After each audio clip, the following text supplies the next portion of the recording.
Chapter 690, News from Both Side, Mountain City. The formations over Mountain City glowed brightly, their intricate patterns appearing especially sharp in the winter snow. Golden light approached from afar, landing upon the city walls. Greetings, General. Li Xianfeng rode the wind toward the city, carrying in his hand the corpse of a scaly demonic beast. Its blue eyes stared lifelessly at the sky, long dead. The guards on either side stepped back respectfully, addressing him as General. He nodded briefly and descended the steps. Then, he walked straight to his residence and pushed the door open. The house had no servants and was somewhat dimly lit. Inside, a young man crouched in the courtyard, carefully adjusting a longbow in his hands. At the brief sound of the door opening, the young man lifted his gaze. His features bore a 70% resemblance to Li Xianfeng, especially his sharp eyebrows which carried a rebellious air. With just a glance, he raised a brow and said, "Father, you have returned." There was no particular excitement in his tone, though his lips trembled slightly with some unspoken emotion. He turned toward the courtyard and called out, "Mother." Li Xianfeng stood quietly, the air in the residence growing noticeably colder due to the residual water qi emanating from the dead beast in his grasp. Li Xianfeng watched as the youth turned his back, his expression remaining composed. "Husband." Ning Hemian rushed out from the courtyard. She had aged as well, now in the late stage of the qi cultivation realm. She hurried to his side, her eyes pausing momentarily on the gruesome wound on his neck. Her voice trembled softly as she choked back tears. "Oh." Li Xianfeng gently patted her back, tossing the severed tail of the beast aside. His hands were covered in fine, scale-like wounds. He spoke in a low voice. They were mostly young ones. "I merely killed too hastily and inevitably suffered a few wounds." Li Yuanqing stood nearby, glancing at the wounds on his father's hands. One hand was tucked into his sleeve, while the other gripped his bow tightly, as if deep in thought. Ning Hemian sobbed softly against his chest twice before quickly composing herself and saying, "Since you have returned, you must go see the Taoist master at once. His moods have been unpredictable in recent years, and many of my brothers have suffered his wrath." Li Xianfeng nodded slightly, turned the scaly aquatic beast sideways, and sliced open its belly. From within, he retrieved dozens of silk pouches that were all tied together in a bundle. The pouches were dripping with blood and hanging from a jade talisman. He picked up the bundle, concealed his presence, and silently slipped out of the residence. Li Yuanqing saw everything clearly but remained silent. Only after Li Xianfeng disappeared did a flicker of realization and a shadow of resentment rise in his expression. Ning Hemian called his name twice before he snapped back to attention and softly responded, "Mother." Ning Hemian frowned and said in a low voice, "Your father rarely has the chance to return, only a few times in 10 years. Why do you show no joy at all?"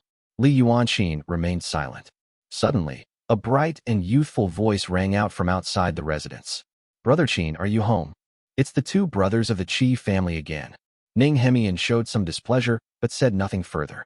Li Yuanqing picked up his bow and strode quickly out of the courtyard.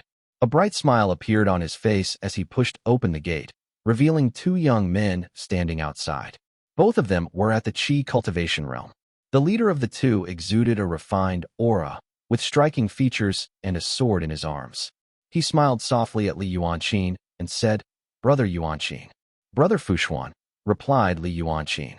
The three exchanged warm greetings and strolled into the street together.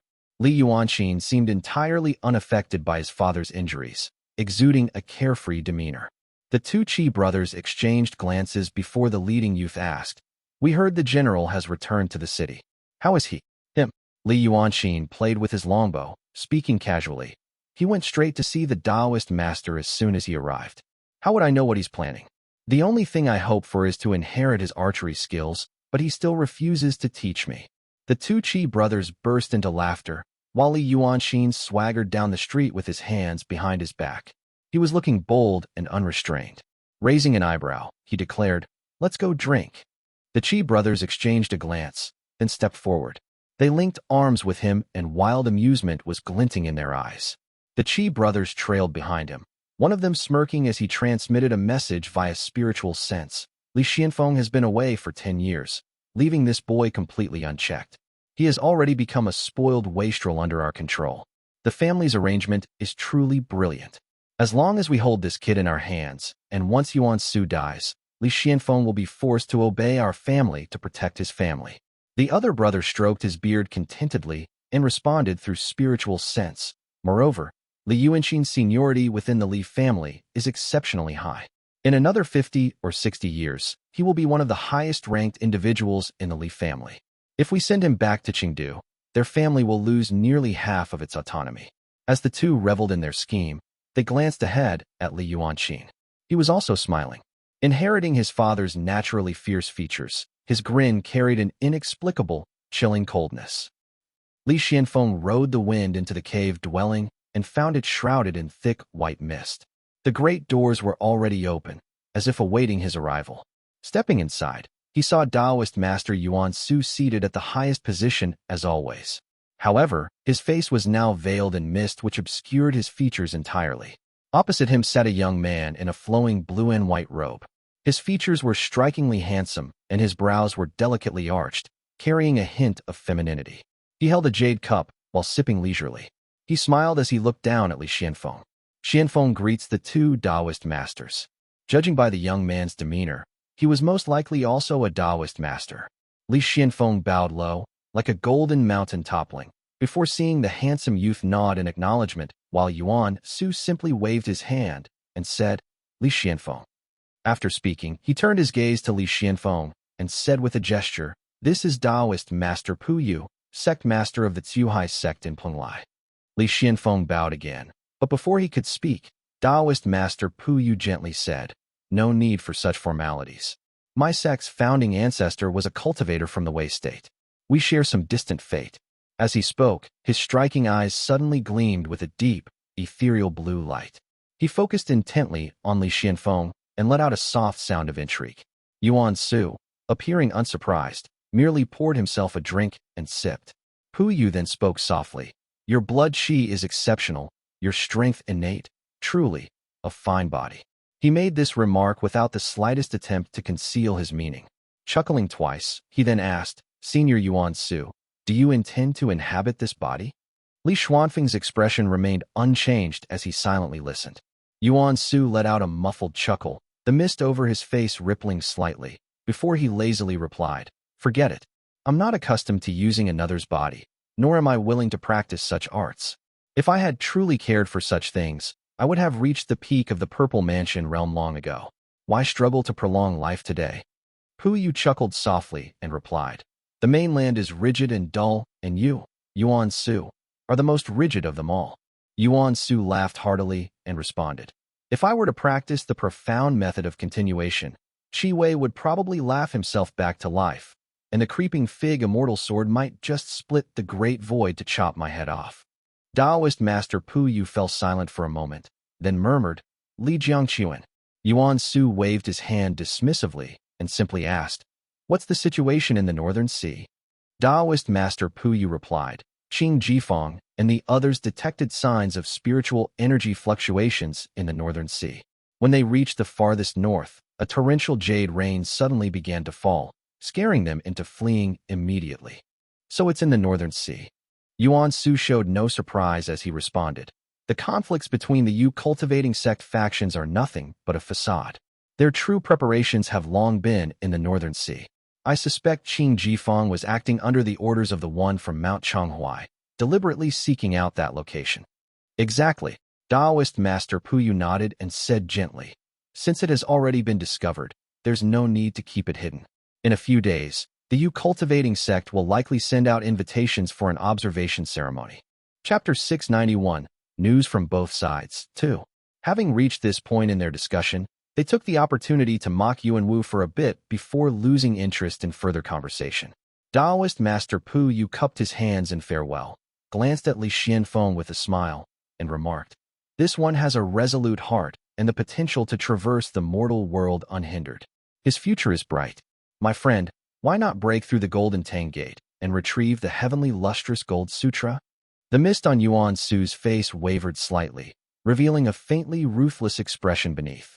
He simply replied, That little brat of Situ is still alive. I fear it's a trap.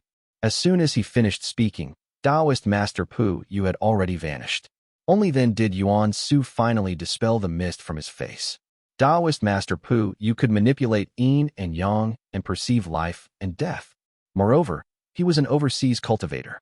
If Yuan Su did not conceal himself, he feared he might end up ensnared in another scheme, just as Yuan Wu had before him. Thus, he had no choice but to keep his face hidden. Now that Pu Yu was gone, Yuan Su finally relaxed and turned to Li Xianfeng, asking, "What do you think?" Li Xianfeng replied, "I have fulfilled 90% of the Taoist master's command. The remaining targets are either hiding in the mountains or refusing to leave their islands. I lack the ability to pinpoint them." Yuan Su waved his hand indifferently, lifting a large bundle of storage pouches from the ground. As expected, they were all unopened. He tapped them twice on the table. Soon, footsteps echoed from the entrance of the cave. Ning Heyun rushed in, and Yuan Su picked up the bundle of storage pouches, casually tossing it into his arms as he said, "Take these to Qi Zhiyun. You should know what to say." Ning Heyun bowed deeply and quickly retreated. The mist swirled in the cave, leaving only Yuan Su and Li Xianfeng. Yuan Su leaned back against the jade throne, a trace of fatigue showing on his face, and said softly, "Do not wander outside in the coming days.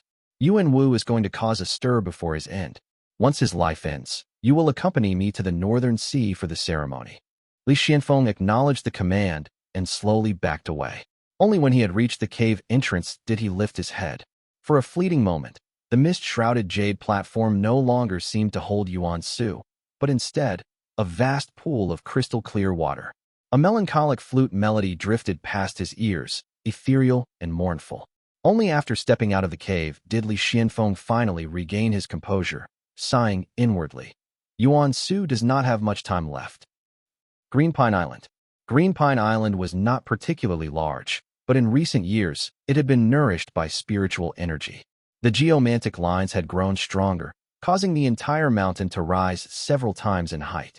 Even the underwater mountain range gradually surfaced. Apart from the territories that had already been divided among various sects, some overseas forces of the Foundation establishment realm had begun establishing outposts there. Yet 10 years passed in the blink of an eye, and the spiritual energy of Green Pine Island dwindled year by year. After all, it was never truly a blessed land, merely a former resting place of an ancient grotto heaven. Now, it was gradually returning to its original state. As one of the most renowned forces in the mainland, the Azure Pond sect occupied an entire peak of its own. The mountain was covered in green pines, and the northern winds howled relentlessly. Li Shiji sat quietly in the mountains, while beside a jade table stood Li Yuexiang. She wore a flowing robe, gripping her sword as faint sparks of flame flickered around her. Blessed by the island's spiritual energy, she had progressed swiftly over the years and had now broken through to the 5th stage of the Qi cultivation realm. Li Shiji, as composed as ever, had reached the mid-stage of Foundation establishment realm. His spells had become even more refined. As he meditated quietly on his spells, shimmering rainbow lights appeared around him and radiated an aura of mystery. After a brief wait, someone approached and reported, "Taoist, Han Shizhen has come to visit." "Let him up," said Li Shiji. Hearing that Han Shizhen had arrived, Li Yuexiang quickly found an excuse to leave. Li Shiji put away his jade slip and saw a middle-aged man step forward, wearing a broad smile as he greeted, "Greetings, Taoist." This man was the head of the Han family from Donglu. His cultivation was decent, and as an heir in his younger years, he had personally visited the Li family and established ties with them. Through this connection, he had partnered with the Li family in the trade of Wanlin Blossom. The Han family was relatively close to this place. Han Shizhen had a sociable nature, willing to be both generous and humble when needed. This allowed him to establish connections easily. When he heard that the Li family had stationed a Taoist master here, he immediately became interested. Over the years, he visited over a dozen times, bearing gifts and making efforts to build rapport. Until finally, he was granted an audience on the mountain. Since they already had some prior ties, Li Shiji let him be. After years of persistence, Han Shizhen had indeed managed to build a closer relationship. Han Shizhen, with an eager smile, exchanged some pleasantries before getting to the point. He said, "I have come with important news for the Taoist." Seeing Li Shiji turn his gaze towards him, he put on a solemn expression and said in a serious tone, "Taoist, I have uncovered some clues. Yuan Qingdun may already be dead." "What?" Li Shiji merely frowned, but then Han Shizhen hurriedly pulled a piece of bluish stone from his sleeve and handed it over, speaking in a grave tone. A few days ago, a group of rogue cultivators from the Chenghui Strait brought back a number of spirit items and sold them in our family's market. My men kept reporting that these spirit items were unlike anything they had seen before. I went to inspect them myself and consulted several ancient texts. That's when I identified this as demon-suppressing stone, a material long extinct overseas but still found in the mainland.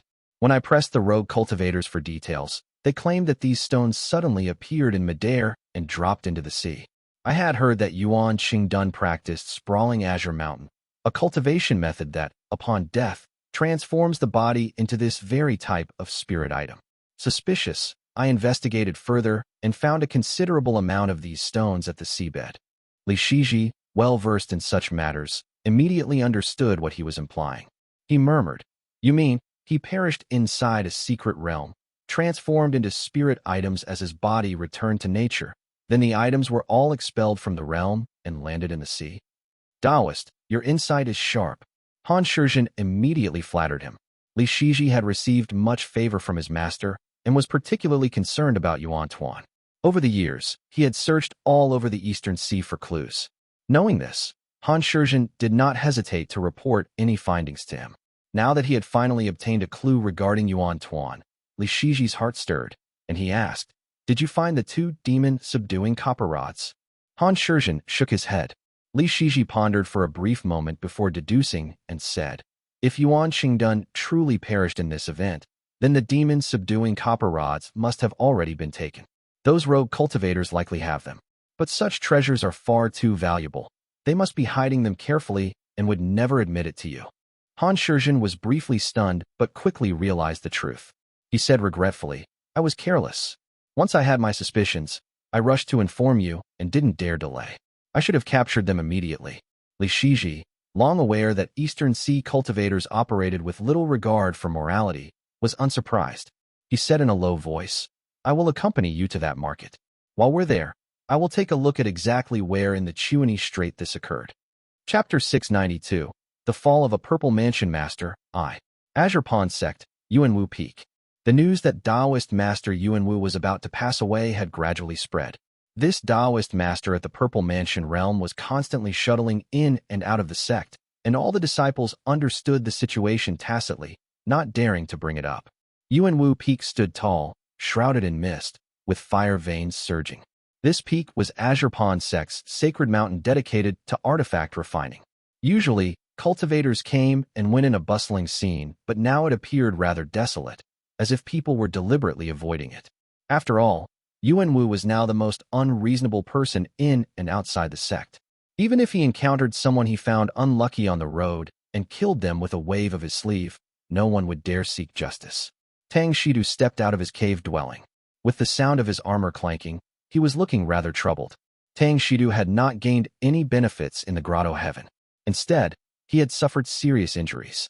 Knowing that Yuanwu had been prone to madness these past years, he used the excuse of recovery to keep delaying, staying in seclusion on the peak for over a decade. Now, however, he had reached a point where he could no longer avoid meeting Yuanwu. If he continued to hide, Yuanwu might one day remember him and slap him to death, tearing through the great void in the process. Before he even reached the mountainside, he saw a young-looking man standing at the mountain entrance. The man startled Tang Shidu, who quickly said, "Greetings, Taoist Master Yuan Su." Yuan Su held a jade flask, seemingly still drinking. He waved his hand lazily, as if swatting away flies, and said softly, "I'm just here to watch him die. It has nothing to do with you." Seeing Yuan Su's carefree demeanor, Tang Shidu broke into a cold sweat, nearly crying inside. Yuan Su was sharp-tongued and would never miss such a golden opportunity to mock Yuanwu, only making things harder for them. He hurried up the mountain and saw another person standing in front of the grand hall. This man did not wear the sect's blue robes, but was draped in a brocade robe. He had short facial hair, sallow skin, a thin and long face. His lifeless eyes were filled with extreme fear. This man was Yu Su, another key figure on Yuanwu Peak who was notorious for his greed. The two exchanged glances, both wearing mournful expressions. The grand hall, which was usually gleaming with golden light, was now dim and lifeless. The ever-dominant Yuanwu was nowhere to be seen. Instead, A white-haired old man sat kneeling at the hall in trance. His hair was disheveled as he stared blankly. Tang Shidu's legs trembled as he listened to the clanking of metal from within the hall. He wished he could gouge out his own eyes at that moment. He lowered his head to his chest as he stammered, "Master."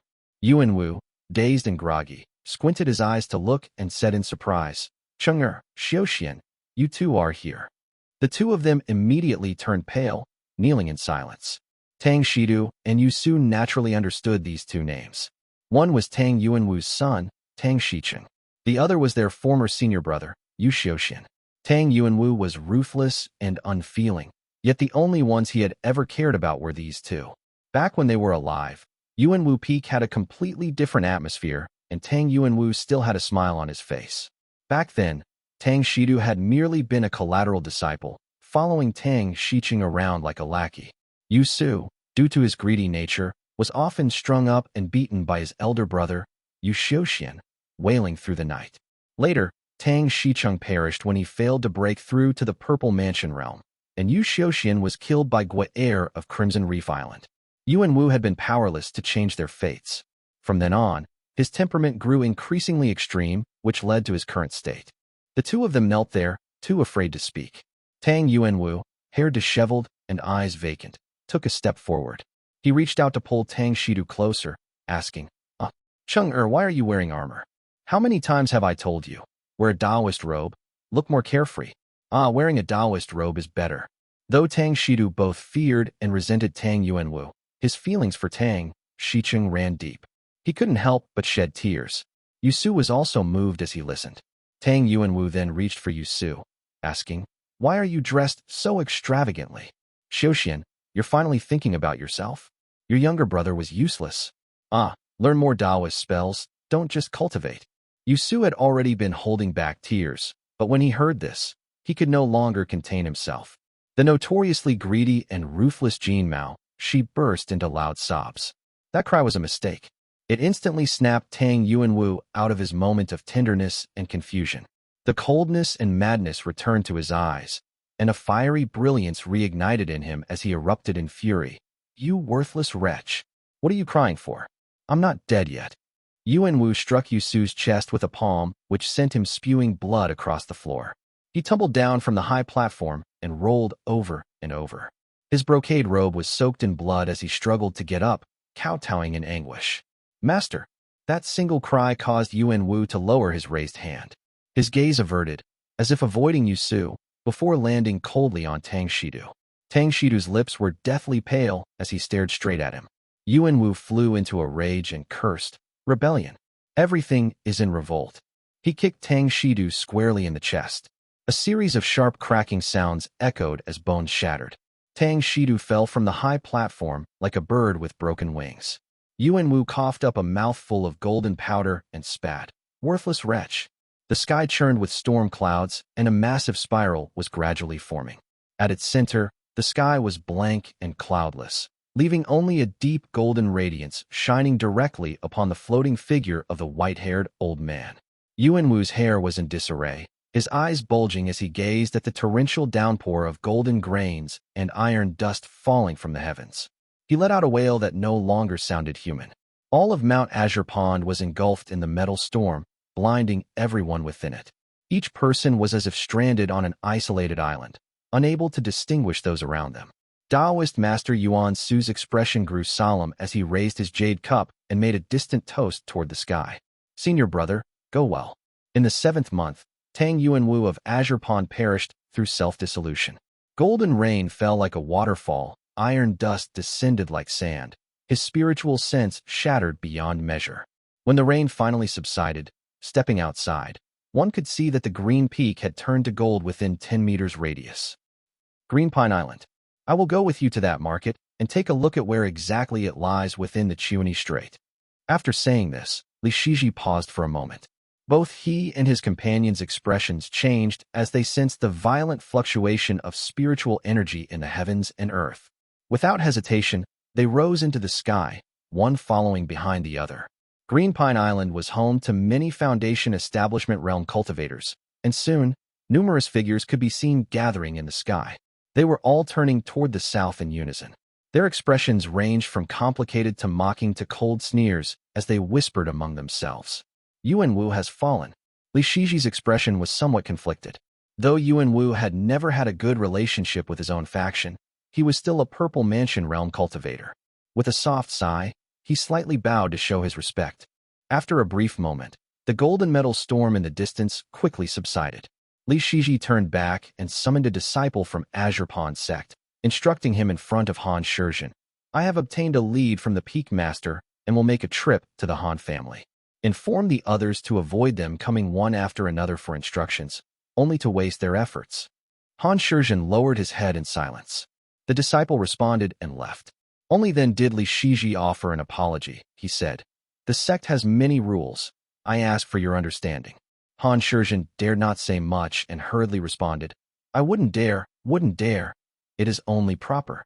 Chapter 693, The Fall of a Purple Mansion Master, 2. Without further delay, they rode the wind together. After 2 days, they descended into the market city. As soon as the market's grand formation opened, the Han family cultivators hurriedly approached and called out for their family head. "Taoist, please take a look. This is our Lu market." Han Shizhen ignored them, falling half a step behind Li Shiji, smiling as he introduced the place in a soft voice. "Taoist, please follow me to the main hall for a short rest while I inquire about the whereabouts of those rogue cultivators." Hearing this, Li Shiji furrowed his brows slightly and sensed something amiss. He followed Han Shizhen into the grand hall and took a seat at the side. Han Shizhen took 2 steps back, exited the hall, and his smile quickly faded. A burly man stepped forward with a heavy expression. Han Shizhen spoke in a low voice. "What did those men say?" The burly man simply replied, "We searched one man's soul. The others are beyond recognition." It turned out that although Han Shizhen claimed to have released them, he had long since skinned, dismembered, and extracted their souls. The demon-subduing copper rods had already fallen into the Han family's hands. But now, he regretted his actions and murmured, "If I had known Li Shiji was this perceptive, I wouldn't have taken that demon-subduing copper rods. Now I can't explain things properly. If any of them said something wrong, he might detest my family. I can only claim they escaped." Yuan Qingduan's weapons were Foundation Establishment Realm Dharma artifacts, and a pair at that. Naturally, Han Shizhen had been tempted. Now, he could only go along with his lie. After waiting outside for a moment, he stepped back inside. Putting on a smile, he said apologetically, "Taoist, it was my carelessness." Those men sold their goods and immediately scattered in all directions without staying for a moment. As for the demons subduing copper rods, it is beyond our reach. It seems Yuan Qingdun truly has perished. Li Shiji sat at the head of the hall, holding his teacup, but he did not believe a word of it. He thought in his heart, "Han Shizhen, you've established yourself in the Eastern Sea. You're no benevolent figure. Upon learning of a Foundation Establishment Realm inheritance, you must have fabricated an excuse to capture those rogue cultivators. You just wanted to keep that pair of Foundation Establishment artifacts for yourself." Li Shiji had no desire for those artifacts, so he didn't bother exposing him. Instead, he casually waved his hand and asked, "Is there any news about that location?" Han Shizhen immediately answered, "Fortunately, my men asked beforehand. We already know its location. Then let us depart." Li Shiji rose and said softly, "In that case, I must trouble you to collect those demon-suppressing stones. My family had some ties with senior Yuan Qingdun. Sending them to Mushroom Forest Plain would at least fulfill a portion of that bond." Having already taken the demon-subduing copper rods, Han Shizhen was feeling uneasy and dared not say more. He nodded repeatedly and led the way as they rode the wind, heading toward the Chuani Strait. Li Shiji pondered along the way, flying far into the Chuani Sea. The vast ocean stretched before them, with the golden crow sun hanging high, its scorching rays blazing down. Below them, on the scattered islets, the sea tribes looked up one by one. Han Shizhen, accompanied by a burly man, flew straight toward a location within the vast seascape. He came to a slow stop above the water without even surveying the surroundings before cupping his fists and saying, "Family head, Taoist, this is the place." Han Shizhen's expression flickered, while Li Shiji suddenly understood, thinking to himself, "So they searched their souls. Those rogue cultivators must already be dead." Han Shizhen carefully observed Li Shiji. Seeing his expression remain unchanged, he finally gestured and said, "Taoist, please proceed." The 3 of them split up, flying down in different directions. After searching for several days, Han Shizhen finally came to a slow stop on the ocean floor and found nothing. He paused several times, gradually losing motivation. Li Shiji's matters had nothing to do with him, as he was only acting out of self-interest. He had his eyes on that secret realm, which was the only reason he had been willing to assist. Now, waiting idly, he sat down beside a reef. Suddenly, a pair of long boots appeared before him. The boots shimmered in a deep blue hue, silver bright, their intricate craftsmanship and ornate patterns revealing them as anything but ordinary. Han Shizhen had no time to marvel. His initial surprise instantly turned into sheer terror. His thoughts flickered like lightning in his mind. He hurriedly looked up, meeting a pair of emerald green eyes, and was so terrified that he immediately pleaded. "This humble one greets the great demonic beast, Mahai." He stammered a couple of words, but suddenly, all sorts of illusions surged before his eyes. The water and sky around him trembled violently before he plunged into a deep and overwhelming darkness. Li Shiji naturally found nothing except for a few pieces of demon-suppressing stone on the seabed, which he collected one by one before pausing in the depths of the ocean. With a secret realm like this, how could a mere foundation establishment realm cultivator possibly find it without a specialized method? He settled atop a reef, closing his eyes to cast a spell to summon his immortal mirror. But suddenly, his scalp tingled and his entire body trembled. The core within his chi-hai acupoints quivered slightly, forcing him to stop. Li Shiji hesitated momentarily before reopening his eyes, only to meet a pair of emerald green pupils directly. Standing right in front of him was a middle-aged man with sharp, narrow eyes and wild, flame-colored hair. His robe shimmered in gold, resembling the glimmer of scales. He was so close, barely a fist's distance, that Li Shiji could feel the cold radiating from him. Those emerald green pupils stared at Li Shiji icily, reflecting his own gray-black eyes within them. In his hands, he held two severed heads, their empty eyes staring blankly at the sky. Their expressions strangely carried a hint of joy. One had neatly combed hair, while the other's beard and hair were wildly disheveled. "It's Han Shizhen and his retainer," muttered Li Shiji. It had only been a few days since they had separated, yet both men had met a violent end. Li Shiji's hair stood on end as he watched the radiant energy of the opponent's divine powers flow like liquid from his feet, spreading like lightning and enveloping him instantly. "A purple mansion realm cultivator," said Li Shiji. He was completely immobilized and could only meet the cold gaze of this purple mansion realm cultivator. The man narrowed his eyes slightly, but when he spoke, his voice was clear and bright. It was utterly unfitting for his fierce appearance. "Who sent you? Si Bushio or Tang Yuanwu?" Li Shiji watched as the divine energy swirling around him turned to deep azure, casting a brilliant blue glow over his face. His thoughts flickered like lightning, and he quickly answered, reporting to the Taoist master. It was none of these two. The Purple Mansion Realm Taoist master slowly halted, revealing a strange expression. His emerald eyes blinked slightly, their hue deepening as if he had gleaned a great deal from Li Shiji's body. His red hair floated in the water as he sneered inwardly. Quite the audacity. His gaze darkened, making it impossible to discern his true thoughts. As if suddenly amused, he chuckled and asked, "Was it Sui Guan?" Li Shiji, however, shook his head and respectfully replied, "This junior came of his own accord. My master has been missing for over a decade, yet the sect has remained unresponsive. It was my duty to seek him out personally. I had no intention of offending you, senior." The Purple Mansion Taoist master listened to his words, his gaze gliding coldly over Li Shiji. His golden robe shimmered as he responded, "Someone wants you dead." Upon seeing the severed heads in his hands, how could Li Shiji fail to grasp the situation? Green Pine Island had been given to him to guard.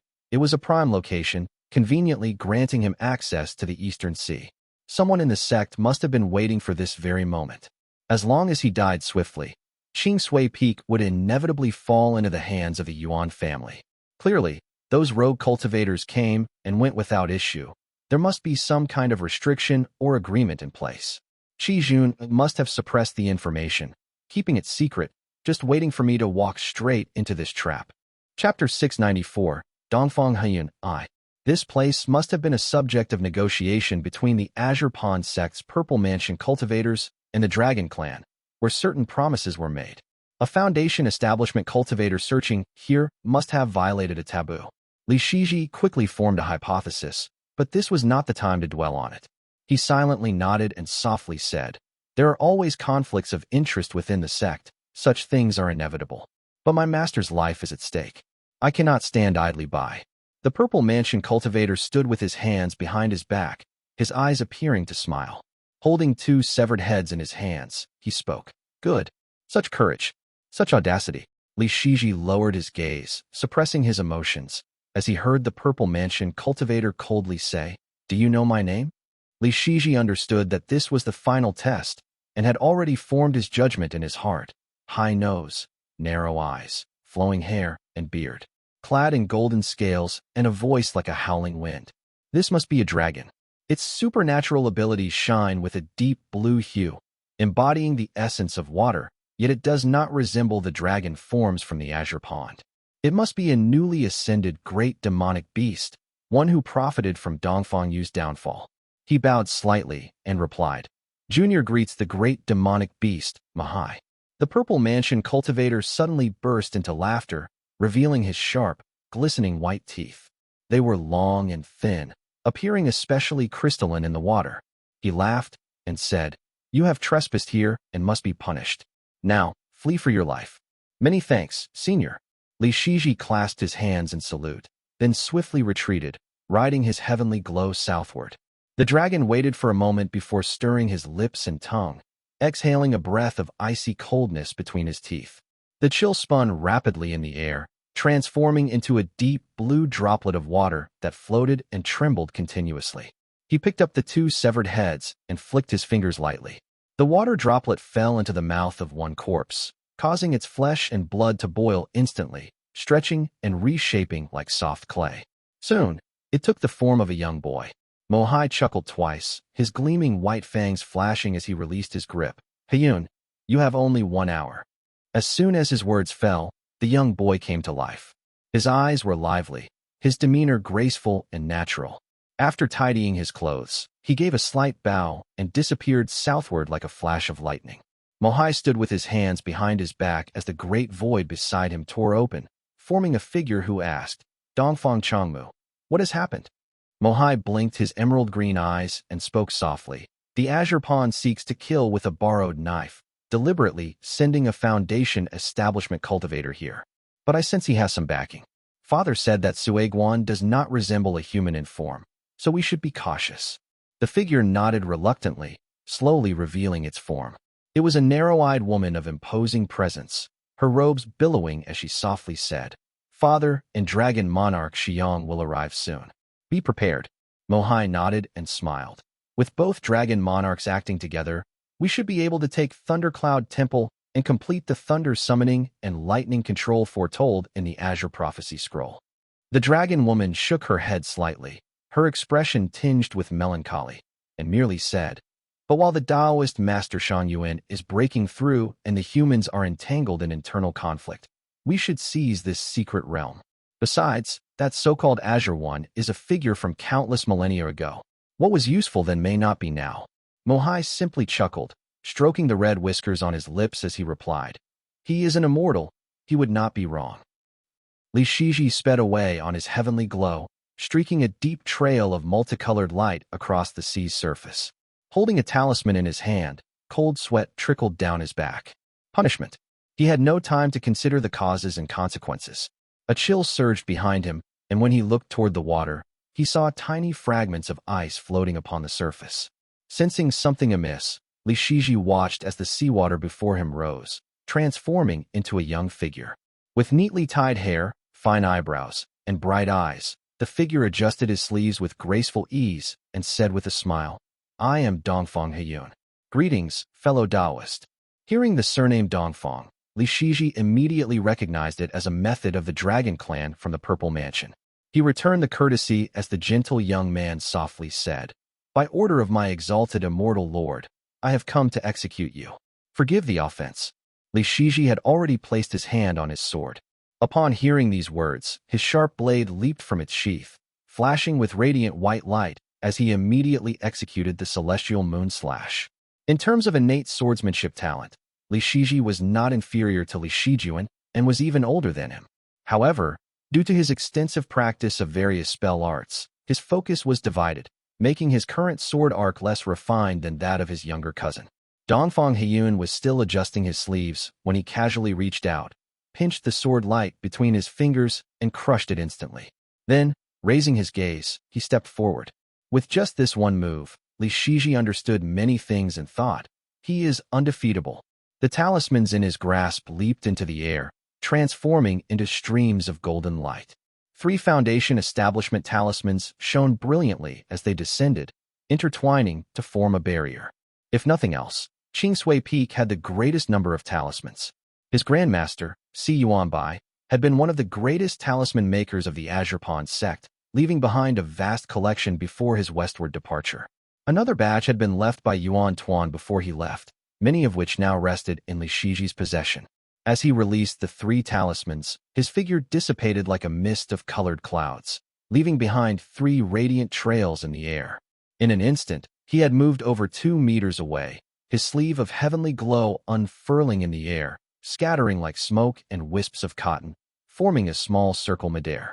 Yet Dongfang Heyun floated effortlessly in the wind. With a flick and a press of his fingers, the golden formation of talismans shifted an inch to the side, and he stepped out of it with ease. He continued forward, leaving the golden formation shimmering behind him. By now, Li Shiji had already fled several miles away, vanishing into the distance. Dongfang Heyun dissolved into a wisp of misty rain, pursuing in silent chase. Li Shiji, riding his heavenly glow, vaguely sensed the shifting of the 3 golden talismans. His heart trembled slightly as he quickly analyzed the situation. This person has not yet used the technique that allowed him to appear before me. There must be some limitations. If he were a purple mansion cultivator, I should have perished already. Yet he does not resemble Foundation Establishment nor Purple Mansion realm. Rather, he seems as if he has received the divine power of Mahai. His pupils reflected the endless expanse of sea and sky as he recalled the moment Dongfang Heyun had appeared. He thought to himself, he is likely neither of the dragon clan nor human, but rather a demonic spirit akin to the elements of heaven and earth, wind and rain. How rare. To recognize the peculiarity of Dongfang Heyun, he had to thank Yusu of Yuanwu Peak and his Jinwushi studies. Knowing that his family would inevitably clash with Yuanwu Peak, Li Shiji had been vigilant. He had learned from his father the strategy of planning before acting and had thoroughly studied the Dharma artifacts, techniques, mindsets, and preferences of Yuanwu Peak's cultivators. Coincidentally, Yusu possessed a golden cage called Long Wind Cage, a treasured heirloom of the Yu family. It contained 5 imprisoned wind demonic beasts, each at the peak of Qi cultivation realm, which could merge into a Foundation Establishment realm demonic wind. It was a truly extraordinary artifact. This Dharma artifact was an immortal treasure among Foundation Establishment items. Li Shiji had studied it extensively, and now, seeing Dongfang Heyun, he felt a strong sense of familiarity. The wind follows the tiger, the clouds follow the dragon. Considering his name, Li Shiji deduced that Dongfang Heyun was, in all likelihood, a spirit cloud entity. Just as a master monk gains strength by adhering to a maha, he follows and serves the great demonic beast Mahai, thus receiving divine power. He is capable of shifting spiritual energy, manipulating talismans, and dispersing or coalescing at will. Having reached his conclusion, Li Shiji made an immediate decision, remaining calm as he thought, I cannot entangle myself with mist and clouds in midair. I must descend into the water to plan my next move. Behind him, Dongfang Heyun narrowed his eyes slightly, watching as Li Shiji plunged into the water. He nodded subtly and thought, ordinary people assume I am of the dragon clan and dare not engage me in water combat. But this cultivator, who refines heavenly radiance, is both quick-witted and decisive. Frowning slightly as if concerned about his robes, he released a burst of mana to repel the seawater before descending that a trail of bubbles were left behind as he sank swiftly. Chapter 695, Dongfang Heyun 2. As expected, once Li Shiji entered the water, Dongfang Heyun's speed slowed slightly, though not significantly. Li Shiji dived deeper, and the light before him quickly dimmed. Following behind, Dongfang Heyun retrieved a luminous blue pearl from his sleeve, placing it between his palms before exhaling softly. Poof! Ahead, Li Shiji's feathered robe flared with radiant light, emitting small wisps of gray mist. His face paled instantly as he spat out blood. The spell he had been forming in his hands reached completion. With his 2 fingers pressed together, he whispered, "Activate." His figure instantly split into multiple shadows, yet instead of dispersing, they overlapped and merged together. An illusion technique? How could that possibly deceive me? Dongfang Heyun frowned slightly as another jade pearl appeared in his palm. He flicked it forward with a slight movement of his fingers. But Li Shiji suddenly turned back, forming a spell seal in his hands. His middle and ring fingers bent into his palm, while the others pointed outward, which shaped the image of a cauldron. Layers upon layers of phantom shadows coalesced into a faintly visible, massive cauldron. The jade pearl fell into the cauldron, erupting with a thunderous explosion. All of Li Shiji's phantom shadows shattered at once, his breath momentarily stalling. In the next instant, he flipped his palm and hurled a counterattack straight at Dongfang Heyun's face. The Rainbow Phantom Split technique was meant to confuse enemies, but Li Shiji knew that Dongfang Heyun was a master of transformation and would never be fooled. Instead, he propelled himself away on his heavenly glow. Yet the nature of techniques is ever-changing. Although his Phantom Split could not deceive Dongfang Heyun, it served as a medium to dissipate the backlash of his cauldron-dissolving technique, mitigating part of the force and shielding him from Dongfang Heyun's spell. Dongfang Heyun smiled gently and politely, watching as Li Shiji reversed the spell upon him. His figure blurred and dissipated into a vast mist, vanishing completely. Li Shiji had barely flown several miles when frost suddenly began forming at his side, inch by inch. He carefully observed his surroundings and immediately halted. Before him, the mist thickened and Dongfang Heyun's face reappeared once more. Not even an hour. This thought flashed through Li Shiji's mind as a round shield shot out from his sleeve, flying rapidly toward Dongfang Heyun. Li Shiji had cultivated both swordsmanship and spell arts to impressive levels, but he lacked a proper Dharma artifact. During his years of cultivation on the peak, apart from refining the dawn-colored qi, he had never requested any treasures from his family. Qingsui Peak had always been poor, and the artifact he pulled from his sleeve turned out to be nothing more than a mid-grade qi cultivation item. Seeing this, Dongfang Heyun raised an eyebrow and said with a chuckle, "I thought you were an immortal descendant of the Purple Mansion." Clearly, Dongfang Heyun had finally discerned Li Shiji's background from this detail. Though he spoke casually, his hands did not slow. He extended his palm, and the seawater instantly hardened into a steel-like wall. The water surged wildly and scattered Li Shiji's spell into disarray. Then, he transformed his palm into a blade that was as smooth as jade, cleaving through the void. Li Shiji had just enough time to execute half of Golden Cloud, shifting his body sideways by a few feet. Clang! Li Shiji's feathered robe let out an ear-piercing wail as crimson blood erupted through the deep sea. His left arm was severed at the root, bursting into a brilliant cascade of multicolored radiance. The feathered robe given to him by Yang Shower was no ordinary garment. Golden light shimmered across its intricate patterns and responded instantly. Dazzling rays erupted and shot toward Dongfang Heyun, engulfing him completely. A flicker of surprise flashed in Dongfang Heyun's eyes. He raised a hand to shield his vision from the blinding light, yet fine, intricate holes appeared on his palm from the impact. By the time he regained focus, only shimmering water remained before him, dyed with hues of rising colored mist, blood evaporating into radiant clouds.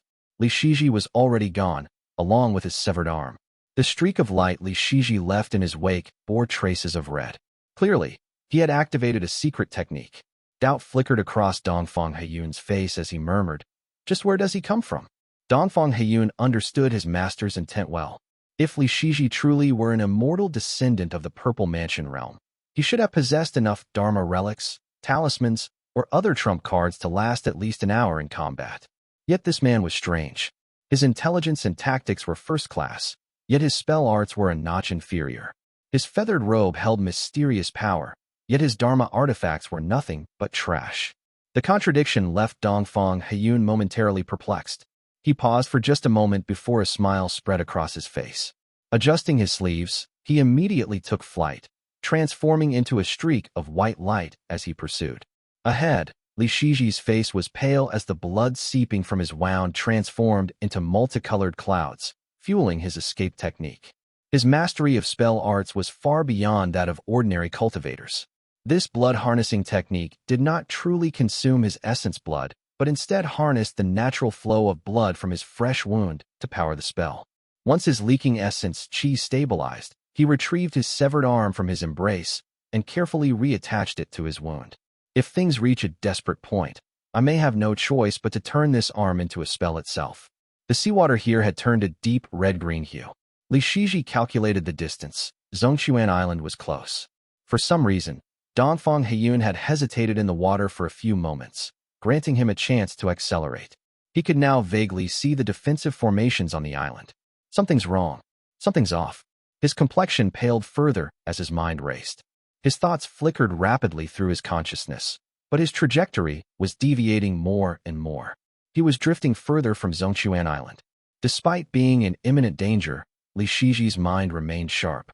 He kept replaying the words of the Purple Mansion's demonic dragon in his mind. Punishment, punishment. The cultivators of the Purple Mansion never go back on their word. If I hide within another sex formation, wouldn't that make their punishment meaningless? He struggled to deduce Mahai's thoughts, formulating his conclusion in a flash. Mahai must despise how the Azure Pawn sect tried to use him as a weapon. But I trespassed into the Dragon Clan's territory, which seems like a provocation. He can't let me go easily. Dongfang Heyun is far stronger than me. If this turns into a chase, I will die for sure. If he isn't trying to kill me outright, then either he is restricted by time or I must pay a sufficient price to satisfy his authority. No matter what, I absolutely cannot flee into my sex formation.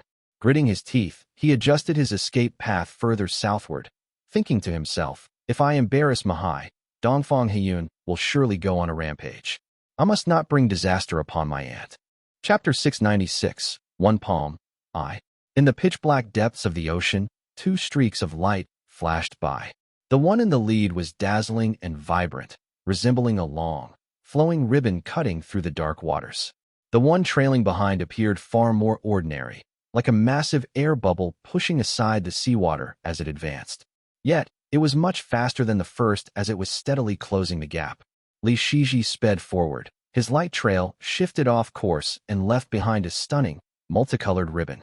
His escape technique, Dawn Imperial Movement, was a grade 4 spell of exceptional speed. His cultivation of Universal Dawn Mist was already specialized in speed. But only with multiple reinforcements did he barely manage to maintain some distance from Dongfang Heyun, preventing immediate capture. But as Li Shiji's course deviated, he unwittingly gave Dongfang Heyun the perfect opening to close the gap. The young pursuer lifted his gaze and spotted the colorful glow ahead. Though he did not understand why Li Shiji had changed course, Dongfang Heyun would not let the opportunity slip. He pinched a deep blue pearl between his fingers and flicked it toward Li Shiji's back. Up ahead, Li Shiji pulled out a talisman and braced himself. His severed arm had already reattached. Although it was slightly stiff, it was still functional.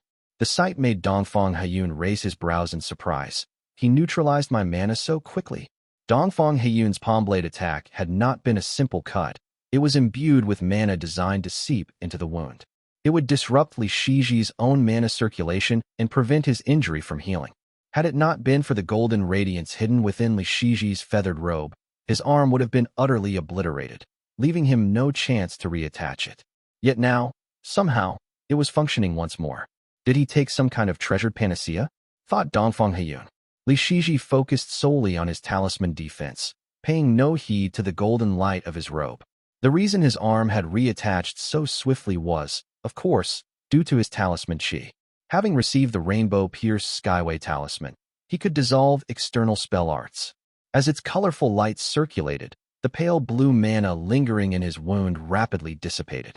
This allowed his flesh to knit back together, emitting brilliant hues of dawn. As he gradually regained control of his arm, Dongfang Heyun's spell advanced silently. It struck the talismans and erupted into a series of thunderous blasts which sent shockwaves rippling through the water. Li Shiji let out a muffled groan as his breath faltered. The heavenly glow beneath his feet dimmed. It was slowing his escape. Dongfang Heyun had already closed the distance in an instant, only to see Li Shiji forming a seal once again. The young pursuer watched with interest, as if expecting Li Shiji to unveil a new technique. Yet, the seals he formed seemed oddly familiar, ones he had already used before. In such a critical moment, Li Shiji positioned his right hand above his left and extended a finger from each. He pressed them together and cast a duplication technique. Is he courting death? Thought Dongfang Heyun.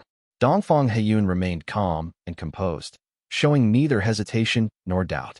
No matter what Li Shiji was attempting, he simply extended his palm toward the latter's back. Poof! Li Shiji coughed up blood as he had taken the full force of the palm strike head-on.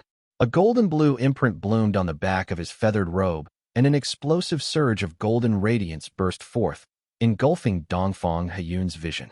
This time, Dongfang Heyun was prepared. He pushed out forcefully, instantly shattering the golden light. But in that brief moment of pause, a thick mist of rainbow hues erupted from Li Shiji's body, swiftly spreading and dyeing the surrounding seawater in vibrant colors. At the same time, seizing this fleeting moment, Li Shiji's feet flared with radiance. His form dispersed like mist and left behind 3 dazzling trails of multicolored light. Golden cloud. In an instant, his well-honed duplicates leaped in separate directions. Everywhere, brilliant streaks of light wove through the mist, using the rainbow fog as cover while scattering in all directions. Over 2 meters away, Li Shiji's silhouettes appeared in every direction, all executing identical movements. They all swept out a sleeve of heavenly glow that drifted like smoke and floating wisps. Then, each of them streaked away upon radiant trails. Dongfang Heyun nodded slightly, a hint of appreciation flickering across his face as he thought. First, he took a direct palm strike to release a spell, using the golden light from his robe to blind my vision. Then, he masked his movements with rainbow mist, preventing me from discerning the real body, and finally scattered in all directions. In just a few seconds, despite Li Shiji's grave injuries, he had unleashed 3 different techniques in succession. He transformed into a dozen beams of radiant light shooting outward. Dongfang Heyun stood still, sweeping aside the rainbow mist with his sleeve, shaking his head slightly. What a pity, muttered Dongfang Heyun. Li Shiji had calculated everything to perfection, yet he failed to realize that Dongfang Heyun's mana had already latched onto his feathered robe like a parasitic worm. Even if he couldn't visually distinguish the real body, his mana could still trace the correct escape route. Since he already took my palm strike, the connection remains. No matter how he scatters like falling petals, it'll be futile in the end. Closing his eyes slightly, Dongfang Heyun sensed the distant fluctuations of mana. Stepping upon the seawater, he flew for several more miles before his form dispersed once again like mist. The surrounding ocean waters froze over in delicate layers, producing faint, crackling sounds. The sea roared as Dongfang Heyun's figure dissolved into vapor and reformed, emerging ahead of the fleeing light, which blocked it completely. Dongfang Heyun casually flicked his sleeve, appearing before Li Shiji once more. Perhaps due to his severe injuries, Li Shiji's perception had dulled. He remained focused on flying forward, unaware of the imminent obstruction. Dongfang Heyun's usually gentle and refined expression shifted, a faint smile appearing on his face. With a casual flick of his sleeve, the Li Shiji before him shattered into scattered beams of colorful light. The fragmented light dispersed like a swarm of tiny fireflies, vanishing into the air. Left behind in the water was only a tattered feathered robe, gently drifting with the current. On its back, the deep blue palm imprint still shimmered brilliantly, radiating an ethereal glow. Seeing this, Dongfang Heyun's smile widened as he thought, "Good, very good." So he deliberately took my palm strike, then placed the feathered robe on a clone. The rainbow mist was merely a distraction. As expected, humans are cunning. His smile soon faded as he extended his pale, jade-like fingers, lifting the feathered robe. Turning it over twice, he finally noticed a tiny ancient seal in the corner. Yanyang. The writing style was not contemporary, but rather archaic. Having lived for many years, Dongfang Heyun recognized the mark and nodded in realization. So he is a descendant of Yang Jinshin. That explains everything. He showed no urgency in pursuing Li Shiji, instead gazing at the feathered robe with a calm expression, murmuring, "To think that the once proud Yang family has fallen to such a state. They don't even have a single purple mansion realm cultivator left. But they do have connections in the underworld. Even Suiguan wouldn't dare act recklessly against them." After contemplating for a few seconds, he tucked the feathered robe into his sleeve. Then, pressing his 2 fingers together, he exhaled softly, causing a deep blue radiance to glow upon his fingertips. He whispered, Heyun humbly borrows the esteemed force, passing through the mansion's decree to traverse the great void. Chapter 697, One Palm, 2. The seawater in front of Dongfang Heyun rippled violently, collapsing inward as though a great whale had opened its massive maw. A pitch-black rift appeared in the depths. Dongfang Heyun's body transformed into mist, swirling upward before merging into the glowing light at his fingertips, then vanishing into the great void. Far away, the golden sun slowly rose over the ocean, casting a magnificent scene of gold and deep blue across the world. Yet Li Shiji had no time to admire it. He was coughing violently. Every ounce of his mana was being channeled into the heavenly glow beneath his feet. His chi reservoirs were being drained dry, all in service of maintaining his escape technique. He had no idea how far he had flown. With trembling hands, he fished out several pills from his storage pouch and swallowed them hastily. He also stuck a few flight-enhancing talismans onto himself. Although their effects were meager, anything was better than nothing. Only then did he finally take a moment to survey his surroundings. Dongfang Heyun fell for it, thought Li Shiji. With a single glance, Li Shiji knew that Dongfang Heyun was an exceedingly confident individual. That very confidence had led him into the trap. Li Shiji had sent out over a dozen clones, and since Dongfang Heyun had failed to distinguish them immediately, he had lost his chance to do so altogether. Even if Dongfang Heyun could use that void-traversing technique, there were certainly limitations. It took time to do so, and he couldn't just appear before Li Shiji without cause or a guiding force. By all accounts, Li Shiji had already escaped danger. Yet, Li Shiji dared not relax, nor did he let a single trace of triumph show on his face. He remembered well, this was never a true assassination. It was merely a punishment by a great demonic beast of the Purple Mansion realm. Dongfang Heyun had never shown true killing intent, but if he allowed even the slightest smirk, if he dared to laugh, things could take an entirely different turn. So even though he seemed to have escaped on the surface, his expression remained cautious as he pushed himself to flee at full speed. If the Purple Mansion Master does not act, Dongfang Heyun's most likely move would be to summon the sea tribes to inspect each clone one by one. If that happens, I won't last long. The question is, what will bring this to an end? He flew in silence. The multicolored light beneath his feet reflected against the deep blue waters and created a breathtaking sight. He coughed twice. Then, his pupils suddenly dilated. Before him, a pitch-black void emerged in midair. A young man calmly adjusted his robes and stepped forward from within, gazing at him with refined elegance as he spoke softly. "Fellow Taoist, your calculations are truly impressive." He traversed the great void. There's no escaping this, thought Li Shiji. Panic surged in his heart. He flung out the 5 or 6 talismans hidden in his sleeve.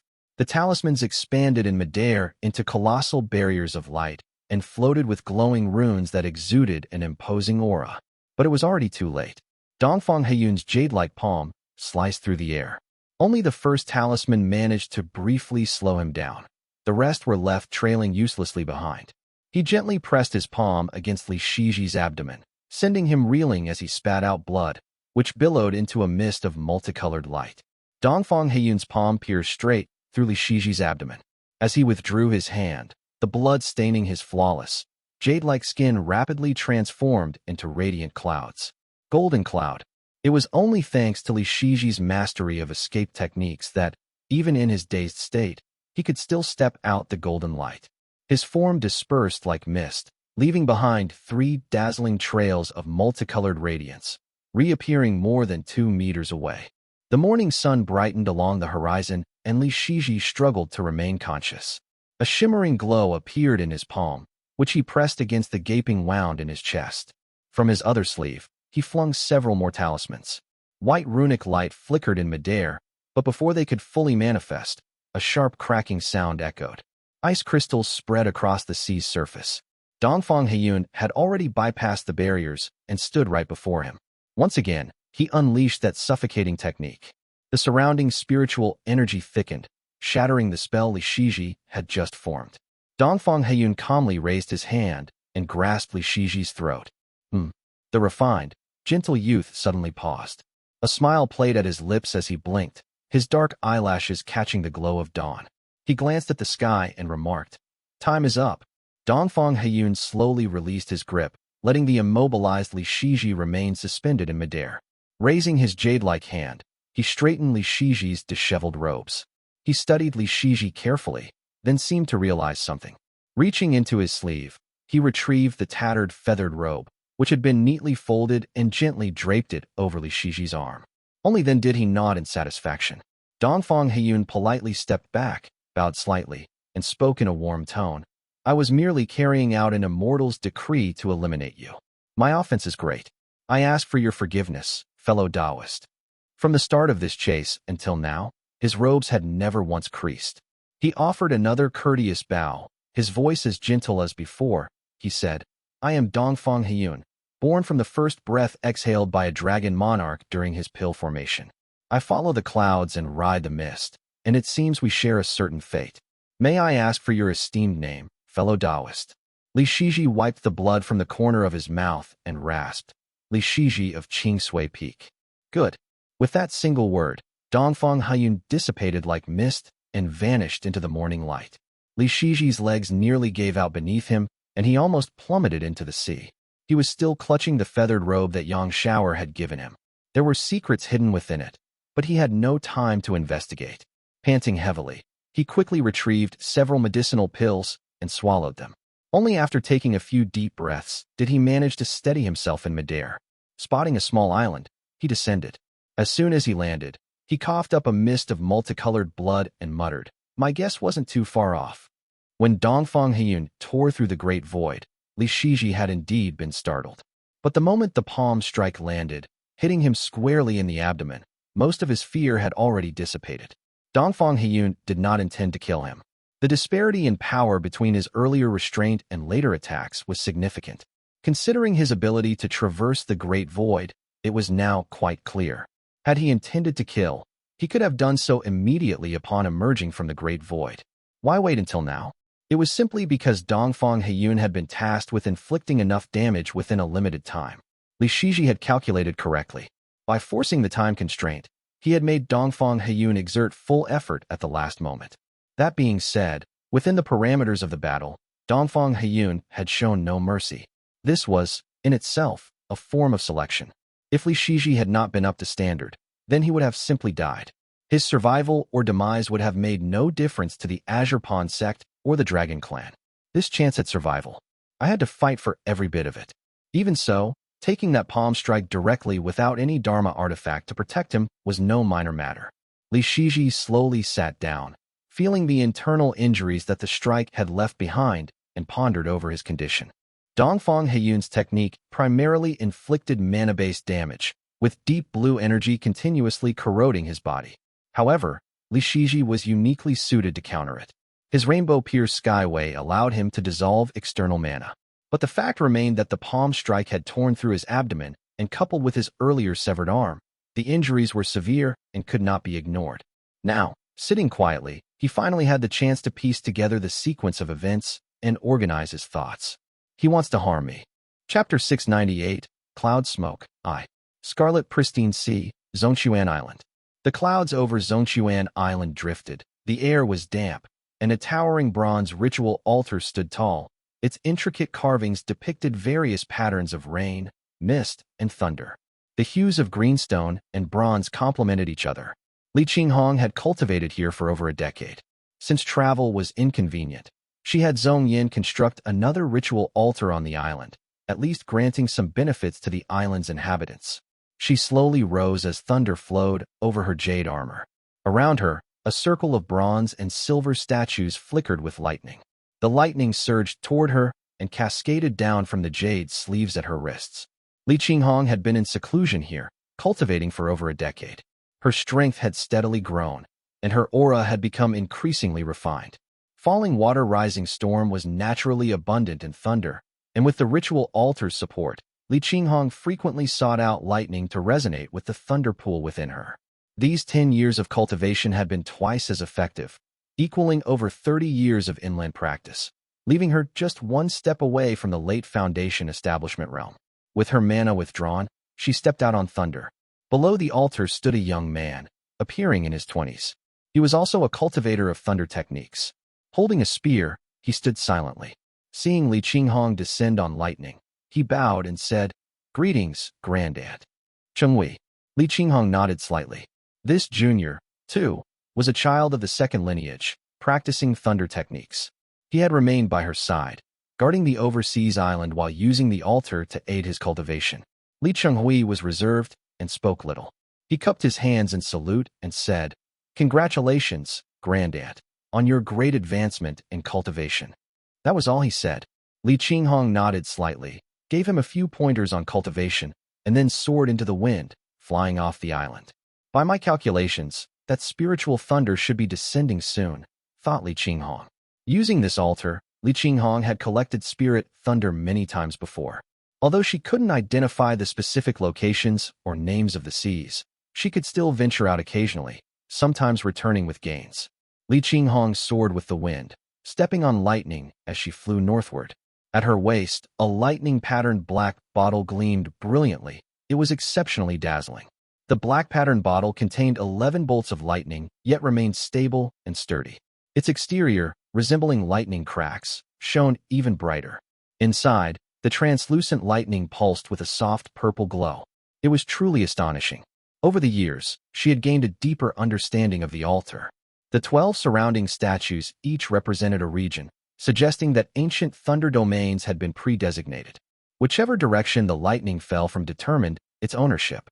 The dragon-shaped statue in the southeast was the most active, providing the most information.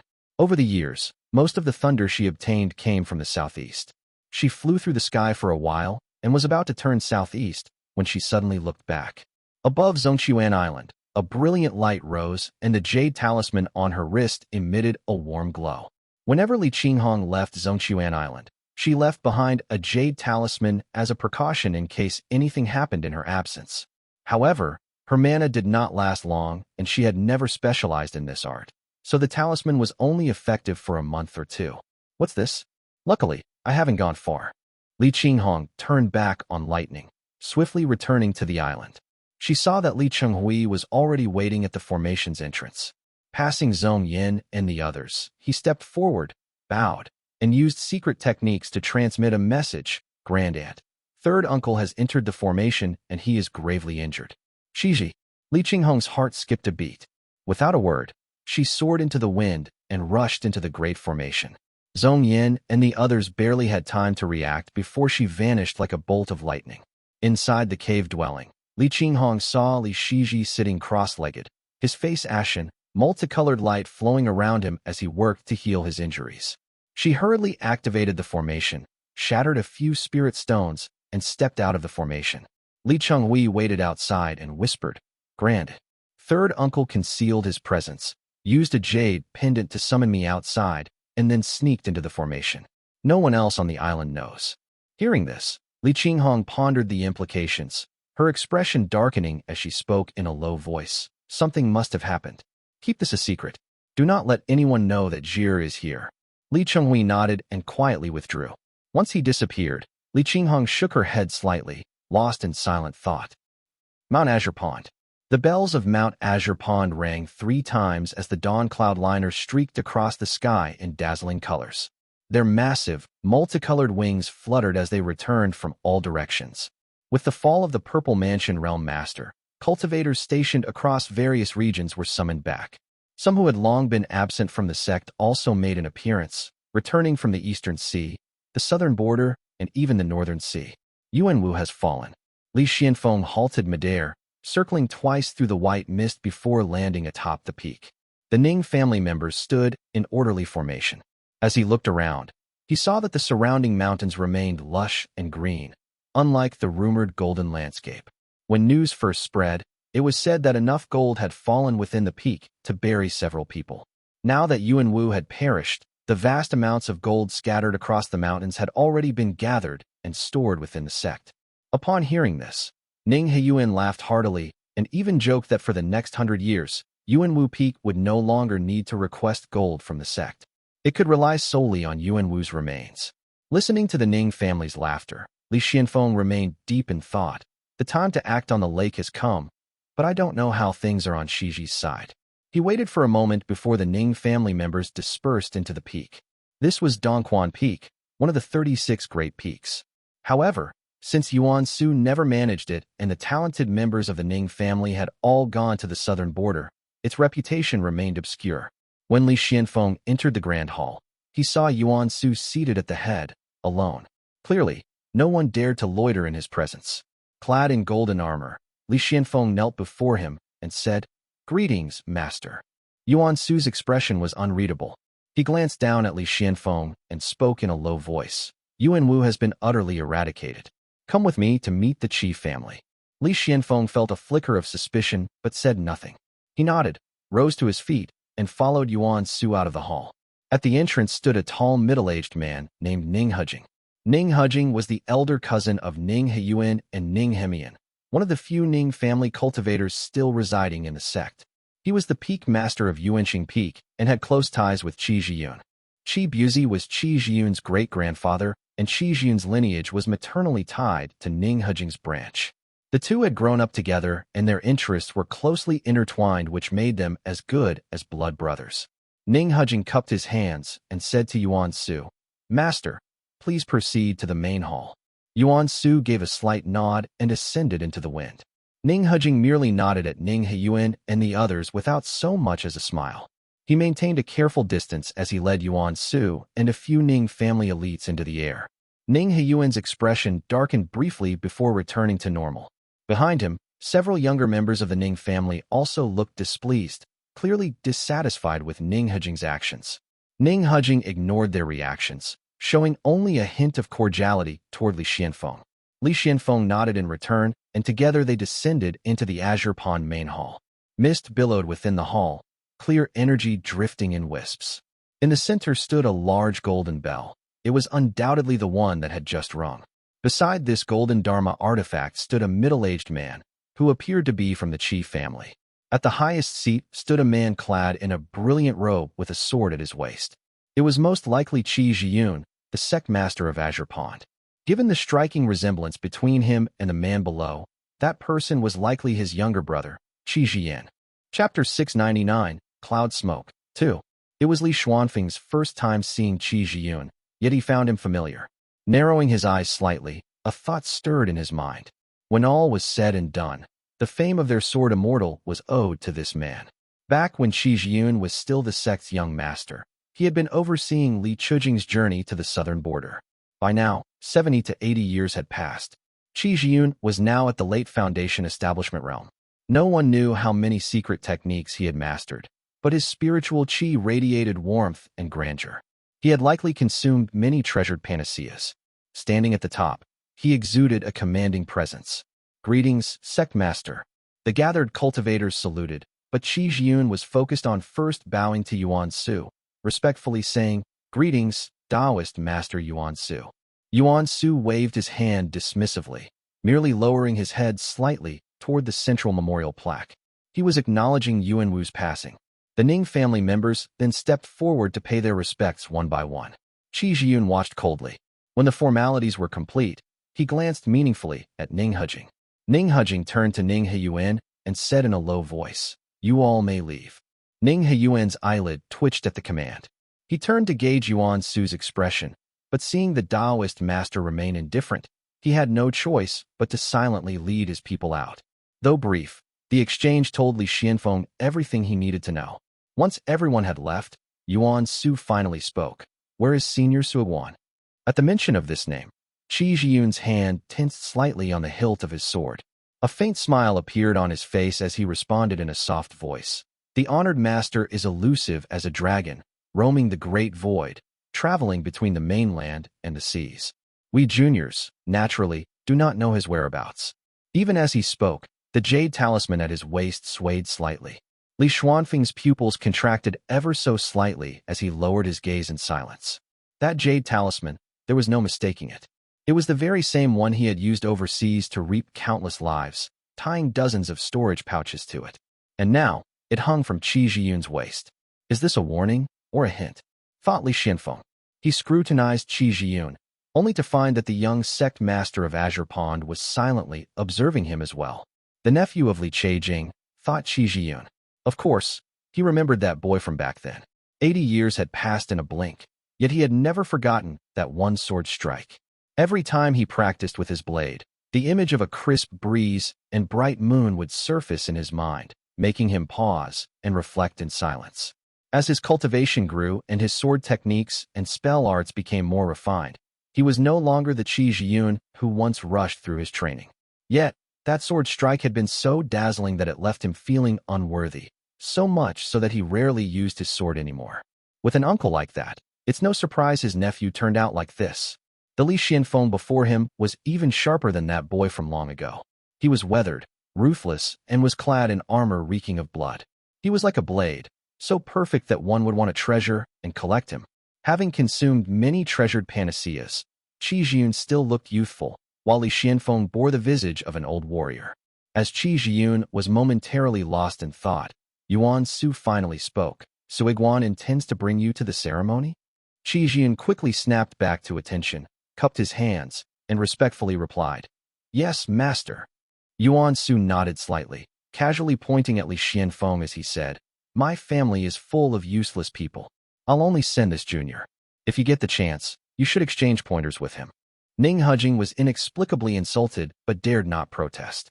After all, he was only at the early foundation establishment realm, his innate ability inferior even to his younger brothers. Knowing Li Xuanfeng's reputation, he endured it in silence. Heyun was momentarily taken aback, but he quickly recovered, a kind smile appearing on his face as he nodded and said, "As you command, master." Yuan Su nodded again before departing with Li Xianfeng, leaving the three men standing in the hall. Ning Hujing remained in the corner, silent as ever. At last, Changtian, who had not spoken all this time, finally broke his silence. His expression was dark and sinister as he muttered, "So this is Li Xianfeng." Changtian's features closely resembled Heyun's, but his expression carried a more sinister and cunning edge as he spoke coldly. "That Li Changting must have used some underhanded trick to defeat you back then.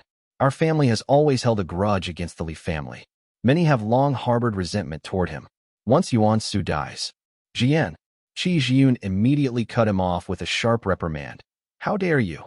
Changtian fell silent, while Changtian's expression darkened as he strode forward, his voice icy. "How many times have I told you? Li Changting defeated me fair and square with his sword intent. There's nothing disgraceful about it.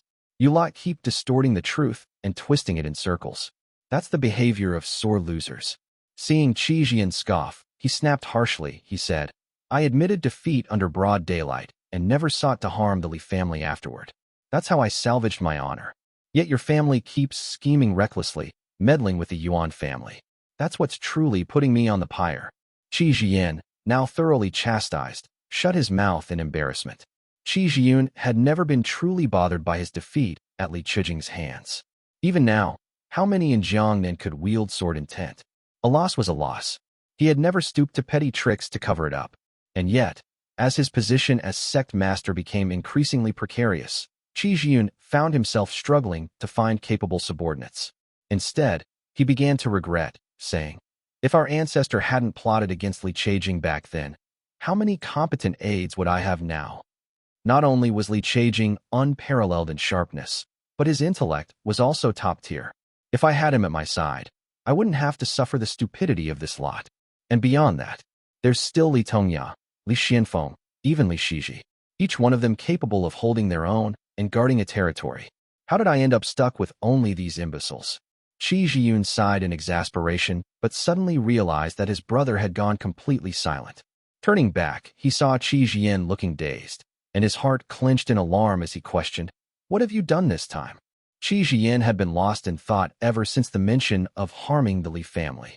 Now that his brother had called him out, he was visibly uneasy and mumbled, "Nothing much."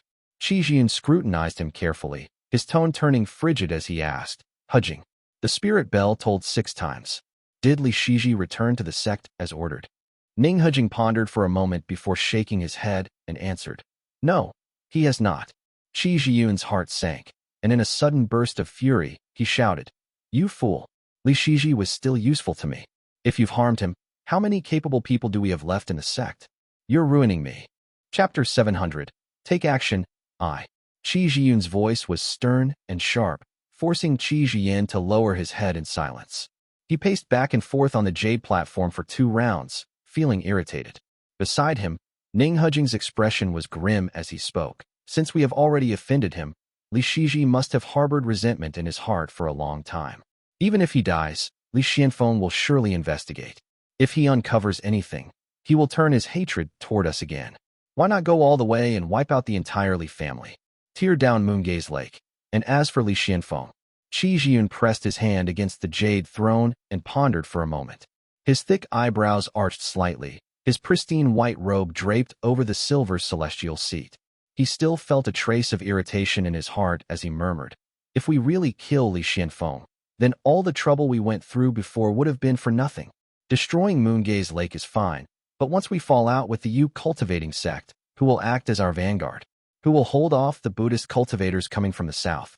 Out of the 36 peaks, 19 are stationed to guard the 4 seas. 6 are scattered across market towns, and the remaining 11 must also consider Taoist Master Yuan Xiao. Only 6 peaks are truly available for deployment. When the time comes, who will be sent to fight against the devil cultivators and Buddhist cultivators?" His speech grew increasingly fast, carrying a ruthless edge. He cast a cold glance at Ning Hujing and asked, "Will you go?" Ning Hujing naturally lowered his head and shook it. Though he held considerable power within the sect, his innate ability was weak. Achieving Foundation Establishment realm had already been a struggle for him. How could he possibly take on such a task? He could only shake his head. Qi Zhiyun then turned his head toward Qi Zhiyin and asked, "How about sending you?" Qi Zhiyin remained silent as well. He had aspirations of reaching the Purple Mansion realm and was already preoccupied with his cultivation. How could he afford to go and risk his life in battle? Qi Zhiyun sneered coldly, saying, "Or should we send a few elders from the family?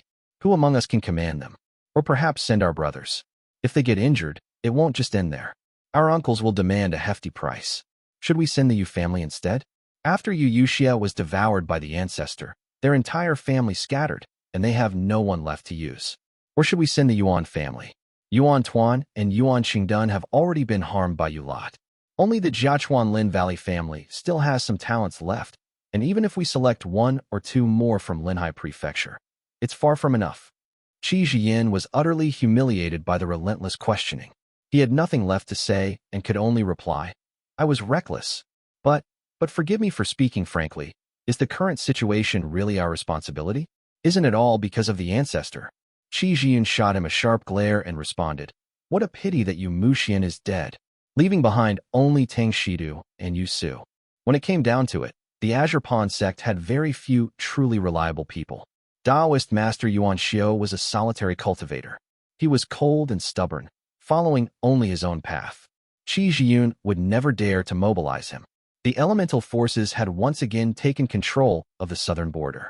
Though it would likely return to the hands of the Ning family in a few years, Qi Zhiyun only found it troublesome. He lowered his voice and asked, "You deliberately sent him to find Yuan Tuan. He most likely won't survive. Regardless of whether Li Shiji lives or dies, an explanation must be given. None of the major families are blind, especially the Yang family. We killed their son-in-law." A headache overtook him. He could only wave his hand and say softly, "Find a scapegoat." The two quickly nodded and withdrew. Only then did Qi Zhiyun slowly take his seat, covering his forehead with his hand. He closed his eyes as if recalling something else. "The Dragon Clan has always despised us, and those Dragon Monarch descendants are lurking around Thundercloud Temple. How can we act recklessly? Brother Yin is too naive. If we offend a Dragon Monarch, it will only bring disaster upon us."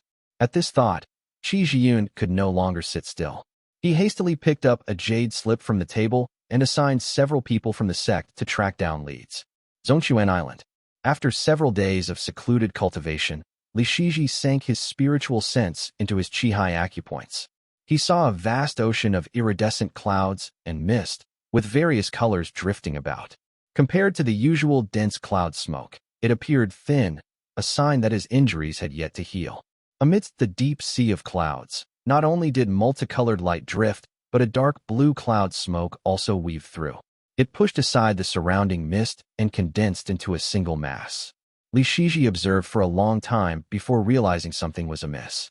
He had assumed that when Dongfang Heyun's mana invaded his body, it would cause great destruction. Yet, to his surprise, it merely left him cold throughout. Using his talisman Qi, he was able to dissolve and expel most of it quickly, leaving only this lingering mass in his Chihai acupoints. The residual mana had gathered on its own, forming a compact mass in his Chihai acupoints, floating obediently amidst the mist. It seemed ethereal and could be easily dissipated by his own mana, let alone with his talisman Qi. What does this mean? Li Shiji had read many Taoist texts. This kind of intrusive mana usually dispersed throughout the body. The mana would invade the organs and cause destruction, never gathering into a single entity like this. He studied it closely and sensed the subtle changes in the mana. It didn't seem like an offensive technique, but rather an art of perception. He quickly came to a realization. Dongfang Heyun wants to spy on the situation in Azure Pond sect. Mohai had achieved the Purple Mansion realm and was a direct descendant of the Dragon Monarch. He was rumored to be the seventh son of the current Dragon Palace ruler. He was not someone to be trifled with. How could he tolerate Azure Pond sect humiliating him without retaliation?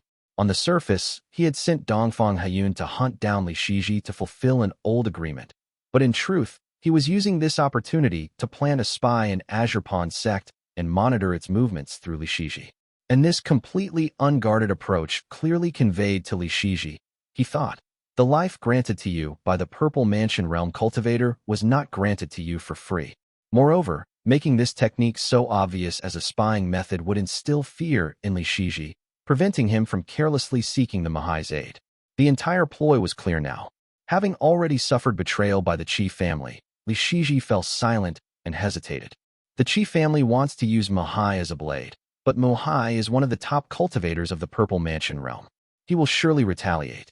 And yet, I am the one who suffers, caught between them, unable to offend either side. Now that Li Shiji understood the situation, he sighed deeply, not daring to erase the mana cluster recklessly.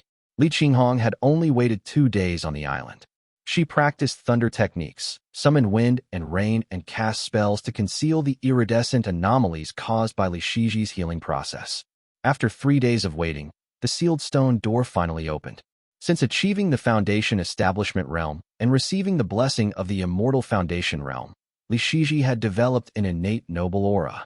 His features had become smoother and more composed compared to his youth. However, his current pallor lent him the appearance of a frail nobleman. Dorlaken's thoughts. Some readers might wonder why some Taoist masters like Yuan Su and Yuan Xiu have spaces in between, while some Taoist masters like Yuan Wu have no space in between. The reason, Yuan Wu is the only one that had no space because it is his real name.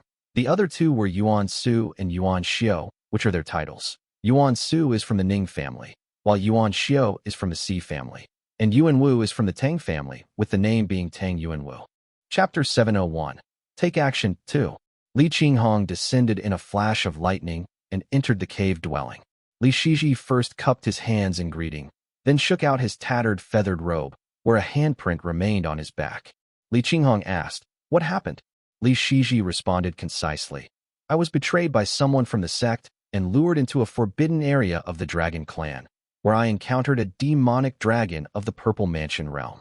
He had his own reservations and was unwilling to act as a blade for Azure Pond sect, so he let me go. However, he placed a restriction on me that allows him to observe my surroundings." Li Qinghong listened to his matter-of-fact tone, but she could well imagine the sheer terror of escaping from a Purple Mansion realm cultivator.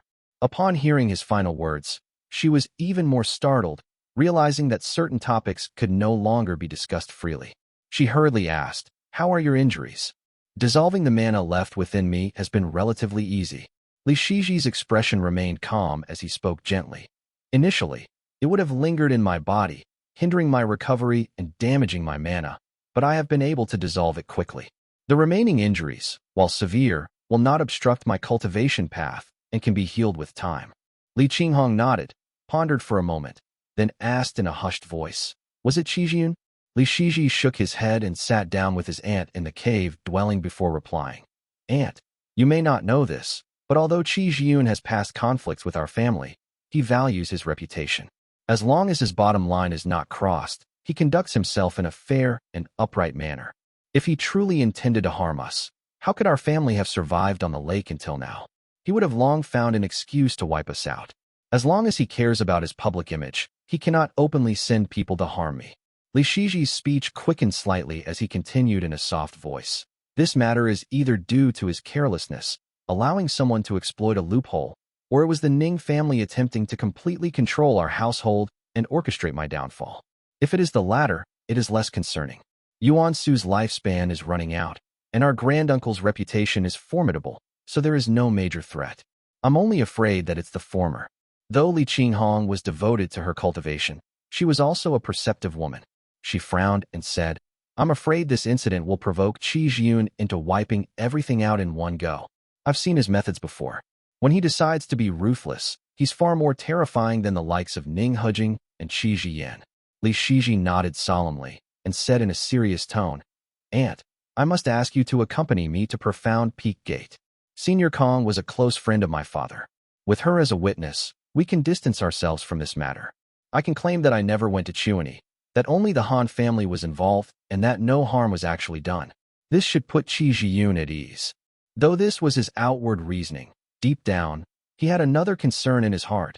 I don't know what kind of person Taoist Master Suguan is, but if he hears that I escaped from a Purple Mansion realm cultivator, he may personally come to investigate.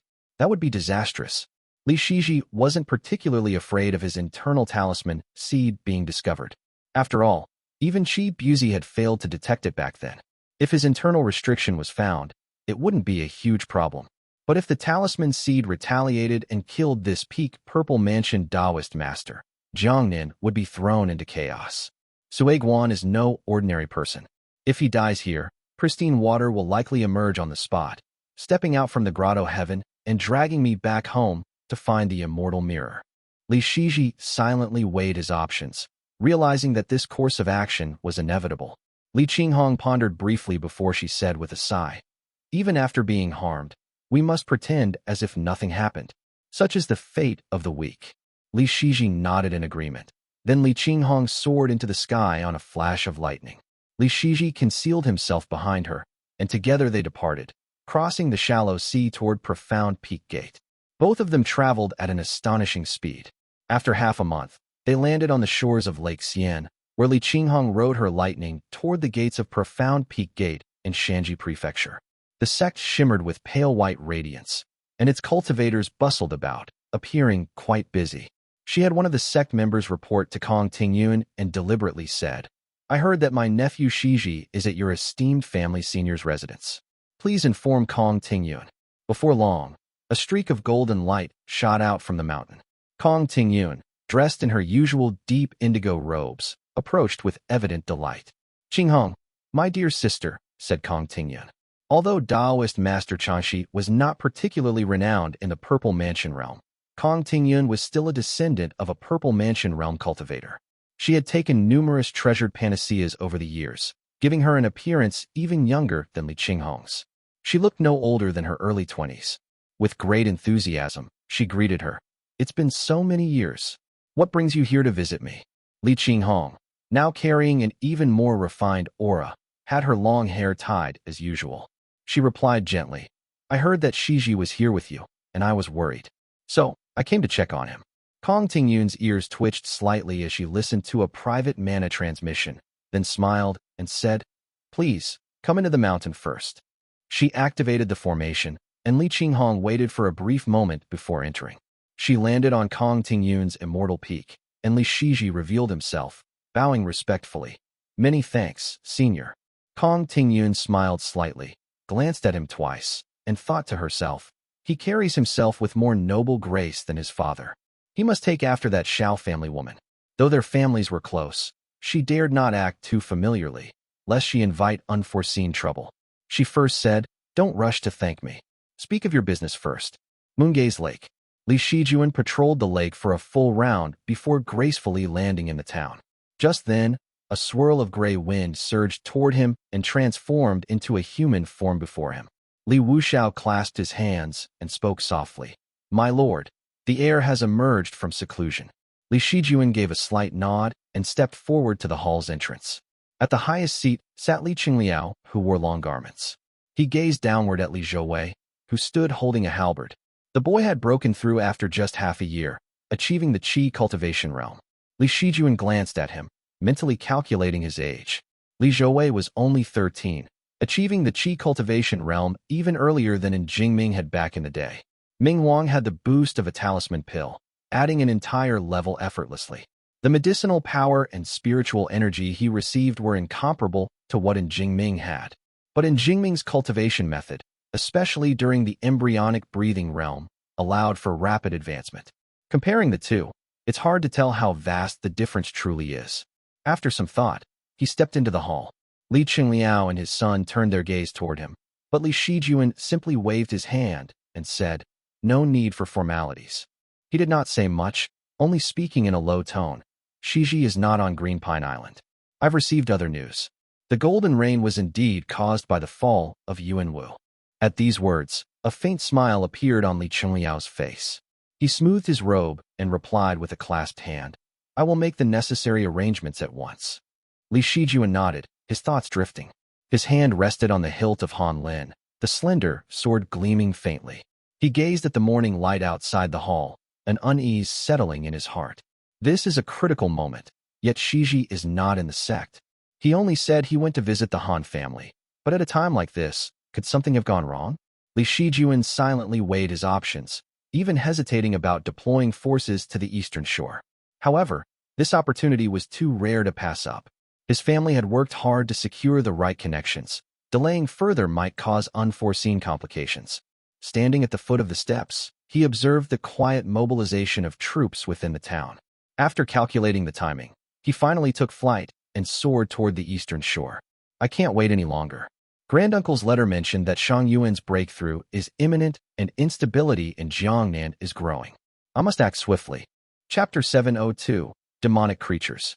The Li family's troops moved through the mountains, while Li Shijuan, clad in flowing white robes with a sword at his waist, stood atop a peak overseeing the formation. Not far away, Kongheng drifted on the wind with his eyes closed. He was murmuring incantations as if performing rites for the dead. Li Shijuan took a careful glance, confirming that Li Wuxiao was staying close to Li Zhouwei, then withdrew his gaze. As he stepped through the snow-laden winds, his ears twitched slightly, and he suddenly turned his head to the side. A glint of cold light flickered beneath Li Shijuan's sword-like brows as wisps of white mist drifted from his eyes. He stared intently at an empty patch of space not far away. After a few breaths, he furrowed his brows and spoke in a cold voice. "Which Taoist friend lingers here in hiding? I am Li Shijuan of the Li family. Please reveal yourself." His voice, sharp and commanding, carried far, reaching the ears of Kongheng in the distance. The narrow-eyed monk abruptly opened his eyes and retrieved an ancient green-colored Buddhist monk's staff from his sleeve, swiftly riding the wind toward them.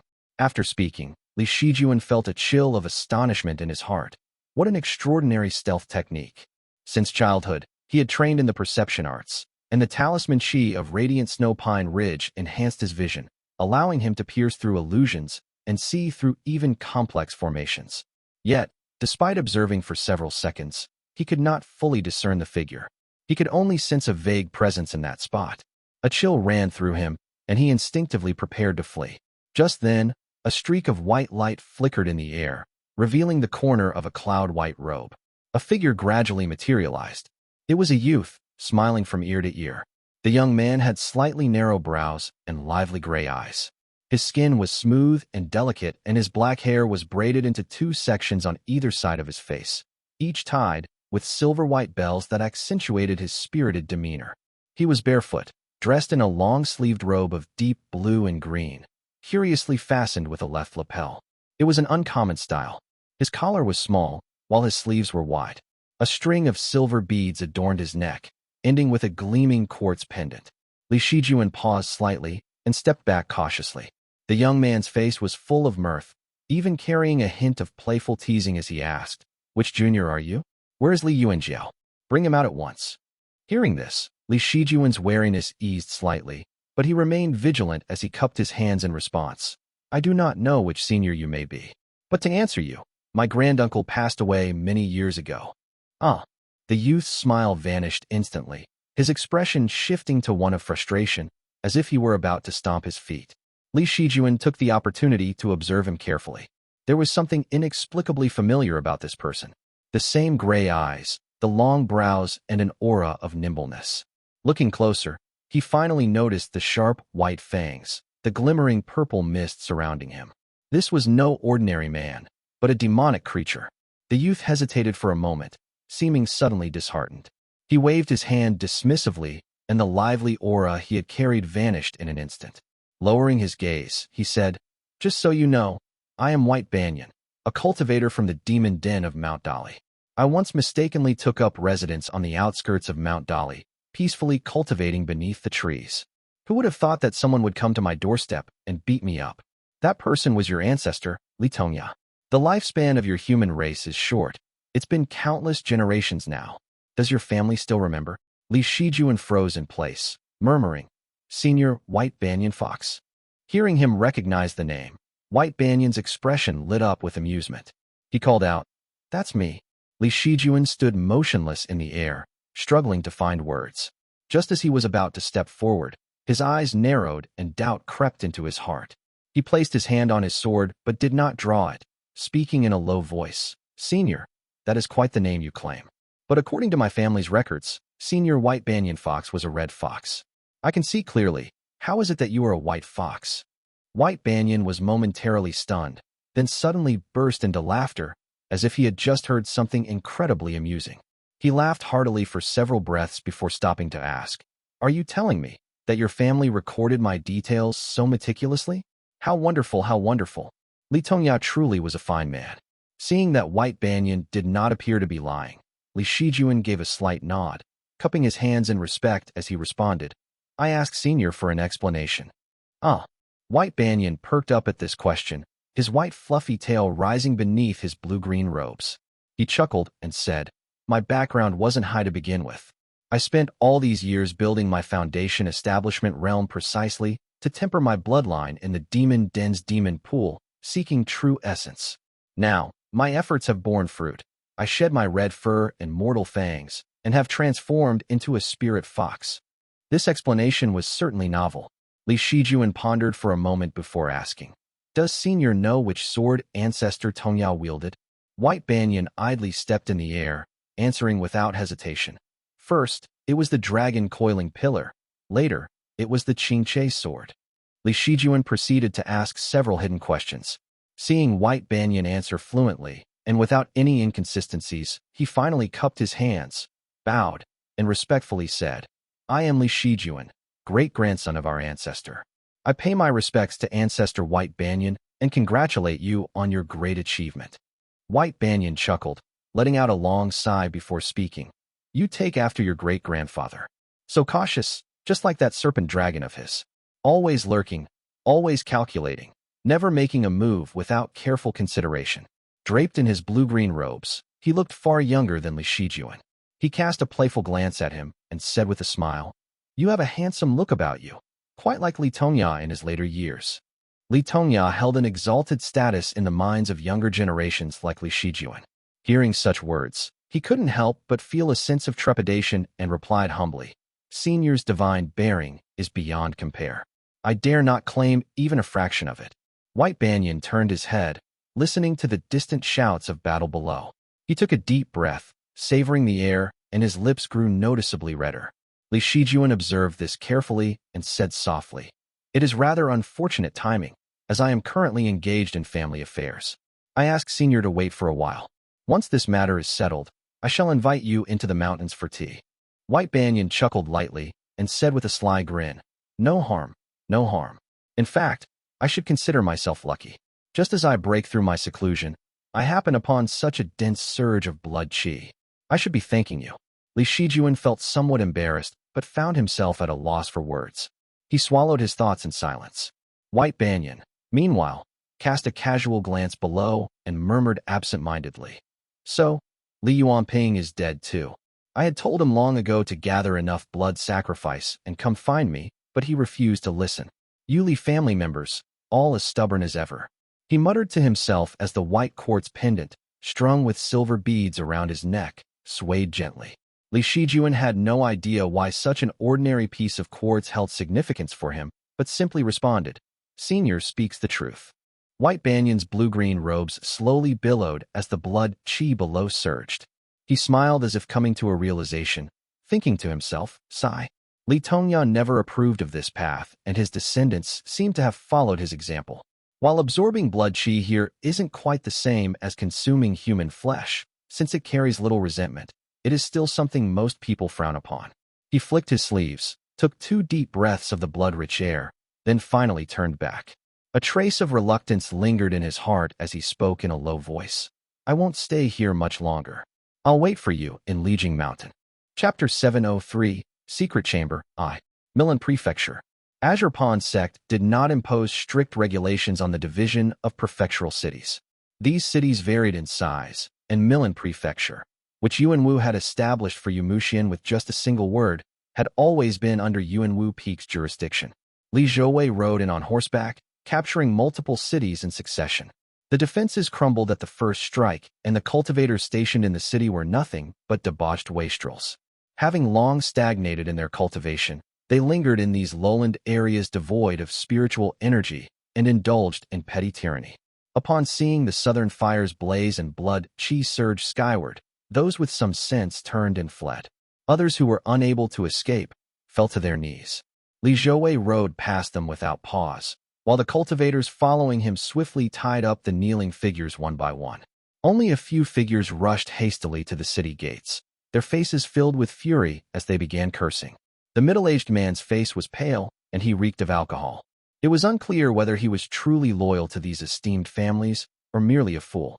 His robe looked hastily thrown on, and the jade bottle at his waist surged with blood qi. He bellowed, "Which fool from Milan dares act so recklessly? Chengdu has forbidden internecine slaughter. How dare you invade like this? Do you not fear the wrath of the greater families?"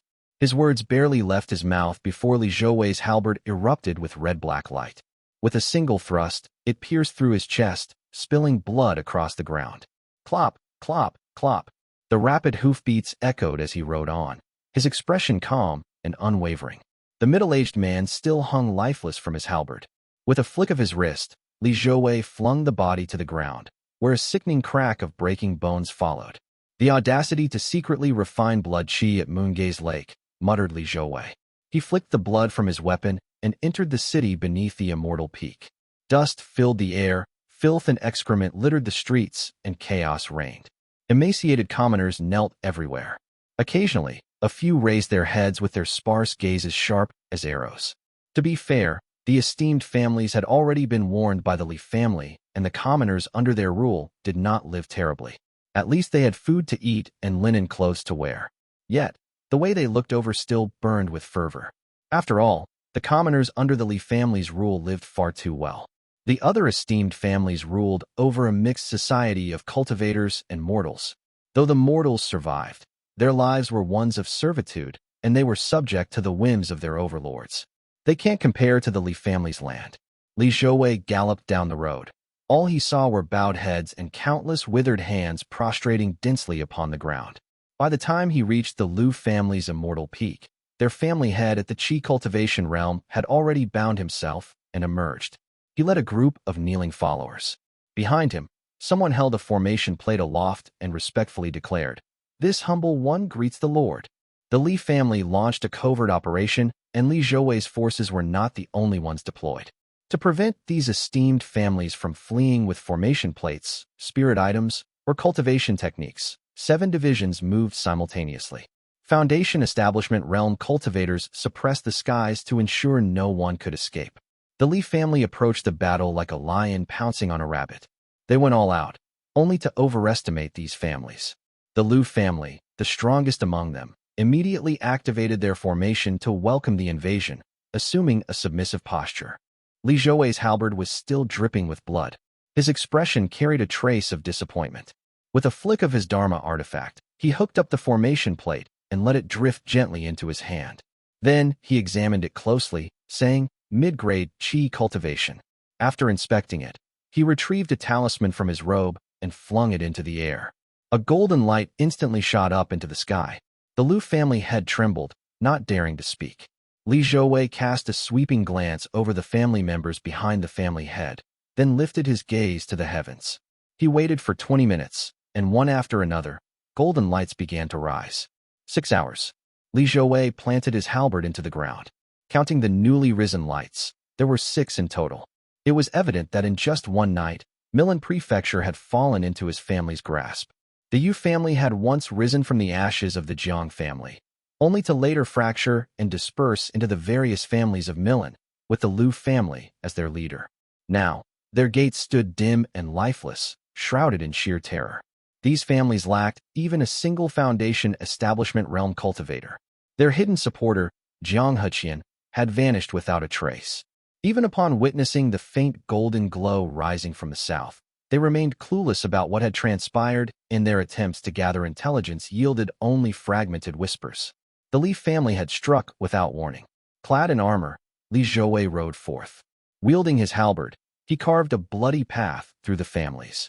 Only when his army was upon them did they realize the severity of the situation. But by then, it was far too late to flee. He surveyed the surroundings and spoke in a calm voice. These remnants of the Yu family, seal their cultivation and send them to Chengdu to await judgment. The Liu family head turned deathly pale. Hearing Li Zhouwei label them as remnants of the Yu family, he feared that all of Yu's sins would be pinned on them. He opened his mouth to explain, but before he could utter a word, the surrounding Jade court guards sealed his lips and dragged him away. Li Zhouwei rested his halberd against his horse. A soft, clear light emerged from his palm, which wiped away the lingering blood. He and his father had long discussed the fate of the Yu family's surviving branches. There was no chance they would be allowed to remain in these lands. These people had deep roots here and their own secretive means of cultivating blood qi. They had fostered numerous landlords and even controlled most of the rogue cultivators, playing a crucial role in the Yu family's collapse. Their network of collusion ran deep. So, simply suppressing them was not an option. Local tyrants, then let them be exiled, muttered Li Zhouwei. Although many of them had consumed blood qi, wiping them all out was not feasible. The best course was to take advantage of the current momentum and force them southward.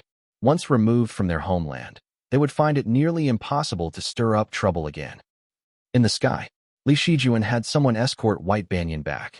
Watching as golden talismanic lights rose across the vast Milan prefecture in an instant, he let out a small sigh of relief as he said, "It seems everything has gone smoothly. None of the families caused trouble. That was to be expected." The Golden Tang Gate in the north was too preoccupied with its own affairs. The Fei family on the northern shore dared not make a move, and the western mountains marked the boundary between Azure Pond and Golden Feather Sect. The small temples and Taoist he on the western shore had always been reclusive. He was absorbed in his own matters, with no means to interfere. The Shao family in the east had also been consulted, with an agreement that their vassal families on the eastern shore would remain untouched. The sect had mediated matters clearly. If anything still went awry, that would truly be unusual.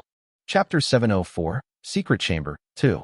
After a brief wait, Li Qingliao, who was clad in a gray cloak, ascended on the wind. At his waist hung the dragon coiling pillar, patterned like fish scales. Having managed the family's affairs for years, he was a prudent man. He halted before Li Shijuan, clasped his hands in greeting, and reported, "Greetings, 8th uncle. The 18 towns and 5 immortal peaks of Milan Prefecture are now fully under our control. The 7 remaining branches of the Yu family have all been captured and sent to Lijiang." Li Shijuan nodded and spoke softly, "Good. Make sure none are overlooked. Detain them all first." He gave his instructions, then asked in a lower voice, "Have you decided on how to handle them?" Li Qingliao drifted forward with him on the wind and responded in a measured tone, "8th uncle, do you still recall the many shamanic strongholds in Mount Yu?" Li Shijuan gave a slight nod and replied, "Of course." With the Li family's takeover of Mount Yu, the ancestral grounds of the Yu shamans hidden within the towering mountains were gradually unveiled. These places harbored deeply ingrained cultic worship and were frequently engaging in human sacrifices. The shamans numbered over 100,000, scattered across various regions where 99% of them were mere mortals. As soon as the Li family conquered Mount Yu, these remote wild temples sent envoys and claimed allegiance to the Li family. Yet, their territories were barren and treacherous, technically within the domain of the demon den of Mount Dali. Naturally, the Li family was unwilling to risk provoking the demon den by delving deeper. Moreover, these mortals were fanatical cultists that were difficult to manage. The cost of governing them far outweighed any potential benefits, so they accepted only their tributes. Near these desolate lands lay the ruins of Hualuoyi, another spiritually barren region with a violent populace. This was the very shamanic lands Li Qingliao referred to. My plan is this. First, relocate all 7 families to Lijiang Mountain and register them individually. Then, use them to populate the shamanic territories deep within Mount Yu. Those heretical mountain temples are full of brutal customs. Most of the Yu people don't even speak our language. The land is wild, barren, and lacks spiritual energy. So, no cultivator from our family would ever want to go there. Sending our own people would be more of a punishment than a deployment. These 7 families are the perfect fit to fill that void. Li Qingliao chuckled, clearly having planned this long ago, and respectfully added, these 7 families aren't weak. Placing them there will force them to consume each other while reshaping the culture. At the same time, they will serve as a deterrent to those wild temples, preventing them from engaging in blood sacrifices. Hearing this, Li Shijuan nodded slightly and responded softly, it is indeed a good plan. But make sure to send reliable people to oversee them. Keep a heavy hand on supervision. Li Shijuan raised his sword-like eyebrows slightly and explained, that place already lacks strong spiritual energy. These 7 families are accustomed to consuming blood food, indulging in blood pills and rice meats. If they are sent there, they may only become more extreme. Worse still, they might collude with the wild mountain cults and prey upon the common people together. With these words, Li Qingliao immediately understood. He respectfully bowed and replied, thank you for your guidance, 8th uncle. Li Shijuan chuckled softly and said, it's not really guidance. If you were in my place, you would have seen it yourself. It's just about planning ahead to minimize losses. If we had acted just 2 days later, who knows how many more lives would have been lost. Li Qingliao nodded and followed behind. Li Shijuan descended on the wind, soon arriving at the towering Millen Peak. Though not the best spiritual vein in Moongaze Lake, it was the most expansive and robust one. It was nearly half the size of Xianyu Peak of the Shao family. Millen Prefecture consisted of 1 main peak and 5 additional peaks. This place was handled personally by Li Shiming, the highest cultivator present. He merely released the radiant origin pass into the sky, and the cultivators in the mountain, bathed in its dazzling light, emerged and surrendered without resistance. After all, the formation guarding this mountain was no longer the Foundation Establishment Realm formation once built by the Yu family. Having endured multiple chaotic battles, it had long since fallen into disrepair. Various foreign branches had conspired to dismantle it, each taking a share of the remaining spirit items. The current formation was barely at the Qi cultivation realm. It was hardly enough to withstand even a few strikes from the Radiant Origin Pass. Li Shiming patrolled the mountain and found its core still intact. The spiritual energy and geomantic lines had not suffered severe damage, but the mountain itself had been stripped of nearly all structures. The Yu family had suffered too much turmoil during its fragmentation. Every family had seized what they could and carried off whatever was movable. Almost nothing was left behind. Even the alchemy pavilion and medicine courts had long since become barren ruins. Li Shijuan landed atop the main peak, where Li Shiming stood waiting. Dressed in a golden Taoist robe, his entire body radiated with dazzling light. Li Shiming's cultivation had deepened significantly, and his expertise in alchemy had improved as well. 2 members from external branches had begun training in the Tao of Alchemy under him and now assisted in his alchemy room. Within the family, he was highly respected, and even rogue cultivators occasionally came to seek his medicine. Seeing Li Shijuan and Li Qingliao descend, he first nodded toward Li Qingliao before smiling and saying, the Yu family's storage vaults have been almost completely looted. It's so empty you could fit a farm in there. I searched carefully twice, and only then discovered a few hidden chambers. These chambers are reinforced with Foundation Establishment Realm blessings, likely requiring a token or a specific lineage to unlock. These families are all at the Qi cultivation realm before and after their split. I suspect only Jiang Heqian had access to them. He had clearly waited for Li Shijuan to examine them together. Seeing his younger brother nod, he stepped forward, a hint of sentiment in his expression. Tilting his head to glance at him, he sighed and said, do you still remember in Jingming? Li Shijuan naturally nodded and replied in a warm tone, other families may not know, but our family remembers him well. Any direct descendant who has read the family history knows his name. Li Shiming sighed and retrieved an object from his sleeve. It was a gray, preserved head. Enchanted with spell arts, it was slightly dried from long storage. Its eyes remained tightly shut, the features lifeless, yet faint traces of heroic spirit still lingered in its brows. So now we finally see his face, Li Shijuan glanced at it briefly, noting how much it resembled in Siming and in Siwei, the two brothers. Li Shiming murmured, and Jingming was too unnatural. After his death, his own family devoured his flesh, leaving only this head behind. The Yu family couldn't comprehend its significance, so they preserved it with mana and stored it in their treasury. Later, the Yu family suffered repeated upheavals, with internal warfare breaking out. The warehouses were rarely visited, and when the family finally fractured, their secret vaults were raided. Blood was spilled everywhere. In the chaos of looting, no one cared for this head. It was left abandoned in a corner, thrown together with mundane items. If I hadn't scanned the area with spiritual sense and deliberately searched for it, I might have missed it entirely. He silently put the head away, his voice carrying an inexplicable tone as he said, "I'll store this away in our archives. If I recall correctly, Yumugo's head is still somewhere." Oh, in the end, no matter how much one struggles, it all comes down to death, the destruction of one's family, and the head falling into another's hands. Li Shijuan paused briefly before replying. "Take this back and give it to Jian, so he can properly lay it to rest. As for Yumugo's head, bury it somewhere as well. Let this be the end of past grudges." His sharp brows lowered slightly as he continued speaking in a quiet voice. "Today, we look at these severed heads and sigh with sentiment. But I fear that 100 years from now, if our family were to decline and others break into our vaults, they too might look upon these same heads and sigh. In the end, all past grudges amount to nothing but death and the annihilation of a family." Li Shiming swallowed his words in silence. The two of them walked through the empty treasury until they reached its deepest chamber. Before Li Shiming could speak, Li Shijuan had already raised his head, gazing at a blank section of the stone wall. He murmured softly, "There is indeed a hidden chamber. I should have known you'd spot it with your spirit eyes." Li Shiming remarked casually. The two of them studied the area for a while before Li Shijuan's keen eyes caught certain details.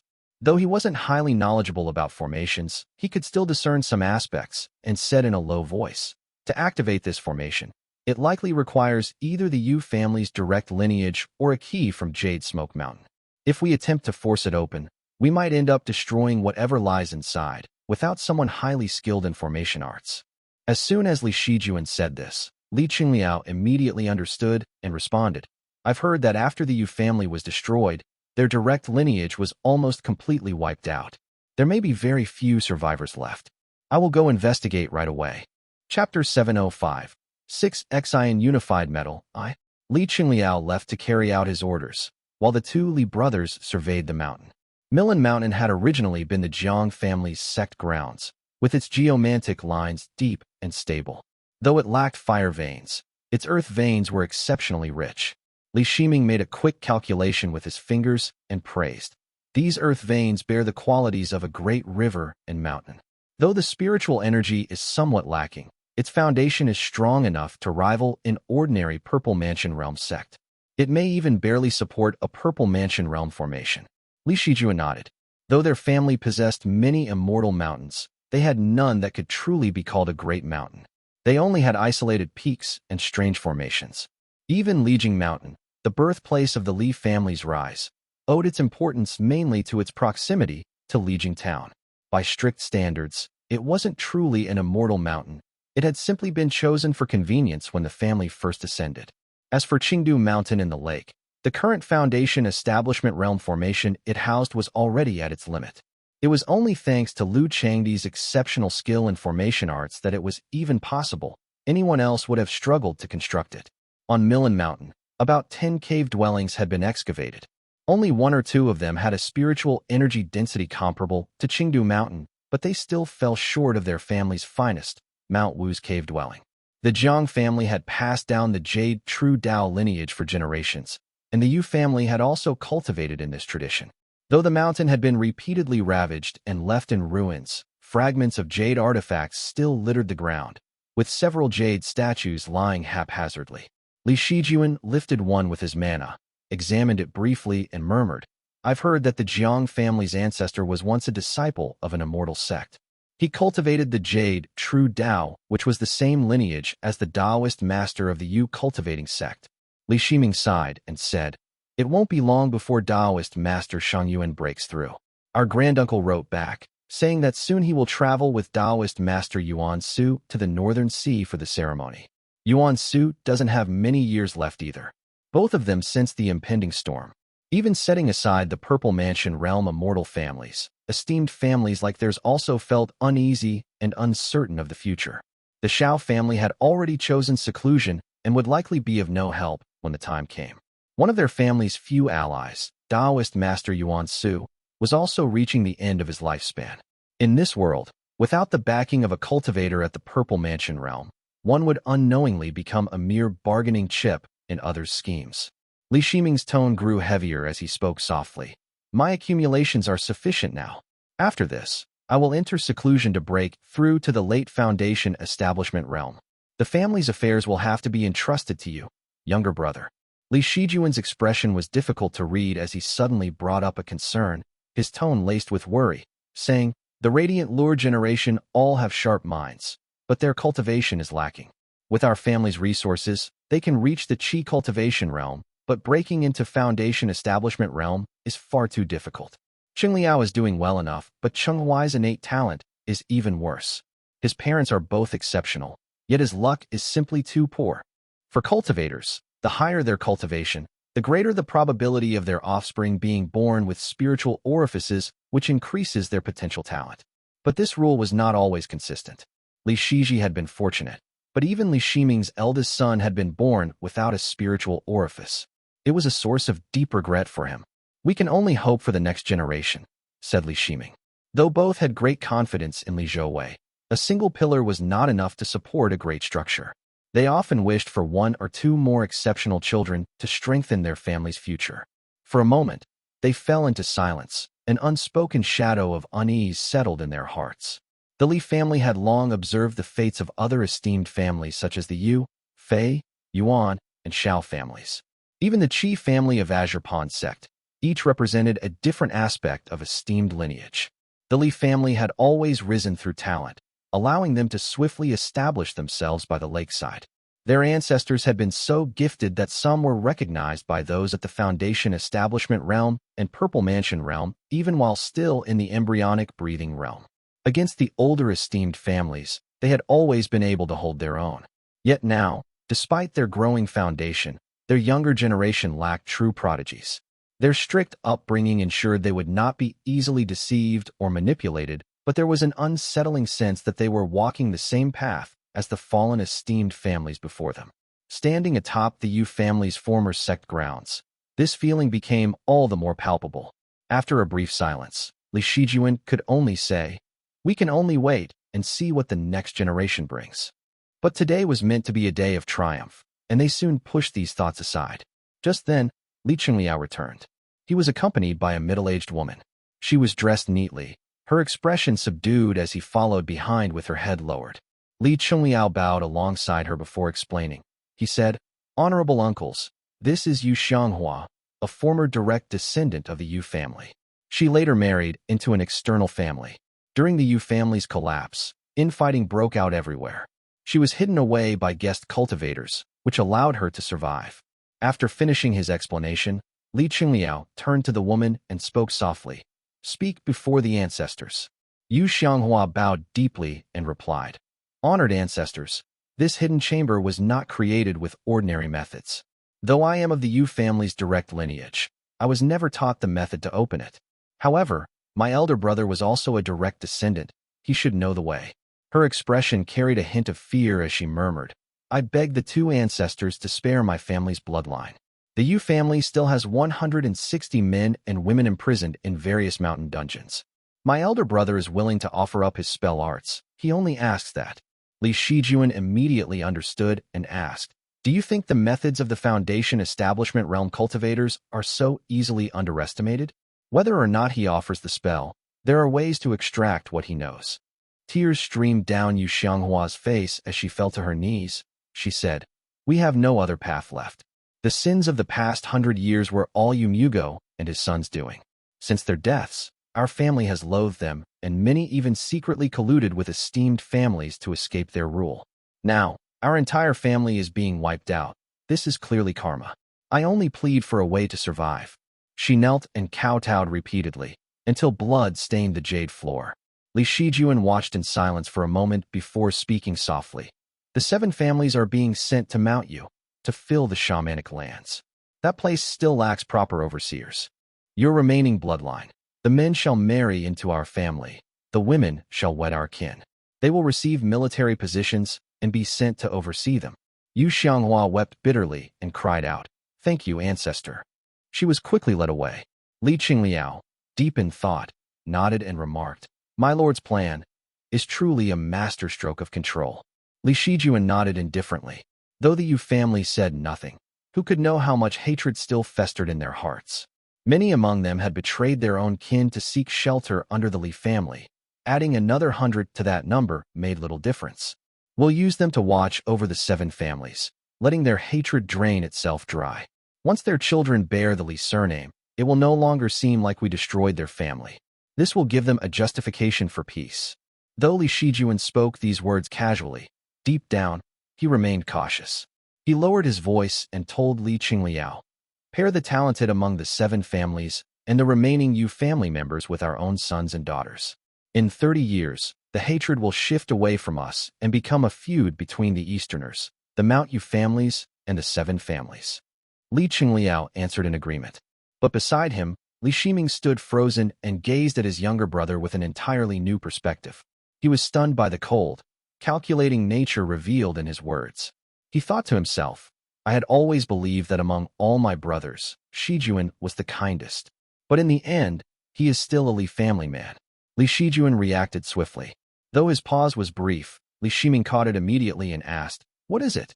Li Shiming shook his head and said with a chuckle, "Good thing you're not Shijuan." Li Shijuan was momentarily stunned before shaking his head with a soft laugh. He said, "The Azure Pawn sect schemes are no worse. They just exploit every resource to the fullest and make them seem dirtier." As they spoke, the Yu family man was brought forward. His body bore the marks of torture and his legs showed imprints left by shackles. He remained silent at first and only bowed respectfully before the 2 of them.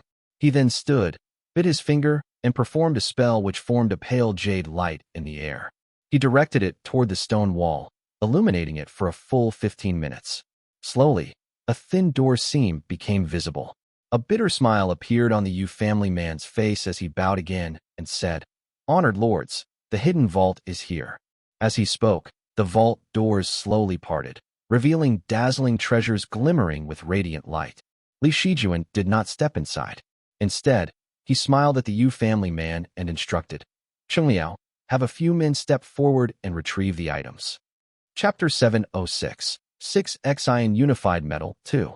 Since this was another family's treasury, there was no telling what lay inside. Li Shijuan was naturally wary that there might be hidden formations or secret techniques that could injure him or trigger something far worse.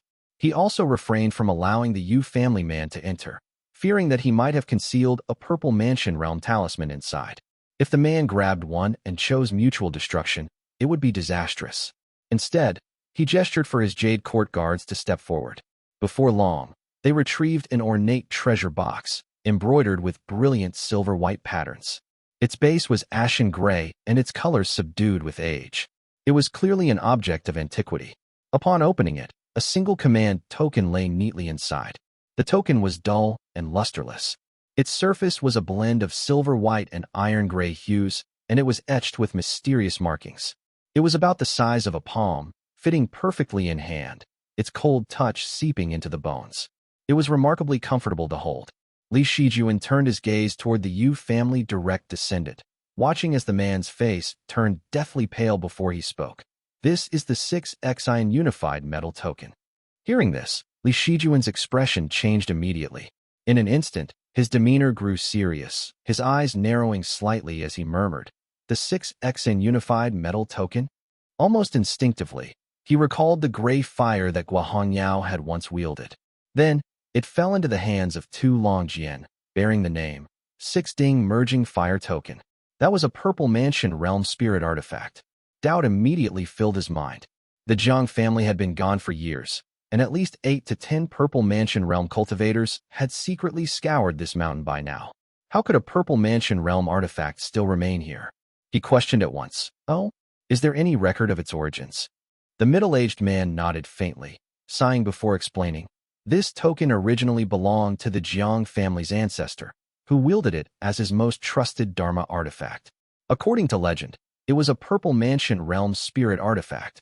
As he spoke, he didn't seem fully convinced by the tale himself. After a brief pause, he continued, "Unfortunately, after his death, no one in the Jiang family could activate this artifact. It remained untouched for decades, until one day, a man arrived from the north. This man claimed his surname was Wang, and he called himself Taoist Master Jinglu." The two brothers were immediately shocked and exchanged glances. Both knew exactly what this meant and thought to themselves, the Wang family of Yinghua. The Li family had encountered something similar before, and they had benefited from it. Sword Immortal Wang's son had once come seeking sword intent, leaving behind a foundation establishment realm spirit root, which remained one of their greatest family treasures to this day. So it was a family member of the Sword Immortal Wang who was at the Golden Core realm, perhaps even his senior. The Yu family man seemed to grow even paler as he recounted the tale. Exhaustion weighed upon him. He had clearly gone too long without rest and was on the verge of collapse. He murmured, "The Taoist master traveled all the way here and said very little." He simply demanded the Jiang family hand over the spirit artifact. Unable to resist, they obediently handed it over.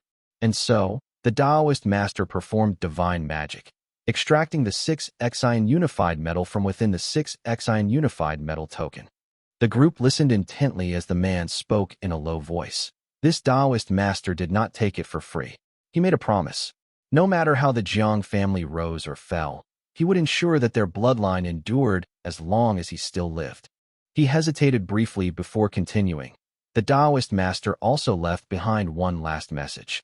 "If you see golden flowers filling the northern sky, roaring without end, with cloud-born dragons and tigers rising and falling. If you see the sun losing its radiance and the stars dimming, then you may offer him a cup of wine." These words shook all three of them, and a single thought flashed through their minds: a breakthrough to the Golden Core realm. They silently pondered the implications of this ancient tale, feeling an unspoken sense of awe. Pressing the man further, they found that he knew nothing more, only that it was an old family legend, with scattered records in the Jiang family archives. He himself had only heard it by chance. The Jade court guards continued hauling out treasures. There were gold, silver, jade artifacts, treasured panaceas, and Dharma artifacts. There were things that would normally be considered invaluable. Yet, none of them could truly focus on these riches. The Yu family descendant, however, grew paler by the moment. His legs trembled, his face twisted in agony and shifted between expressions of despair. As he watched the treasures being carried away, he placed his hand over the Shenyang acupoint that was at the center of his forehead and murmured, "Ah, I have no face to meet my ancestors." His mana burst forth, yet the Shenyang acupoint, the very seat of his spiritual consciousness, could not withstand such a blow. In an instant, his breath ceased. He collapsed, and his body struck the ground with a dull, final thud. Li Shijuan withdrew his hand, having stopped Li Shiming from intervening. He let the man end himself without a word, then turned his gaze to Li Qingliao.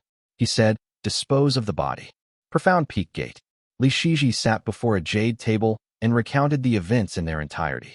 Changtian took a sip of tea, listened, then furrowed her brows in surprise and remarked, "At this point, the Qi family can't be in a good situation, can they? And yet, they still have the mind to stir up such things? What is Qi Zhiyun thinking?" Li Shiji poured her another cup of tea and replied in a soft voice, "It's hard to say. This may have been done in secret by someone within the Qi family. Qi Zhiyan is narrow-minded and petty, and Ning Hejing is selfish and self-serving. Either of them is capable of such a scheme." Kong Tingyan didn't know these people well, so she simply nodded along and smiled. "Don't worry, Shiji. This is a small matter. Since you've come personally, it won't be an issue given my ties with your father." She agreed at once and added, "We'll need a proper pretext. Whether Qi Zhiyun believes it or not, it at least gives him an excuse to back down. If we act without reason, it'll look too suspicious." Exactly. Hearing her say this, Li Shiji's heart settled, and he thought to himself, "She is my father's old friend, after all. Her mind and methods are naturally sharp. She picked up on it right away, saving me the trouble of making an explicit request." Kong Tingyun pondered briefly before speaking in a gentle tone. "A while ago, our sect's Taoist master issued an immortal order. It is to travel to Xia Mountain in the Eastern Sea to capture dawn-colored qi. The heavenly glow there descends rapidly, beyond the reach of ordinary Foundation Establishment realm cultivators. Li Shiji immediately understood and nodded. He said, "Good. Then we'll go together." Changtian rose with a smiling expression and said, "I'll have someone send word to your esteemed family and Qingsui Peak to deliver our response." Li Shiji nodded repeatedly, then turned to Li Qinghong and said in a low voice, "As for the Han family, I'll have to trouble you." And Li Qinghong gave a slight nod, bid farewell to Changtian, and rode the wind beyond the formation. She headed straight toward the Eastern Sea. Chapter 707, Wrapping Things Up, I. The Han family's Donglu Island was renowned for its rich deposits of spirit sulfur and spirit brimstone. Their earliest ancestor had been just a rogue cultivator selling spirit sulfur, but through generations of accumulation and currying favor with various powers, they had slowly risen to their current status. Li Qinghong rode the wind and arrived at Donglu Island, which appeared peaceful and calm. She pondered quietly for a moment. "I don't know what kind of attitude the Han family has. Better not reveal myself just yet." She cast an invisibility art and descended using her mana, arriving in the bustling market district. The population was decent and cultivators moved to and fro in a steady stream. She located one of the Han family's own establishments. As a Foundation Establishment realm cultivator, she passed directly through the compound and reached the great hall at the back. There, a steward was busy with an abacus. He was at the Qi cultivation realm and appeared dressed like a trusted retainer of the Han family. A violet light rippled over her body as she slowly became visible from head to toe, and she asked, "Have your master come out and meet me." She suddenly appeared in the courtyard. Thunder flashed in her eyes as her aura surged forth. The man was startled at first, then took in her clean jade armor and the mysterious violet flask at her waist. It was clear that she was no ordinary figure. "Greetings, fairy. Greetings, fairy. The patriarch has gone out. I will summon an elder right away." He bowed repeatedly, then hurried off. Not long after, he returned with a middle-aged man in a red robe who was looking anxious. The man, who was at the early stage of Foundation Establishment realm, stepped forward and spoke softly. "I am Han Shihai. This is not a suitable place to talk. May I invite the fairy to follow me inside?" Li Qinghong nodded. Once they were inside the courtyard and tea had been served, Han Shihai tried to maintain his composure, but he kept turning the jade teacup in his hand as he asked softly, "Fairy, might you be from Azure Pond? Or from Moongaze Lake?" Li Qinghong had been training in the Eastern Sea for many years, often traveling to gather lightning. Occasionally, she would stay temporarily and pay visits to nearby factions, so she knew the Han family fairly well. She knew well that Han Shizhen and his attendant had already perished. The Han family had lost 2 Foundation Establishment realm cultivators in one blow. One was a late-stage family head, and another was a mid-stage loyal servant. With both arms severed, their wounds were severe enough to shake the very foundation of the family. The death of Han Shizhen was surely known within the Han family, but they had managed things well. On the surface, all seemed calm, yet behind the scenes, they were likely gripped by fear and unease. Li Qinghong sighed inwardly and spoke softly. "I am Li Qinghong of the Li family. I've come regarding a matter concerning my nephew." She paused briefly, her expression growing solemn as she asked, "My nephew Shiji has gone missing. I went to Green Pine Island and heard only that he came to your esteemed family. Might I ask?" The middle-aged man's face instantly turned pale as he murmured, "Li Shiji has gone missing." So it's true. Li Shiji was not only a disciple of Azure Pond, but also a direct descendant of the Li family. Han Shihai had yet to recover from the grief of his elder brother's death, and now felt even more terrified. He asked quickly, "How could this be? Could he have run into some demonic creature?"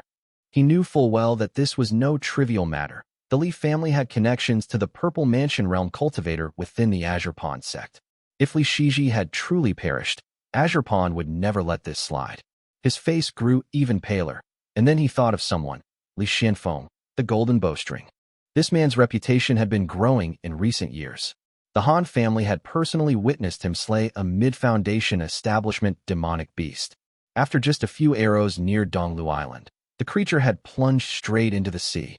If something happened to Li Shiji, that ruthless man won't let it go easily. I've heard he's unreasonable. He might just storm the island.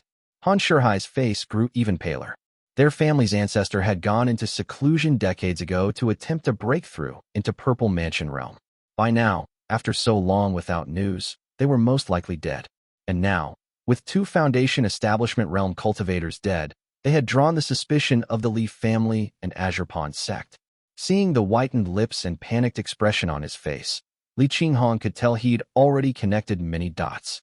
The words she had prepared were now tempered, and she thought to herself, the Han family has long held friendly ties with ours.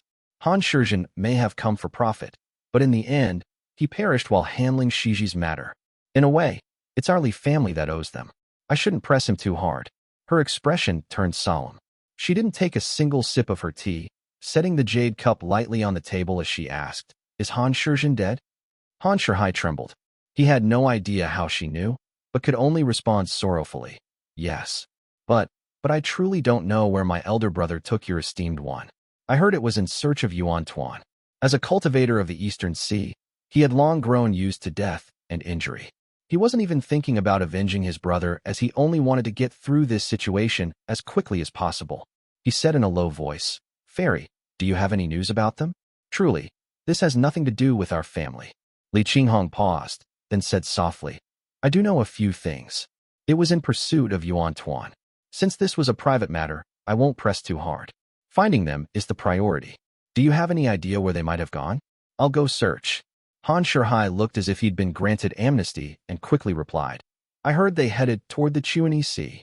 "Very well, I'll go search there." Li Qinghong nodded, seemingly ready to ride the lightning and depart. But then, as if suddenly remembering something, she spoke offhandedly. "Azure Pond sect will likely send someone to investigate, and they won't be as lenient as I am. Fellow Taoist, you'd best pray for good fortune." Han Shihai had just begun to breathe easy when tension returned with a vengeance. Li Qinghong had struck right at his sore spot. He quickly said, "Fairy, please wait." Seeing Li Qinghong turn back, he immediately put on a sorrowful face. His expression shifted swiftly as he pleaded in a low, grief-stricken voice. "Our family has so few Foundation Establishment Realm cultivators. Yet my elder brother took someone into the Eastern Sea and lost his life for nothing. Azure Pond sect is fierce. Just as you say, they won't show mercy. Please, Fairy, show us a way forward." He gritted his teeth and said softly, "I don't know the full details of the entanglement between my brother and your Taoist, but if your esteemed family has any requests, our Han family is willing to cooperate fully. We'll help your family search for the Taoist's whereabouts." Han Shihai was doing his best to curry favor, but Li Qinghong wasn't the type to kick someone when they were down. All she cared about was the Han family keeping this quiet. She had no mind to take advantage.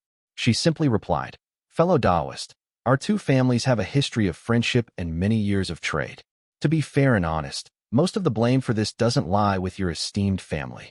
She gave a small nod and continued saying, "If Azure Pond sect sends someone, your family need only insist that Shiji came asking for news, then parted ways with your people. My family has connections within the sect. We won't let your family fall afoul of Azure Pond." Han Shihai was stunned for a moment. Then realization slowly dawned in his heart. That's right. Inland families like the Li family are said to value virtue and morality. No wonder she's letting us off so easily. Good. People like her care about honor and reputation. I should flatter her a bit more. With that thought, he immediately put on a grateful expression, his eyes almost brimming with tears, his face once again assuming sorrow as he spoke in a hushed tone. "Fairy. Thank you, Fairy. Such great kindness and virtue. Our household has no way to repay it. Your sense of right and wrong truly makes you a model among the inland families." Chapter 708. Wrapping things up, too. Han Shihai went on with scattered and overly careful praise, racking his brain to say the right things.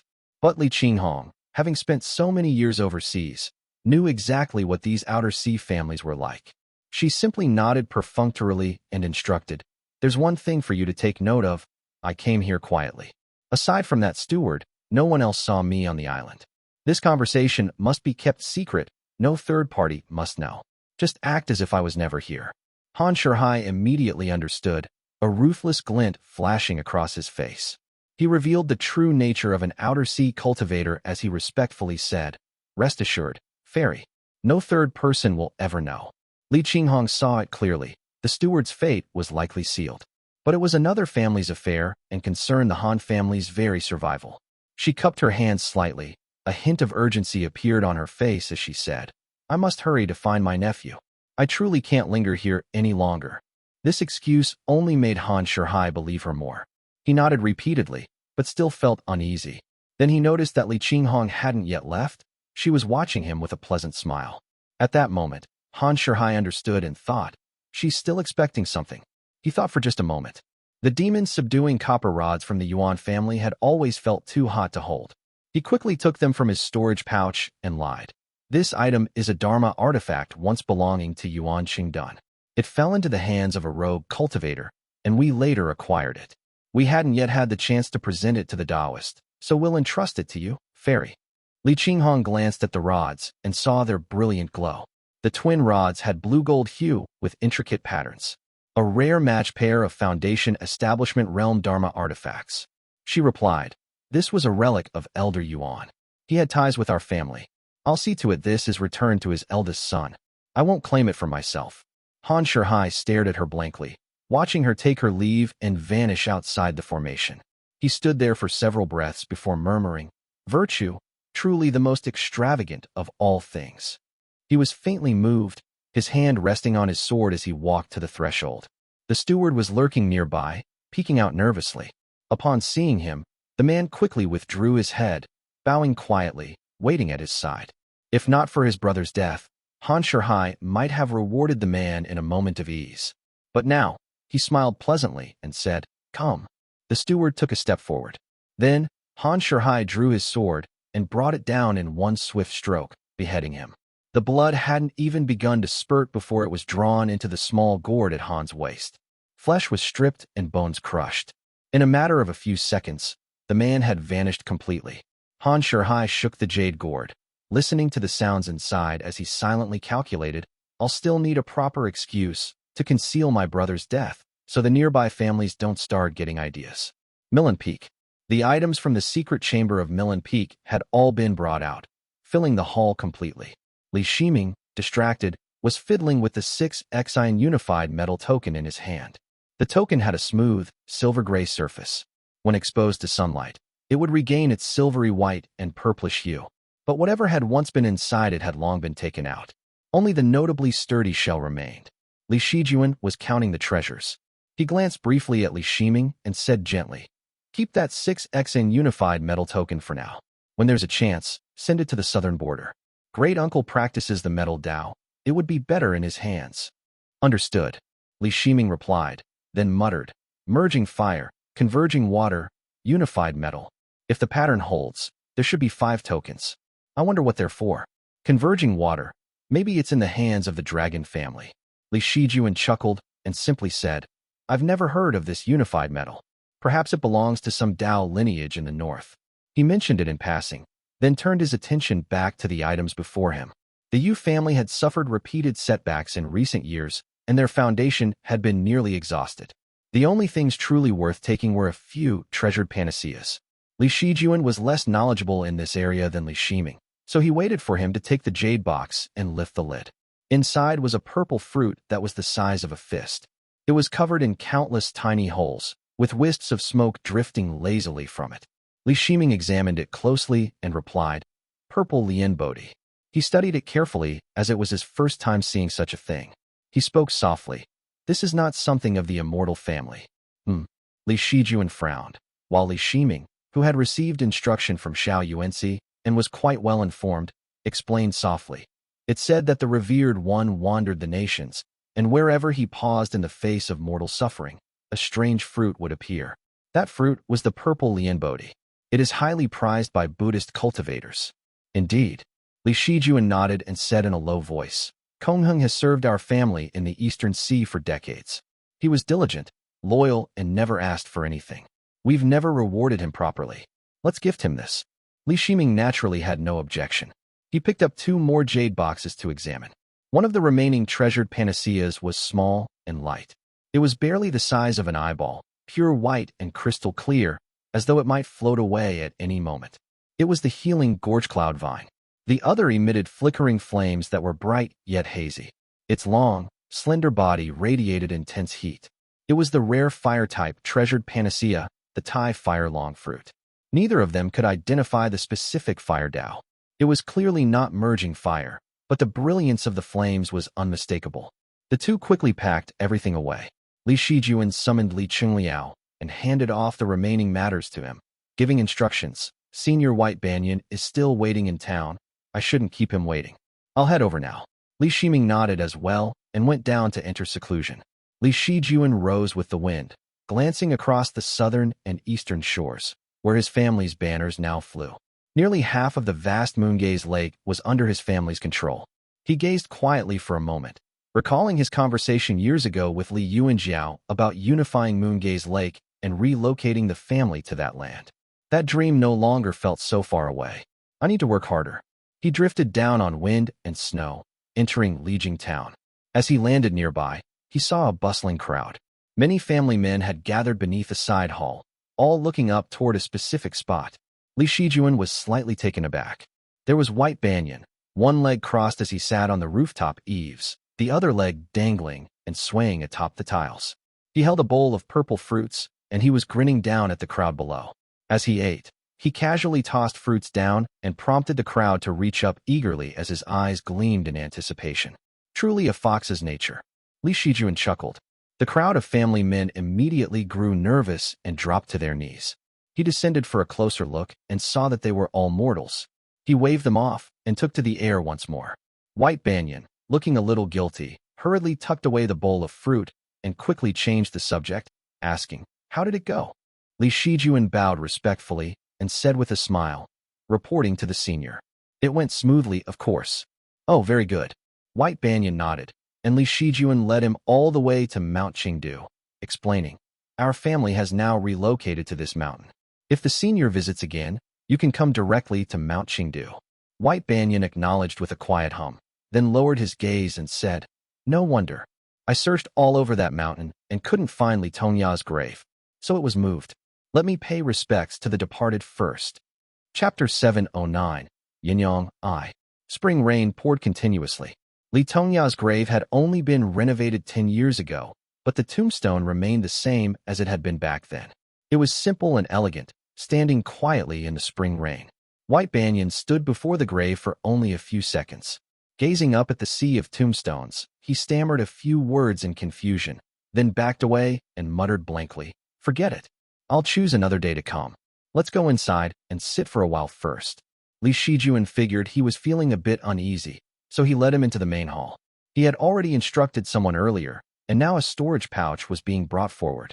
Li Shijuan respectfully said, "Congratulations on your breakthrough, senior.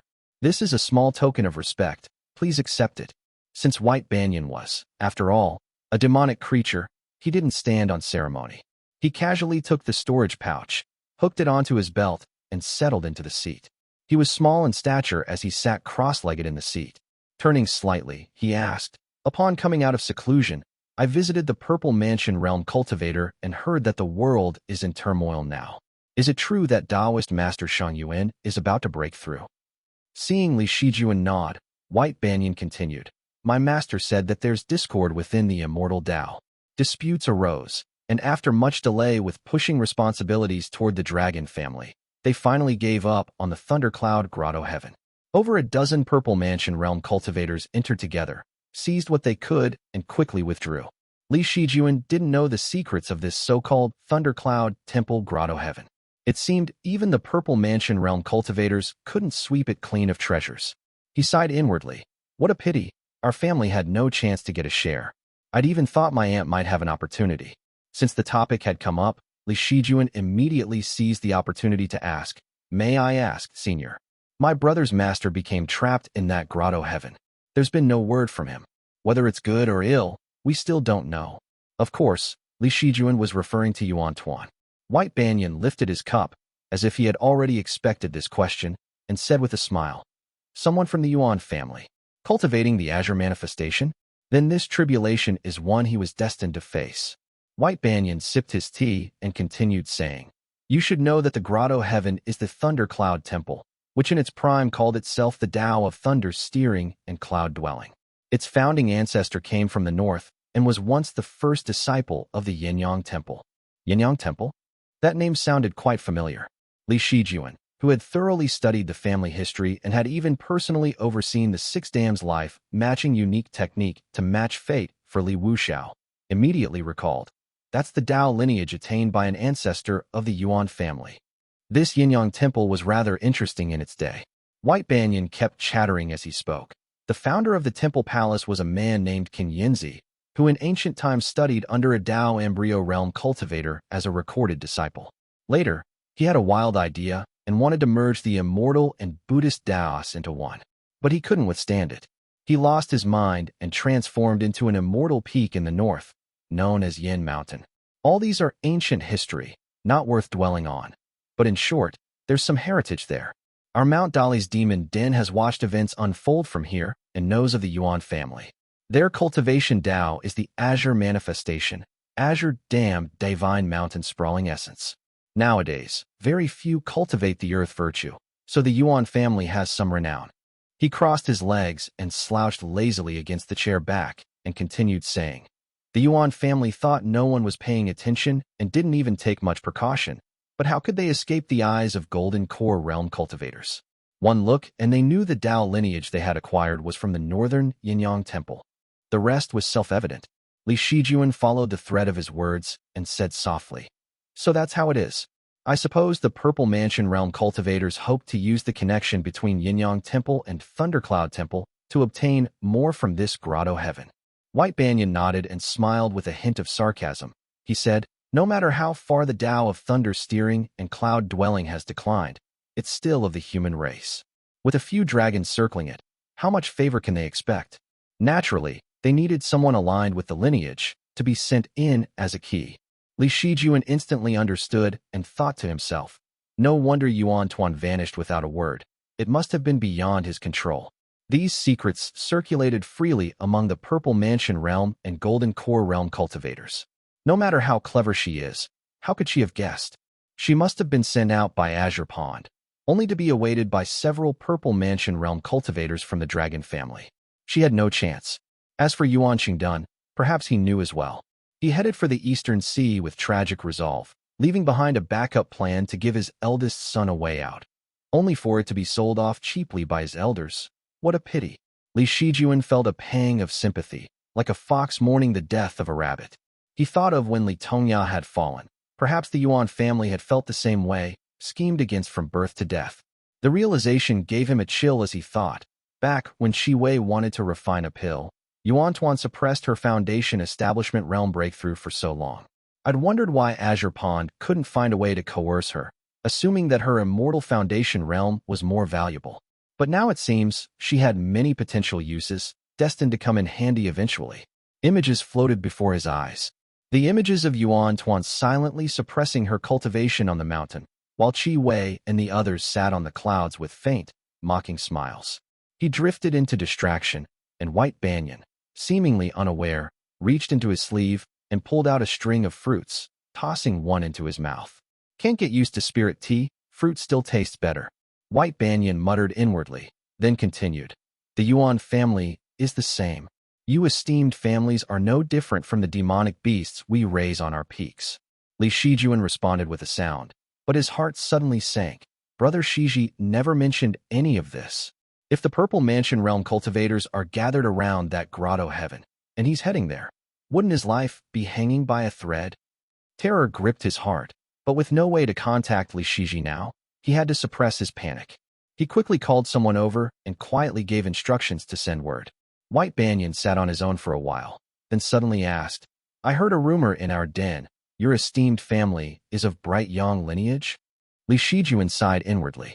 He felt this matter was spreading more and more, and in time, it would no longer be possible to conceal it.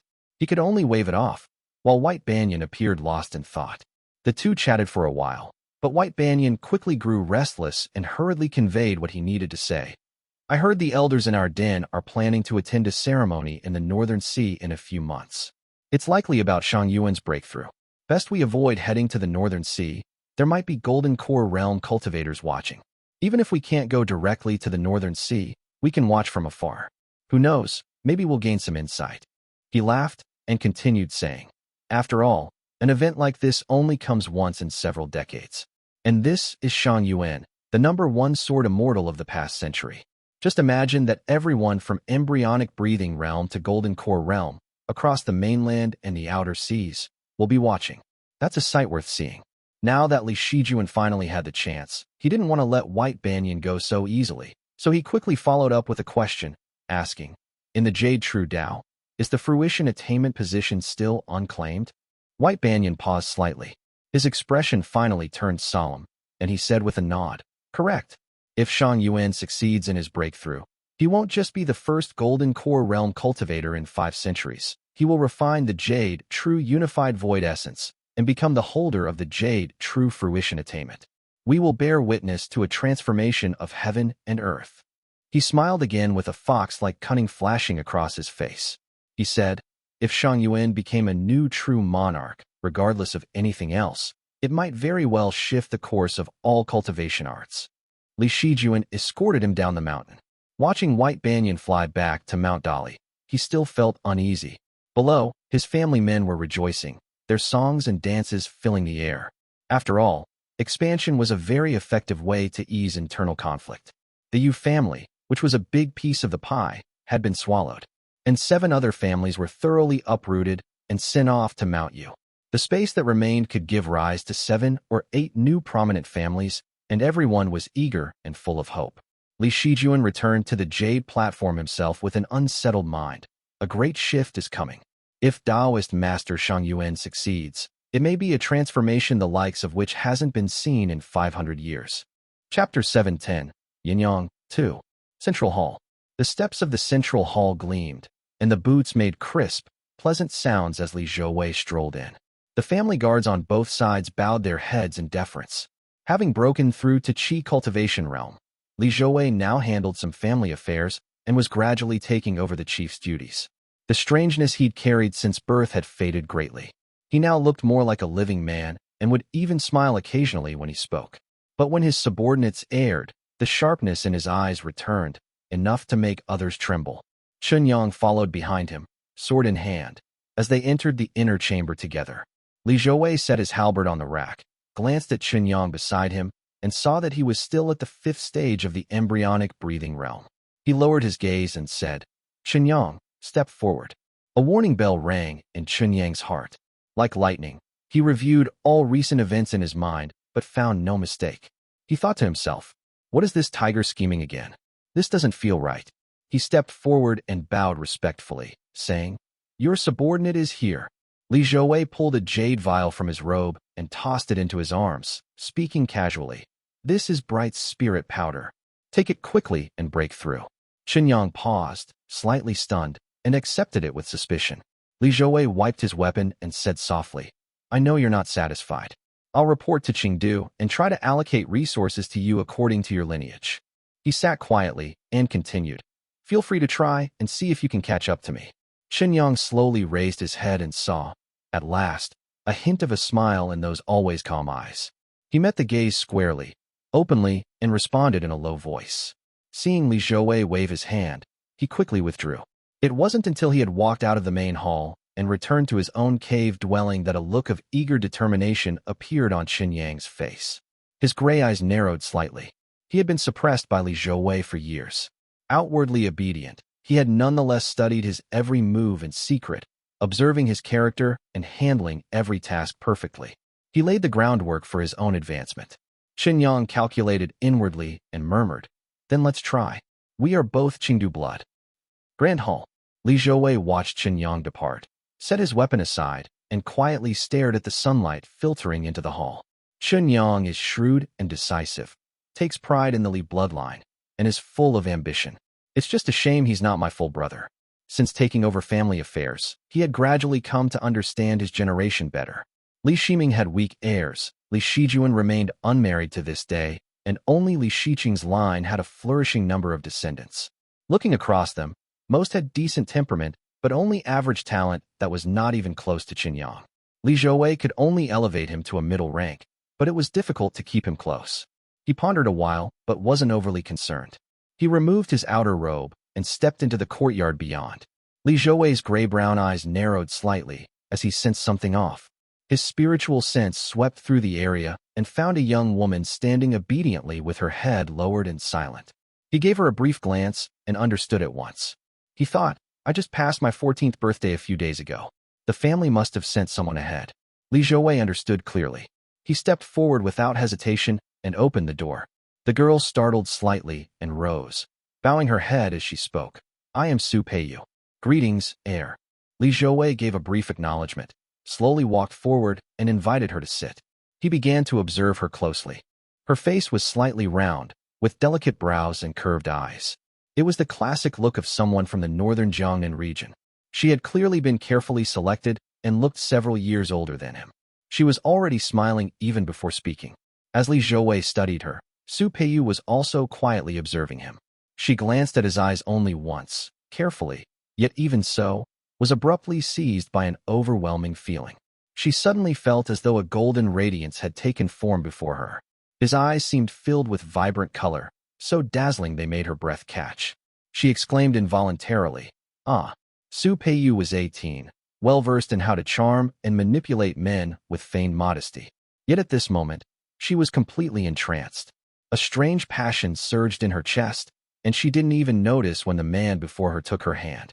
All her careful plans vanished before that face and those eyes, gone before she even realized it. Not until she lay upon the bed did she begin to come to her senses.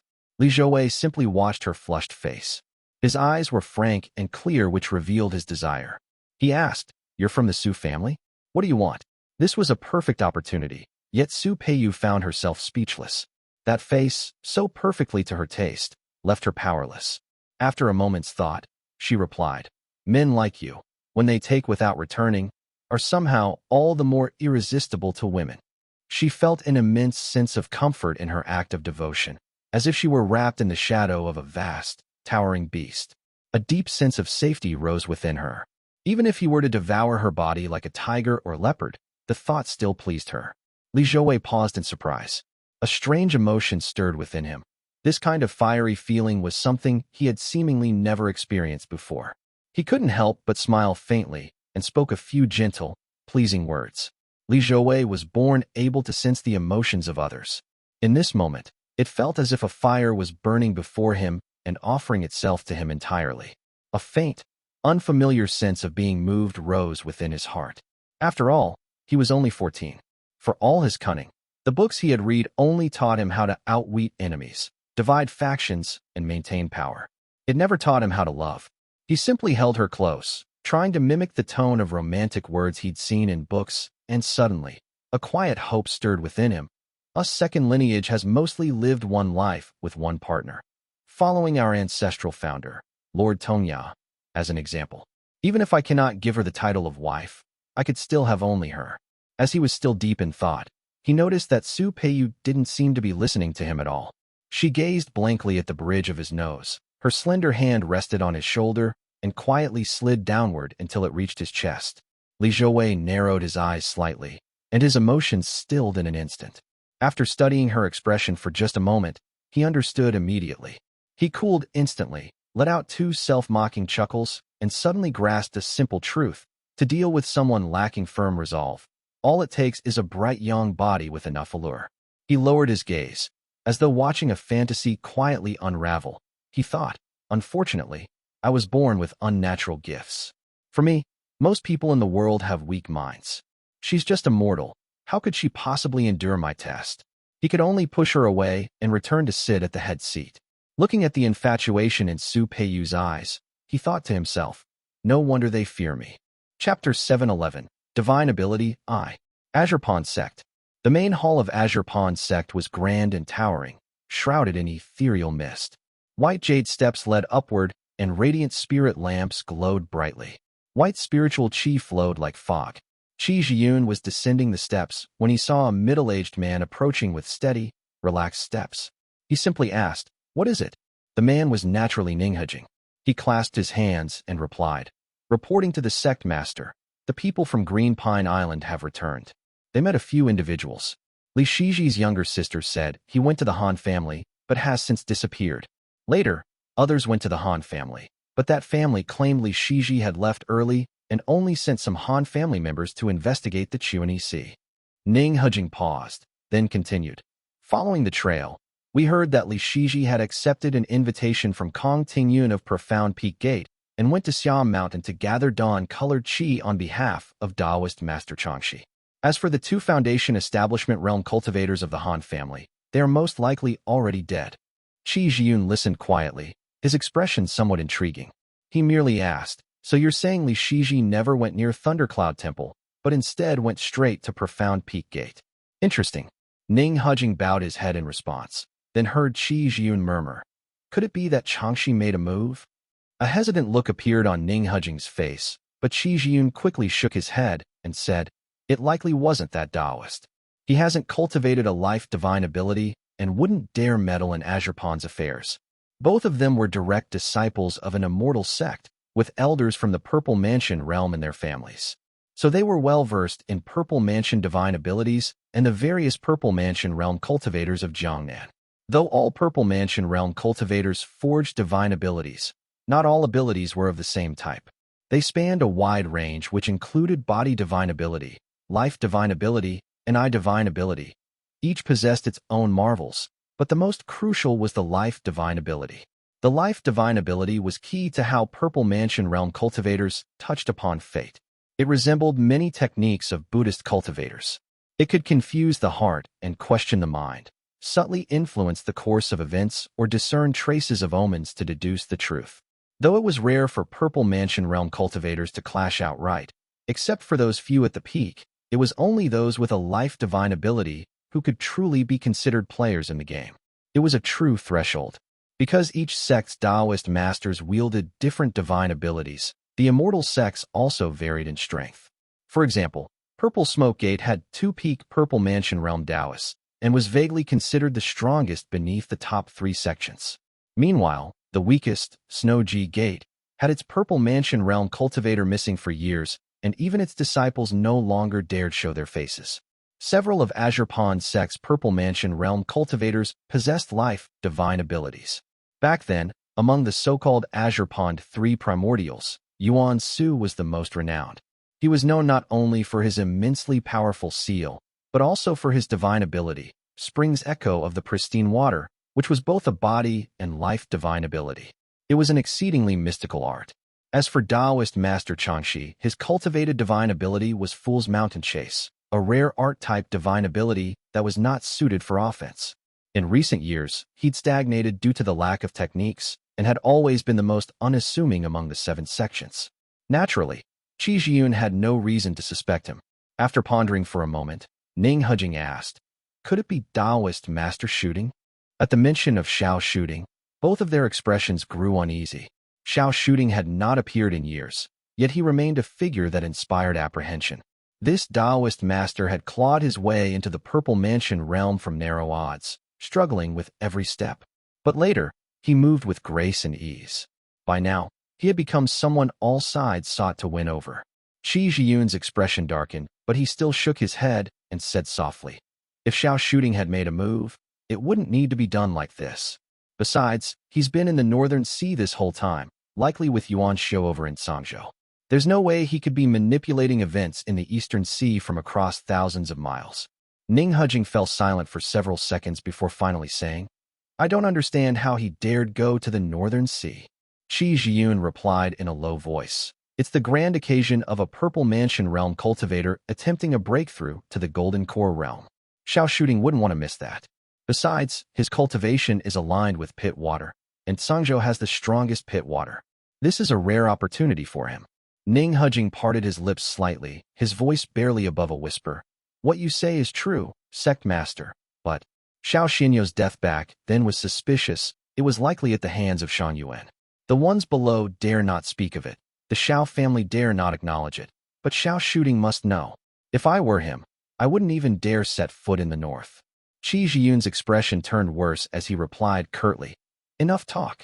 How many were involved in the Donghua and Li Jiangchuan affair back then? It wasn't just Xiao Xianyu. Even that one from Purple Smoke Gate was part of it too. Yuan Wu, Yuan Xiu, which of them didn't have a hand in it? There's no reason he wouldn't dare to go to Yu cultivating sect. Shang Yuan was brought up by Donghua, but would he dare do anything? If you ask me, even if he became a Golden Core realm cultivator, he wouldn't dare say much about this matter. Ninghujing could only nod repeatedly. As the two briefly touched upon events from centuries ago, a chill ran through their hearts. Yun reined in his emotions and came to a conclusion. If Li Shiji truly didn't go, it's 90% likely due to coincidence, but there's still that sliver of possibility. Ninghujing nodded slightly and spoke in a low voice. It's also possible the man was just putting on a show. He never truly intended to investigate Tuan's case, which is why he let himself get sidetracked so easily. After all, once Tuan died, Qingsui Peak fell into his hands. Yun nodded ambiguously, seemingly holding back other thoughts. He waved Ninghujing away and sat alone in his seat. After waiting a moment, he rose on the wind and flew to the top of Azure Pond Peak. There, white mist cloaked the summit and clouds drifted dreamily. He entered the vale and made his way to the deepest part of the cave dwelling. At the deepest point was a clear, luminous pool. Yun examined the surroundings carefully and then gently formed a spell seal. Lines of glowing inscriptions lit up rapidly across the cave's stone walls, spreading densely to seal off the inside from the outside. The faint fluctuations they gave off were immensely powerful. It was a purple mansion realm formation that even isolated the surrounding void. Only then did Yun bend down, eyes burning with fervor as he gazed at the deep pool. After waiting for a full quarter hour, a reflection slowly emerged in the once pitch-black water. Though above the pool was nothing but bare blue rock, the water reflected a small tree that was silver-white and dazzling. Delicate and beautiful leaves shimmered like silver threads, rising and falling gently with the ripples in the pool. Soft moonlight began to drift outward. Yun gazed silently at the small tree within the pool as he calculated the days in his mind, and his heart filled with growing joy. He murmured, "It's close, so close, it's about to bear fruit." Buzi hoarded them every time, no matter how much I begged. He wouldn't give me even one. But now that bastard has gone missing. At last, I have the chance to consume this fruit, just a little more time. As he calculated silently, the small tree within the pool stretched gently, as if it was breathing. It released a soft and radiant moonlight shine. Around the pool's edge, wisps of orchid grass sprouted which exuded a pleasant fragrance. Chapter 712, Divine Ability 2. Mountain City. The ancient walls of Mountain City were weathered, etched with countless traces of runes. A group of guards atop the walls looked downward. The desolate land before the gates was littered with white bones. A few crows had landed on the barren ground and were cawing harshly. Above them stood a group of youths in luxurious robes, starkly contrasting with the family cultivators at their sides. One of them even sat suspended in midair, holding a wine cup, and was leisurely admiring the view. To the guards, Mountain City was a place where lives were gambled. But to these Azure Pond sect disciples, it was merely a site for bartering with demonic creatures and tempering disciples. It was hardly something to fear. A few of them were in a playful mood. They were chatting and drinking atop the city wall. Slightly left of center sat a youth who seemed tipsy. He was leaning lazily against the wall. His robe was loose, and he straddled the steps as he tilted his head while raising his cup. His gray-black eyes were dazed with intoxication. This was Li Yuanqin, son of Li Xianfeng in the southern border. He was seated at the center of the group. The group chatted boisterously about amusing stories from various families and who in which immortal sect had obtained new fortunes. One man drank and said with a laugh, "Brother Yuanqin, you carry that bow on your back every day. Why not take a shot and let us see how much of your father's skill you've inherited?" Li Yuanqin sneered at the comment, unstrapped the bow from his back and tossed it casually to the man as he said, "What skill could I have? It's just for show." The group exchanged glances and, in unspoken agreement, shifted the topic. Soon, someone brought up a joke and said, "I heard there have been big changes in the southern border recently. Several of the shaman kingdoms near the northern edge are warring with each other. Rumor has it they're trying to form some kind of major sect. Quite a strange thing. The southern border wasn't entirely ruled by demonic creatures. Only Mountain City faced their territory directly. The borderlands stretched for thousands of miles, running near Wu State, and even bordering the territory of the Golden Feather sect. There were many shaman kingdoms in that region, and most were raised by demonic creatures as a food source. Some were obscure minor factions, many of which perished during the Devil Plague. Weren't there already many minor sects in that area? One of them asked. Those tiny sects and humble temples were nothing compared to the massive 3 sects and 7 gates. Most were founded by Qi cultivation realm rogue cultivators, nestled in the vast wilderness between Wu State and the southern border. They rose and fell with each day. He wore a nostalgic expression and murmured, "I think there used to be a fairly decent faction back then, called Slaughter. Slaughter June Gate. How could news of those minor sects from the wastelands reach the ears of these direct descendants?" Thinking it over, only one came to mind, Slaughter June Gate. It had once gone unnoticed, but now was known across the world thanks to Tu Longjian. Everyone seemed to understand the implication. They brushed past that side topic, and finally someone chuckled and asked, "So I've heard Taoist Master Shan Yuan is attempting to break through to the Golden Core realm. Gentlemen, have your families heard any inside news?" Upon hearing that, Li Yuanqing's hazy eyes instantly focused. He quietly fixed his gaze on his wine cup as a member of the Qi family spoke. What news could there be? Even Duanmu Kuei failed. What chance does Shan Yuan really have? As soon as he said this, a man of higher status and finer clothing beside him sneered and replied softly, "Cousin, you're amusing. Shan Yuan has the support of that one from you cultivating sect. What does Duanmu Kuei have? Just one immortal text. He's good in a fight, sure, but can that help him break through?" The Qi family member who spoke earlier clearly wasn't aligned with him and immediately retorted, "Even an immortal once said he'd reach the Golden Core realm. So what happened to him now?" A chorus of voices erupted into noisy debate. Li Yuanqing stayed silent and glanced at the Ning family members present. Their expressions were no better. Each of them wore a gloomy face and drank heavily. The reason was simple. Just a few days ago, Taoist Master Yuan Su had personally appointed Ning Heyun as head of the family and peak master of the Immortal Peak. With Ning Heyun receiving such authority, it was clear to the Ning family that Taoist Master Yuan Su's time was nearing its end. With their own pillar faltering, none were in the mood for jokes. The Ning family members wore somber expressions. Li Yuanqing listened quietly until the group settled on a shared question. Where is Taoist Master Yuan Xiao now? With Purple Mansion elders in the sect seemingly about to fall one after another, the whereabouts of Yuan Xiao, whose condition remained unknown, suddenly became a hot topic. All eyes turned to one person in the corner. The man had thick brows and large eyes, sitting in the corner with a cheerful smile. A member of the Qi family spoke up, "Brother Si Honglang, do you know anything? Let us hear it."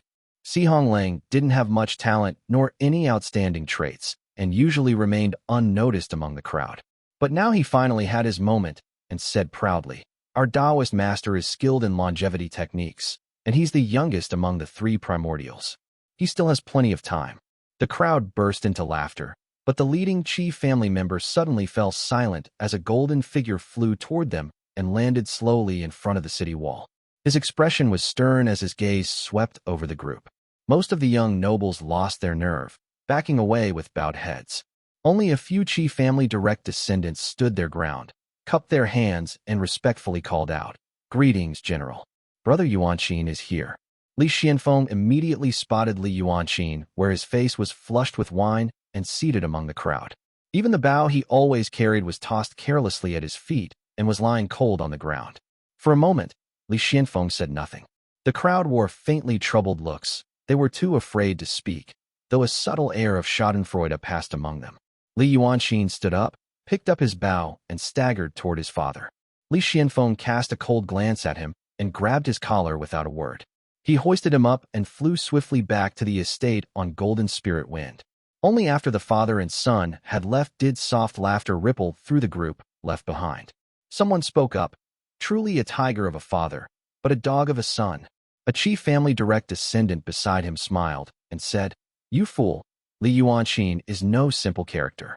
He just doesn't see eye to eye with his father, that's all." A look of great satisfaction flashed in his eyes. Li Xianfeng flew through the air on the wind, carrying Li Yuanqing all the way back to the estate.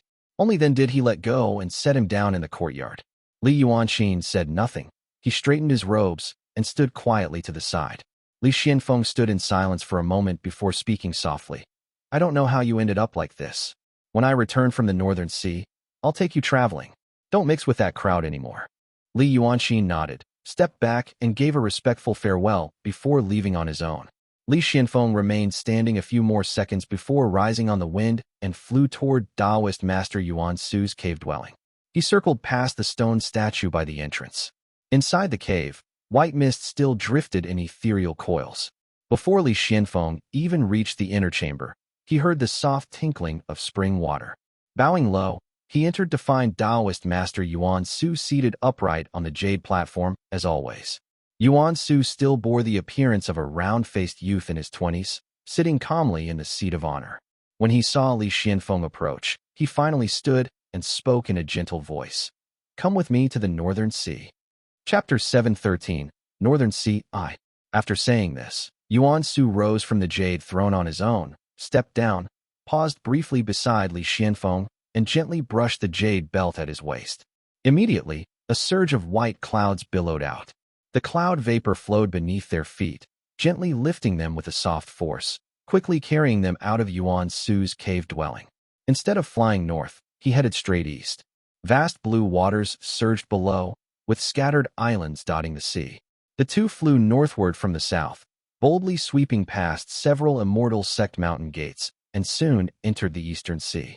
Ning Tiaoxiao stood with his hands behind his back and suddenly asked, "Is your spiritual orifice located in your palm?"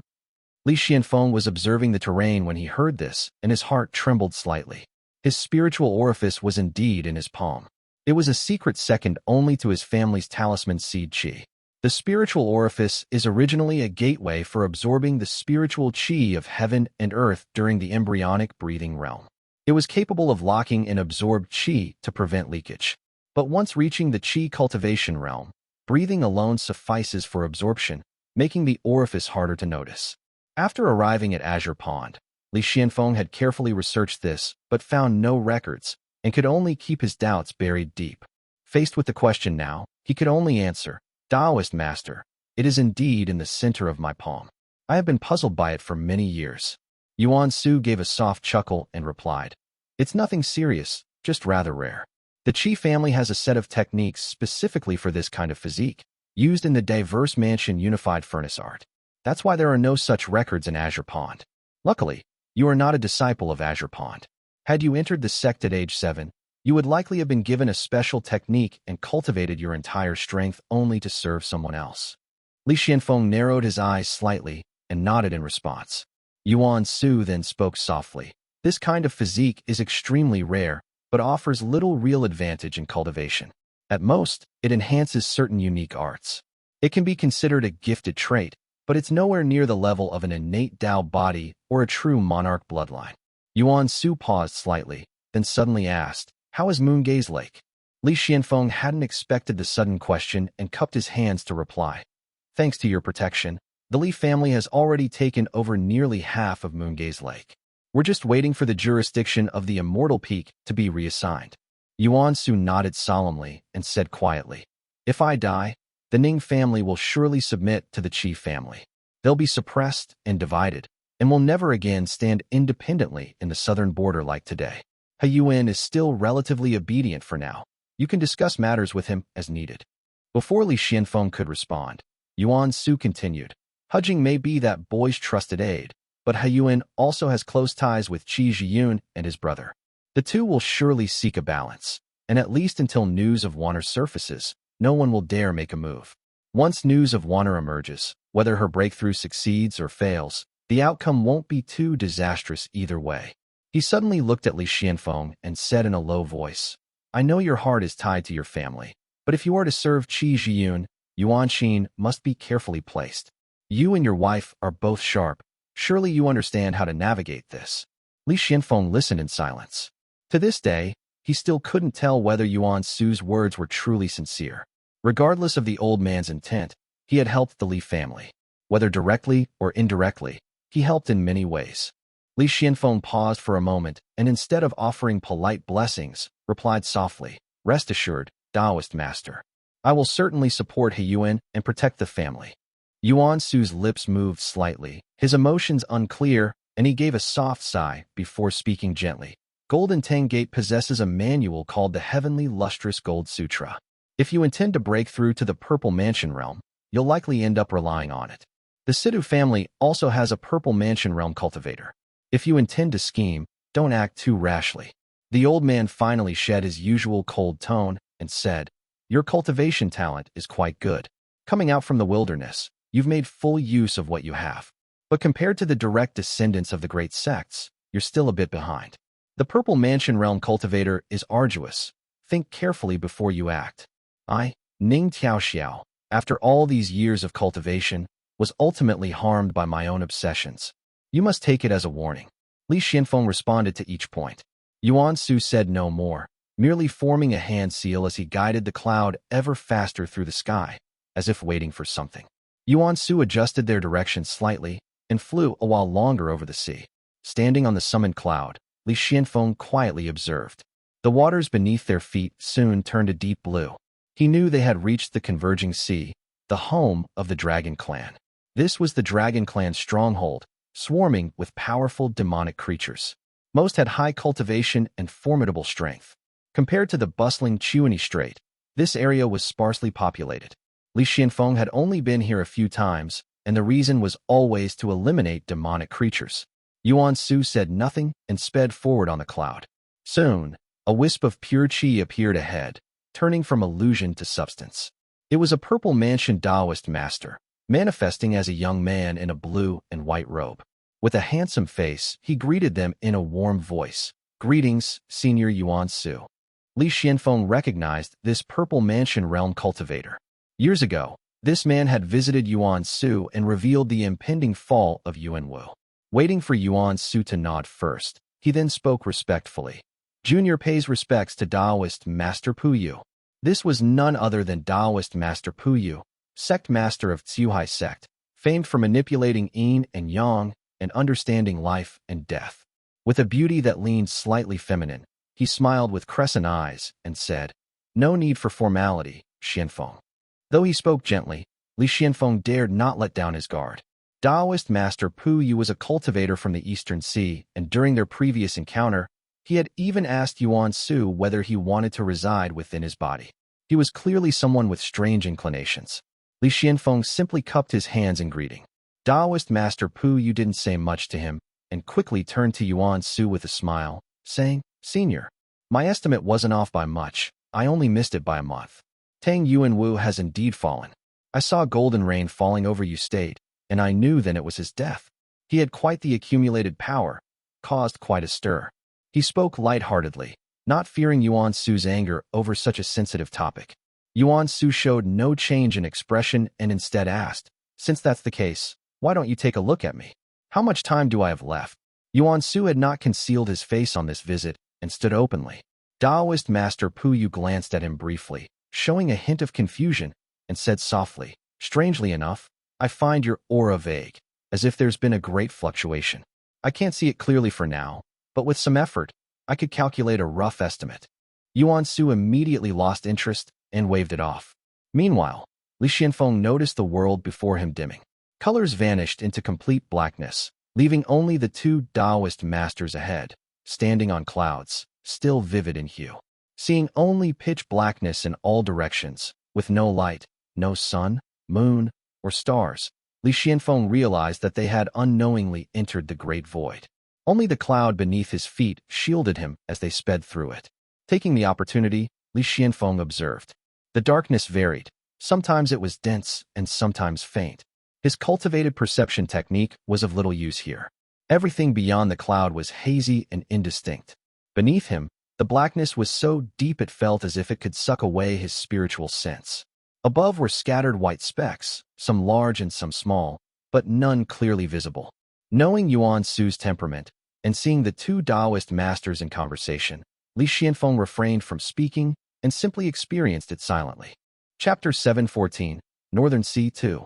This was Li Xianfeng's first time traversing the Great Void, and it wasn't as smooth as he had imagined. He could feel the flow of currents that were sometimes rapid and sometimes calm. There were even elevated areas that required them to climb upward. Standing in this place where neither sky nor earth could be seen, Li Xianfeng quietly thought, "It is said that the Great Void is closely tied to spiritual energy.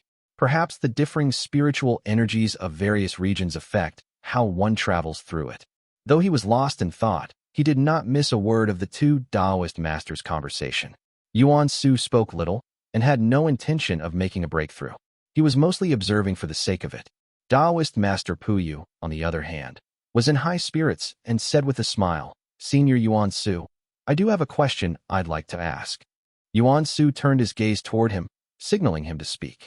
Taoist Master Puyu furrowed his brow and asked softly, "The 3 sects and 7 gates within you state of the mainland, most of them belong to the Tao lineage of Green Pine Temple, correct?" Yuan Su nodded and said softly, "Correct. Most trace their roots back to the 6 disciples of Chongming Hall of Green Pine Temple. Their Tao lineages are all connected, and they generally get along quite well."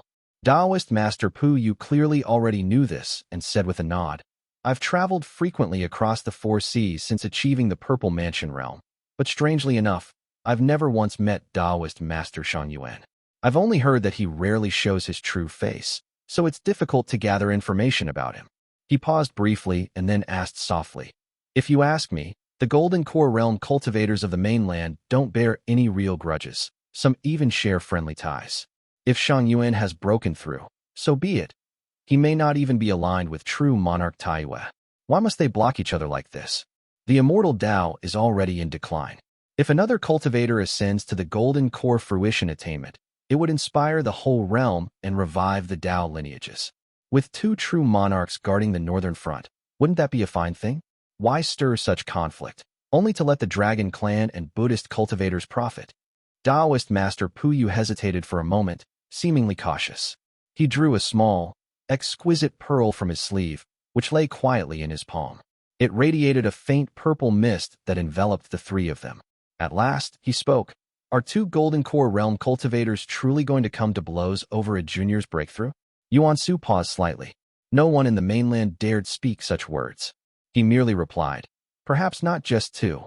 Taoist Master Puyu was puzzled, but Yuan Su sighed lightly and finally replied, "Taoist Master Yuan is exceptionally upright, and he cultivates the Jade true Tao lineage, a lineage that once belonged to the Moonlight Origin Mansion. That fruition attainment was once occupied by someone of the Immortal Mansion. The true monarchs are all cautious. They likely suspect that fruition attainment holds hidden dangers.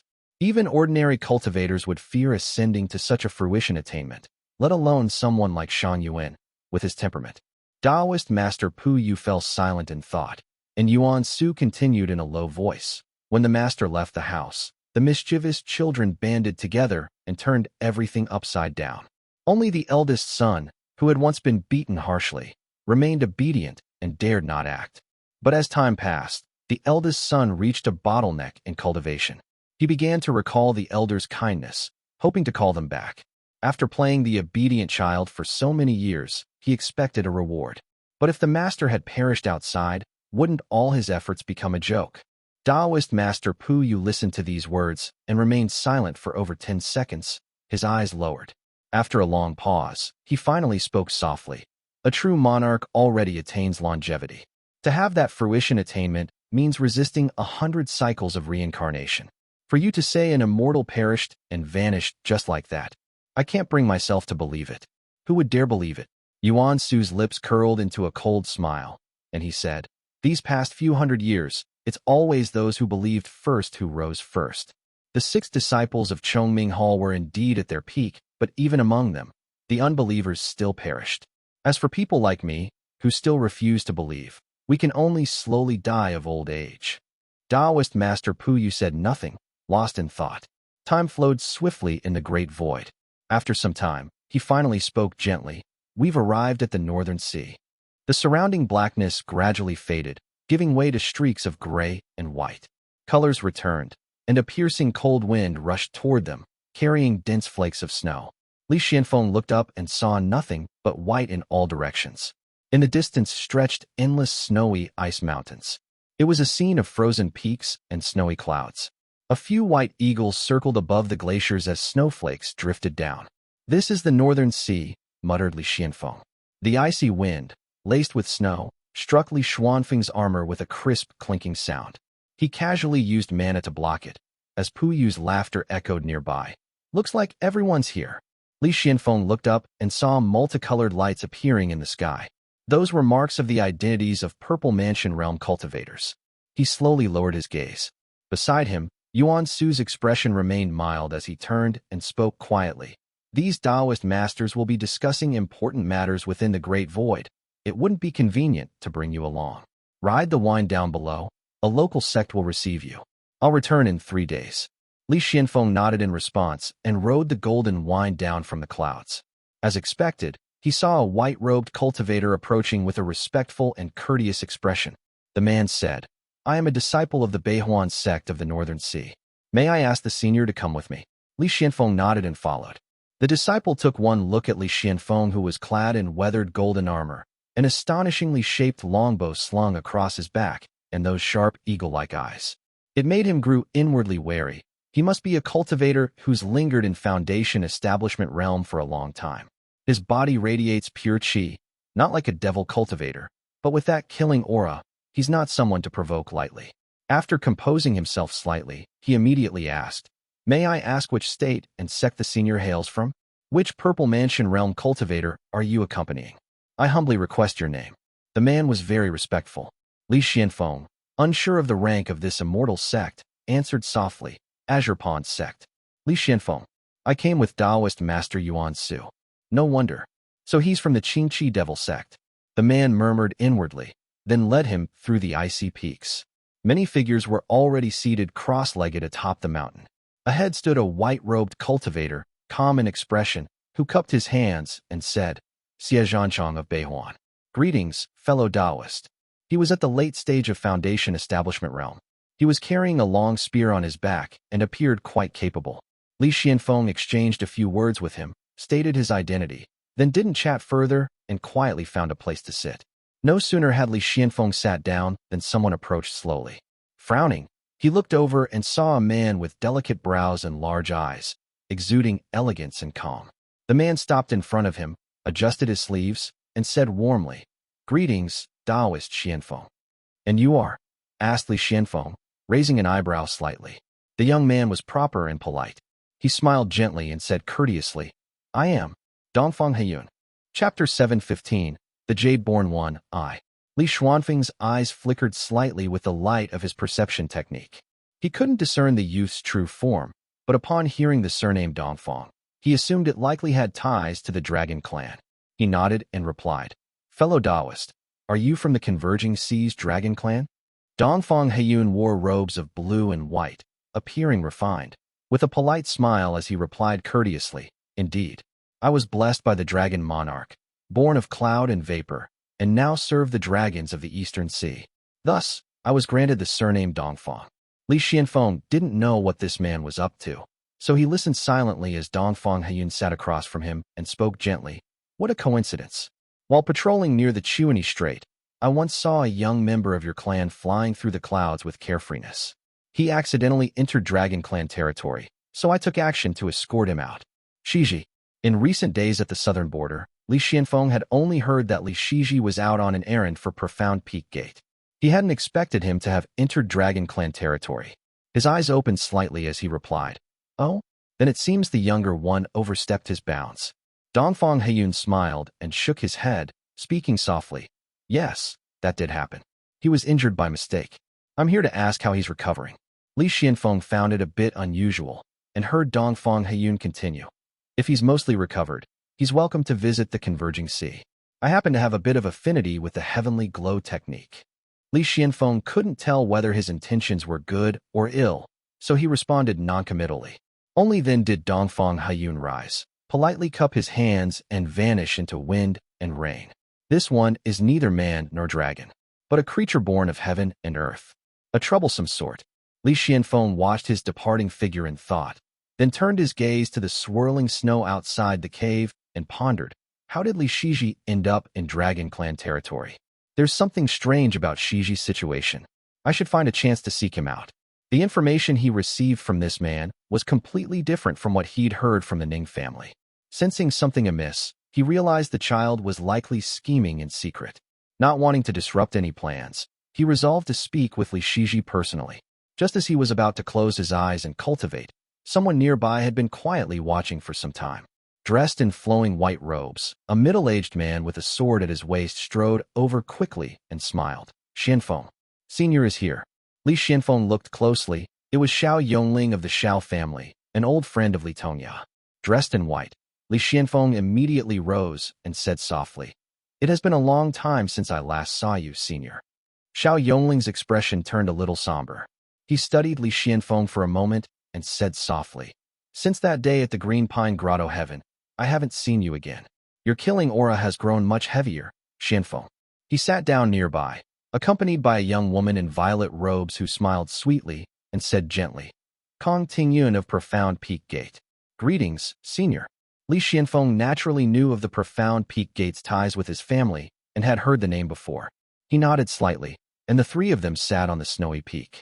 Changtian chuckled and said, "This Beihuan sect is quite amusing.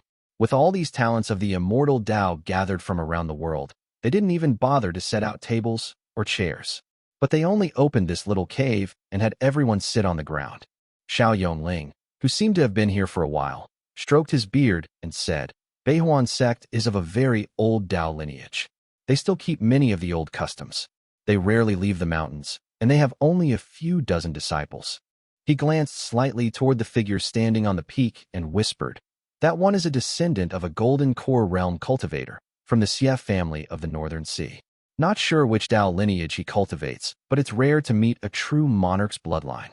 Out of courtesy, Li Xianfeng didn't stare and saw nothing unusual about the man.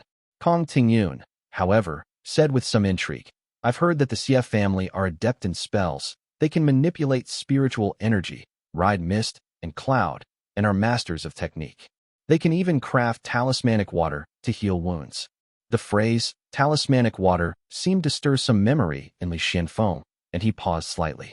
As they chatted on the peak, he looked north and asked softly, "Among all the immortal families with true monarchs, aside from the Wang and Xie families, how many others remain?"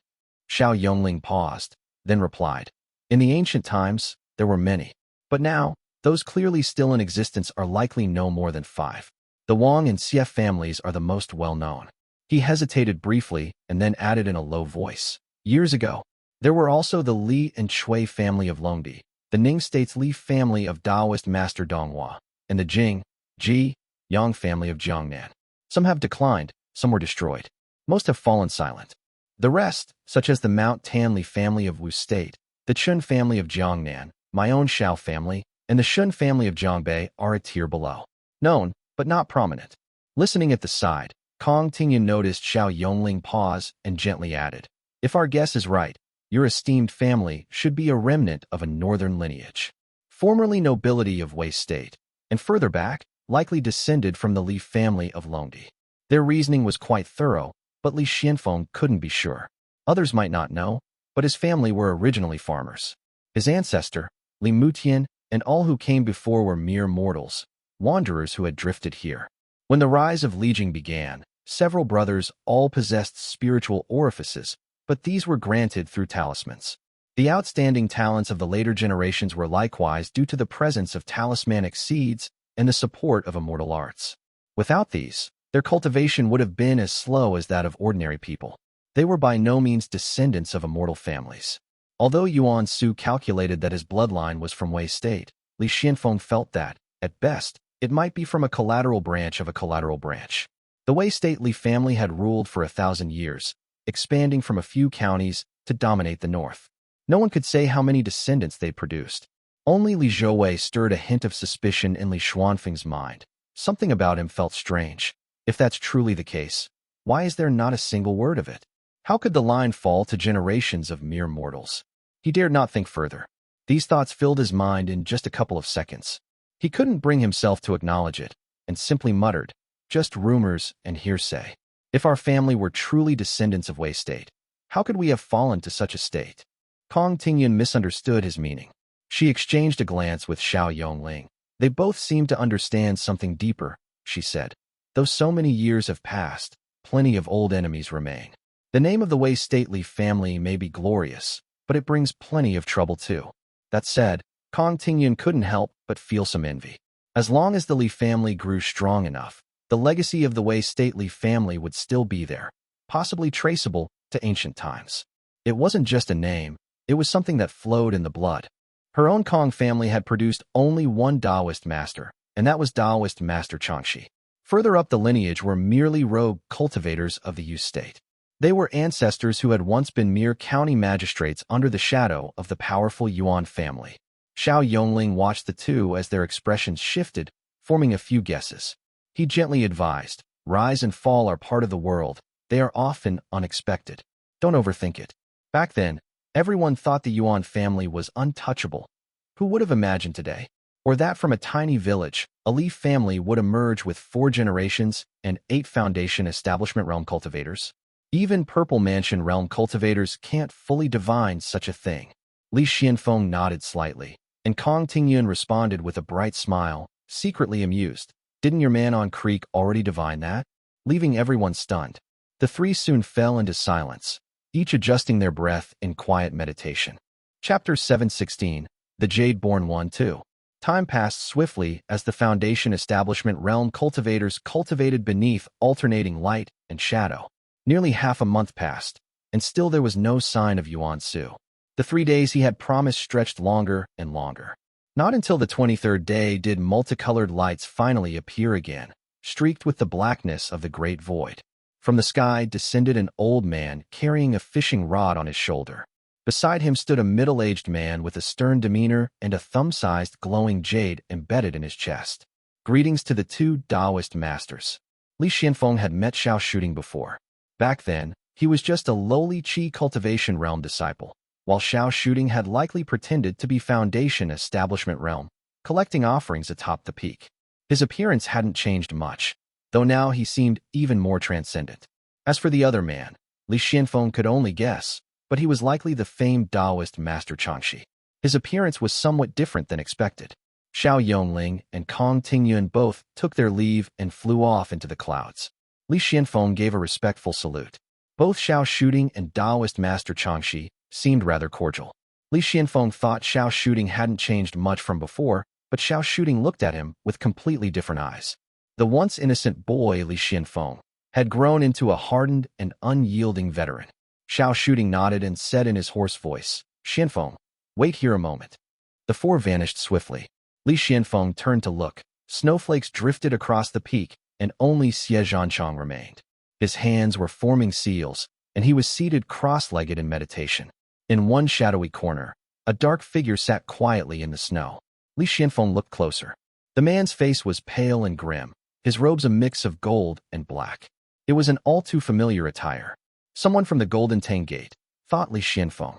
This man was indeed from Golden Tang Gate. Li Xianfeng didn't recognize him by face, but the robes were unmistakable. After all, he had once slain the Golden Tang Gate's young master ruthlessly, with blade after blade. There was no way he'd mistake their emblem.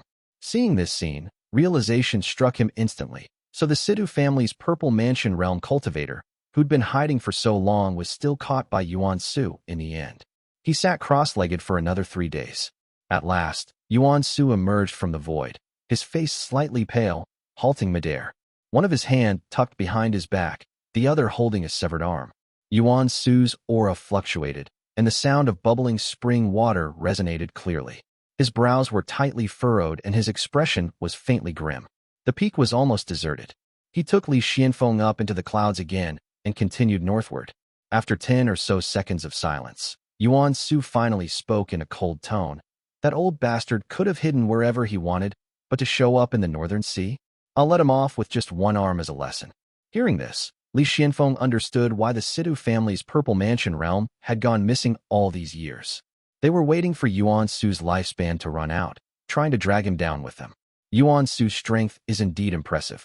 The Sidhu family had no choice but to run for their lives, thought Li Xianfeng. The severed arm was sealed with mana, yet it still trembled faintly. Yuan Su raised it and said in a low voice, Situ Hua, listen well. If you've got the guts, stay in the southern sea forever. Puyu and Yanyang are looking for you too. Don't get careless and come crawling back. After saying this, he broke off one of the fingers and tossed it into the sea, letting it find Situ Hua on its own. Only then did he stow away the arm. The sky above had already filled with starlight. Without another word, he continued flying upward with Li Xianfeng. The north wind grew increasingly fierce. It was strong enough to knock ordinary Foundation Establishment realm cultivators out of the sky. The mountains below, streaked with black and white, looked solemn and austere. They finally reached the highest ice plain. At its center was a small lake.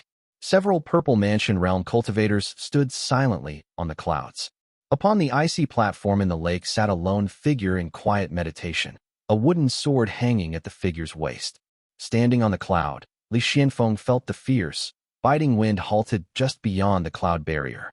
After a few seconds, he suddenly heard a faint rustling, a soft, fragmentary clattering sound. Because Yuan Su's cloud aura blocked his spiritual sense, he couldn't probe outward. He could only look around and notice that amidst the falling snow were countless tiny white fragments, each one striking the ground with a faint cracking sound. Yuan Su, now much calmer, reached out his hand and caught a handful of snowflakes. With a gentle shake, he revealed specks of fine, white jade dust among them. It's begun. Li Xianfeng understood immediately. Sure enough, atop the platform, Yuan opened his eyes, scanned the surroundings one by one, and spoke. I am Yuan. Today I attempt to break through to the Golden Core realm. In accordance with the pact among the immortal cultivators of the four nations and seas, I've invited you all to witness. Observe closely, there may be benefits to gain. He spoke calmly. In contrast to the trembling silence when Duanmu Kuei spoke, or the mockery when facing Qi Wei, the assembled cultivators all nodded in return. Even those Purple Mansion realm cultivators who disliked his temperament now reluctantly returned the greeting. Mist still shrouded Yuan's face, his wooden sword swaying at his side. He looked off into the distance as two faint figures slowly appeared. Smiling faintly, he clasped his hands and said, Fellow Taoists, one moment. The two blurry figures had seemingly been waiting for a long time and dared not delay. One of them, with a sharp voice, quickly said, No need for such formality. If your breakthrough succeeds, we hope you'll remember to guide us in turn. Yuan let out a brief laugh and began to rise into the air. No spell was cast. He merely pressed his hand lightly upon the sword at his waist. In that instant, countless spiritual swords among the gathered cultivators began to tremble violently. Some slipped from their owner's control, ringing out in unison with the urge to draw themselves. It was an awe-inspiring sight. All the cultivators in the sky had been watching his every move. Almost simultaneously, the majority of the Purple Mansion realm cultivators stepped back cautiously and assumed defensive postures. Only a few, Yuan Su among them, stood unmoved. Li Xianfeng looked up and saw a mocking smile on Yuan Su's face, as if this display was very much to his taste. He stood with arms crossed, perfectly relaxed. Under the veil of mist, a trace of amusement played across Yuan's face. He released his grip on the sword, and the others found themselves left standing awkwardly midair. They were embarrassed in front of their juniors. Yet none dared to speak. At most, their faces darkened slightly, though most didn't even dare show that much. Yuan paid them no mind. He gently exhaled a breath of white mist. The mist rose and twisted in the air, forming strange and marvelous visions. White-robed men, jade cliffs, cascading silks like waterfalls, and even a great white jade disk rose into the sky. Billows of white mist surged and spread. Within the clouds, endless scenes manifested.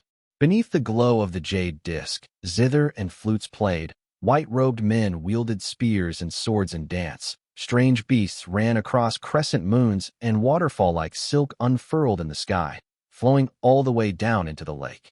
Amidst the many celestial visions, steps of white jade appeared beneath Taoist Master Yuan's feet. Clad in his immortal blade, he ascended them with ease and composure. With each step, surging waves of white mist erupted. The wooden sword at his waist began to glow with its grain turning to luminous jade. Yuan said softly, The Jadeborn One. As the words left his lips, a radiant, elegant white feathered robe formed over him. Long strands of mist trailed from his sleeves like silk. Normally dressed simply, Yuan now looked like a being from the heavens. Li Xianfeng found it oddly familiar. He had read the aged courtly path scripture, and this feathered robe matched the descriptions there. Although it was far more mystical than he'd ever imagined. He thought to himself, this must be the Jade Court general form, perhaps a higher version of the Immortal text or the ancient name of the Immortal Foundation. Chapter 717. Jade, True Unified Void, I. Taoist Master Yuan ascended the long staircase of clouds with unhurried steps. With each footfall, celestial music rang out, and conch shells echoed loudly. The cloud mist on both sides transformed into immortals, boys and girls. They carried baskets of flowers, scattering white jade petals like snow, trailing mist as they gently descended to the earth. Each illusory maiden bore a unique grace that was exquisitely lifelike. Their garments were perfectly coordinated, as if they were living beings. One or two even looked up with curiosity, gazing toward the gathered purple mansion realm cultivators above. The white mist spread farther and wider in the sky. Pavilions and towers emerged within it, encircling Taoist Master Yuan. Nearby, a few purple mansion realm cultivators watched with puzzled expressions and whispered quietly, "And what is this? No sign of water, fire, or the five elements. No convergence of qi, just white mist. Who breaks through like this?" They say it's the path of illusion and reality. While the two whispered to each other, Yuan Su beside Li Xianfeng also frowned. His expression grew wary, eyes narrowing as he stared into the mist. White jade petals drifted past and released faint mist as they fell into the lake below. Taoist Master Yuan Su paused for a moment and murmured, "It truly is the jade, true unified void. I can't believe Tuoba possessed such an immortal technique." Expressions among the crowd shifted subtly, yet Yuan continued his steady ascent into the clouds. As he climbed higher, the surroundings churned violently. The white mist that was bright and dim surged toward him from every direction. Taoist Master Yuan spoke softly, "Green Jade Cliff." The moment he spoke, the wind and snow of the world suddenly stopped. In the northern sea, where snowstorms had raged for 1,000 years, all fell silent for several seconds. Then, from the endless range of snowy peaks, large and small white pearls began to fall with a clatter, striking the earth in a downpour. These white beads rolled and bounced with crisp sounds. Some broke thin layers of ice and sank into the lake.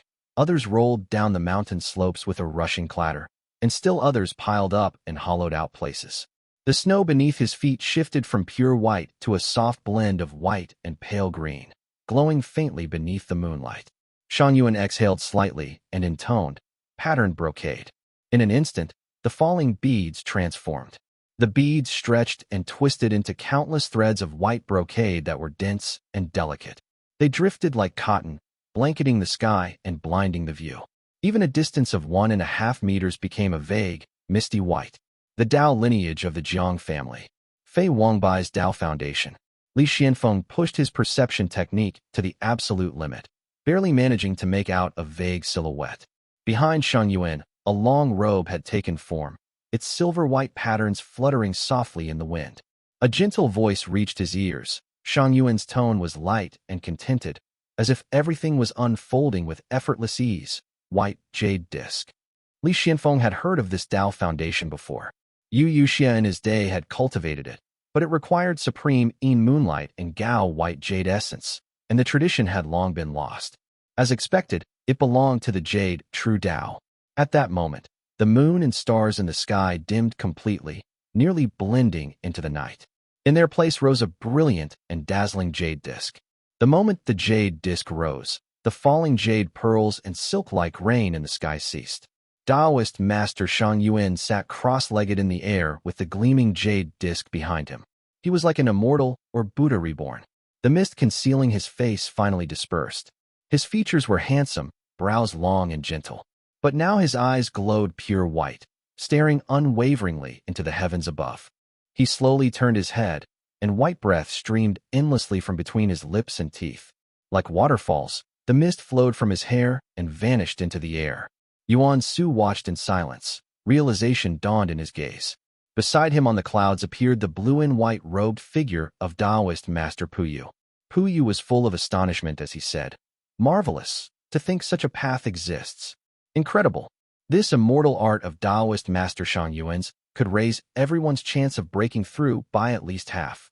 If the ancient ways no longer apply, then one must seek their own nature. There's no need to cling to the 5 elements or the 12 immortal qi. Those who seek clarity, seek clarity. Those who seek illusion, seek illusion." Taoist Master Pu Yu's eyes gleamed, thoughts racing. He glanced at Li Xianfeng beside him and murmured in praise. He is just about to fuse his divine ability, hence the signs of his immortal body's fragmentation. A true genius. This immortal art must have been crafted precisely for the jade true Dao. Such perfect resonance. On the other hand, Yuan did not pause. Word by word, he intoned, "True Dao unification." In an instant, radiant white light surged. The cloud mist churned and rushed inward, converging around the bright jade disk behind Shang Yuan, forming a vast white lake. At its heart, a luminous point of light began to take shape. The gathered purple mansion realm cultivators stared in awe at the divine light, but Taoist Master Pu Yu's gaze passed over it and focused instead on Shang Yuan himself. He secretly calculated, and faint traces of blood began to rise on his fingertips. Shang Yuan subtly formed a hand seal, and streams of divine white light surged forward, striking the growing divine glow. Above the divine light, a phantom shard of white jade emerged, slowly materializing. As it condensed, it became more solid. Then, it gradually began to fade into illusion again. Shang Yuan's pale face regained color quickly. His eyes remained shut, but glowed faintly like jade. His hands flickered between illusion and substance, and the white glow behind him surged and dimmed, struggling violently. Jade rain began to fall once more from the sky. The purple mansion realm cultivators fell into silence. Some watched in envy, others in jealousy, and still others in deep unease. They were staring intently at Shang Yuan. Li Xianfeng turned slightly. Yuan Su's expression was filled with awe and envy as he remained stunned for over 10 seconds, speechless. Beside him, Taoist Master Pu Yu stood silent, his eyes lowered, saying nothing. Li Xianfeng waited for a few seconds. Taoist Master Pu Yu glanced his way, then subtly pointed downward. Li Xianfeng looked down and saw a sea of pale green and white. Ice and stone had turned to jade, and snow had become brocade. The entire northern sea ice peak had been utterly transformed into a green jade cliff from top to bottom. All the purple mansion realm cultivators remained in an eerie silence. It wasn't until every trace of radiance faded from Shang Yuan, his form returning to that of a simple white-robed cultivator, his sword reverting to plain wood, that the silence began to stir. He opened his eyes. He gave off a pure white aura. His body radiated a soft white glow. The stars and moon dimmed. Shang Yuan's lips moved gently, and his voice echoed from the great void into the present world, carrying far and wide. I, Shang Yuan, today in the northern sea have proven the Tao and attained the jade, true unified void essence. I ascend to the rank of true monarch. The foundation of jade across the world is now established. It may serve as a ray, as pill, as exalted immortal law, as talisman, as seal, and as the cornerstone of the jade, true lineage. From the earth's veins, jade shall emerge.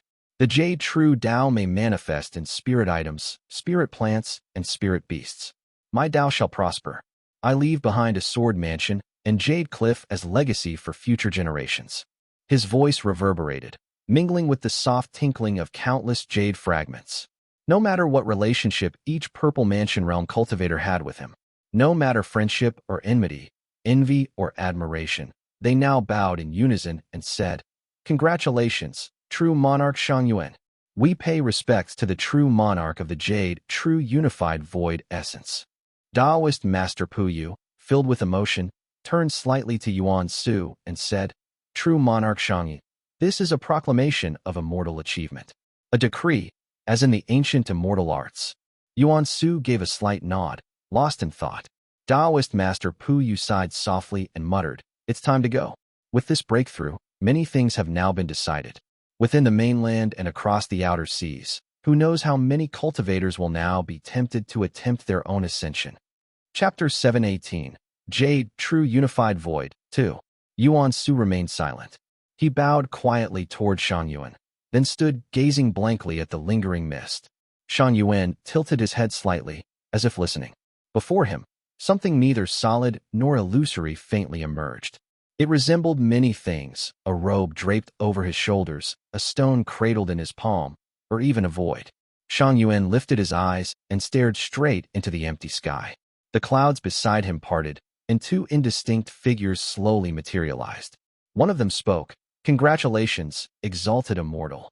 The second figure likewise bowed with utmost decorum, then withdrew a golden scroll from his sleeve. With a gentle flick of his arm, the scroll unfurled. The two held the scroll between them, presenting it to true monarch Shang Yuan. The one on the left produced a writing brush from his sleeve and said respectfully, "Exalted immortal, having transcended the mortal realm, we humbly request you erase your name yourself. We dare not commit such sacrilege." True monarch Shang Yuan slightly shook his head and remained motionless. The two envoys exchanged uncertain glances, unsure what to do, when Yuan said calmly, "I am not listed in the registry. You needn't search." The two underworld officials looked at each other again, then put away the brush and rolled up the golden scroll. Only then did Yuan wave a hand and say, "Leave quickly. If battle breaks out, you too may be harmed. Many thanks for the true monarch's compassion. We take our leave."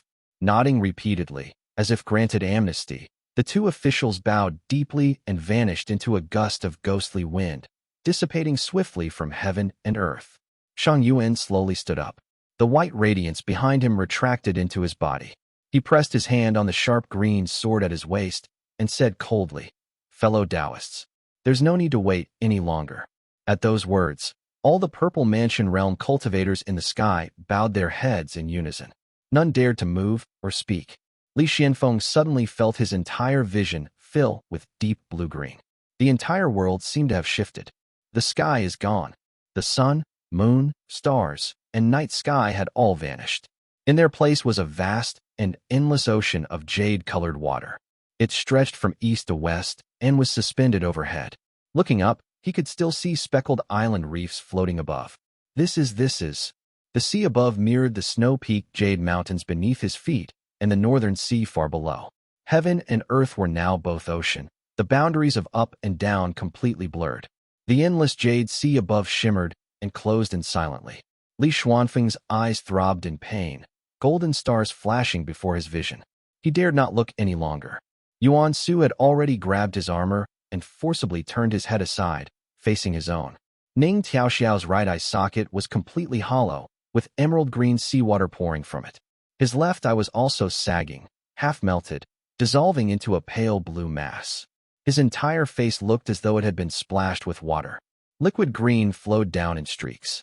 Li Xuanfeng's vision went dark. He barely saw a blazing comet-like star fall into the ocean, and then something massive, vast beyond comprehension, like a titanic body, slithering from the sea above to the depths below. Its inky black scales shimmered as it moved. There was only silence in his ears. He heard nothing. The world seemed frozen in time. It was utterly still.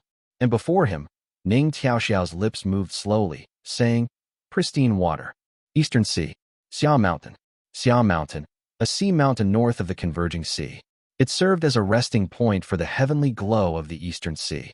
Those that rose from the northwest or northeast would always pause here before continuing along the celestial firmament. Sometimes, this pause lasted just a few seconds, but other times, it continued for several hours. The glow from the northwest usually flowed toward Chenghui, while that from the northeast drifted back to the great western plains of Wu State.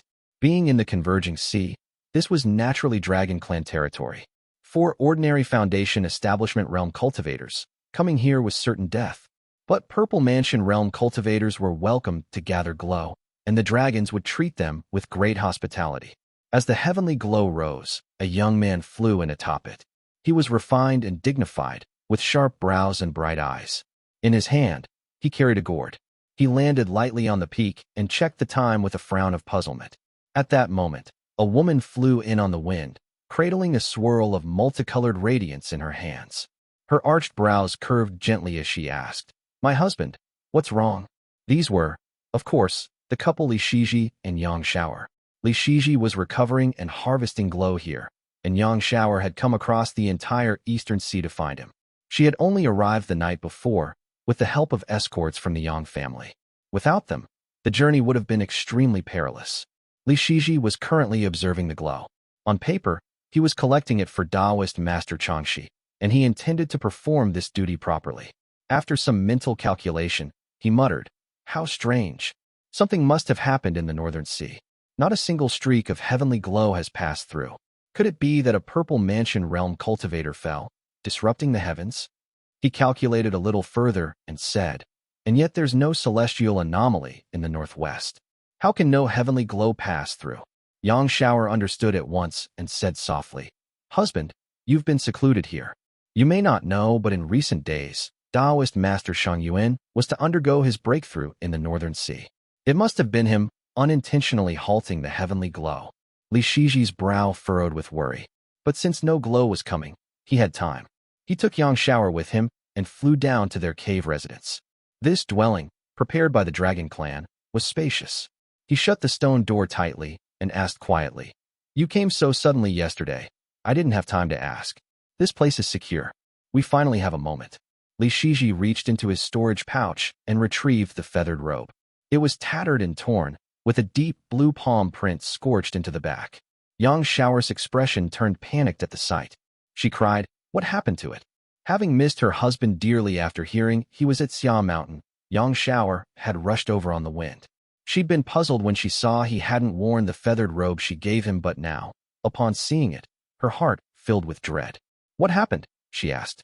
Li Shiji explained the situation in general terms, then asked softly, "This feathered robe of yours, it's only a Qi cultivation realm, yet it held a golden light as a final defense." Hearing that, Yang Shao first carefully made sure his injuries were no longer serious. Only then did she purse her lips and huff. "Oh, that's all." She chuckled and said, "I had 2 feathered robes. One from the main Yang family line, the other part of my dowry. I was worried, with you running around outside and so many enemies watching, so I made sure to prepare for that." Li Shiji, quick-witted as always, immediately understood. He said gently, "So, you swapped the robes." "Of course I did. I'm not out there fighting for my life. No one would dare lay a hand on me anyway." Yang Shao gave a light, proud smile and said, "So the one you were wearing is the Yang family heirloom robe, and the one I'm wearing now is the one from my dowry." Chapter 719. When heaven leaks, the sea rises. Li Shiji was suddenly moved. He opened his mouth slightly, then simply pulled her into his arms and spoke gently. "Shower, if it weren't for you, I would have perished in that sea long ago." His gentle words made Yang Shao smile sweetly. She wrapped her slender hands around his neck, nestled into his embrace, and whispered softly, "Don't say that. Please don't blame us for not sending word to warn you. After all, those at the Purple Mansion realm had just suffered a loss, and several brothers were reassigned." Li Shiji shook his head and hurriedly instructed, "This matter is most likely the doing of the Qi family. It must not be revealed. Act as if it never happened. I only used an excuse to come to this Xia Mountain." He explained the events in detail, leaving out what was in his Qihai. Yang Shao, clever as she was, understood and said with a nod, "All right, I understand." As the two spoke in detail for a while, they suddenly felt the mountains beneath their feet begin to tremble. White mist rose into the sky, blanketing the clouds and transforming into various illusions. White petals, trailing smoke, drifted down, making the sound of jade pearls colliding. A cold and calm voice echoed, as if emerging from the void. It was neither loud nor soft, just perfectly clear beside the ear. "I am Yuan. Today in the Northern Sea, I have attained the Tao and achieved the Jade, true unified void essence, ascending to the rank of true monarch." Though the voice was not forceful, it made both of them rise with shock on their faces. The couple exchanged glances and quickly bowed. "Congratulations to true monarch Yuan, the Jade true unified void essence true monarch." As the two offered congratulations from afar, a scene of bowed figures offering blessings spread across heaven and earth. Not only were all manner of people and demonic creatures on Xia Mountain solemnly saluting, but cultivators across the mainland and the 4 seas also looked up, respectfully sending their congratulations. "He has truly become a true monarch." Li Shiji sighed lightly, filled with emotion. The heavenly glow in his hand rose, still carrying disbelief. When he looked back at Yang Shao, she too wore a shocked expression. Over the years, many true cultivators had attempted to break through to the Golden Core realm. Chenghui and Duanmu Kuei of Yu State were prime examples. Even in Wu State and the outer seas, both humans and demonic creatures had tried, but none had succeeded. Even Dongfang Yu, a descendant of the Dragon Monarch, with terrifyingly deep reserves, failed in his breakthrough and burst into black clouds. Though Yuan had long been regarded as the foremost of the Purple Mansion realm cultivators and drew the most spectators to his ceremonies in recent years.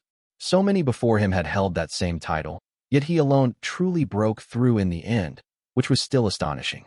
Li Shiji, a disciple of Azure Pond sect's Immortal Peak, now on the verge of becoming its peak master, had some understanding of the Purple Mansion realm and the Golden Core realm.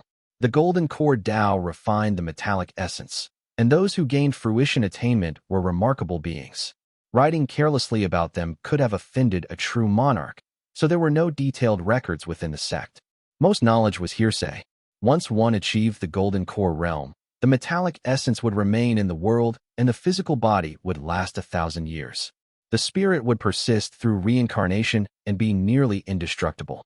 Each golden core corresponded to a fruition attainment of heaven and earth, and occupying that position granted powers akin to immortals. In his heart, he thought silently, I've heard that the Jade true fruition attainment has long been vacant. Doesn't this mean that true monarch Yuan, having broken through, can now ascend to that position and become the master of Jade true?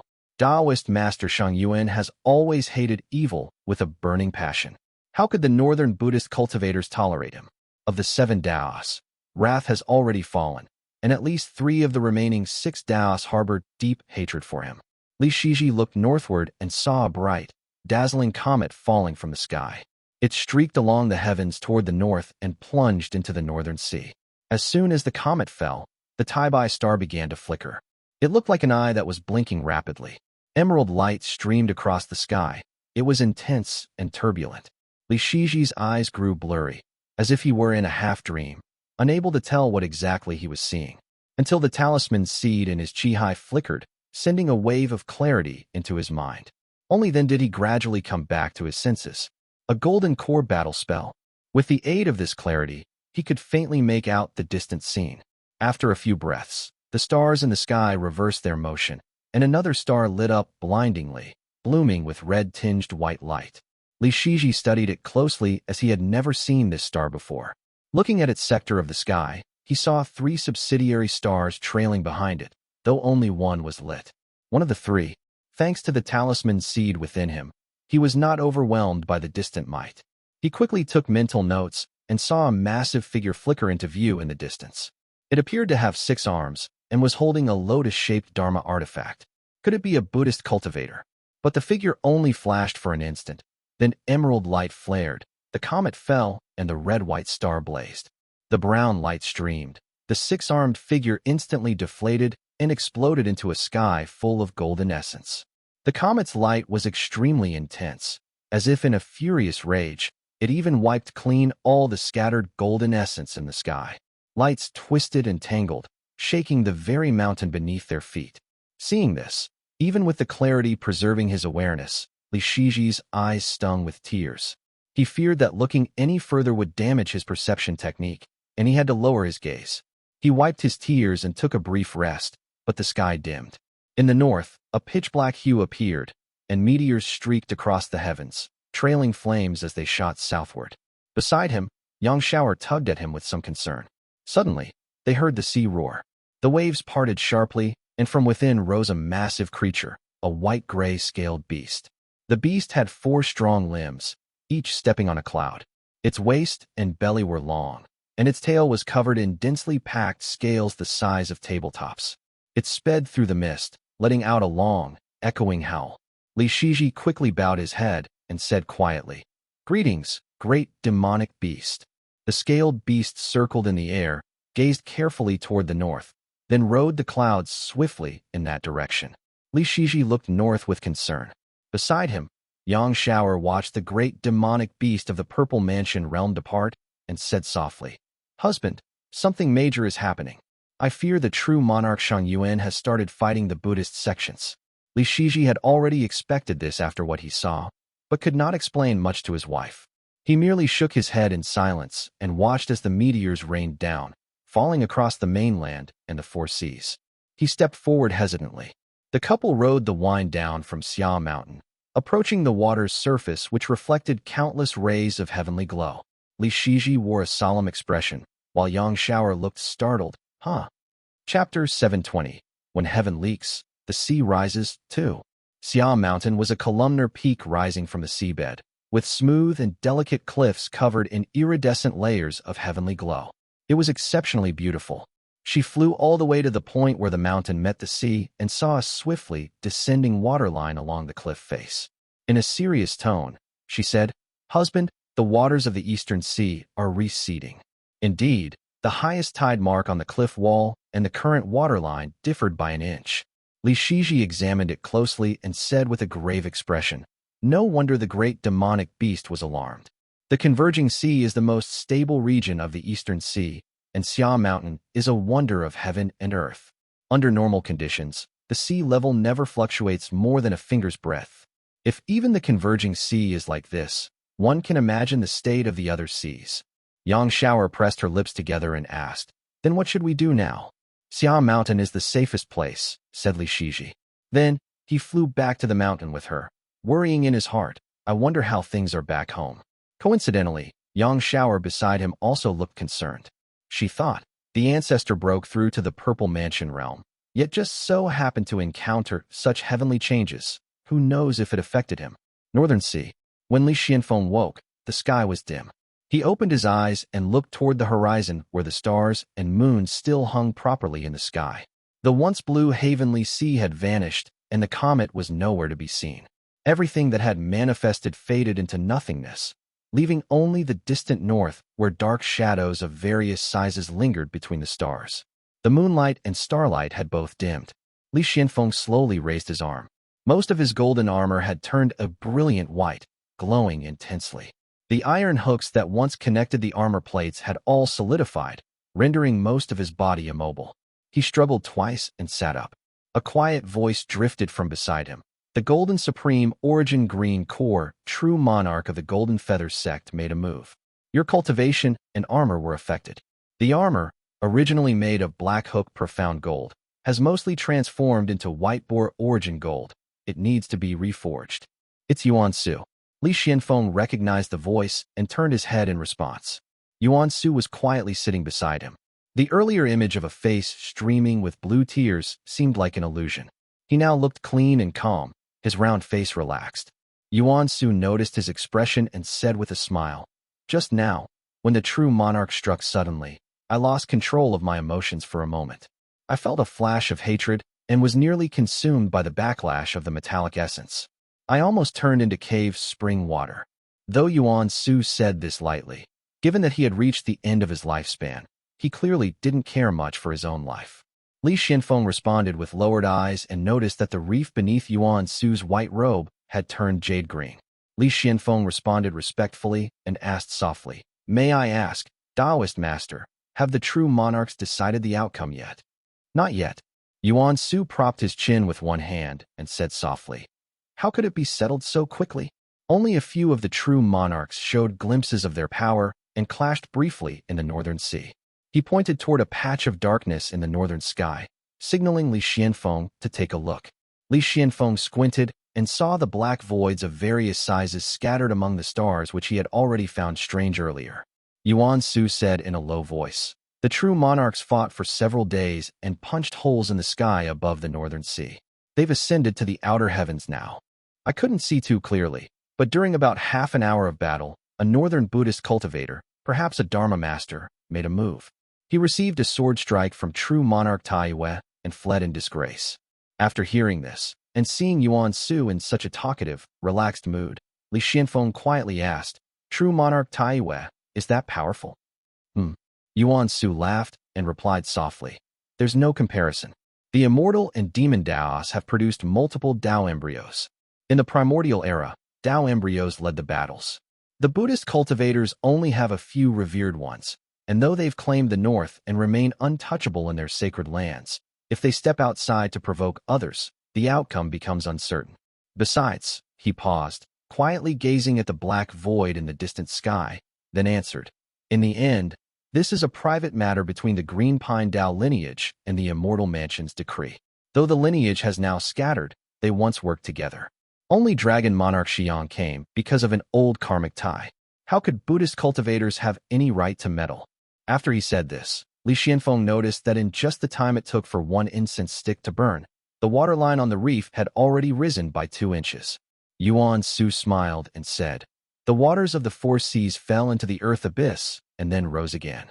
With holes torn open in the sky canopy, seawater began falling early. Those celestial voids continued to pour water down, filling the northern sea. At present, the surface of the northern sea is still rising, while the other 3 seas are gradually receding." Li Xianfeng squinted as he listened. Though he had time and again magnified his understanding of Golden Core Realm's power, he was still shaken by the might of the true monarchs. In a hoarse voice, he said, "They can truly change heaven and earth." Yuan Su seemed in high spirits, smiling as he said, "Don't underestimate it."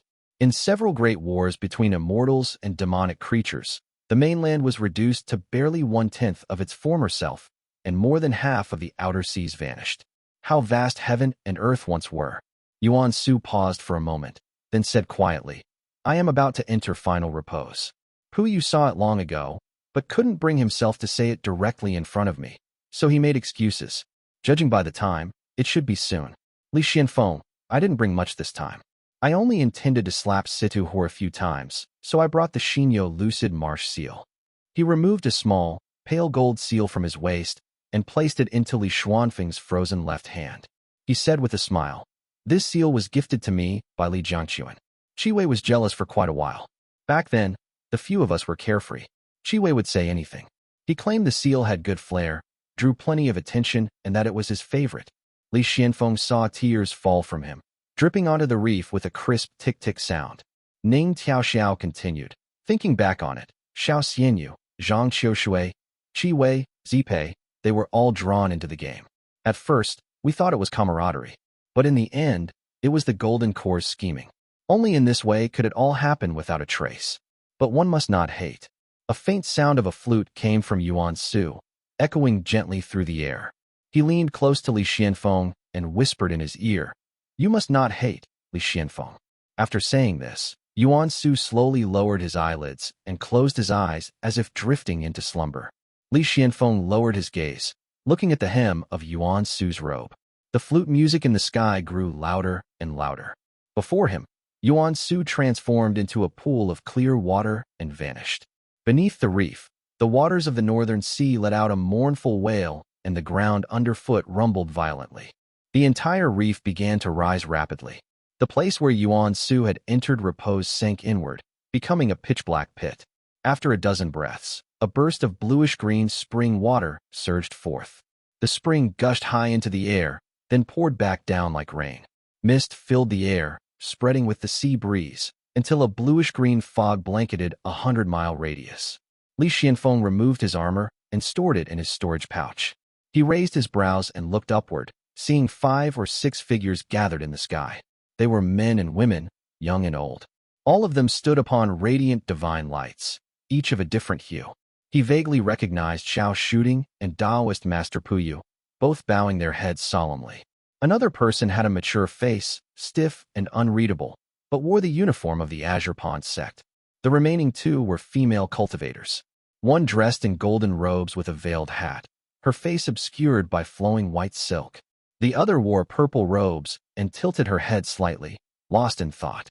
Clutching the Xinyo Lucid Marsh seal, he knelt quietly before the spring with head bowed.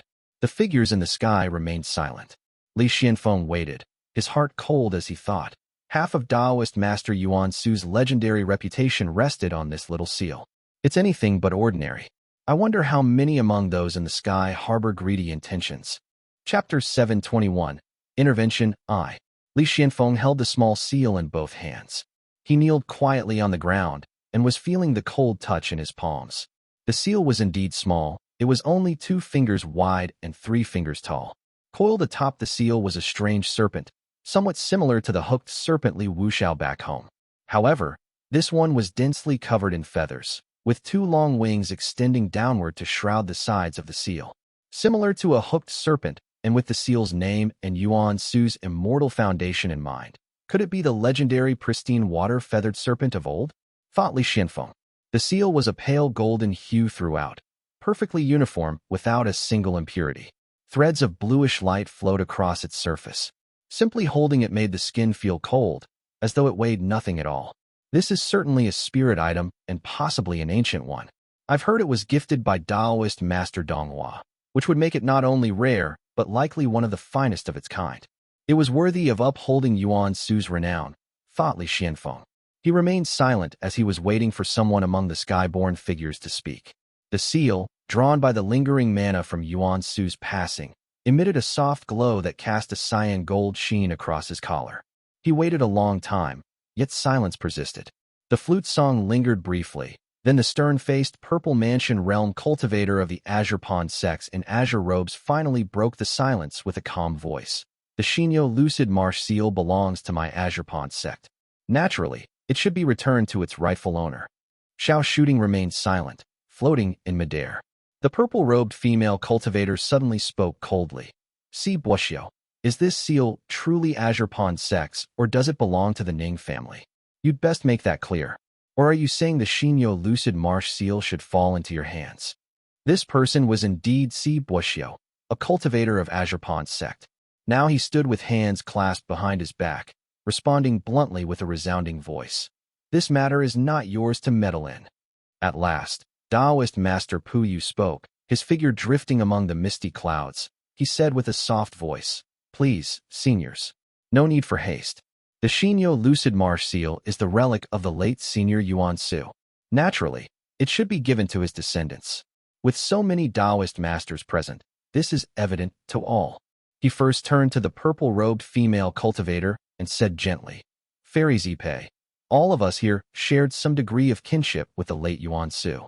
Of course, we would not allow his possession to fall into the wrong hands." Taoist Master Zipei nodded. After speaking, Puyu turned to look at Yuan Xiao. "Senior Yuan Xiao, let this item first be returned to the Ning family. If Azure Pond still wishes to handle it further, let that be arranged internally within the sect." Si Buoxiao remained relatively courteous to him, nodding with a neutral expression. Zipei simply flicked her sleeve, sending a wave of violet mist sweeping outward. She glanced coldly around and said, "Everyone need not linger here. No matter what, this item will never fall into the hands of outsiders." These words seemed directed toward the hidden Purple Mansion realm cultivators within the Great Void. A heavy silence followed. Her eyes brimmed with violet radiance as she swept her gaze through the void, seeing through all veils. Though Li Xianfeng never raised his head, he heard everything clearly. He had seen many spirit artifacts such as Yuan Wu's Clouds Under and Binding Ring, and even the 6 Ding Merging Fire token. Yet this seal in his hand likely surpassed even that, as it drew so many Purple Mansion realm cultivators to covet it. Zipei was one of the peak cultivators of the Purple Mansion realm. With a single sweeping gaze, she saw all with perfect clarity. Most of those who had been watching from the void quietly withdrew. Several even clasped hands politely before vanishing into the great void. In just a few seconds, all the Purple Mansion realm cultivators dispersed, partly out of respect for Zipei's strength and partly out of wariness toward the Purple Smoke Gate and Azure Pond sect. Soon, the field cleared except for one lingering figure. Taoist Master Zipei crossed her arms. At her waist, a violet celestial sword lit up with dazzling brilliance. She spoke in a low voice, "Qing Jifeng, what business brings you here from Mount Chenghui?" As soon as her voice fell, a gray-robed youth appeared. He was holding a floating gray jade pearl that emitted streams of gray mist. He smiled and said, "Surely you jest, senior. Why shouldn't I be here? My Mount Chenghui in the Wu region is also one of the 6 Chongming lineages. With such a great event unfolding, it's only right to come investigate and lend a hand."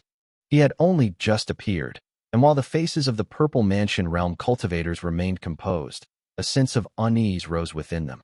Xiao Shooting held his white jade fishing rod and lowered his gaze as he thought to himself, as expected, even Mount Chenghui's hidden force has made a move. I wonder if true Monarch Tai has already reached the late stage of the Golden Core realm, a pity for Shan Yuan. Clearly, the surrounding Purple Mansion realm cultivators sensed from Qing Jifeng's words that Mount Chenghui had intervened, and they each felt a foreboding within, though none let it show on their faces. Only Qing Jifeng remained calm and carefree, standing at ease with the hovering gray pearl in his hand. Though the others didn't express it, he could sense their wariness clearly, and so he stood quietly, content. By now, the situation had evolved beyond the mere ownership of the Xinyo Lucid Marsh seal. Even Mount Chenghui's true monarch had seemingly become involved, altering the balance instantly. The assembled Taoist masters fell silent, each deep in thought. Taking advantage of their momentary distraction, Qing Jifeng drifted gently down to the spring's edge, gazing at the silent Li Xianfeng and offering a faint smile. As Qing Jifeng looked at the old general with gray-black eyes, sharp brows, and a face subtly weathered from the absence of treasured panaceas, he felt a sudden, strange sense of familiarity. There was a ruthless dominance in the man's presence that stirred something deep within him. As a Purple Mansion realm cultivator, Qing Jifeng had long mastered divine sight. A brief glance was enough to uncover the source of this familiarity. He paused, surprised, then smiled incredulously. He exclaimed, I knew it. This face looked so familiar. What a coincidence. No, how uncanny. So it's you. Li Xianfeng kept his head lowered, saying nothing. But Qing Jifeng burst into laughter and muttered, born of a Yang father and bore the 3-9 true talisman. Mother died by Yin, with the shamanic blood talisman. Brilliant, truly brilliant. Jiang Guoqing's methods are indeed formidable. He bared gleaming white teeth and, as if recovering from amusement, called out, hand it over. His laughter and cold demand drew the attention of the Purple Mansion cultivators above. Li Xianfeng raised his brow and glanced at him, but did not move. Qing Jifeng fell silent. Though Li Xianfeng hadn't moved at all, the gray mist surrounding him suddenly clashed with an unseen force which produced metallic ringing sounds. Qing Jifeng sharply raised a brow and looked skyward. There he saw Taoist Master Puyu in his blue and white robe nodding with a gentle smile, forming a spell with 2 fingers. The gray mist in Qing Jifeng's hand grew more agitated until a violet immortal sword appeared. Held between slender and fair fingers, it pointed directly at him. The sleeve's purple silk unraveled and dissipated into violet mist. Taoist Master Zipei stared coldly at him. Her red lips parted as she spoke bluntly. You're welcome to try. Though Qing Jifeng was only at the mid-stage of the Purple Mansion realm, and clearly not a match for Zipei, his stance was firm. He stared in silence. The tension thickened to the point of suffocation. After over 10 seconds, he finally said coldly, You're not afraid, senior? Chapter 722. Intervention 2. Li Xianfeng waited silently. At last, the golden-robed woman who had remained motionless in the air descended like a breeze, a leaden glow shimmering around her. Her face remained hidden behind a veil of white gauze, concealing her features as she spoke gently. Regarding today's matter, my Golden Feather sect shares the same view. Since Mount Chenghui is friendly with us, perhaps you could give me this courtesy. Only after she spoke did Qing Jifeng's expression ease.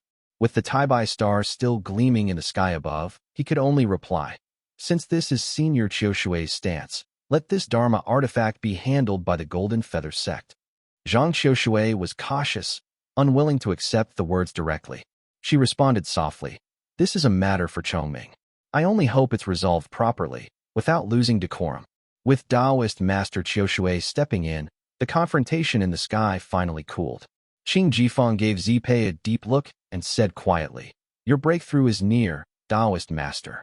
Better to concern yourself with preserving your life. With that, he pierced into the great void and vanished. Zhang Qiushui saw him off without a word, then calmly produced a crystal-clear jade flask. She tipped it slightly, pouring a stream of clear wine into the air. The droplets landed on the reef below with crisp sounds, releasing a gentle, intoxicating fragrance. After emptying the flask, she put it away. Her figure slowly faded until she too disappeared. For a moment, heaven and earth fell silent. The spring murmured mournfully, and the remaining Purple Mansion realm cultivators in the air said nothing. The sound of the flute left behind by Yuan Su's passing echoed gently over the sea, evoking sorrow. The flute's melody clearly carried divine power. Fish and shrimp that leapt from the sea now lay limp on the reef, while faint sobs could be heard from the deep ocean below. Some demonic creatures must have heard the sound and been overwhelmed. They too were wailing at the seafloor. The remaining Purple Mansion realm cultivators present were all old acquaintances of Yuan Su. In life, he had been sharp-tongued and fond of sarcasm, not well-liked, so only a few had stayed behind. None of them used divine ability and mana to resist the flute's effects. Instead, they allowed themselves to be carried by its pull.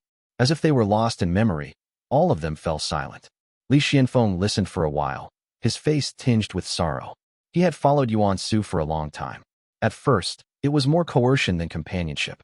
But later, Yuan Su had personally sought cultivation techniques and spirit armor for him, treated him as a junior or even kin. Though it was calculated, there was sincerity too.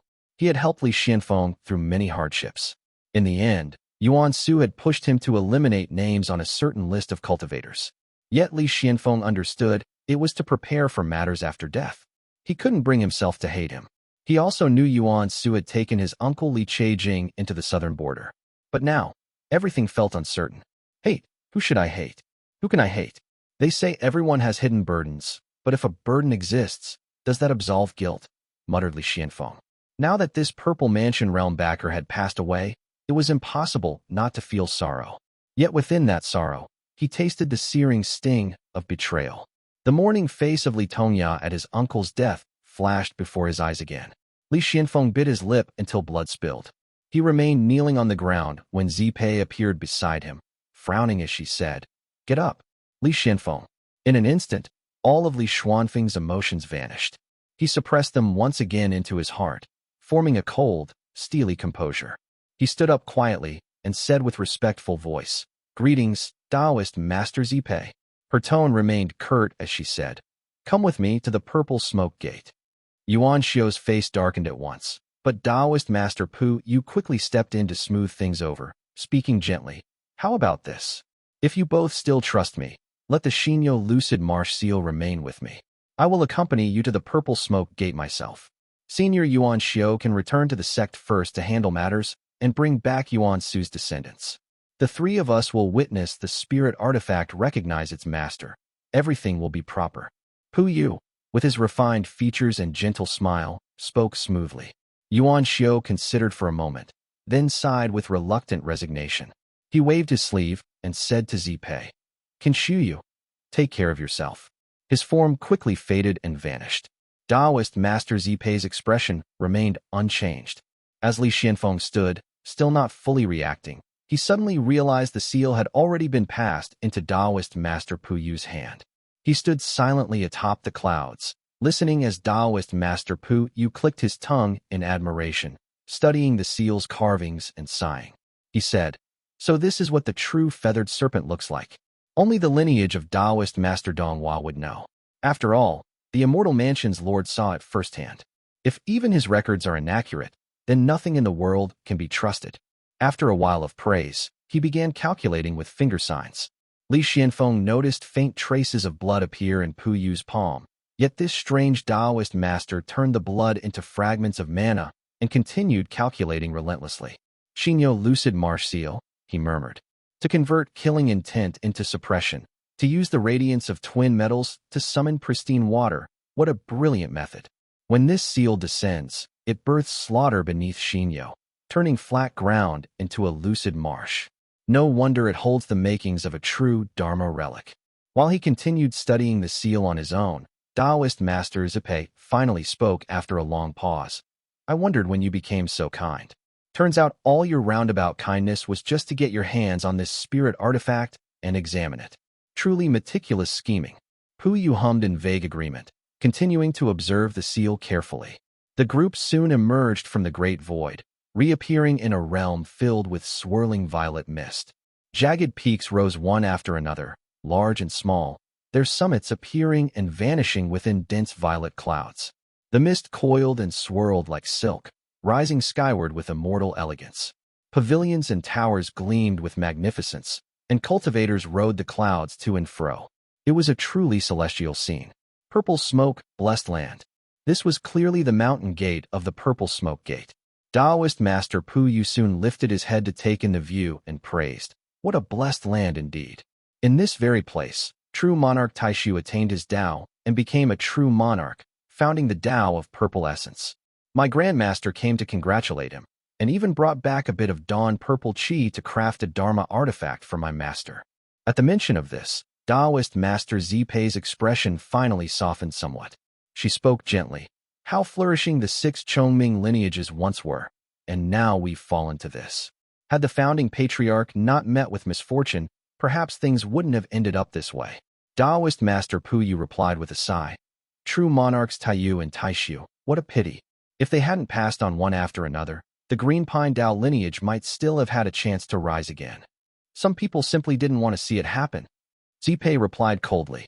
The two continued conversing while admiring the blessed land scenery, not bothering to avoid Li Xianfeng listening to their conversation. After a few moments, Zipei finally remembered him and asked in a low voice, "Li Xianfeng, which Li family are you from?" Chapter 723, Pearl Swallowing, I. Taoist Master Zipei asked a question and then paused slightly. The purple mist within the cave dwelling paused along with her words, and Li Xianfeng could only reply, "I was originally a cultivator of the Li family from Moongaze Lake. Thanks to your guidance, I was stationed at the southern border. Now, I serve under the Ning family. Li of Moongaze, muttered Zipei. Daoist Master Zipei didn't seem to care much, only listening as Daoist Master Pu Yu spoke softly. Senior, I heard they're a branch of the Weasley lineage under Azure Pond sect's jurisdiction. So it's the Weasley branch, said Zipei. Upon hearing this, Daoist Master Zipei immediately lost interest, as if she didn't think much of Weasley. But since Li Xianfeng had ties to Yuan Su, she pondered for a moment and said, Weasley, there'll be room for movement later. Find a place to rest on the peak for now. When the time comes, return with Si Buoxiu. Li Xianfeng cupped his hands and took his leave, descending into the mountain as purple mist drifted through the celestial landscape. Daoist Master Pu Yu watched him go and said seriously, Senior Yuan Su truly went to great lengths to protect his junior. Leaving the bargaining chip with the Ning family was quite the calculated move.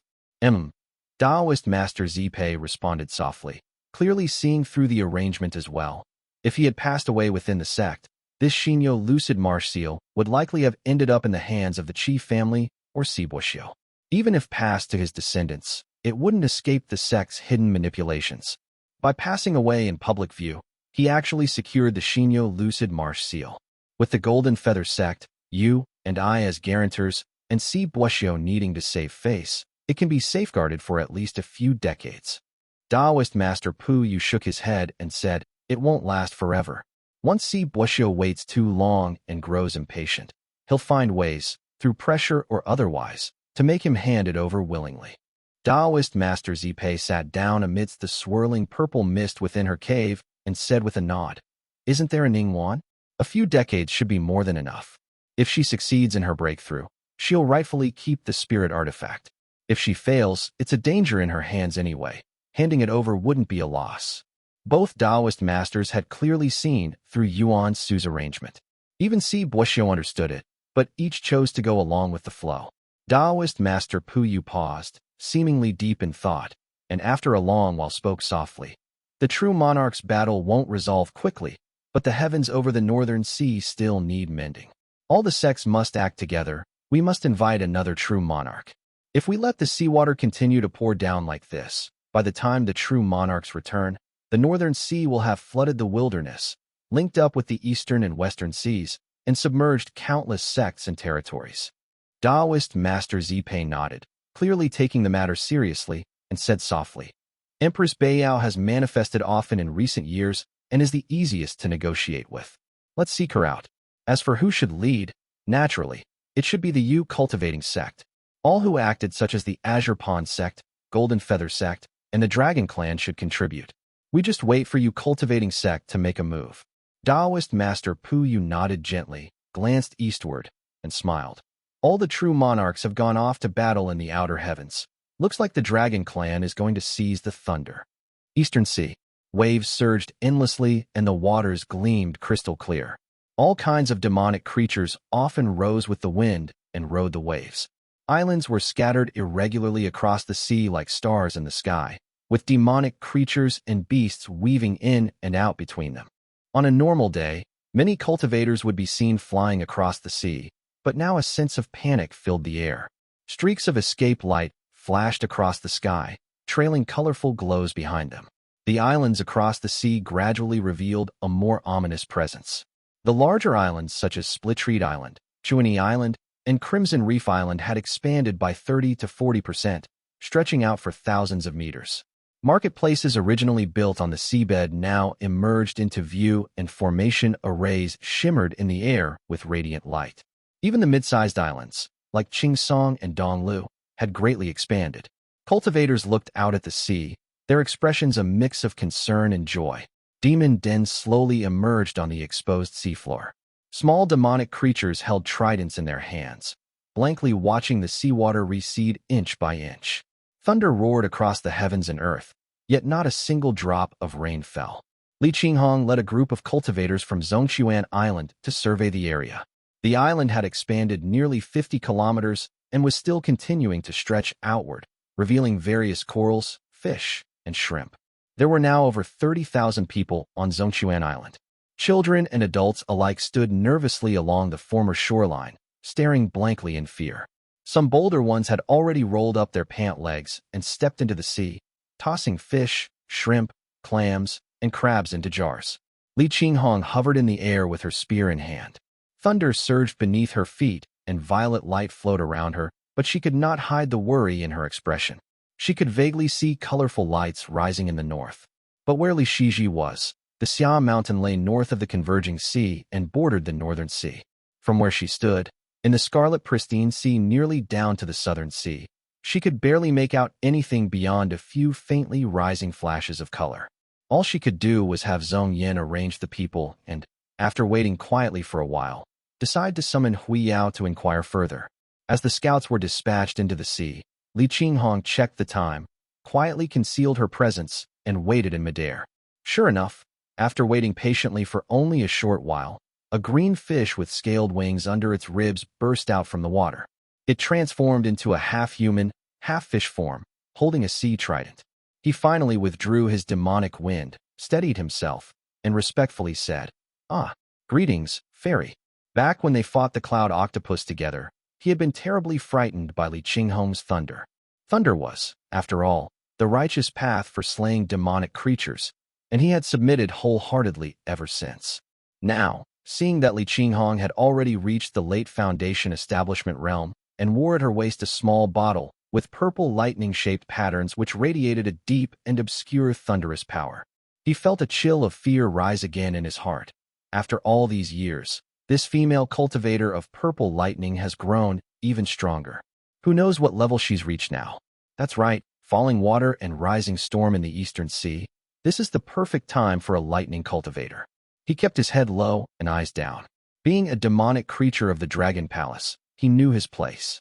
Li Qinghong did not act arrogantly and asked, "Fellow Taoist, do you know the reason behind the receding seawater?" Hui Yao immediately understood and shook his head repeatedly, answering in a low voice, replying to the fairy. Dingyuan the dragon's son left some days ago. Now the many local demonic creatures are running about like headless flies. I inquired around several nearby waters, but all I heard were some vague and unreliable rumors. Li Qinghong nodded, signaling him to continue. Hui Yao said, "The word from several water mansions is that Dragon Monarch Beijia and Dragon Monarch Xiang dragged down a grotto heaven in Chenghui.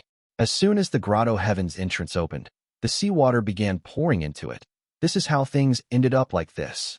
Li Qinghong had dealt with many demonic creatures over the years, but this was the first time she had heard the name Dragon Monarch Beijia. She asked, "Who's Dragon Monarch Beijia?" Hui Yao paused for a moment, then suddenly understood and replied, "People like you, who are at the Purple Mansion and Golden Core Realm, refer to him as the Dragon King of the Converging Waters." So it was the leader of the Dragon Clan, the Dragon Monarch of Converging Waters, thought Li Qinghong. Chapter 724, Pearl Swallowing 2. Among the Dragon Clan, there were two well-known dragon monarchs. The first was the Lord of Converging Waters, known to commoners and lesser cultivators as the Dragon King of the Northern Sea. He had an extremely long lifespan and was referred to within the Dragon Clan as Dragon Monarch Beijia. The other was Dragon Monarch Xiang, who split from an immortal into three forms. Among Golden Core Realm cultivators, he was considered a junior and often appeared in the world, which made him more widely known. Seeing her expression, Hui Yao quickly added, "Back in the day, the Dragon King was granted stewardship over the Northern Sea and was gifted the character Jia by an immortal." Li Qinghong nodded as she listened, though a strange look appeared on her face. She asked, "A grotto heaven? That's impossible. With the power of those two dragon monarchs, how could seawater be allowed to leak into Thundercloud Temple?" As the two were conversing, thunder suddenly exploded through the heavens and earth. The sea howled as dark clouds rolled, and waves of violet light began to appear in the eastern sky. Layers of thunderclouds emerged, and a translucent, pale golden circular outline hovered in the sky. Inside it, pavilions and towers gradually appeared, scattered among the violet thunderclouds. A grotto heaven. Countless bolts of thunder light emerged from the east. Li Qinghong felt her immortal foundation surging within, her internal thunder pool churning as a wave of intense foreboding washed over her. The shaft of her Durwa spear shimmered with iridescent light, trembling with excitement. Thundercloud Temple. Tao of thunder steering and cloud dwelling. Li Qinghong understood that her destined opportunity lay here. But for now, she could only watch helplessly. Then, riding a streak of lightning within the black winds, she soared into the dark, heavy thunderclouds. Intense thunder had already begun to spread in the area. Miao followed behind, trembling with fear.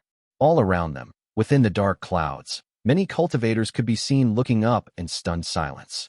She gazed into the distant east, silently watching, passing through streaks of thunder, a trace of regret in her heart. It's a pity. I can't even touch this thing, and it's already fallen into the hands of the dragon monarch. The thundercloud temple's grotto heaven lay hidden behind the surging storm and thunder, and beyond the pale golden barrier was a palace complex of thunder suspended in the air. Countless black clouds gathered, covering the entire eastern sea. From time to time, a scale the size of a small mountain would emerge from the clouds, reflecting violet thunderlight so intense that Li Qinghong's face turned deathly pale. She nearly lost her breath and fell from the sky. She retreated some distance and saw that the black clouds above the Chuani Sea resembled an enormous dragon's head, slowly swallowing a violet pearl. It was now the moment when the grotto heaven and the mortal world overlapped. The scenery inside could be seen with the naked eye. Li Qinghong, having cultivated a perception technique, could clearly make out numerous ancient tomes swirling in the storm and falling like rain onto the palace rooftops. She looked upward at the structure. The grotto heaven was composed of 5 thunder platforms. At the highest point stood a grand hall with finely carved eaves, rooftops of gilded copper, and floors paved with violet jade. Atop the ridge of the hall stood a lone, azure figure, Yuan Tuan. Li Qinghong could barely make out her robes fluttering in the wind. She stood there, motionless like a statue atop the great hall, facing alone the dragon's head whose teeth were as vast as mountains. Boom! Thunder roared as the woman and the violet grotto heaven sank into the clouds, like a shelled egg swallowed whole. They vanished from sight, and the dragon monarch didn't even seem to chew before closing its mouth. The brilliant violet golden light faded between its teeth. In the final instant, Li Qinghong thought she saw that the woman's azure robes had turned red, vanishing like drifting sand within the depths of the celestial palace. The black clouds in the sky vanished in an instant, retreating to the horizon as if fleeing, as though they had never appeared. Li Qinghong descended on a streak of lightning, feeling a deep sense of loss. Miao followed beside her and asked blankly, "Fairy, why did it suddenly start thundering?" Li Qinghong glanced at him quietly, a dazed expression on her face, and shook her head, saying, "The clouds were too thick, the thunder came in waves. I couldn't see clearly." Both of them rode the wind downward. Miao muttered on about this and that, while Li Qinghong focused on calming her emotions. Such a surge of thunder. Maybe the dragon monarch was simply dragging a grotto heaven as he passed through. Miao murmured with a tone of longing.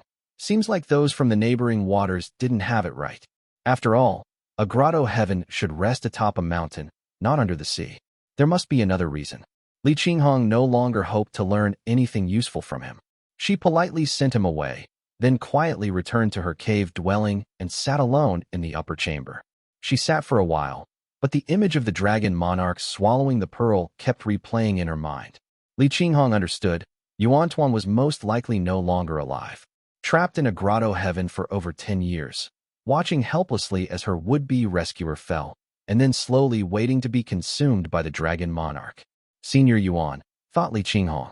Li Qinghong had met Yuan before, back when she came to take Li Shiji back to the sect. She seemed gentle and gracious. Later, Li Qinghong learned that Yuan had secretly intervened during the devil plague to protect Li Xianxian, which had made her grateful in her heart.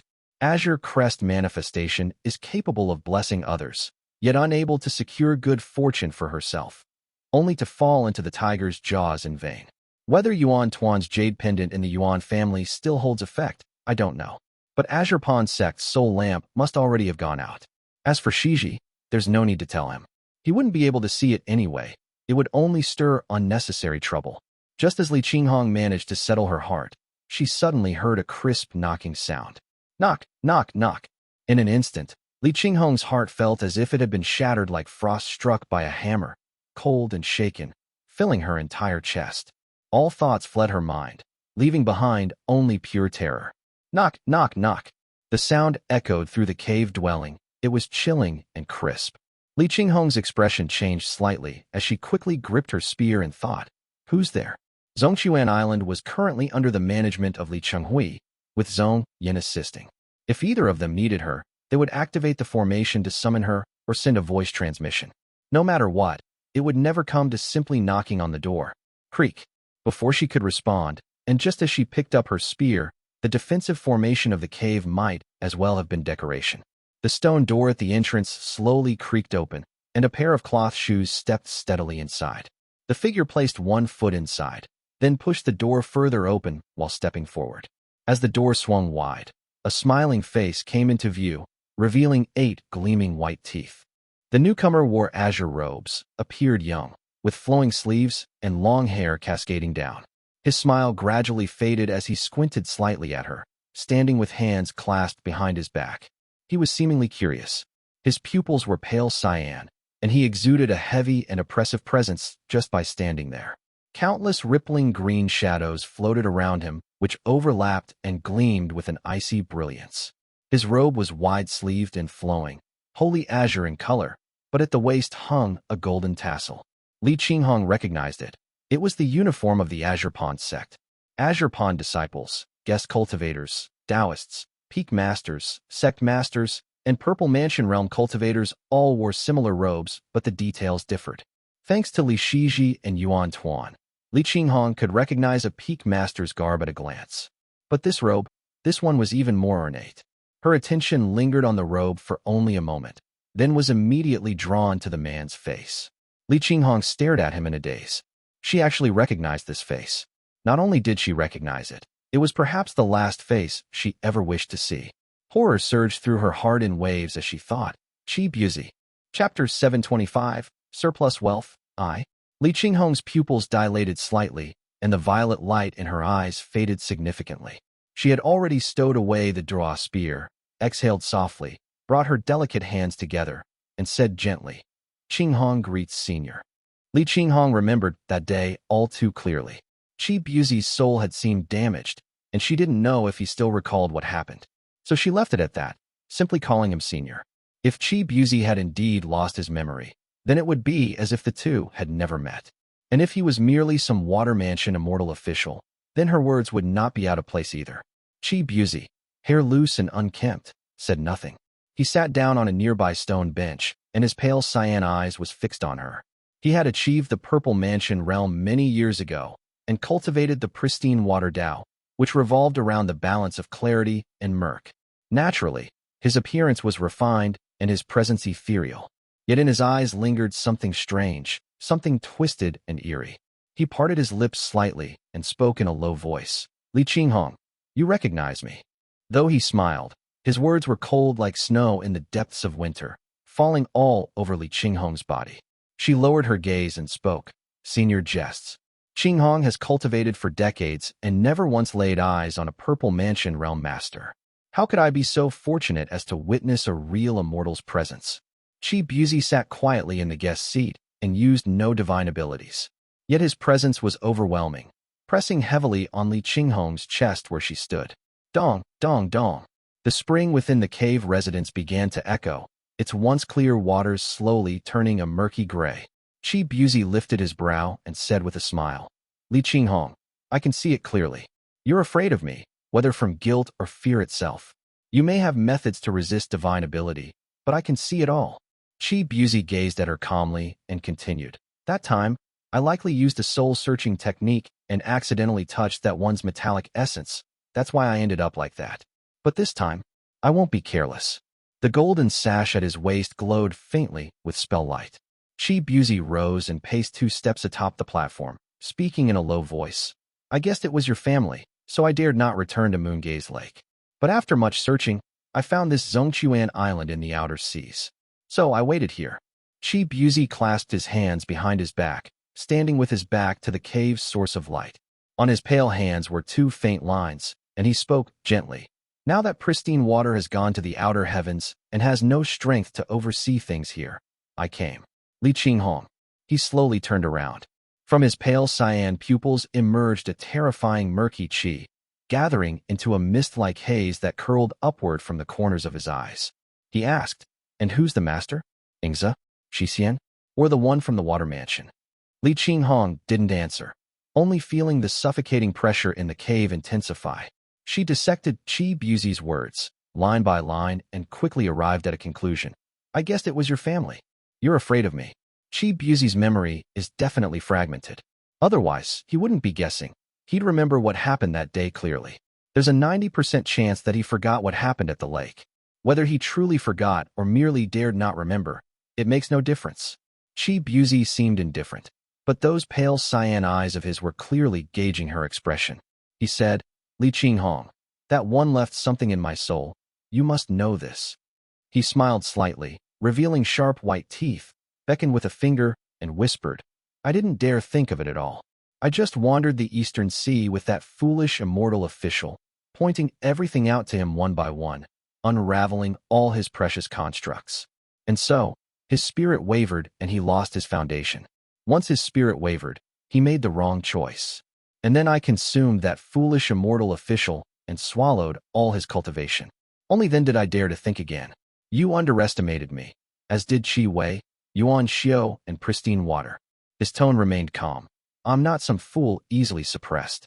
The methods used to keep other Purple Mansion realm cultivators obedient don't work on me. I've already devoured the immortal official. It was a true tonic.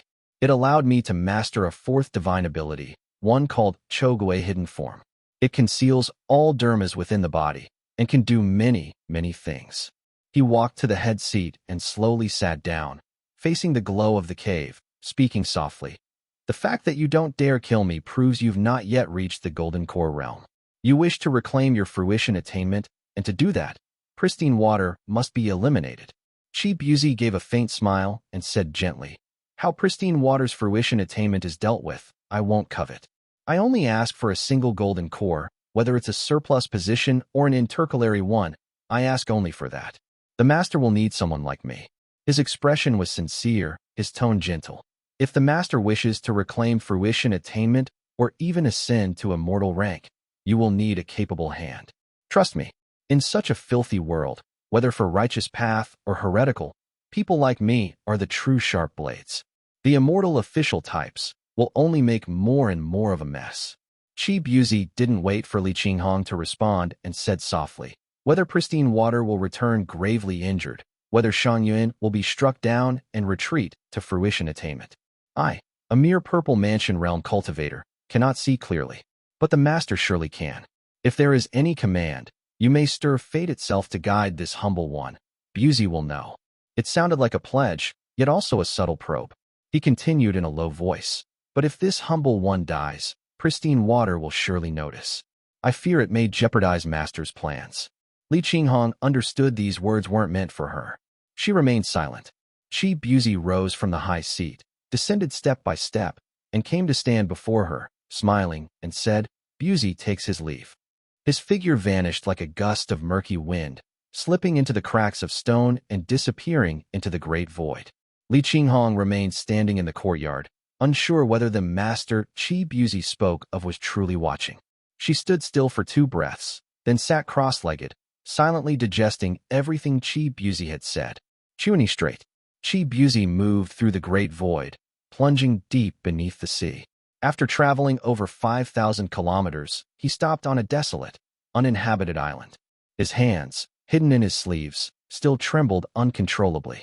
His breath was rapid, and the calm, composed demeanor from earlier had long since vanished. His vision darkened with lingering panic. Damn it, that was a true monarch or maybe even an immortal. Chi Buzi panted as he tried to steady himself. The fact that he hadn't yet exploded into a puddle of blue water meant the true monarch had at least partially accepted what he said. To bargain with a tiger. It's a desperate move, but the only one I have. Chi Buzi's expression darkened gradually as he muttered. Pristine water must know that the current Tao requires blending purity and turbidity to be successful. Yet he deceived Chi Rui and Chi Wei completely, handing down that 5 elements command metal technique. He clearly just wants to keep them from breaking through. Right? Mohai said it himself. He strained everything to suppress the dragon nature of his fruition attainment. How could he possibly allow anyone else to attain a surplus or intercalary position? He fears being usurped more than anything. Chi Buzi's gaze was steeped in shadow, like a venomous serpent. He muttered to himself, If I want to reach the Golden Core realm, Staying under pristine water only leads to death. I'd be thrown into that pristine Gui pool eventually. If I can't reach the golden core realm in this life, what's the point of living? Better to die now. He had nothing to lose. He didn't fear being struck down by the Li family's true monarch, or being discovered by pristine water. If he couldn't break through to the golden core realm, it was only a matter of time before he died anyway. Let it be death then. I'll try it anyway.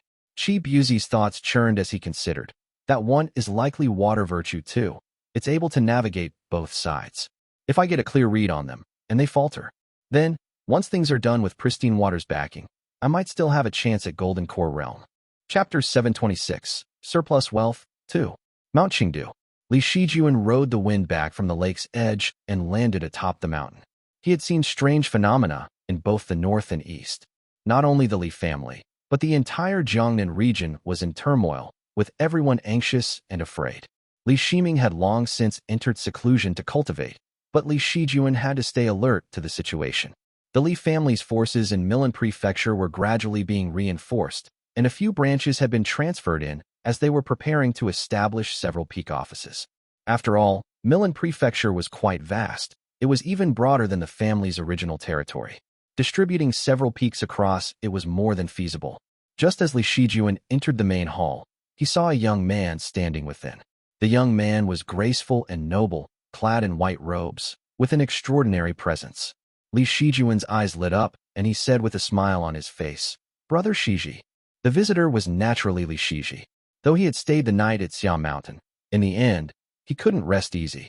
He flew back alone, leaving Yang's shower safely behind at the mountain. He nodded to his younger brother and spoke softly. True monarch Shang Yuan has now successfully broken through in the northern sea. You must have heard. Seeing Li Shijuan nod, he gave a rough overview of the situation across the four seas. Just then, Li Qingliao flew up to the peak. Upon seeing Li Shiji, his eyes lit up, and he bowed. The family branches in Milan have all been settled. We're surveying the earth veins now, and selecting several mountains to establish new peak offices. Li Shijuan replied in a low voice. Outside, the sound of a gentle drizzle began. Li Qingliao seemed uneasy and gave the falling rain a slight glance. Li Shijuan also felt a faint chill in his heart. Strange omens had been appearing frequently in recent days. He couldn't help but worry for his elder brother Li Shiqing, who was in seclusion. While he was still processing the thought, someone came up from below. The woman who approached was graceful and striking. It was Li Minggong, eldest of the radiant lore generation. Her cultivation wasn't high, still only at the early stage of the qi cultivation realm, and her face carried sorrow as she cupped her hands and said, reporting to 8th uncle. Eldest uncle's life, Jade has shattered. Li Shijuan froze in place for a moment. So this was the reason for the rain. Beside him, Li Qingliao's eyes turned red upon hearing news of his father's death. He stood there, stunned. Li Shiqing was Li Shijuan's elder brother. Both of them had lost their father young, and the bond between them ran deep. Though he had a faint premonition, Li Shijuan still stood frozen in place. Li Shiji, unaware that Li Shiqing had been in seclusion attempting a breakthrough, showed a faint expression of grief and asked quietly, "What happened?" The group swiftly rode the wind, descending like lightning into the underground water mansion of Mount Chengdu. Only then did they notice the dampness of the cave. When they reached the stone door where the seclusion chamber lay, droplets of water covered the surrounding walls. Seeing this, Li Shiji immediately understood. He lowered his gaze in silence, while Li Shijuan hesitated for a moment before ultimately instructing Li Qingliao to open the chamber. At the same time, he turned to Li Minggong and ordered, "Elder brother has many children. Go summon them here." Li Minggong nodded. With a sword at her waist and graceful bearing, she replied, "Messengers have already been sent. They'll be arriving shortly, along with several elders from the chief's court." Years ago, when Li Shiming abdicated his position, Li Shiqing had been appointed in his place and later became head of the family. That role was then passed to Li Qingliao. His death was no small matter. It warranted the presence of the family elders. By custom and courtesy, it fell to Li Qingliao to handle his father's remains, while the other matters were left to Li Shijuan. He quickly composed himself, observing as several youths entered the water mansion. They were nervous and reserved. These were Qingliao's younger siblings, some with low aptitude, others mere mortals. The Li family system was harsh in this regard. Most of these children had never even been to Chengdu, and every action they took was scrutinized because of their birth. All of them stood in silence. Li Shijuan took the time to ask their names, noticing their clothes were worn and modest.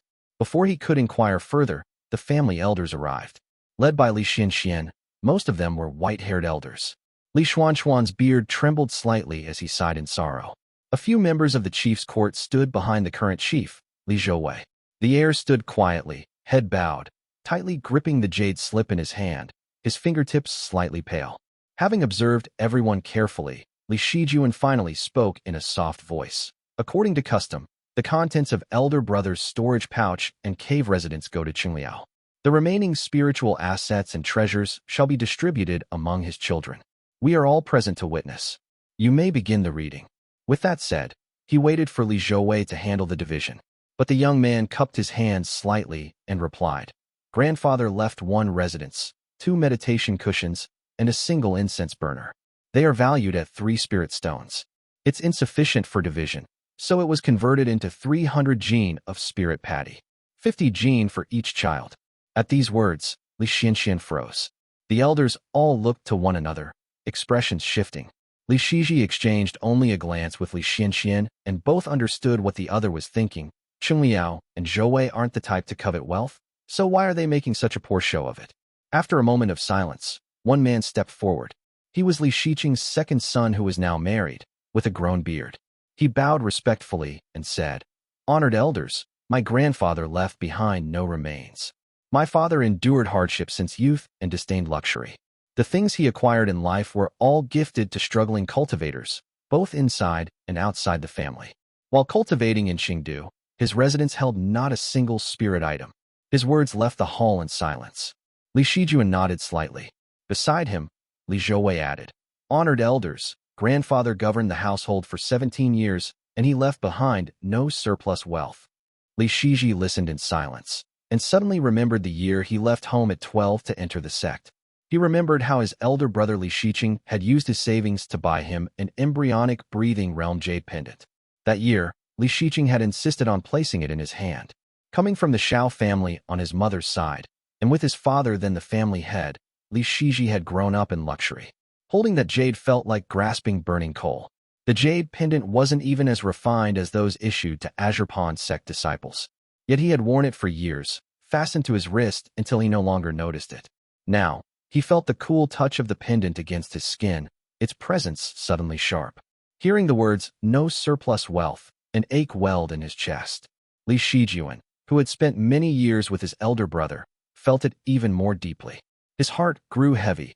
Elder brother always believed he had stolen Shiming's rightful place. He treaded as if on thin ice. Though called a young master, he never received a young master's due, not even from himself. As he was lost in thought, several family elders began murmuring among themselves. Li Shiji turned his head toward Li Shijuan and spoke gently. Elder brother was never one for words, only action. When Shiming emerges from seclusion, someone must tell him. That burden he threw down at 18, our elder brother carried all of it, and he carried it well. Chapter 727, Chenghui, I. Heaven and earth reflected within the mirror. The world was shrouded in gloom. Moon-white buildings lined up in neat rows, nestled among the rocky terrain.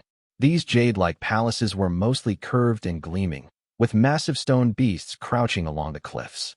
All of it appeared silver-white under the moonlight. Lu Jiangxian sat quietly before the jade table, a faint azure glow emerging in front of him. The moment Qi Buzi appeared on Zhongquan Island, Lu Jiangxian was jolted awake. The contingency he had left within Qi Buzi's soul quickly transmitted everything back. Various scenes of the Eastern Sea flickered through his pupils. 2 seconds later, Lu Jiangxian once again sat properly at the jade table. Qi Buzi. Back then, Lu Jiangxian implanted a hidden trick in Qi Buzi's soul. It was partly to steal memories and partly to suppress him. Now, having obtained the Immortal official's memories, he immediately sensed something was wrong. If memories were transmitted back, then the contingency within the soul must still be active.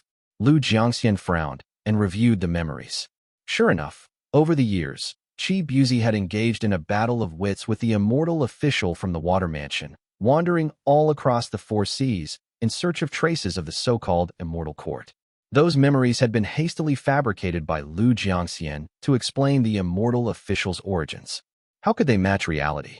After circling the four seas, both man and soul realized something was amiss. Yet, this realm's Taoist traditions resembled those of their previous life, while differing in many ways. Various Tao seed techniques had real foundations. After a brief quarrel, the split soul had to admit that the immortal court had indeed collapsed and vanished during some ancient immortal devil war. The immortal official's soul was originally a fragment of Maha Jilian Maha, a being of strange and demonic origin. Upon realizing the immortal court was gone, it immediately developed wicked intentions and sought to seize Qi Buzi's body and live again. The two battled endlessly. One was a Purple Mansion realm Taoist master, an old devil from Azurpon sect. The other fancied himself a man of the righteous path, yet was equally cunning. They schemed against each other for over a decade.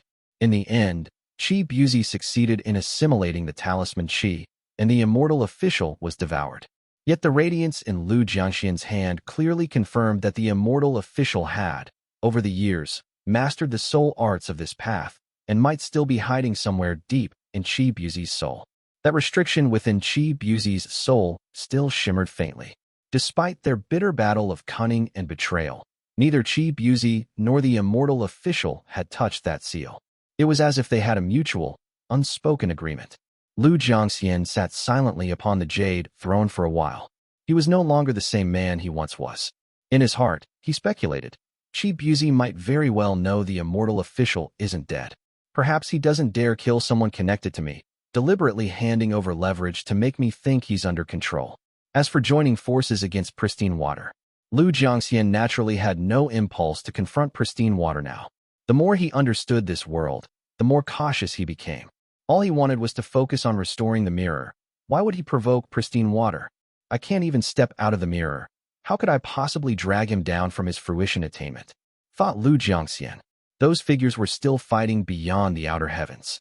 His true body was hidden in the great void, and he could faintly sense its tremors.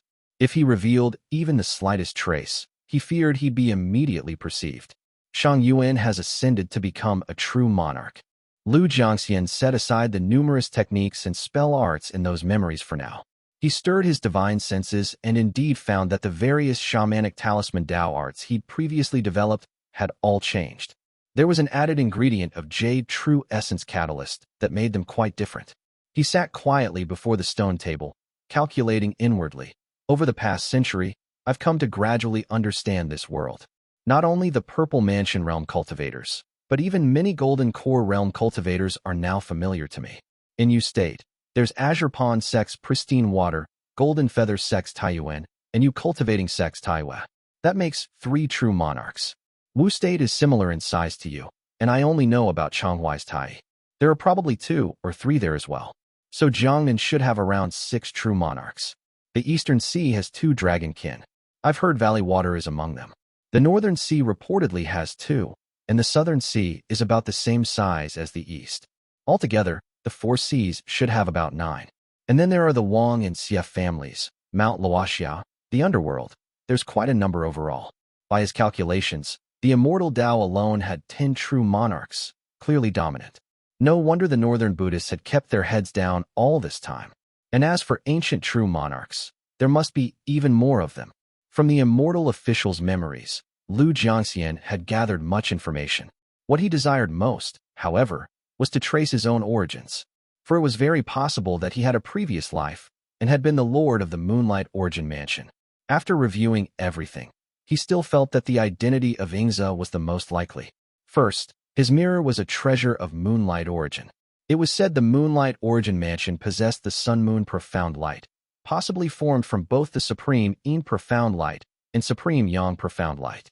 It was a perfect match for Ingza, which symbolized both Yin and Yang.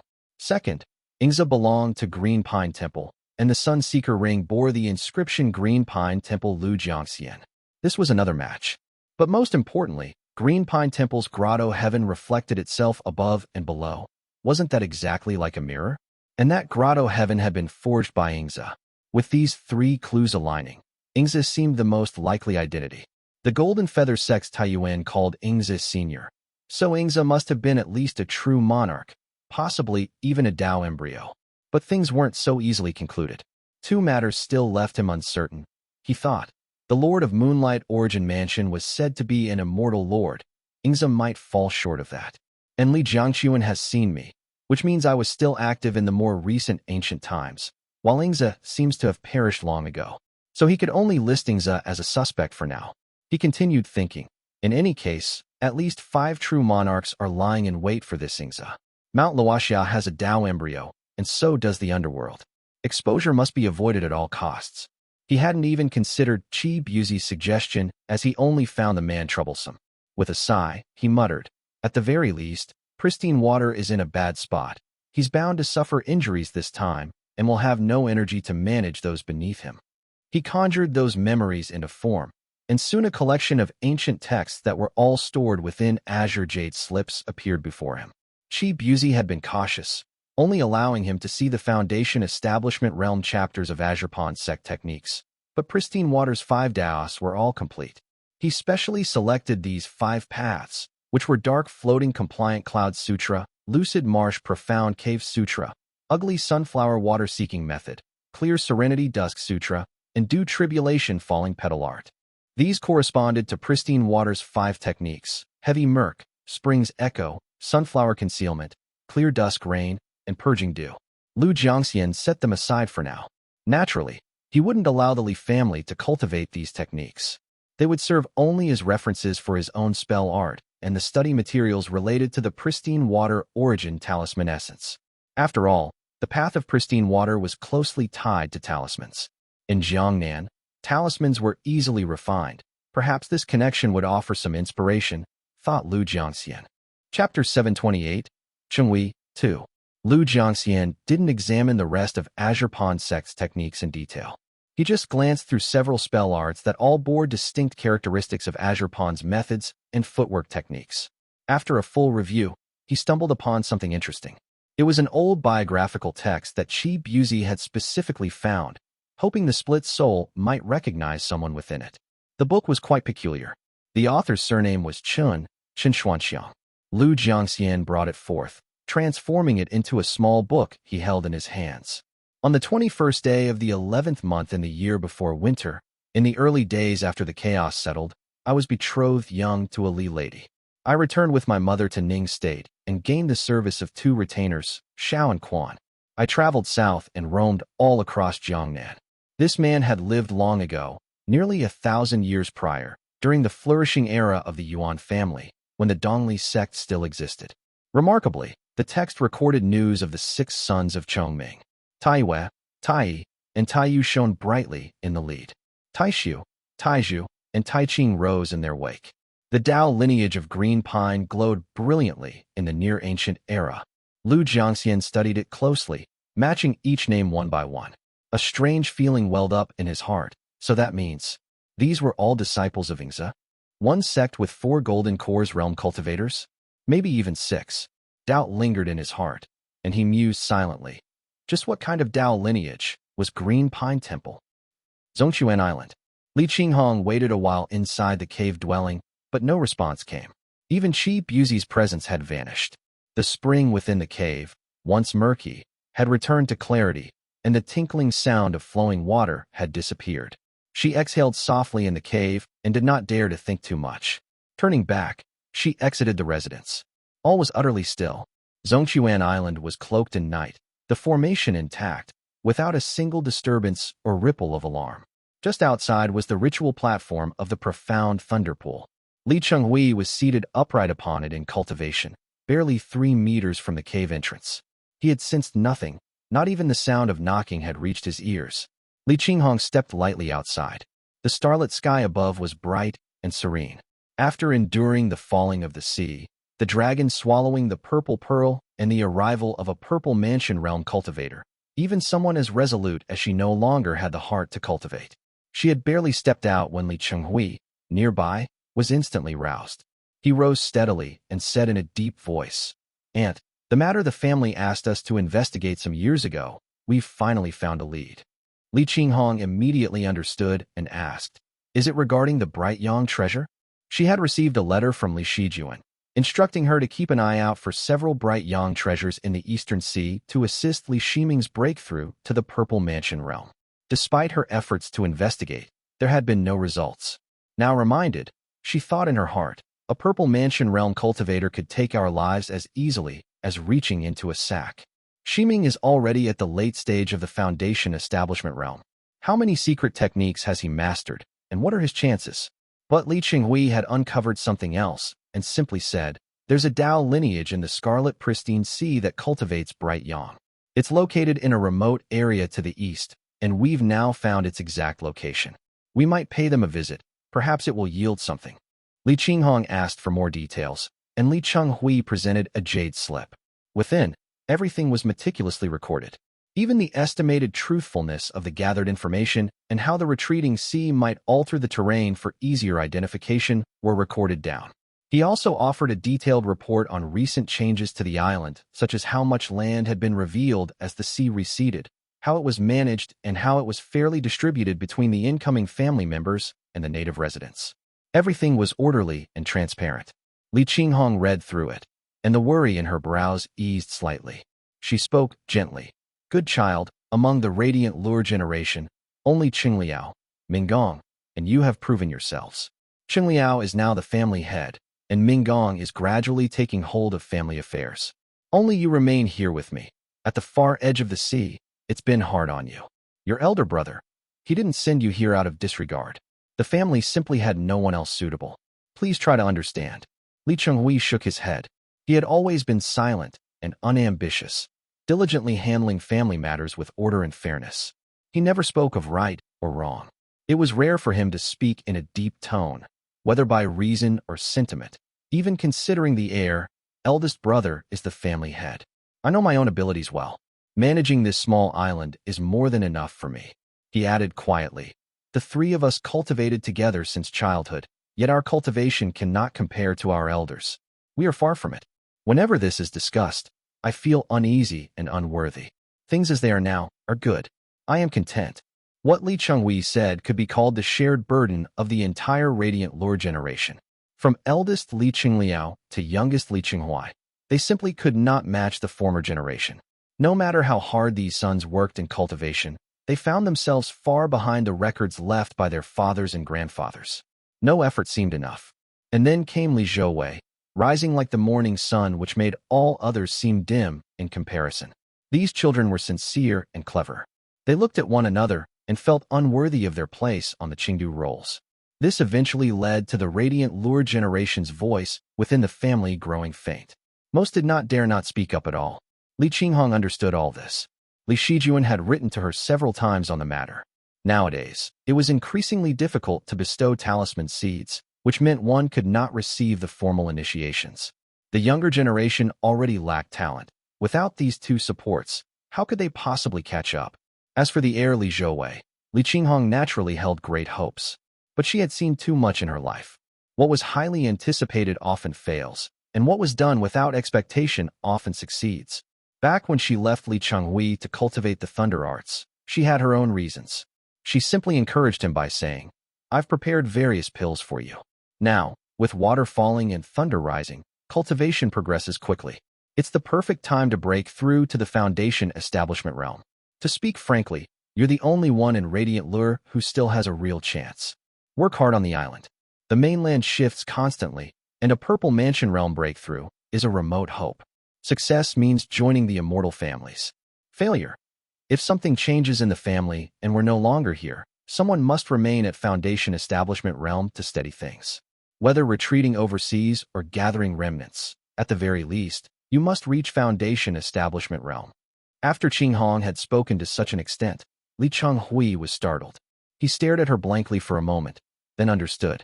He bowed deeply and said solemnly, Chenghui, will keep this firmly in heart and dare not slacken. Li Qinghong nodded, then soared into the sky on lightning, speeding off in the direction marked on the jade slip. Li Chenghui stood quietly for a moment. Li Chenghui had once been content. As one of the top Chengdu scholars in the family, governing a small island was effortless for him. He had simply wished to manage it well and await reassignment from the family. But Li Qinghong had seemingly seen through his heart. Her words stirred something in him. Though his eyes remained lowered, there was now a subtle gleam within them. He sat back down in meditation, restraining the surge in his chest as he faintly resonated with the thunderclouds above. If the family falls into turmoil, then I shall be the contingency. I will bear a spear and ride thunder into the fray. Chapter 729. After Tuan's death, Purple smoke, blessed land. Purple mist drifted ethereally. Cloud smoke blanketed the mountain peaks. Since Li Xianfeng was personally brought back by a Taoist master, the cultivators of the Purple Smoke Gate treated him with great courtesy and arranged a cave dwelling for him on the main peak.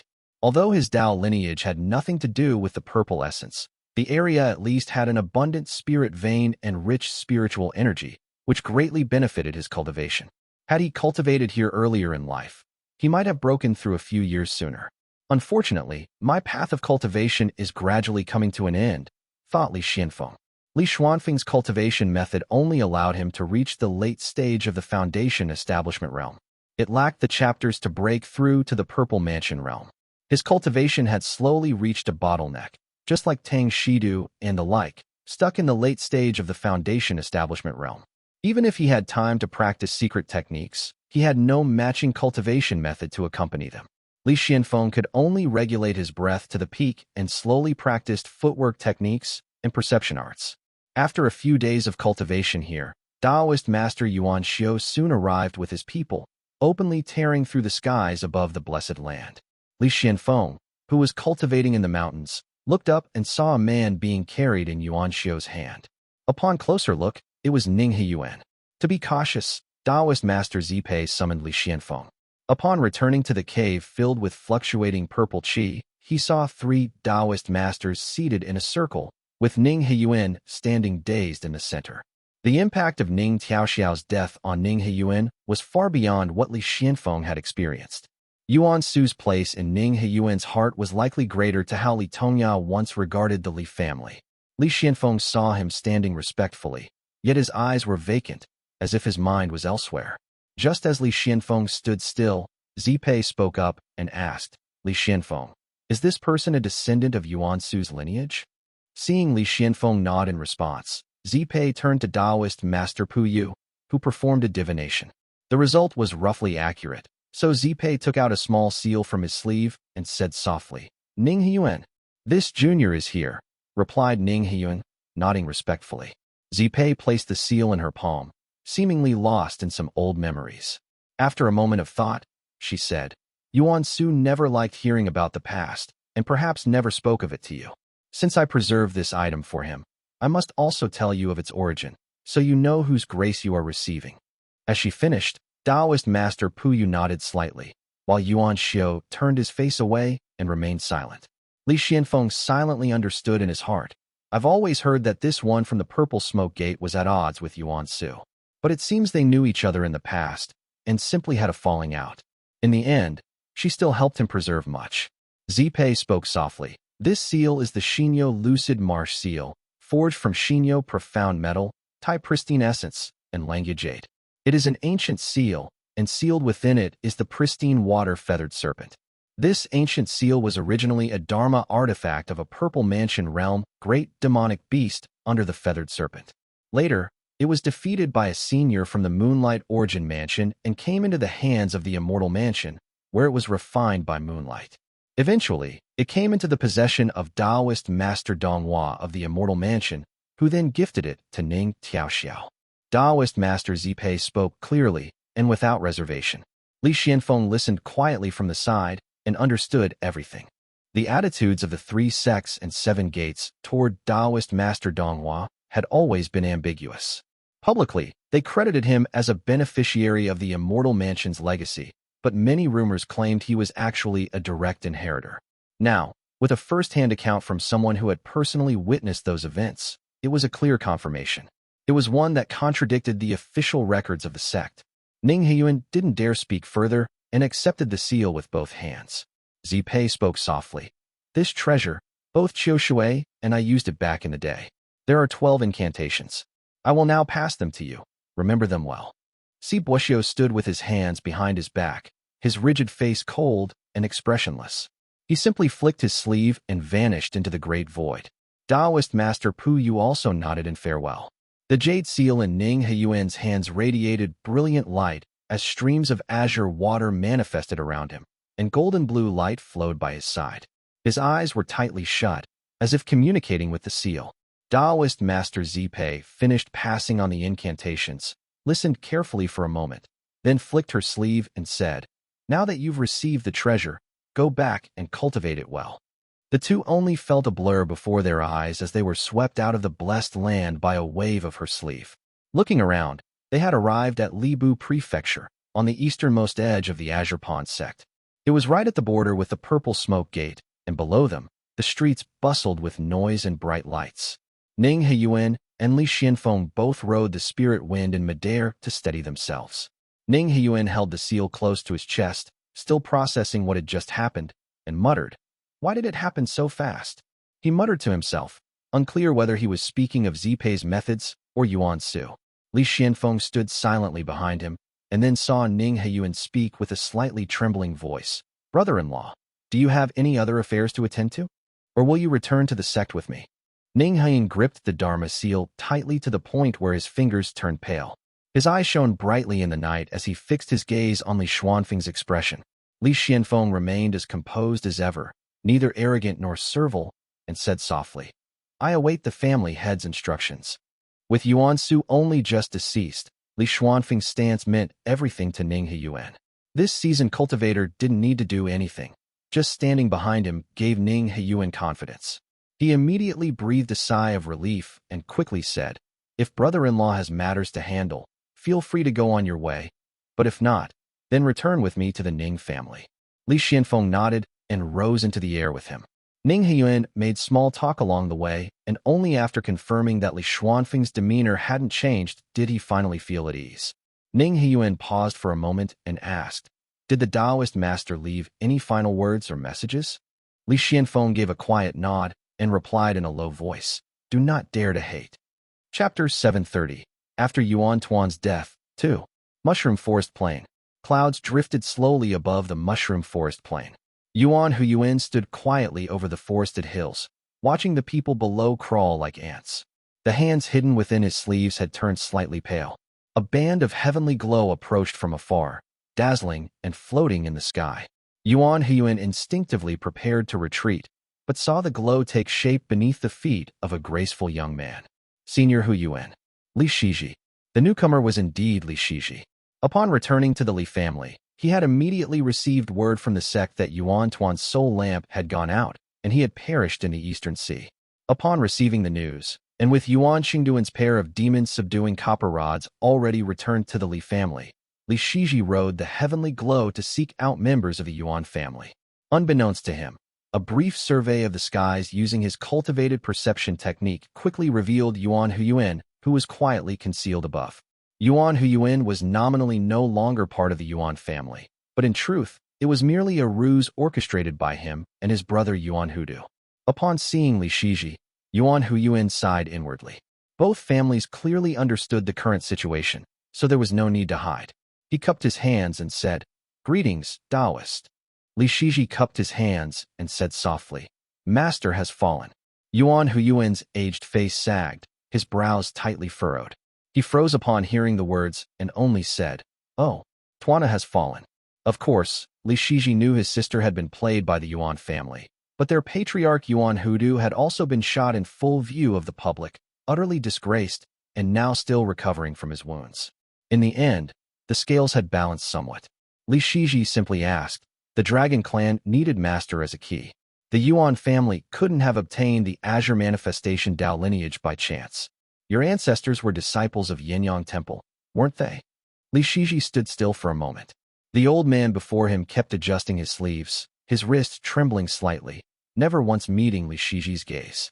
With a trembling voice, he said, "Yes, yes." The multicolored glow around Li Shiji gradually dimmed as he asked, "Did Master know the truth? Was she forced out by people like you? Or did she go willingly?" Yuan Heyun had grown noticeably hunched and only said, "I don't know. Shiji, I truly don't know. She was so clever that she must have known all along." Li Shiji looked at his expression and sighed inwardly. Whether she went willingly or not no longer matters.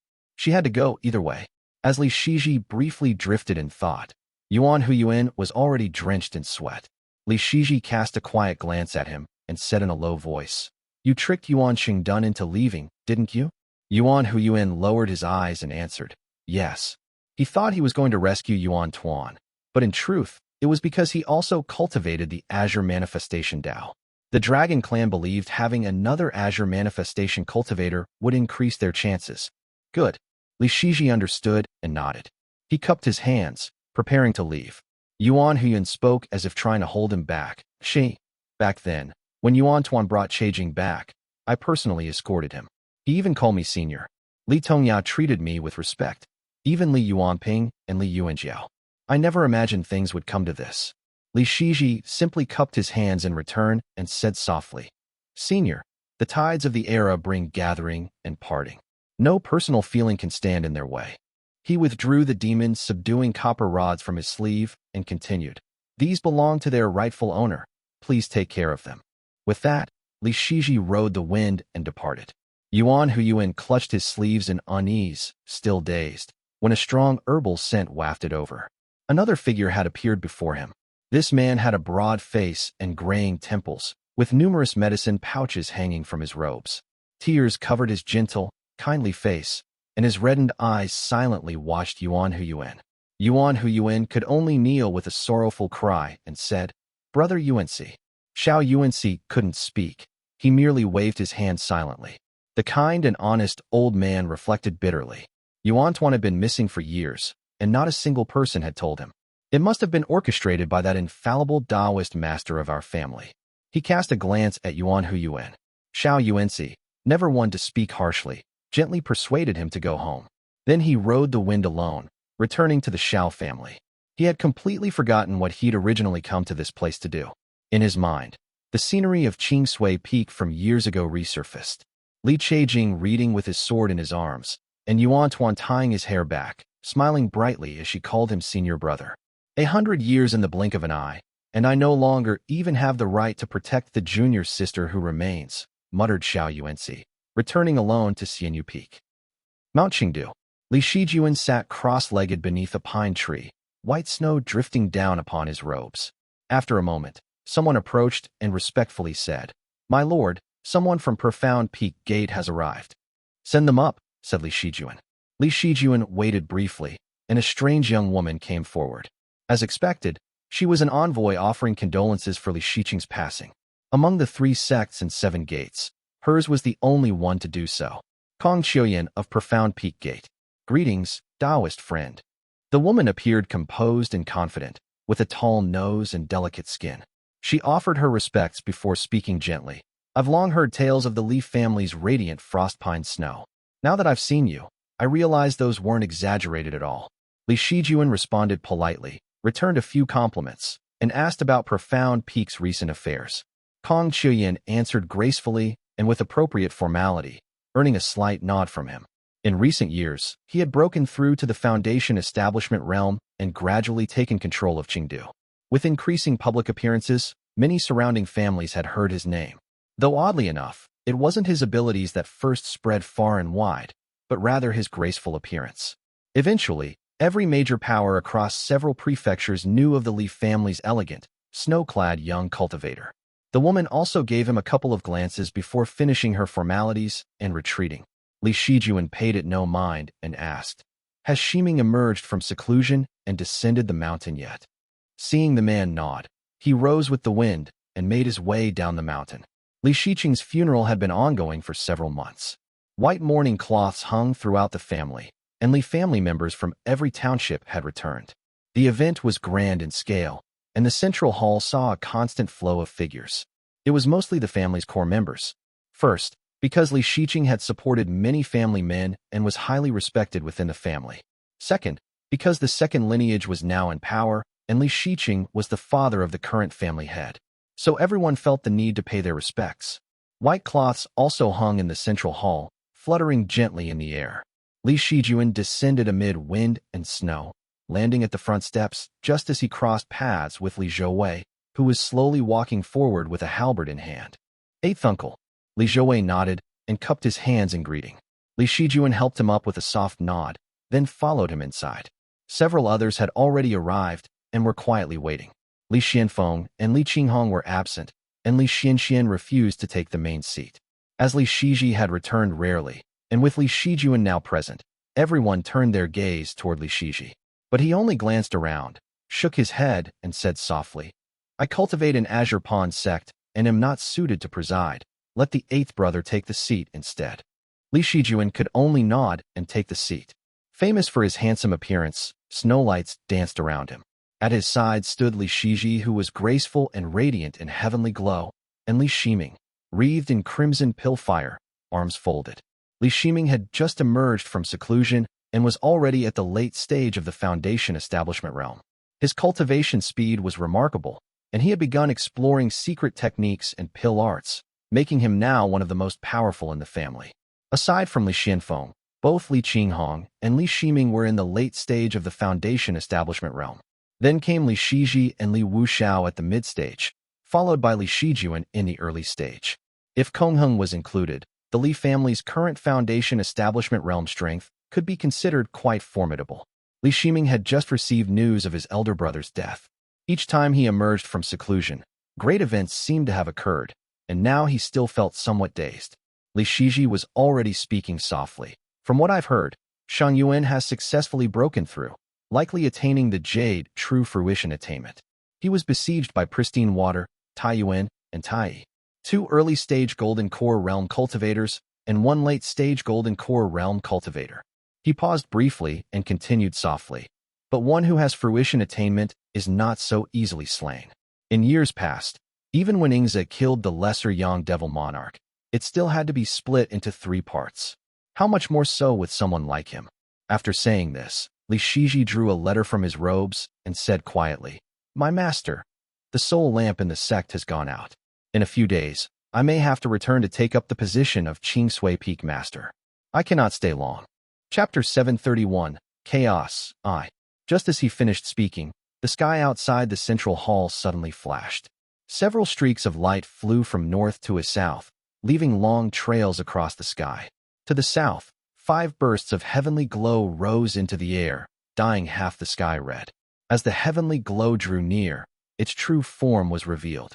A cloud ship wreathed in golden light, with wings like mist unfurled at its sides.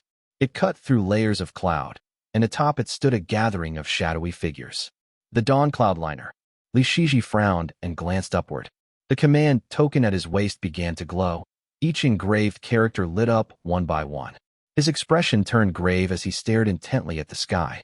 Figures scattered across the Dawn Cloudliner, and dazzling lights streamed southward from the north. Li Shiji calmed his brothers, then rose on his own ribbon of glow, cloaked in swirling mist, and approached the cloud ship. He activated the glow in his hand and channeled his command token. Immediately, someone aboard the ship rode the wind over to him. The man's face was somewhat familiar. After a moment of scrutiny, he recognized Li Shiji as well. The man was short and plump, with a well-fed appearance. As he neared Li Shiji, he opened his mouth and said, "Taoist friend." Only then did he recognize Li Shiji's cultivation level. His expression changed at once, plastering on a wide smile as he respectfully said, "Greetings, senior. It's been so many years, and you've already reached the Foundation establishment realm." "So it's you," exclaimed Li Shiji. The man before him was Yu Fuyu of Lingdo Peak. Years ago, when Li Shiji had still been in the Qi cultivation realm, he had arranged a trade of sect duties with this very man to secure a trip home. Though he was from the Yu family, he had long severed ties with them, living modestly and alone. Afraid of Li Shiji's background, he now greeted him with excessive deference. "Senior, your cultivation has progressed with incredible speed." Though Li Shiji's progress had been swift, he couldn't compare to his own younger brother and was considered only upper mid-tier within the sect.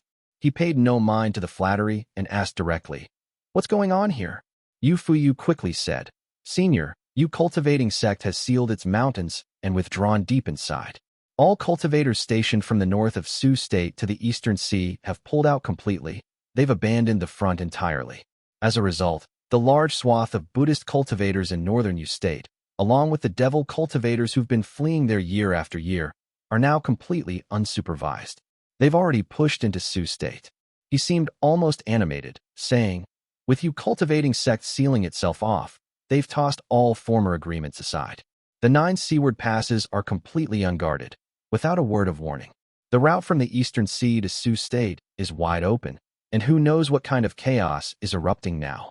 He even showed a hint of pity as he continued. Poor Sioux State. After decades of recovering from turmoil and finally showing some promise, now it's going to fall into a sea of blood once more. Li Shiji felt uneasy hearing this, but the scene before him was becoming clearer. He asked, so the sect has intervened? Exactly, Yu Fuyu replied. Not just Azure Pawn sect, even the Golden Feather sect has made a move. Li Shiji silently calculated the situation, then said with a sigh, this is getting serious. Have any Purple Mansion Realm cultivators made a move? Has there been any new Purple Mansion Realm cultivator in the sect? None that I've seen. Yu Fuyu nodded repeatedly and quickly added, quite a few seniors who attempted breakthroughs have fallen, many of them well-known figures. Like Lianxing, the Water Wall Pearl, and Mo Chun, the Golden Profound Eagle. At this, Li Shiji's heart gave a sudden jolt. He thought to himself, so Lianxing really did fail. It was something I'd long suspected. Though thoughts stirred in his heart, his expression remained calm and focused, giving nothing away. The old man before him noticed nothing and went on eagerly, saying, we're just the advance group heading to Sioux State. The sect has summoned all peak masters. Each peak has been assigned duties. Someone's probably already on their way to fetch you, senior. Li Shiji gave a slight nod. Seeing that the cloud ship was about to cross into Sioux State, he prepared to ride the wind away. But Yu Fuyu grew anxious and quickly said, Senior, my Lingdo Peak. We had strong ties with Qing Sui in the past. My martial uncle and family elder, Yu Yuxia. He was a close friend of Senior Si Yuan Bai. I'm no good at combat. Li Shiji paused slightly, realization dawning. He thought, so this cloud ship is full of those aging cultivators who loaf around the sect. Now they've been sent to Sioux State as the vanguard. It won't end well for them. No wonder he's so desperate. Seeing Yu Fuyu's tearful expression, Li Shiji merely said softly, this isn't something I can decide on my own. I'll have to return to the sect first and inquire more carefully. If I can help you find a less dangerous posting, I'll do what I can. After he said this, it was clear Yu Fuyu didn't fully believe him. He barely managed to offer a couple words of thanks before Li Shiji disappeared on a streak of glow, leaving Yu Fuyu standing there in a daze. Moments later, a man in platinum-white armor emerged from the ship's cabin, wielding a long halberd and exuding a commanding presence. He swept his gaze across the crowd, pointed at two people, and said quietly, you, and you, come with me. Tangshidu. As that finger pointed toward him, a chill ran down Yu Fuyu's spine. Li Shiji descended on the wind and re-entered the hall, where his brothers awaited. Seeing the grave look on his face, they exchanged glances. Li Shiji quietly conveyed the news, and at the head of the hall, Li Shijuan pulled out a map. Sioux State was situated between the Wu, Yu, and Zhao states, with a great river running through it. It bordered the Yu cultivating, Golden Feather, Azure Pond, and several Buddhist and Taoist sections. The point where Azure Pond sect touched Sioux State, right in the middle, was Moongaze Lake. Now that Yu cultivating sect had retracted its forces, it had effectively abandoned most of Sioux State, leaving only the isolated Golden Tang Gate behind. Northern Yu had become a blank void, and where the profound Peak Gate met the eastern sea, the shoreline was now untended wilderness. All of the areas connecting to Sioux State were about to descend into chaos. The territory was vast, nearly as large as the entire influence range of Azure Pond sect, and it sat just north of Moongaze Lake and the Shao family. Li Shijuan studied the map closely, his expression grim and his voice heavy. I'm afraid this won't bode well for us. The Li family and Shao family had become the shield of the Azure Pond sect. In the turmoil to come, they would not escape unscathed. What's worse, their family had long been enemies with the Buddhist cultivators, and now that Yu cultivating sect had opened the way, those Buddhist sects could march southward unchecked. Everyone present had clearly thought the same and remained silent. Li Shiji sighed and reminded them, this won't be simple. Azure Pond sect will definitely summon every family to contribute forces and send them to Sioux State. Our family won't be exempt. Li Shiji appeared deeply troubled and said softly, beyond that, something big may be brewing. The 3 sects and 7 gates are stirring restlessly. I doubt there will be peace for long. The refined man beside him gently shook his head and said warmly, a time of chaos is coming. He paused, hesitating briefly, then said in a low voice, there is news. Lianxing has passed.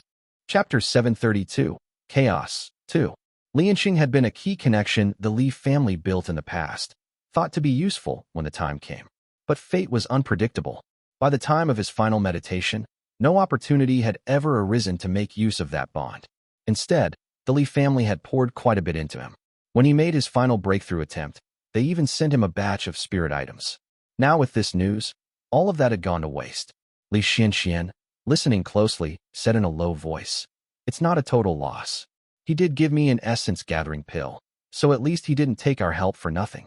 Li Shiji, occupied with preparing to return to the sect for inquiries, didn't linger. He cupped his hands to the others and said softly, "Keep watch over the family for now and await my letter." Li Qinghong rode thunder through the skies for a while, noticing that the seawater beneath her was receding at an extremely slow rate. It was so slow that, without close observation, one might not even realize the sea was slowly drawing back. It's most likely the Dragon Clan making a move. According to the old agreements, everything beneath the sea belongs to them. With the sea receding like this, who knows how many treasures will be lost in just 10 days or half a month, she muttered. She then recalled the spiritual omen of the Eastern Sea, falling water, rising storm, and found it curious. She had thought it referred to heavy rainfall, but now the sea itself was truly falling, and thunder rumbled even more powerfully overhead.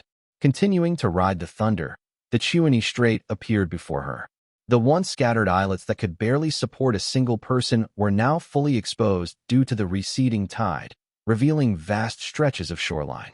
Flying another 1,000 miles eastward, the distant silhouette of Shichi Island in the Chenghui Strait came into view, followed by the emergence of a large island ahead.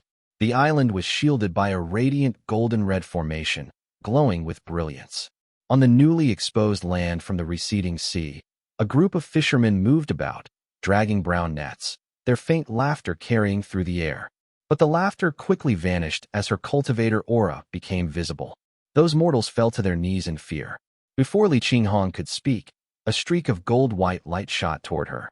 It was a young woman, about 17 or 18, still youthful in appearance. She held a small golden ring and rode the wind toward Li Qinghong. Eyeing Li Qinghong warily, she asked, "Senior, are you here seeking someone, or?" Seeing how guarded the girl was, Li Qinghong responded softly, "I am Li Qinghong, a cultivator from the mainland. I've come this time to inquire about some treasure-related news." A mainland cultivator. These words caused the girl's brows to relax slightly. She bowed respectfully and replied, "This junior, Chui Wanqing, greets senior." Chui Wanqing paused, a trace of doubt in her eyes, and asked, "Senior, which Li family do you belong to?" Li Qinghong paused briefly before replying, "The Moon-Gaze Li family."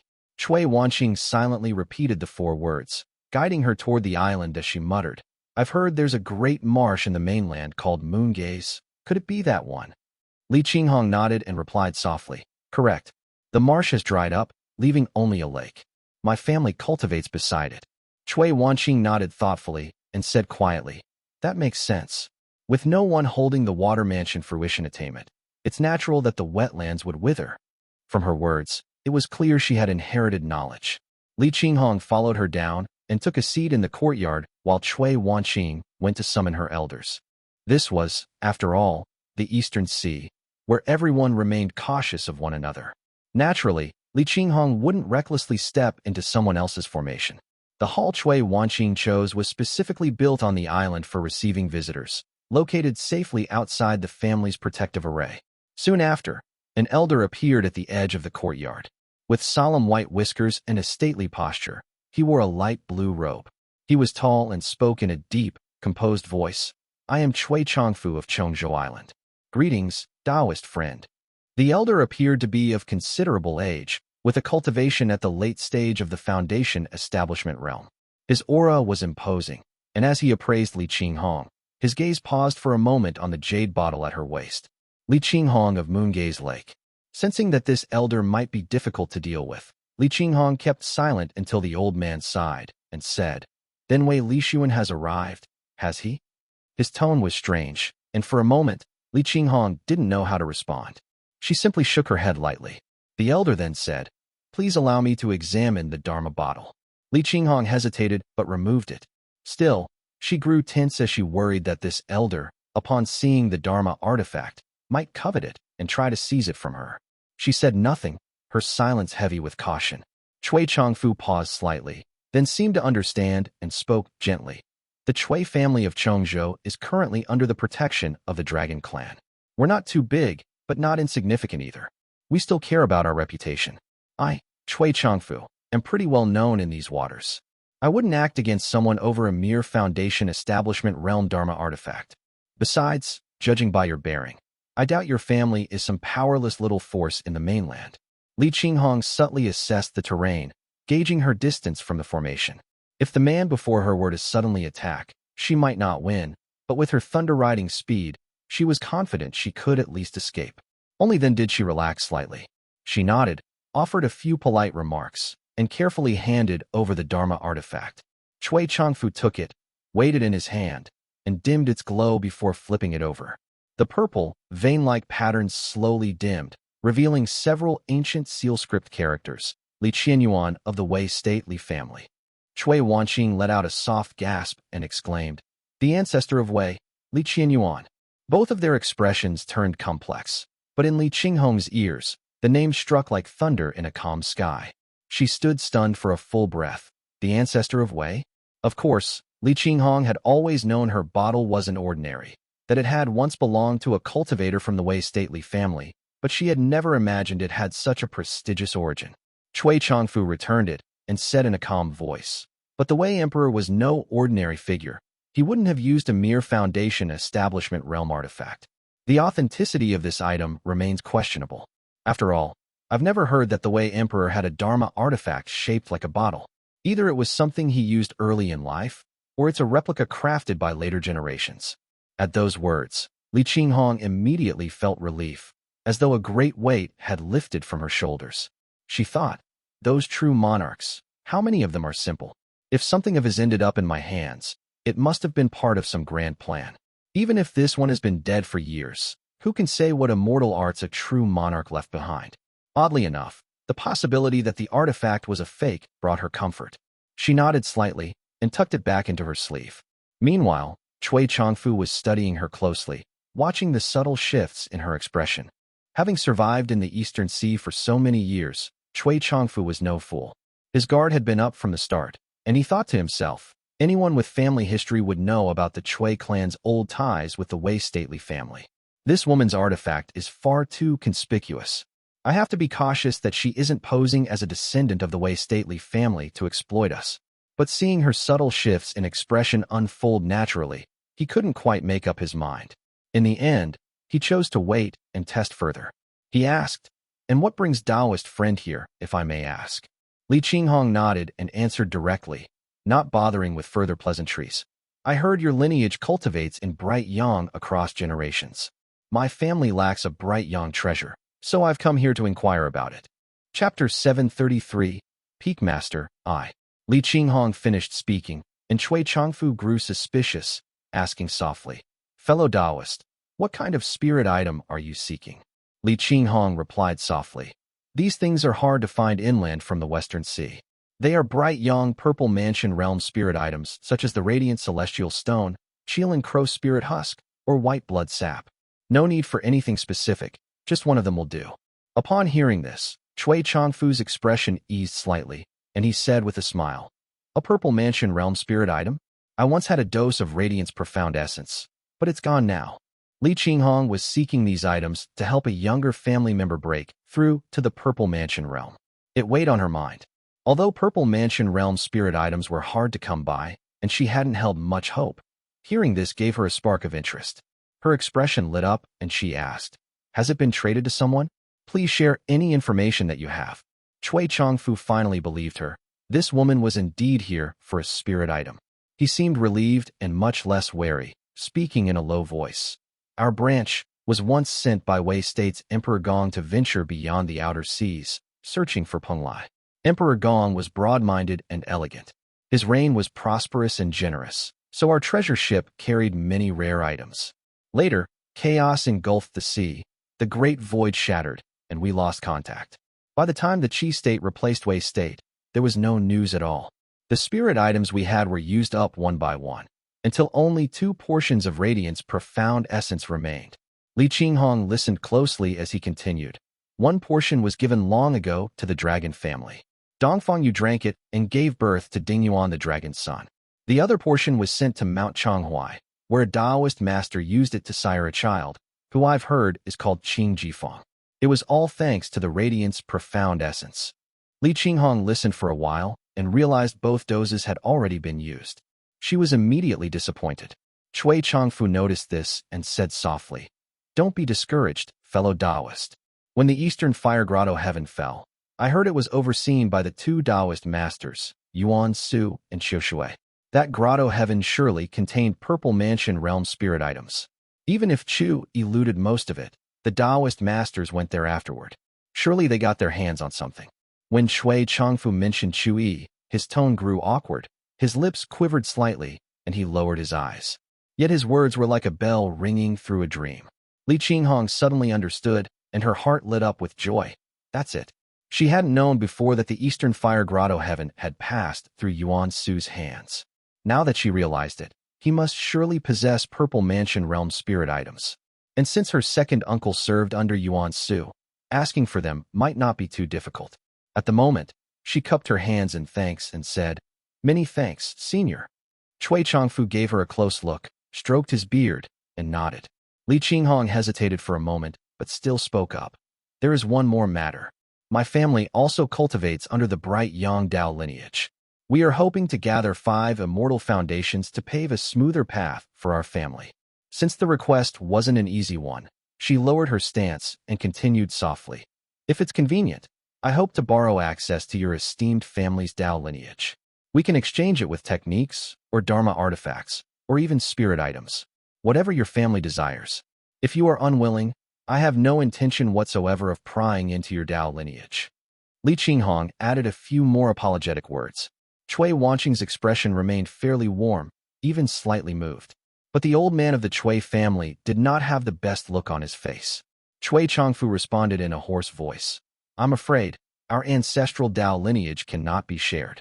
He rejected her firmly. Li Qinghong apologized, then took a spirit flower from her storage pouch and handed it to the two of them, saying softly, "Thank you for the information, Senior. This is the Wanglin blossom. It can preserve life and ease sorrow. Please accept it as a token of gratitude." Fearing her prolonged presence might cause unease, she rode lightning into the sky and took her leave. Chui Wanqing seemed to have a good impression of her and saw her off, gently saying, "Take care, Senior." After sending Li Qinghong off, Chui Wanqing returned to the island only to see Chui Changfu still sitting where he was, tapping the table restlessly. His aged eyes were full of unease. Curious, Chui Wanqing sat down beside the old man and asked softly, "Grandfather, this Senior Qinghong seems like a straightforward person. Her family has quite a few people with bright Yangdao lineage. It's not like they're all one of a kind. At worst, sharing one could be mutually beneficial." Sigh. Chui Changfu stroked his beard and didn't respond immediately. He said in a low voice, "She may truly be a remnant of Weisley descendant." He pulled out a jade slip from his storage pouch, examined it carefully, then took out a map and studied it closely. He murmured, "Moongaze marsh lies in Jiangnan. When Emperor Wu campaigned south, he passed through there and met immortals within the marsh. Could a surviving bloodline really remain?" Chui Wanqing was visibly moved and said quietly, "If she's truly from the imperial family of old, grandfather, why not help them? At most, it's just a technique being exchanged, and we'd gain something in return anyway." Chui Changfu shook his head and said softly, "Not anymore."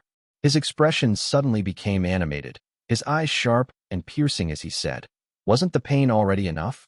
When Northern Qi State replaced Wei State, Li Shu and Yuan raised an army in rebellion. Our ancestors crossed the seas carrying precious treasures to aid him, only to have their heads hung over Yanyang city for 9 years, never taken down. When Li Xian restored the empire, our great ancestors rushed to his side, taking with him 2 brilliant great-uncles. The kingdom fell again, and they were slain. We lost 3 Dharma artifacts, and even our treasure ship was left behind in Sioux State. When the Dongli sect was founded, my grandfather hadn't even reached the Purple Mansion realm. He rode the wind to join them, handed over all of Chongzhou Island to the Dongli sect only for the Dongli Taoist master to die suddenly. The sect to collapse, and my grandfather perished in battle. If Dongfang you hadn't come seeking a spirit item just then, we would have already. He sighed and said softly. At this point, we truly can't afford any more turmoil. Chui Changfu's expression grew grim as he continued. Moongaze Marsh lies in a land torn by 4 powers. Tai to the west, Taiching to the south and east, and the 7 releases to the north. What good position is that? Even Li Shu and Yuan had true monarchs aiding him and Purple Mansion realm cultivators following him. Yet he still lost and died in defeat.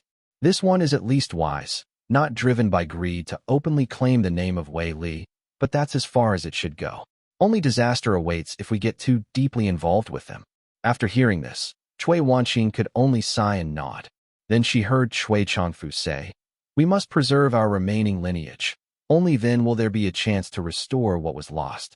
If we follow any passing branch of the Wei Li bloodline without caution, that would be blind folly, with no hope at all." The conversation between the 2 members of the Chui family in Chongzhou naturally didn't reach Li Qinghong's ears. She rode the wind back on her journey, feeling a twinge of disappointment. She had only made the request in the hope that the long-standing friendship between the Li and Chui families might help. Even hearing a condition would have been something. But Chui Changfu clearly wanted nothing to do with any karmic entanglements. His tone showed no softness. Li Qinghong saw this clearly. Thus she didn't push the matter and quickly took her leave. After all, so many years have passed, and the Chui family suffered plenty of entanglements. They won't trust easily, muttered Li Qinghong.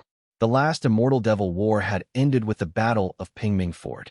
Then Northern Qi replaced Wei, only to fall to Liang, which in turn was destroyed by Emperor Zhao's father Fu Qian and King Yin, Morong Dekang.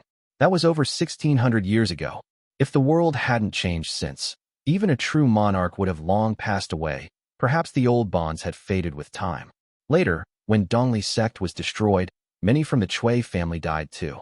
Showing even a decent attitude when facing someone from the Li family, whose identity might not even be real, that's already more than fair. Thinking this way, Li Qinghong felt the Chui family's reaction was understandable. She glanced westward and suddenly saw several dawn cloudliners tearing through the sky, leaving trails of heavenly glow behind. The cloudliner was massive and radiated colorful light. Having paid tribute to one before, Li Qinghong instantly recognized it as the heavenly glow dawn cloudliner. Her heart jumped in alarm. Something's happened inland.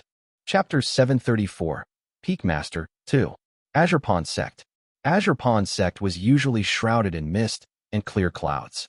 But perhaps due to the repeated failures and deaths during the breakthrough attempts to the Foundation establishment realm in recent months, the clouds now seemed much thinner. From within the distant clouds, a streak of heavenly glow sped forth with 6 colored trails. The man atop it was elegant and noble. It was none other than Li Shiji. Li Shiji, riding the heavenly glow, rushed back from outside. As he entered the sect, he saw people bustling around. Landing atop Qingsui Peak, he was quickly greeted by his junior brother Yuan Chengzhao. Yuan Chengzhao had not yet broken through to the Foundation establishment realm. He was at the peak of Qi cultivation realm. Holding a Dharma artifact in hand, he looked a bit flustered. Among this generation of the Yuan family, only Yuan Qingdun had unmatched strength. He was one of the rare cultivators capable of contending with direct disciples of the great sections. Unfortunately, he had perished in the Eastern Sea. Of the remaining younger ones, only Yuan Chengzhao had any chance of a breakthrough. The Yuan family's former pillar, Yuan Tuan, had also fallen in the Eastern Sea. Though the family's numbers remained intact, with these 2 core figures gone, they had no strong Foundation establishment realm cultivators left to speak of. Though they now had the Qi family's support, pressure still loomed large. Yuan Chengzhao, staying in the sect, felt especially awkward. He sat blankly atop the peak and was unsure of how to face anyone. Now, seeing his senior brother Li Shiji, he was at even more of a loss, fumbling as he spoke. "Senior brother, I truly don't know anything about the family's affairs. None of this is your fault, of course." Li Shiji frowned slightly, noticing with sharp eyes that Yuan Chengzhao's clothes were thin yet immaculately white. It was subtly of higher quality than the average sect disciple's garb. He smiled gently and said, "What's this? You've got new clothes now, I see." Yuan Chengzhao finally realized what was happening and was momentarily speechless. He then said in a low voice, This, senior brother. Come with me up the mountain." Li Shiji's smile gradually faded. He followed quietly behind until they reached the small pavilion at the mountaintop, where the lights were dim and a piece of clothing lay draped messily over the desk. Li Shiji knew this little room like the back of his hand. With just one glance, he noticed that the sharp, green-bladed sword that once hung on the wall had been taken down. It was nowhere to be seen. Sweat formed on Yuan Qingzhao's brow. He led Li Shiji inside, and, upon reaching the desk, dropped to his knees with a thud. He bowed in silence. Li Shiji seemed to have expected this. His expression was calm as his gaze swept over the robe draped on the desk. The robe was a pale bluish-green, seamless in its make and glowed faintly with multicolored light. A silver ornament dangled awkwardly from the waist, haphazardly tossed on the corner of the desk. Of course, Li Shiji knew exactly what this garment was. It was the robe of the Peak Master. Looking again at Yuan Qingzhao's inner garments that were pure white and flowing, it was clear they were part of the same set as the robe on the desk. But with Li Shiji's sudden return, Yuan Qingzhao had only managed to remove the outer robe in a hurry, forgetting about the underlayer before rushing to meet him. Senior brother. The contrast made everything obvious. Yuan Qingzhao kept his head very low, sweating profusely. Yet Li Shiji didn't seem angry. His voice was cool as he asked, "The sword?" Compared to the Peak Master's position, it seemed he cared more about the sword that used to hang on the wall, the one once wielded by Li Chejing. With Yuan Tuan's whereabouts uncertain, Yuan Qingzhao had long lived under the discipline of his senior brother Li Shiji, and had a deep sense of awe toward him. Now he was stumbling over his words. I. Although this senior brother was graceful and refined, back when he'd misbehaved, Li Shiji had truly scolded him coldly and disciplined him with a ruler. Now, with red-rimmed eyes, he trembled as he said, "Senior brother, the Qi family is coming. I was afraid they'd recognize Uncle's sword, so I hid it ahead of time." He hurriedly retrieved the sword from his storage pouch and offered it with both hands. Before Li Chejing had forged his spirit sword, he had used this very one to cultivate the profound water sword technique. The blade was simple, without any ornate designs. Li Shiji received it with both hands, then took out a jade box from his own storage pouch and carefully stored the sword away before speaking gently. "The Qi family personally appointed you?" Yuan Qingzhao nodded repeatedly, forcing himself to respond. Yes. They used the family as leverage, saying I absolutely had to take the Peak Master's position. Li Shiji's expression didn't change much. He nodded lightly, used one hand to help him up, and with the other, lifted the green robe from the desk and draped it over him, smiling as he said, Your cultivation is still a bit lacking. Once you reach the foundation establishment realm, you'll be able to hold the stage properly." Yuan Qingzhao began sweating even more, beads falling down as he muttered, "Senior brother, this was meant to be yours. I know the master thought the same. It's always been yours. I had no power to resist. What's mine or yours?" Li Shiji chuckled softly, patted his shoulder, and said gently, "I've returned after completing my task, and still need to report to the main hall. Peak Master Yuan, you wait here first. Once I'm back, you and I shall have a proper drink." Yuan Qingzhao was at a complete loss, and simply nodded. It wasn't until Li Shiji rode off on the heavenly glow light that he hastily pulled off the outer robe and tossed it back onto the desk, feeling as if he were in a dream. "Senior brother's not angry at me. Thank the heavens." He sat there dazed for a while, staring at the silver pendant that symbolized the position of Peak Master. His hands grew hot with excitement, and he couldn't help but touch it twice. Meanwhile, Li Shiji rose on the wind, stepping through the moonlight and glow. His expression was gentle, but his eyes were cold. One hand was clasped behind his back, posture poised as he thought, "Trying to manipulate me? You think this was Qi Zhiyun's oversight? Unlikely. What a clever ploy. Qingzhao's not cunning, and he craves status. It's only natural he'd fall into this trap. Qingshui Peak is still in the hands of the Yuan family. 9 out of 10, this was a reward for them. And in the end, they still get to strike a blow at me." He looked refined and calm, wearing just the right trace of displeasure on his face. But inside there was no anger, but only a cold smirk. "My family has 7 foundation establishment realm cultivators, the profound Thunder Golden Bow, Bright Young Rainbow Mist, and ties to the Shao family in the east. Should anything arise, we could even force the Shao, Ning, or Yang families to intervene. We have so many cultivators across the peaks of Moongaze Lake. They're a gift from the heavens, the perfect shield. Who among them would willingly give that up?" At this moment, the calm elegance Li Shiji had cultivated since youth remained flawless, but inwardly his mind was calculating with precision. He was, after all, the son of Li Yuanjiao. On the surface, he seemed gentle, but underneath, he had already seen everything with piercing clarity. At such a desperate moment, what else could this be but one hand wielding the stick, the other offering the sweet date? Very well, let's see what kind of performance the esteemed masters put on next. Chapter 735, Changtian Peak, I. Li Shiji first arrived at the General Affairs Hall and returned the jade token. The cultivator in charge nodded politely and said respectfully, "Greetings, Taoist. Your cultivation truly progresses with remarkable speed." Li Shiji nodded slightly, and the man continued. "However, the merit you've earned will have to be withheld for now." Before Li Shiji could ask, he quickly added, "The sect sent someone to investigate. They found that you hadn't been on your peak for nearly half a year, and that you'd gone to Xia Mountain to gather glow for personal affairs. This was reported to the main peak. It was Taoist Qi Liangzhe of Hongda Peak who reported it, and the matter reached the sect master himself, who's considering punishment." Li Shiji had already expected someone would seize this issue to make trouble, so he wasn't surprised. He asked, "Very well.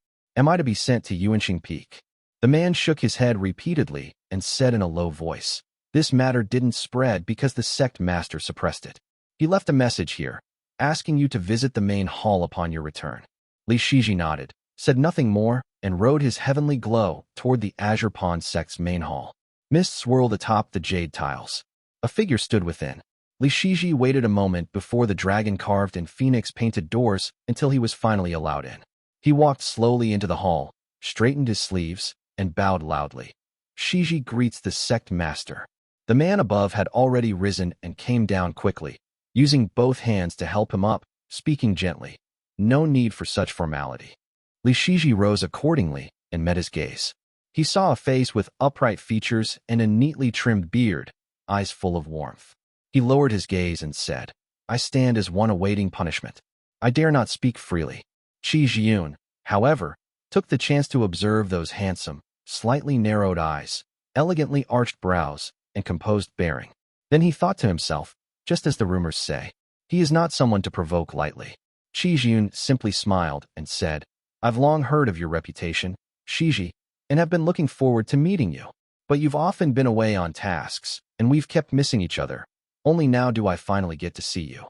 Li Shiji cupped his hands in salute, but Heyun waved it off, cutting him short and pausing before saying, "That task at Xia Mountain was assigned by the Purple Mansion Realm Cultivator.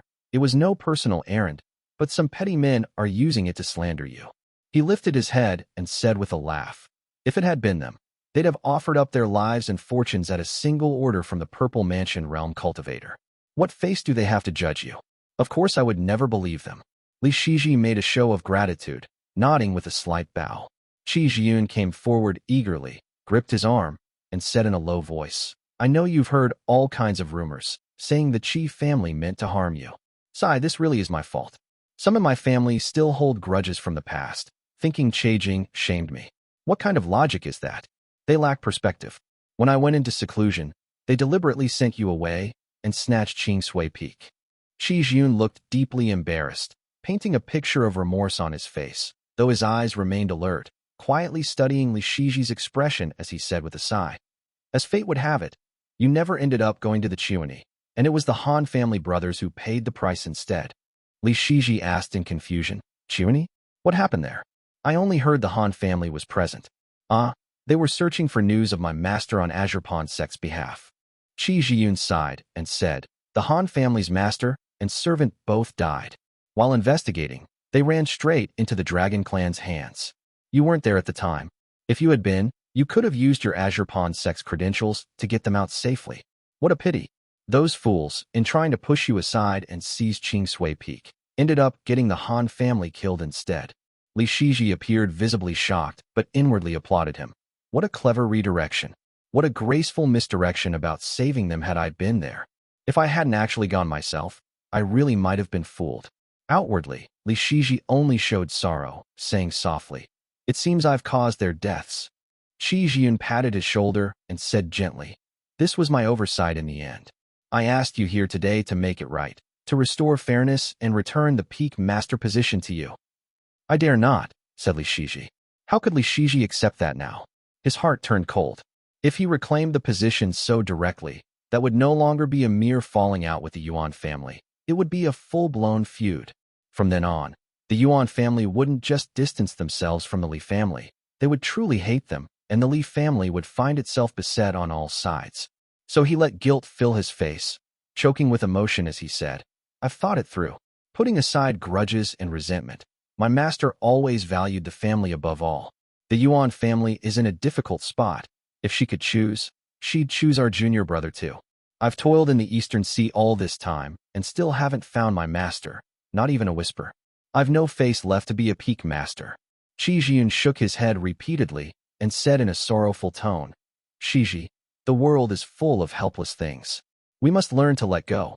Back then, there was more to Chijing's case than you know. I too was powerless. Li Shiji showed just the right trace of curiosity on his face, and Heyun immediately changed the topic, speaking solemnly. Since you won't take back Qingshui Peak, there are still empty seats among the 36 peaks. Zhang Lingshu of Changtian Peak just died in the Eastern Sea, and his Dao lineage was severed. So I'm assigning that peak to you. Just as Heyun finished speaking, Li Shiji didn't immediately give thanks. Instead, he feigned a look of being deeply moved and asked, May I ask which Dao lineage it belongs to? Oh, it came from a rogue cultivator. Zhang Lingshu was an only daughter, replied Heyun. Li Shiji nodded repeatedly, appearing touched as he said, Thank you, Sect Master. I am truly grateful. Heyun was smiling as he stroked his beard when someone below interrupted. An elegantly dressed man stepped forward and respectfully said, Sect Master, to the east. Only then did he notice Li Shiji in the room. Startled, he fell silent at once. Li Shiji immediately recognized him as Ning Heyun of the Ning family, now showing great deference toward Heyun. Heyun said warmly, Shiji, you may go for now. My younger brother is already waiting below, just follow him. Li Shiji bowed respectfully and withdrew. Ning Heyun kept his gaze lowered in silence. Heyun, smiling inwardly, waved his hand and listened as Ning Heyun began his report. Sect Master, there's trouble at Crimson Reef Island and Great Shokue Temple. Lin Chunxing killed Guohongyer on an Eastern Sea island. Red rain filled the sky and it caused quite a stir. It seems a Purple Mansion realm cultivator intervened. Heyun seemed to already know.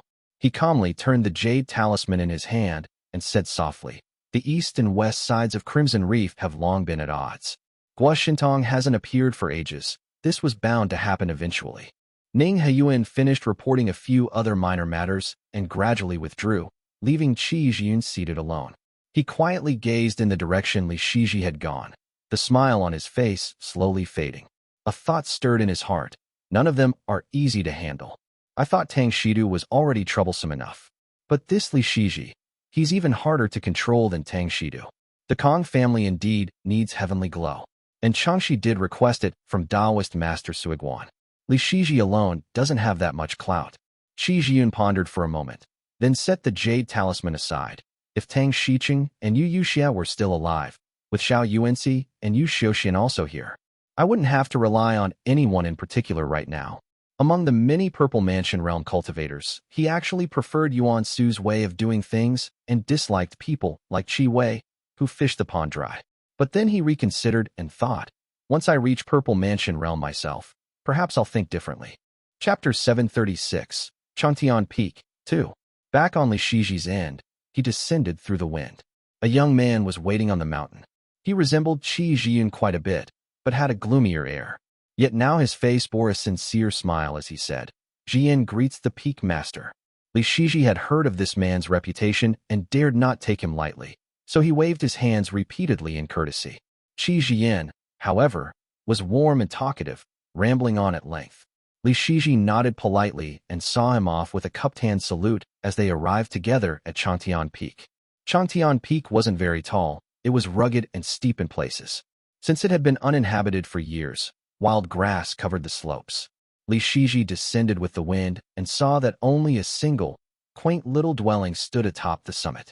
Li Shiji had intended to inquire about Zhang Lingshu, but didn't trust Jian.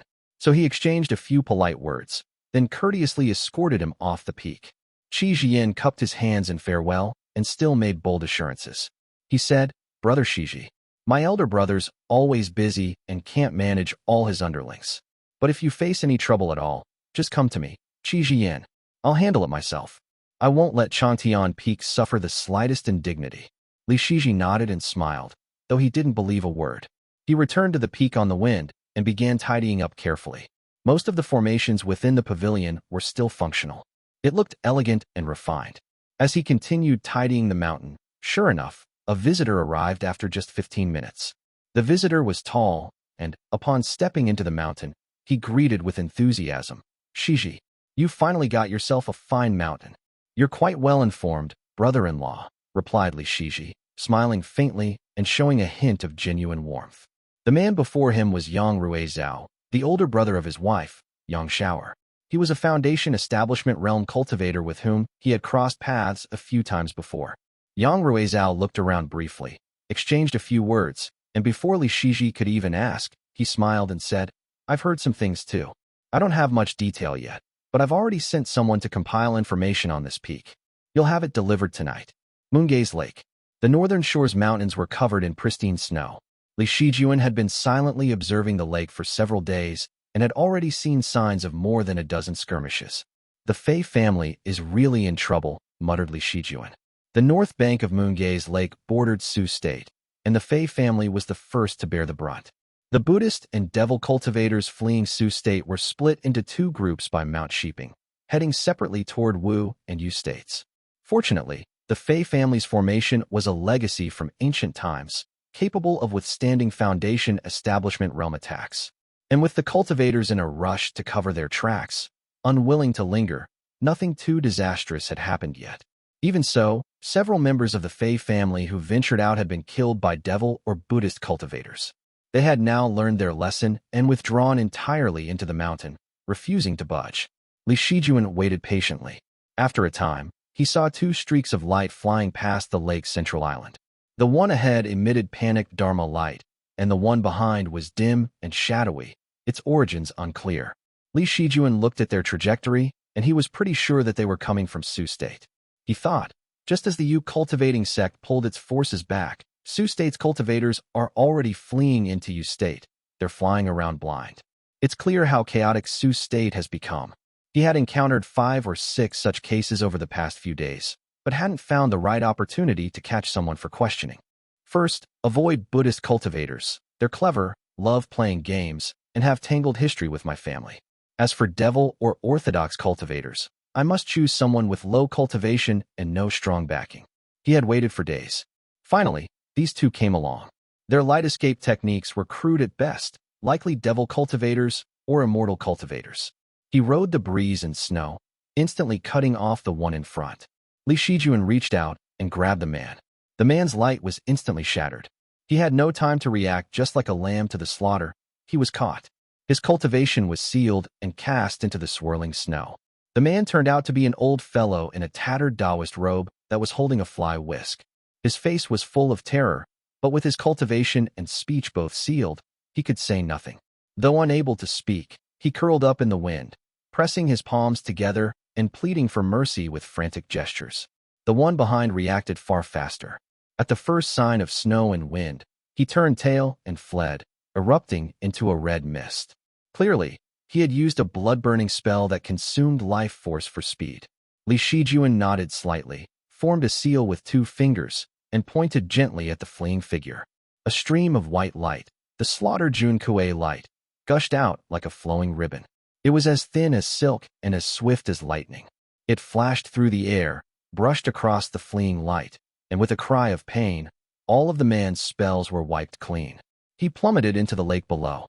The fleeing man turned out to be a young cultivator. His face was pale from the secret technique he had used.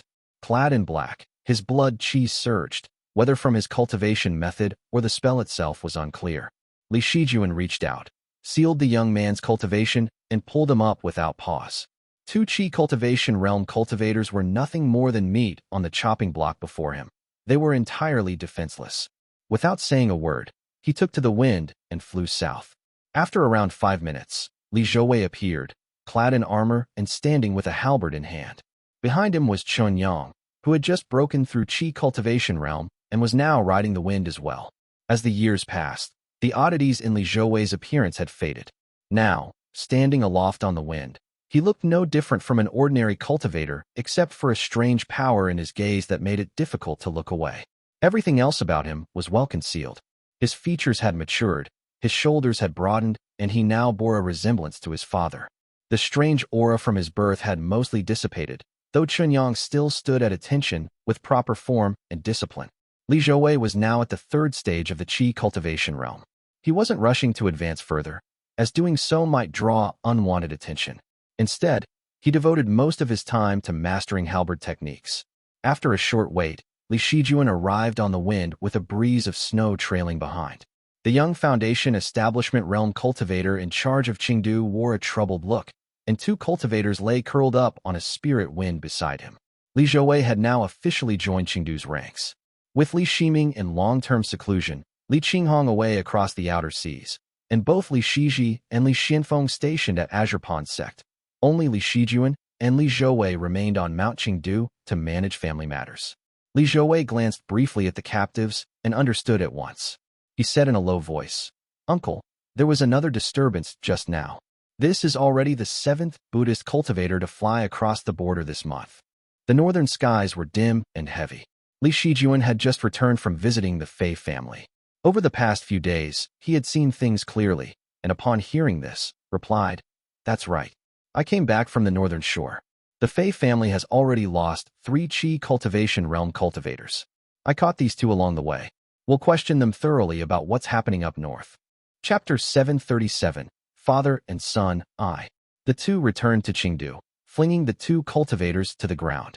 First, they sealed the 6 senses of the white-robed old Taoist, tossing him aside like a rotting log, then removed the restraints on the black-clad cultivator. The black-clad cultivator immediately turned over and kowtowed, respectfully saying, "Greetings to the 2 seniors. I am He Tao, a cultivator from Su State, cultivating at Mount Bianyan. With the Buddhist cultivators pushing south, we had no place to stand and were forced to cross into Yu State. If we have caused any offense, I am willing to offer full compensation." Li Shijuan merely waved his hand and asked, "What is the current situation in Su State?" The black-clad cultivator quickly replied, "The Buddhist cultivators swept southward, reaching the southern parts of Su State. The battles centered around Mount Bianyan, and even the great demonic beast Sanjun of the mountain couldn't stay out of it. His subordinate demonic generals were captured and eaten, and Sanjun himself fled on the wind to Mount Dali, leaving chaos in his wake. Did the Purple Mansion Realm cultivators or Maha intervene?" Li Shijuan asked carefully, and the black-clad youth replied, "I haven't seen them. Only 2 of the Merciful ones were overseeing the battle. The Golden Feather Sect and Azure Pond Sect sent a group of Foundation Establishment Realm cultivators, but there has been no sign of Maha in the north." Lowering his eyes respectfully, he quietly observed and said, "Across Su State, landslides and cracks have appeared everywhere, and strange phenomena abound. I've heard a giant boulder, 2,000 meters tall, fell in the north. The rivers in the east have dried up, and fish and shrimp in the riverbeds are singing. Events like these are countless." Li Shijuan asked another 2 questions, then continued, "Which Tao of the Buddhist cultivators is leading the charge?" He Tao froze, gritted his teeth in thought for a moment, then said, "I've only heard of the way of compassion and the Tao of great desire, and also the way of emptiness. As for which Tao lineage the 2 merciful ones belong to, I am too low in rank to know." Li Shijuan nodded. Beside him, Li Xianxian stroked his beard and asked with concern, "Has there been any sign of the way of wrath?" He Tao paused for a moment, then said uncertainly, "Your Excellency may not know, but the way of wrath once reincarnated. Back then, its physical form was cleaved by the celestial moon Li Tongya, and its true form was besieged by the Purple Mansion Realm cultivators. Its Tao lineage suffered heavy losses. Their inquiries to the law went unanswered. It's rarely seen anymore."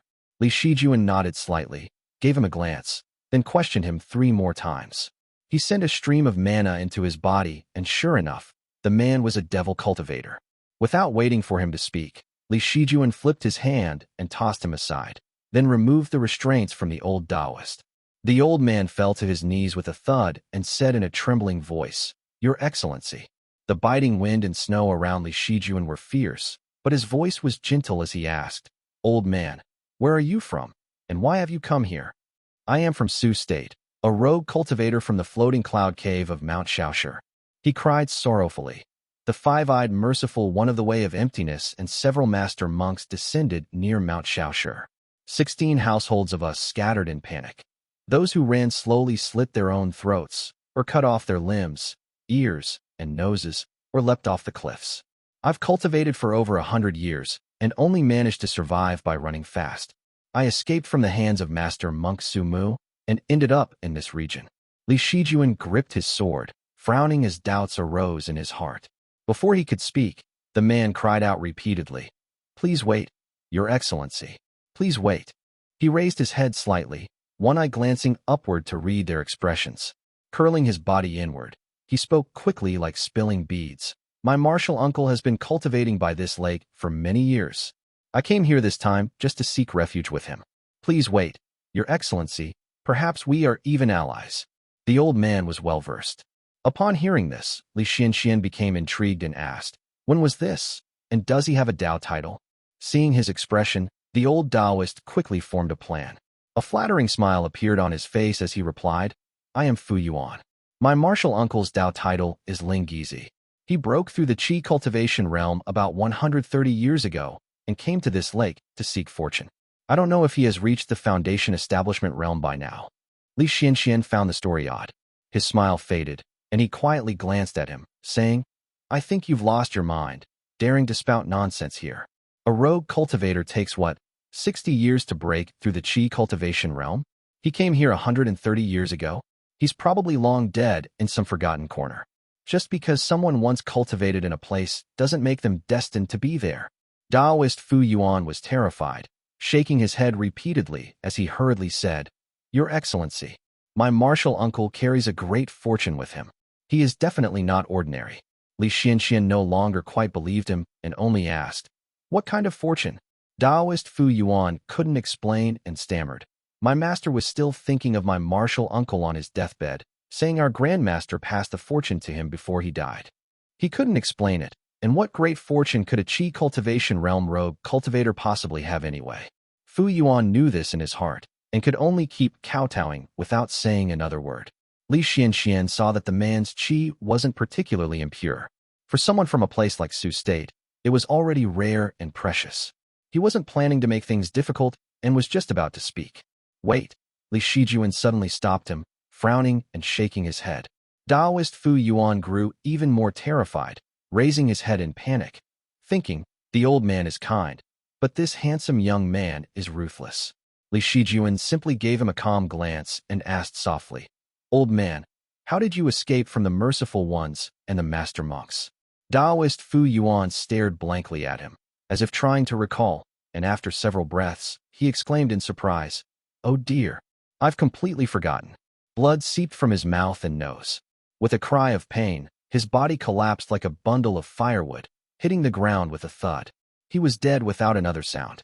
Li Shijuan stepped back and used mana to flip the body.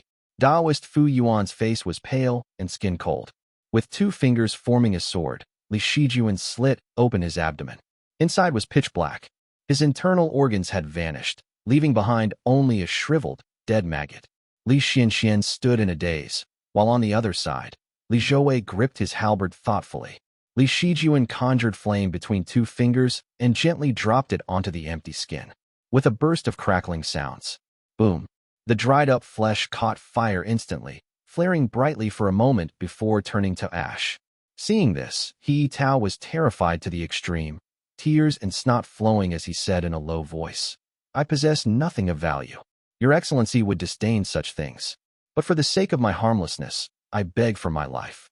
I will obey your every command, without a hint of betrayal." He feared Li Shijuan would ask something that would cost him his life on the spot.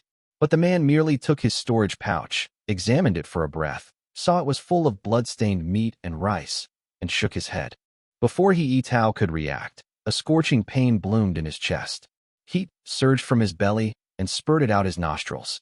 A halberd had pierced through his chest, its shaft held by the young man. The demonic fetus he had nurtured in his abdomen immediately awoke. It was a tiny, mouse-like lump of flesh. It wriggled a few times inside him, but before it could burst out or hide, A hand plunged once more into his belly. Li Zhouwei held the halberd with one hand, stirred around in the belly with the other, fished out the demonic fetus, studied it for 2 seconds, and casually crushed it. Though He Tao was at least an early-stage Qi cultivation realm devil cultivator, he had no chance to react. His head was removed in the next instant. Chapter 738, Father and Son 2. Golden flames surged from Li Zhouwei's hand, laced with black smoke. He cast it onto the corpse, and in an instant, golden sparks consumed it completely. The young heir retracted his halberd, and Li Shijuan nodded, saying, "The bright Yang Dao is also effective against devil cultivators. Though it's not as potent as Supreme Yang or Profound Thunder, it's still well regarded." Beside them, Li Xianxian was still staring blankly at Taoist Fu Yuan's corpse. Li Shijuan turned to look back, and, seeing the old man lost in thought, said with some concern, "Uncle." Li Xianxian stepped forward slowly, took the storage pouch from Taoist Fu Yuan's waist, examined it closely, and murmured, "So very familiar." This small brocade pouch was different from the ones commonly used in Yu State. It was more delicate and compact. Li Xianxian studied it for a while, and a look of reminiscence appeared on his face as he softly said, "The first storage pouch my family ever owned looked just like this." After saying this, he grew more certain, turning the pouch over again and again, his voice drifting. Back then, Uncle Xiangping went to rescue the Wan family. Who would have thought the Ji family borrowed strength from the Golden Tang Gate and utterly crushed the Wan family? My uncle ran into an old Taoist who tried to kill him. That old Taoist had waited in the lake for 30 years, seeking a fortune, but was killed by my uncle, who brought back this very storage pouch.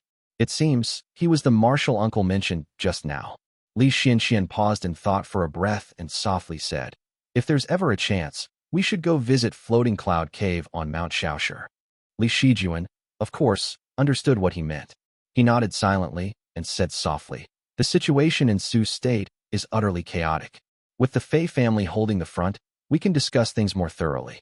After all, it's a rare foundation establishment realm formation. If used well, we could reduce our own losses significantly." Li Xianxian put the storage pouch away, his expression showing faint dissatisfaction as he said, "Even at this point, they still refuse to send someone to ask for aid." Li Shijuan let out a small laugh. Li Zhouwei stood tall and said softly, "The Azure Pond sect is 10,000 miles away, far beyond reach. It takes over a month to go and return. But we're just across the lake, close at hand. A distant stream can't put out a nearby fire.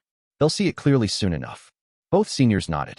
After arranging the defenses, Li Zhouwei soon took his leave, riding the wind out of Chengdu, drifting lightly into the side courtyard of the central hall.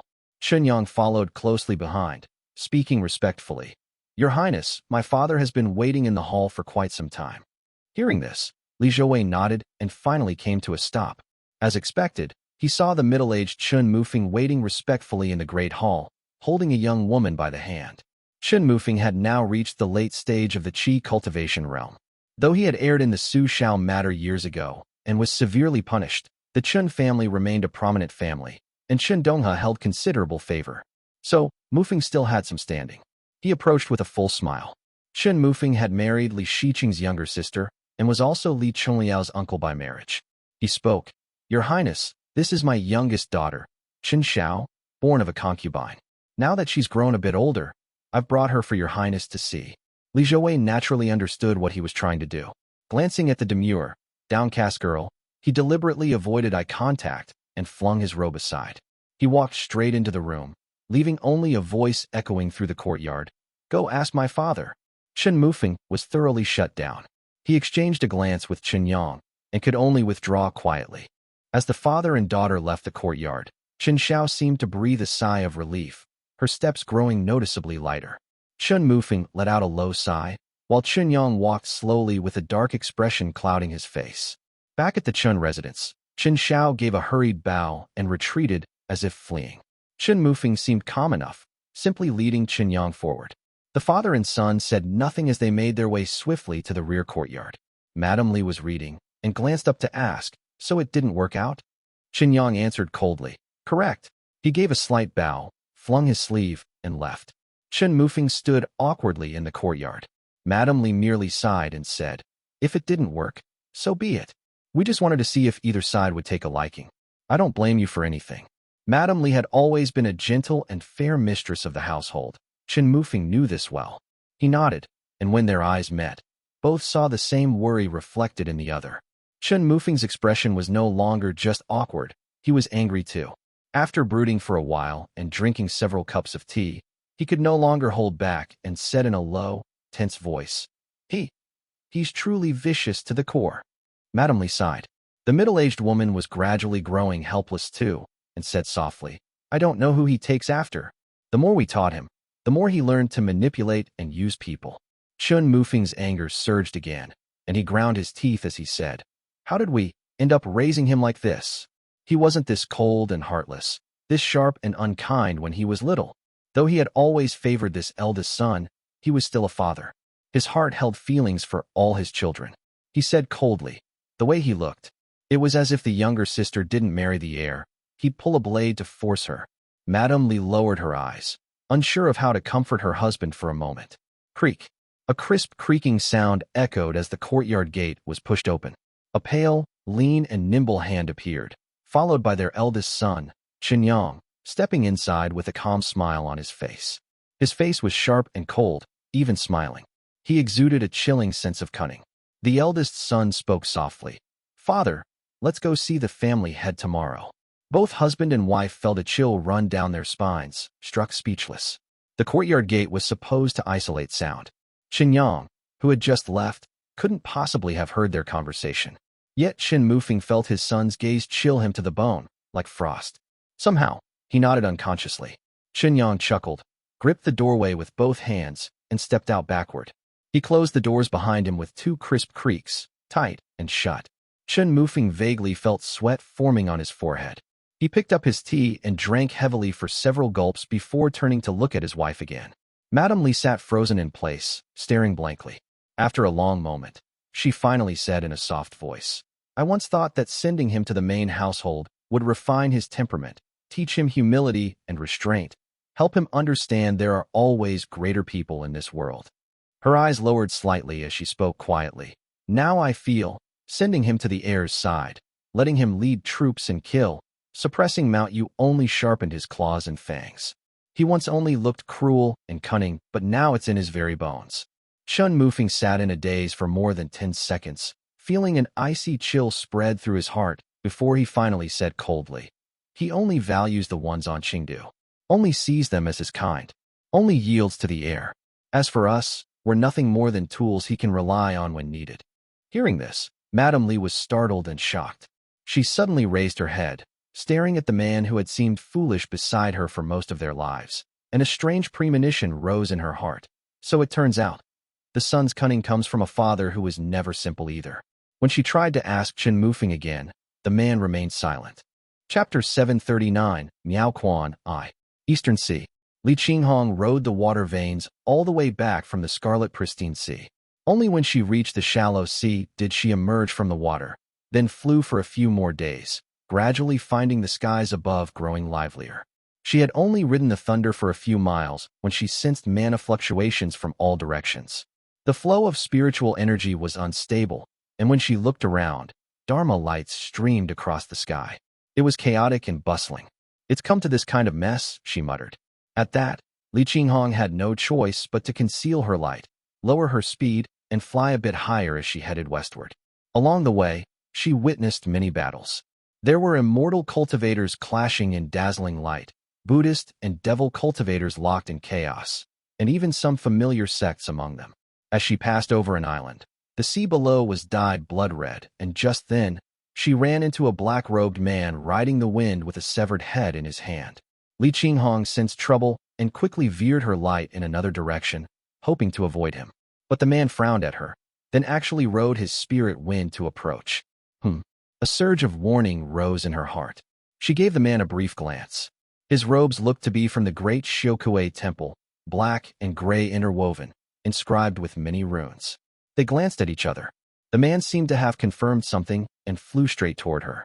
Li Qinghong had no way to avoid it, so she cupped her fists and said, May I ask what business brings you here, senior? The man had just killed someone and still held a severed head, yet his expression was polite and gentle as he said softly, Are you Qinghong? And you are? Li Qinghong was certain she had never seen this man before, and doubt filled her heart. The man simply said, I am Lin Chunsheng. I've seen your portrait before. I have some acquaintance with your second uncle. The great Xiaokuei temple didn't have a particularly bad reputation. Li Qinghong was half convinced when the man added, best not to go ahead. Detour a bit as the great Xiaokuei temple is attacking the Crimson Reef Island market ahead. If you stray into it, you might get hurt. With that, he stowed the severed head, paid a brief farewell, and turned to ride the wind away. He didn't care whether Li Qinghong believed him or not. After thinking for a moment, she recalled vaguely hearing that name from her second uncle, Li Xianfeng. She changed direction and flew with her aura suppressed, but soon noticed more and more devil cultivators appearing. The Eastern Sea was Dragon Clan territory. It was not like the Southern Sea that was known for its devil cultivators. Its major powers were mostly Purple Mansion and Golden Core Realms cultivators, considered orthodox immortals nowadays. Normally, one wouldn't see so many devil cultivators here. But now, the sky was truly filled with rolling demonic clouds. After a few more seconds of flight, she suddenly saw thunder roiling ahead. There were multiple bolts of lightning interlinking in the clouds, unleashing deafening booms. It's truly descended into chaos.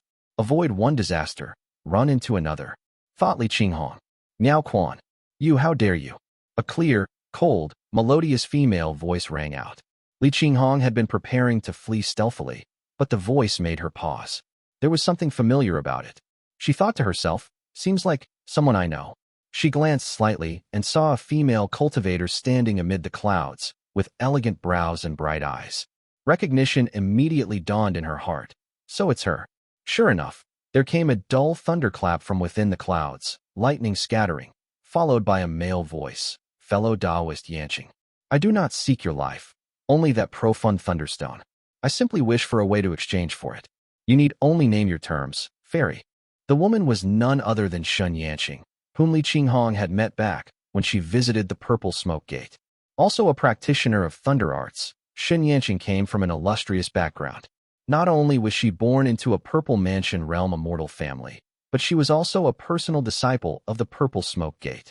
She had been very courteous to Li Qinghong back then. Now, however, her expression was nothing like the polite warmth she had shown Li Qinghong.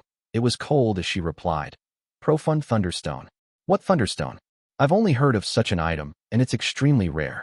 Why would I have such a treasure? The man gradually revealed his figure. He was bare-chested, muscular, with a wild expression.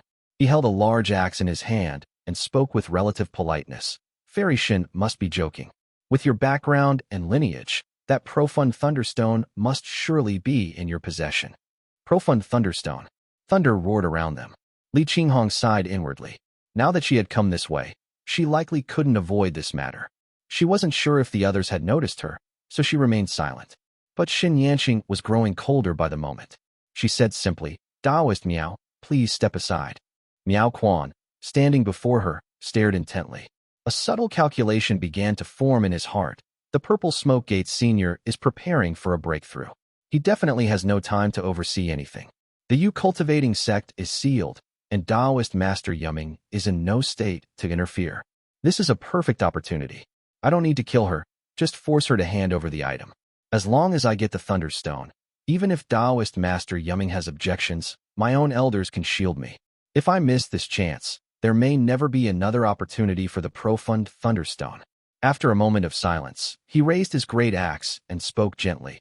I've heard that several thunder cultivators have emerged in the mainland, all from lineages that summon and command lightning. Yet I've never had a chance to test myself against one. It's rare to encounter a fellow Taoist here. How about a friendly match? It'll be a good learning experience. Those words made Shun Yanqing's expression shift slightly.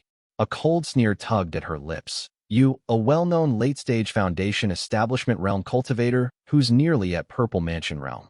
Want to spar with me, a junior barely in the early stage of the Foundation Establishment Realm? Miao Quan said nothing more. He silently raised his lightning axe and started gathering white lightning.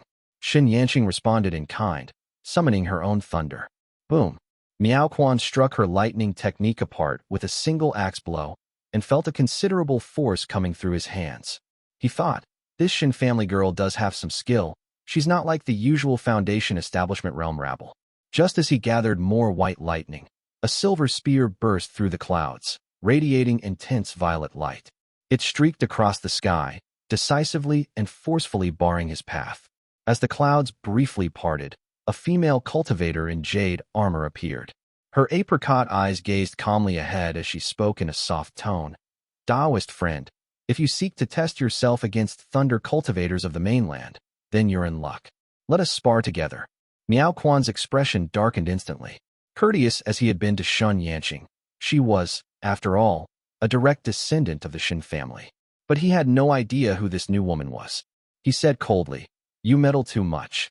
Are you not afraid of death, or the extermination of your family?" His voice was icy. Behind Li Qinghong, Shin Yanqing looked pleasantly surprised. After a slight pause, she called out, "Sister." Chapter 740, Miao Quan 2. Li Qinghong had been watching quietly for a while now. Her intervention wasn't impulsive. She'd experienced much, and suspicion had long stirred in her heart. A duel between thunder cultivators, and I just happened to stumble into it? Curious indeed. Shin Yanqing and I are acquainted, and she's backed by 2 Purple Mansion Realm cultivators. With a clash like this, I wouldn't be surprised if signs of higher realm interference had already begun. Regardless of whether Purple Mansion Realm cultivators were involved, Li Qinghong knew her stealth art wasn't anything profound.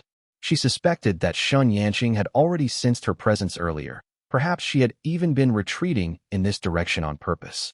Whether or not it's worth intervening, if I turn away now, I'll likely offend both the Purple Smoke Gate and the Shin family. There's no other way forward. As the 2 of them were speaking, Li Qinghong had already reached her decision. She reversed her spear grip, let violet light flicker from its tip, and surged forth on thunder, intercepting the man in an instant. Shin Yanqing was quick-witted. Calling her sister was enough to startle Miao Quan into momentary hesitation, making him glance over in a daze. After all, Li Qinghong was a late-stage Foundation Establishment Realm cultivator.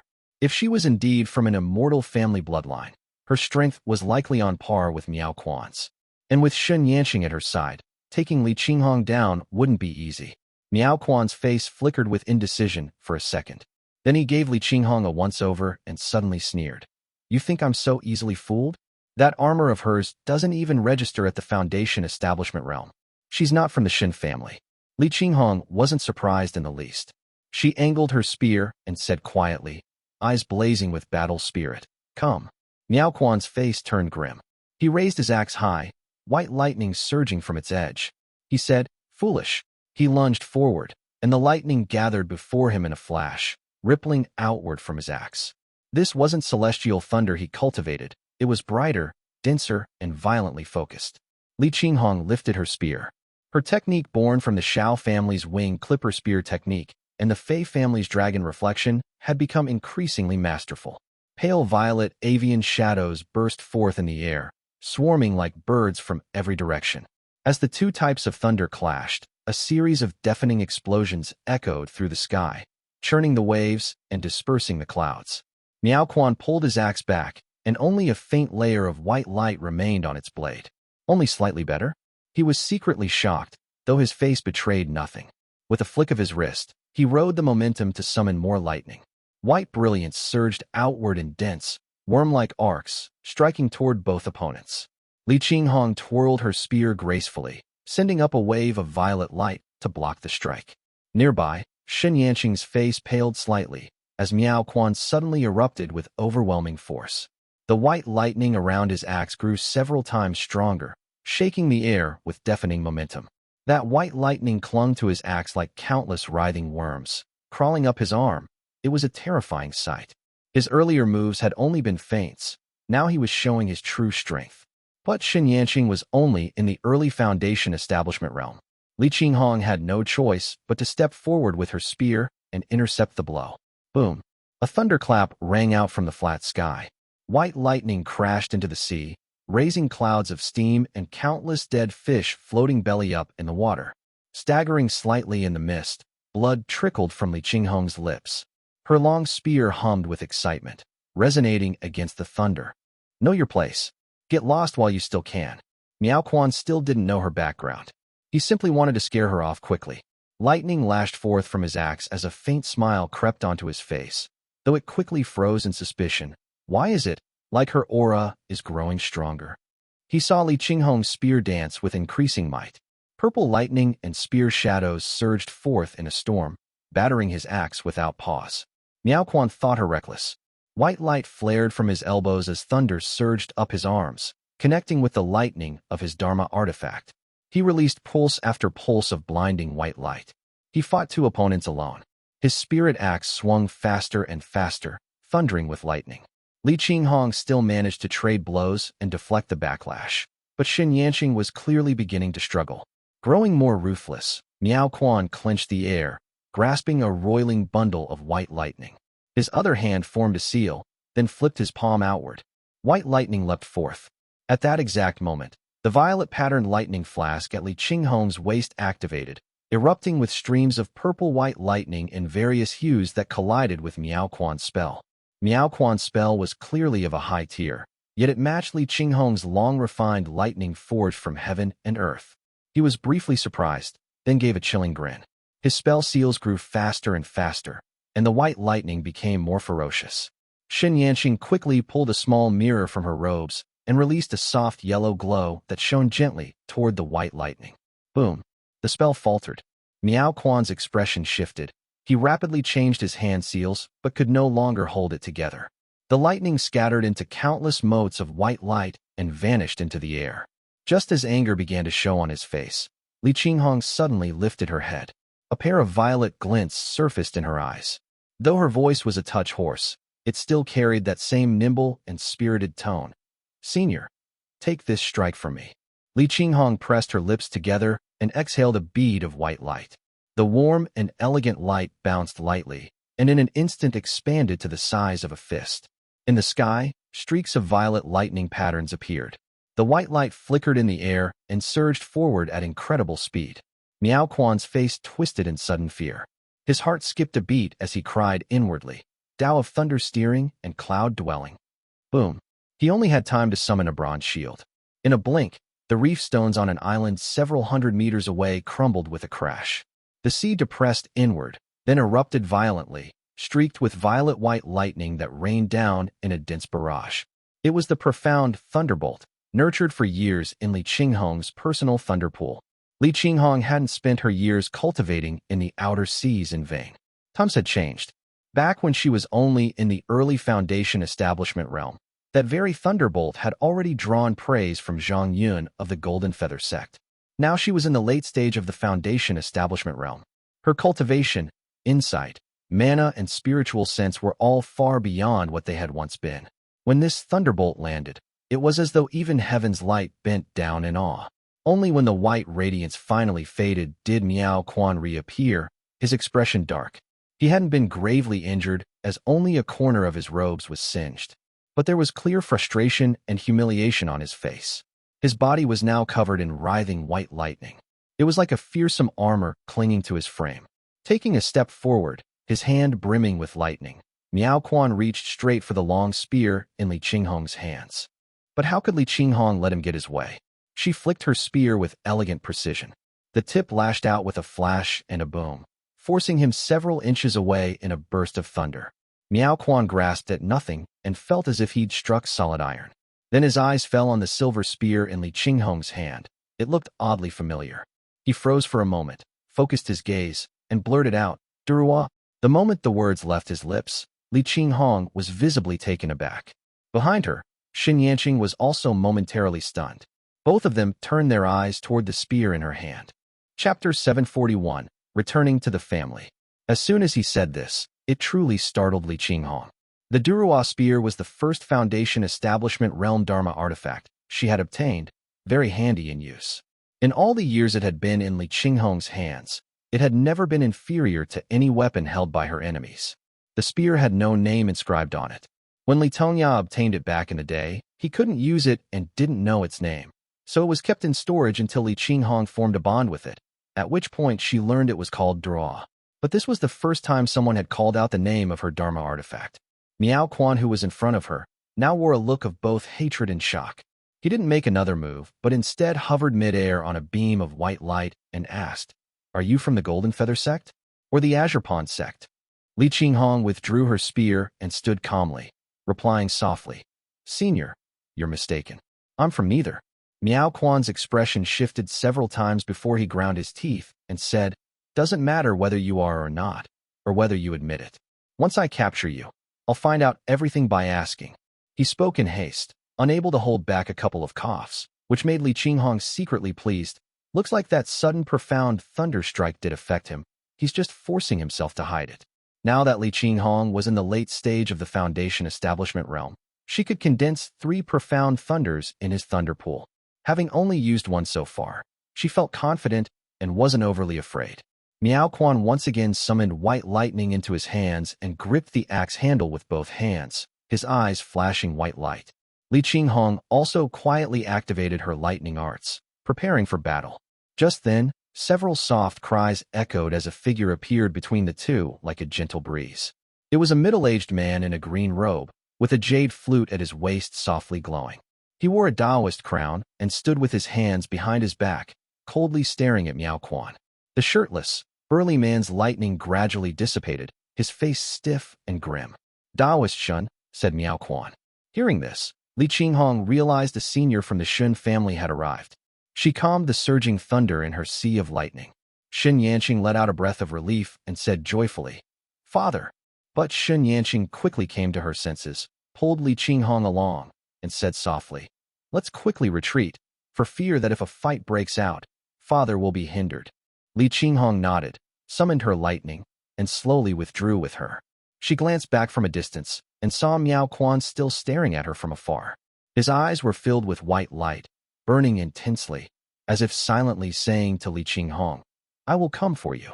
Li Qinghong felt a slight headache and followed Shun Yanqing across the sea. The girl oriented herself and said softly, "Sister Qinghong, we're close to Green Pine Island. It's safe there, let's rest a while." Li Qinghong nodded, and the two flew together for a while. Soon, Green Pine Island came into view. The island was now completely different from before. Large reefs and beaches had emerged. Its territory expanded several times over.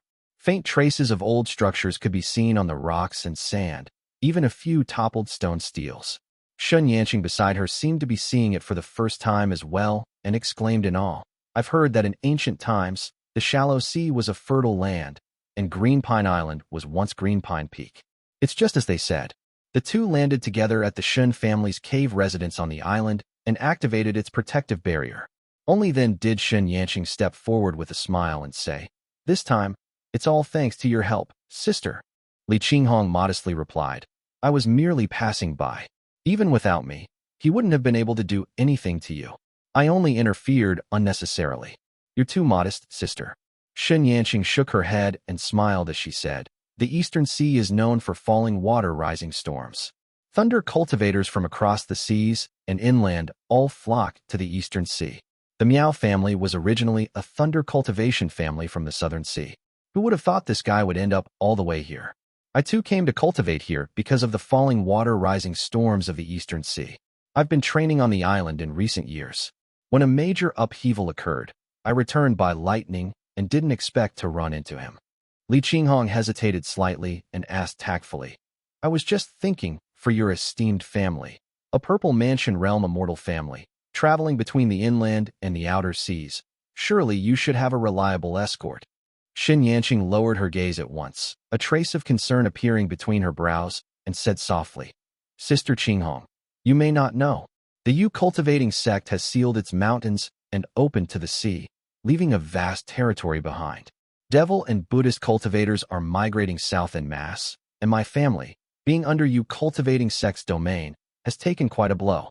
With the island's cultivators needing to hold their posts and the family's cultivators unable to spare the strength to come, our family's master is likely entangled between the Merciful One and Devil Lords, unable to attend to all matters."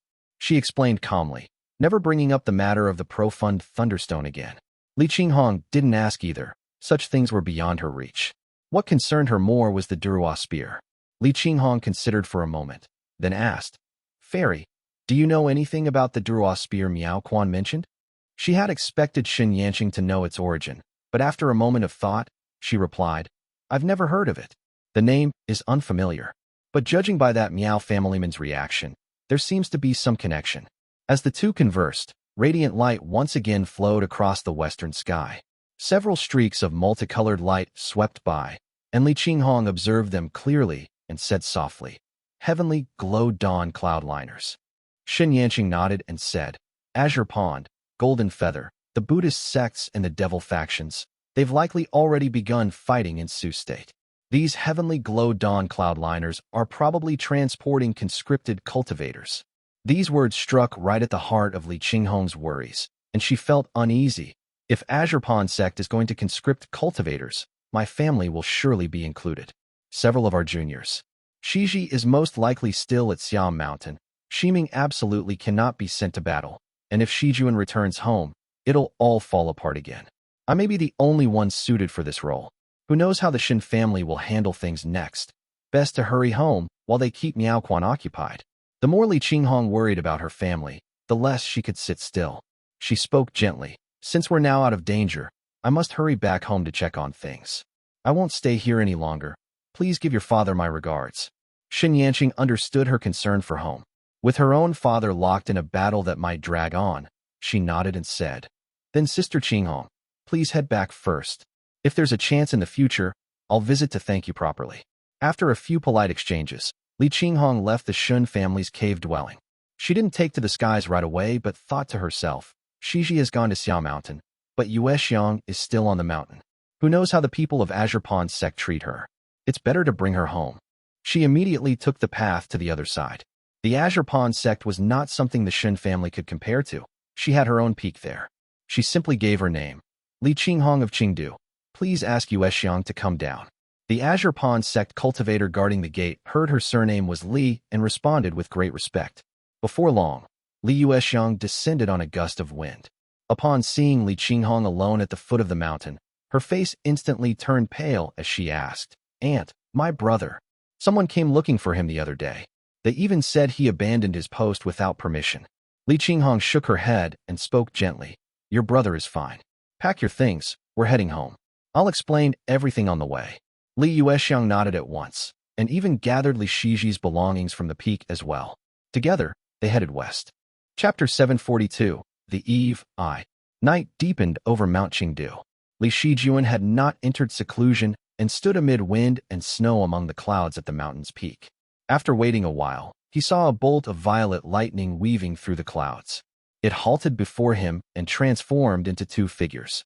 "Aunt, little sister," Li Shijuan called out, and before him stood Li Qinghong in jade armor with her white spear, and his younger sister Li Yuexiang. Li Qinghong descended on the lightning and spoke softly, "Shijuan." Li Yuexiang followed behind and greeted him. Li Shijuan merely nodded and offered his congratulations. "Congratulations on your cultivation breakthrough, Aunt. I've heard things are in chaos out at sea. I've been meaning to go pick up little sister, but couldn't spare the time. I was about to send a letter to brother Shiji when I happened to be on my way back." Was the journey back safe? Li Qinghong descended with him into the main hall, and only after they sat down did she speak. There were some surprises, thinking back on it. Something doesn't add up. She recounted the events of her journey. After listening carefully, Li Shijuan pondered for a moment and replied, "There is something odd, but it's hard to see clearly. The Eastern Sea is vast. How did you just happen to run into the Miao family and the Shuns? Perhaps some faction is behind it. Even if you hadn't gone, Xin Yanqing surely could have held out until the Shin families had arrived. I don't think their Taoist master used your strength to save her. I've never heard this Taoist master's life divine ability to be particularly cunning either, so it's likely not him." Li Qinghong nodded. She had been reflecting along the way as well. She spoke softly. "I suspect someone recognized the Duruo and used this method to inform the Miao family. But thinking deeper, what was the point? If a Taoist master had intentions for it, it's only a Foundation Establishment Realm Dharma artifact. Would our family refuse if they simply came to claim it? I've heard the Miao family also has a Taoist master. If the artifact were truly so important, they could have torn through the great void and taken it from me as easily as lifting a garment off a bed. They'd earn a favor, and we'd owe them thanks. Why resort to all these twists and turns?" Li Shijuan held a jade cup in hand, nodded slightly, and said, "The Profund Thunderstone, just by the name. It's clearly no ordinary item. For Miao Quan to request it, even while facing pressure from two Purple Mansion Realm cultivators, it must be something extremely vital." He actually had some suspicions in his heart, but lacking certainty, He didn't want to speak them aloud. Could it be that Taoist Master Shooting used those two as a mouthpiece to tell Ant about the profund Thunderstone? But there's no need for all that. He could have just sent someone to say a word. Doing it this vague way only leaves us with a name. The aunt and nephew exchanged a glance, seeming to reach some unspoken agreement, and quickly moved on from the topic. Li Shijuan simply said, "In any case, I'll look into this matter properly." Li Qinghong then explained what the Chui family of Chongzhou had said. After a moment of hesitation, she recounted her conversation with Qi Buzi. Li Shijuan broke into a cold sweat just listening, not daring to speak rashly, and replied, "The Chui family said the Ning family might have it. Then I'll write a letter to the southern border to inquire." The aunt and nephew discussed for a while. Then Li Shijuan began writing, one hand pressed to his sleeve, and said warmly, "Yuexiang." He had wanted to bring up his younger sister Yuexiang's marriage, but when he saw his aunt smiling at him, he suddenly remembered his own status was still unsettled, and stopped, a bit embarrassed. Li Qinghong removed her jade armor and gently placed it on the table. She took a white outer robe from her storage pouch and draped it over herself. It blended seamlessly with her snow-white inner garments. She said, "My cultivation has progressed. I no longer have need for this spirit armor.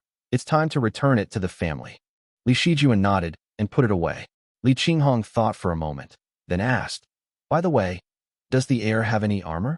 If the chance arises, I'd like to craft a set for him." "Armor?" Li Shijuan fell silent for a moment, then said softly, "Aunt, our family does have some spirit ores, even ones suitable for Foundation Establishment realm. But I still think we should use them to forge a spirit armor or feathered robe for you instead." "For me?" Li Qinghong frowned slightly, but then saw Li Shijuan smile and say, "He's still just cultivating within the family now. In the future, he'll be managing the family and its affairs. With his bold personality, he'll have no trouble obtaining whatever fine items he wants. Aunt, you should think of yourself for once." Li Shijuan brushed his hand over the storage pouch at his waist and retrieved several items. The first being a piece of gleaming, silvery, refined iron. He said, "This is Nishui cold essence. Our family's iron mine has been in operation for decades. The cold iron extracted was refined repeatedly, and the most refined essence has been preserved here. It has been refined over 200 times, producing this Foundation Establishment realm material." Next was a thin golden sheet, which Li Shijuan explained, "This, aunt, you know already. It's altar goldstone. It was obtained alongside the Earthview bloodstone that can heal and save lives. Also Foundation Establishment realm, though not very large in size. This was originally meant to forge a Dharma artifact for Li Shiming. But after acquiring the Sunseeker ring, it seemed he already had one. Yet as Green Pine Temple's name became increasingly controversial, no one dared to use it. Li Shiming was single-minded in his cultivation and cared little for Dharma artifacts, so with chaos looming, they decided to take it out early for crafting.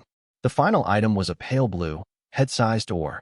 It was a Heyun emerald, barely Foundation Establishment realm, but abundant in quantity. It was taken from the Yu family's treasury. He handed all these items to Li Qinghong and simply said, "Aunt, please use these to forge yourself spirit armor or a feathered robe." Li Qinghong was briefly surprised, but then nodded and accepted them, saying gently, "The Azure Pond sect will surely conscript Foundation Establishment realm cultivators to the north. I'll lead the group myself. Having a set of spirit armor will be safer." She paused and added softly, "Among the many markets, we don't really know any trustworthy artifact smiths. In times like these, with constant unrest, who's to say they won't take our materials and vanish? I can't bring myself to trust them." Having spent a long time in the Eastern Sea, Li Qinghong's way of thinking had taken on the region's pragmatism. She always considered the worst outcome first. She simply said, "Let's wait a bit. Shiji may be returning soon. Better to let him handle these things." "You're right, aunt," replied Li Shijuan. Chapter 743, The Eve, 2. Changtian Peak. Li Shiji searched through several pavilions on the peak, but couldn't find a single scroll. There was no sign of a fire vein or pill furnace, and the medicinal gardens were completely desolate. Only the central main hall had a jade slip hanging within, hidden behind the hall. With his Foundation Establishment realm cultivation and careful inspection, Li Shiji spotted and retrieved it at once. It was the complete mercury ingestion method of the 4th grade. It was indeed a quality technique, though it seemed to be already available for reference within the sect. It lacked a method for spiritual qi intake and required a substance called White Mercury Cinnabar Elixir, which appeared to be quite rare. Yang Ruizhao strolled casually with him along the mountain paths as they chatted.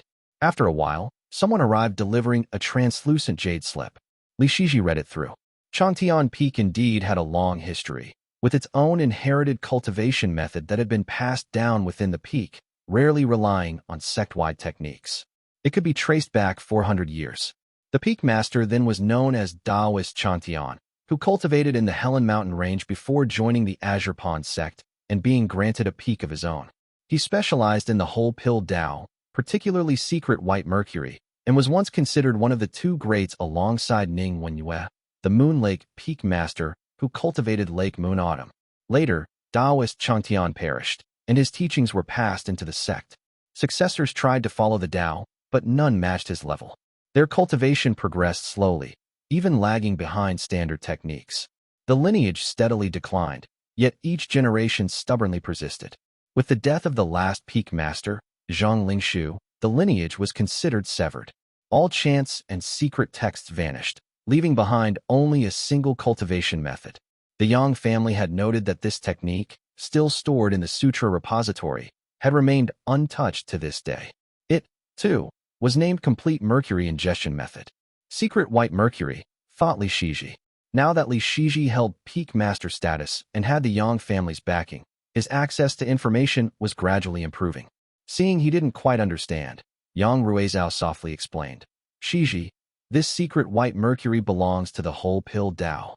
To Li Shiji, it sounded like something of metal virtue, but the three metals were swamp metal, gung metal, and shao metal. There was nothing called the whole pill. So he asked, is it a metallic essence? Yang Ruizhao shook his head and said, if you're referring to classifications like the 5 waters as water virtue, the 5 fires as fire virtue, the 12 qi, primal magnetism, or yin and yang, the whole pill doubt doesn't fall under any of these. It's part of what we call ancient merging techniques. The Xiaokuei from the great Xiaokuei temple, the Jade true of the true monarch Shangyuan, even the Hengzhu of the Hengzhu Dao, all fall under this category. They often carry an air of shamanic mystery, ambiguity between real and illusory, and the ancient alchemical flavor of mercury ingesting and metal seeking. From descriptions alone, secret white mercury is truly mysterious and profound. While it may not excel in direct combat compared to modern techniques, it can do so much more in so many other areas. Li Shiji quietly took note of it and thought to himself, since I've inherited someone else's Tao lineage, if I can gather the right spiritual qi and when I can take on disciples in the future, at least one of them should cultivate this Tao. After putting the jade slip away, he saw another stream of heavenly glow flying in from the south. Yang Ruizhao looked up in surprise, did a quick calculation, and said, looks like it's the 4th wave of reinforcements. The sect has sent most of its own by now, and it's probably time to conscript from the various esteemed families. Li Shiji nodded. Then Yang Ruizhao asked, I wonder if your name is on the list. The two exchanged a glance, and Li Shiji simply nodded. Yang Ruizhao smiled and said, yes, even if the deployment orders haven't arrived yet, all the benefits have already been handed over. You'll definitely be sent. Though he said it lightly, Yang Ruizhao's expression gradually grew serious. He spoke in a low voice. There are only 2 more rounds of dispatch left. Shiji, you should head out early. If you miss the timing, someone may use it against you. Li Shiji nodded. The two rose into the air together, watching intently as the massive yet elegant heavenly glow dawn cloudliner folded its long glowing wings and slowly descended into the formation array.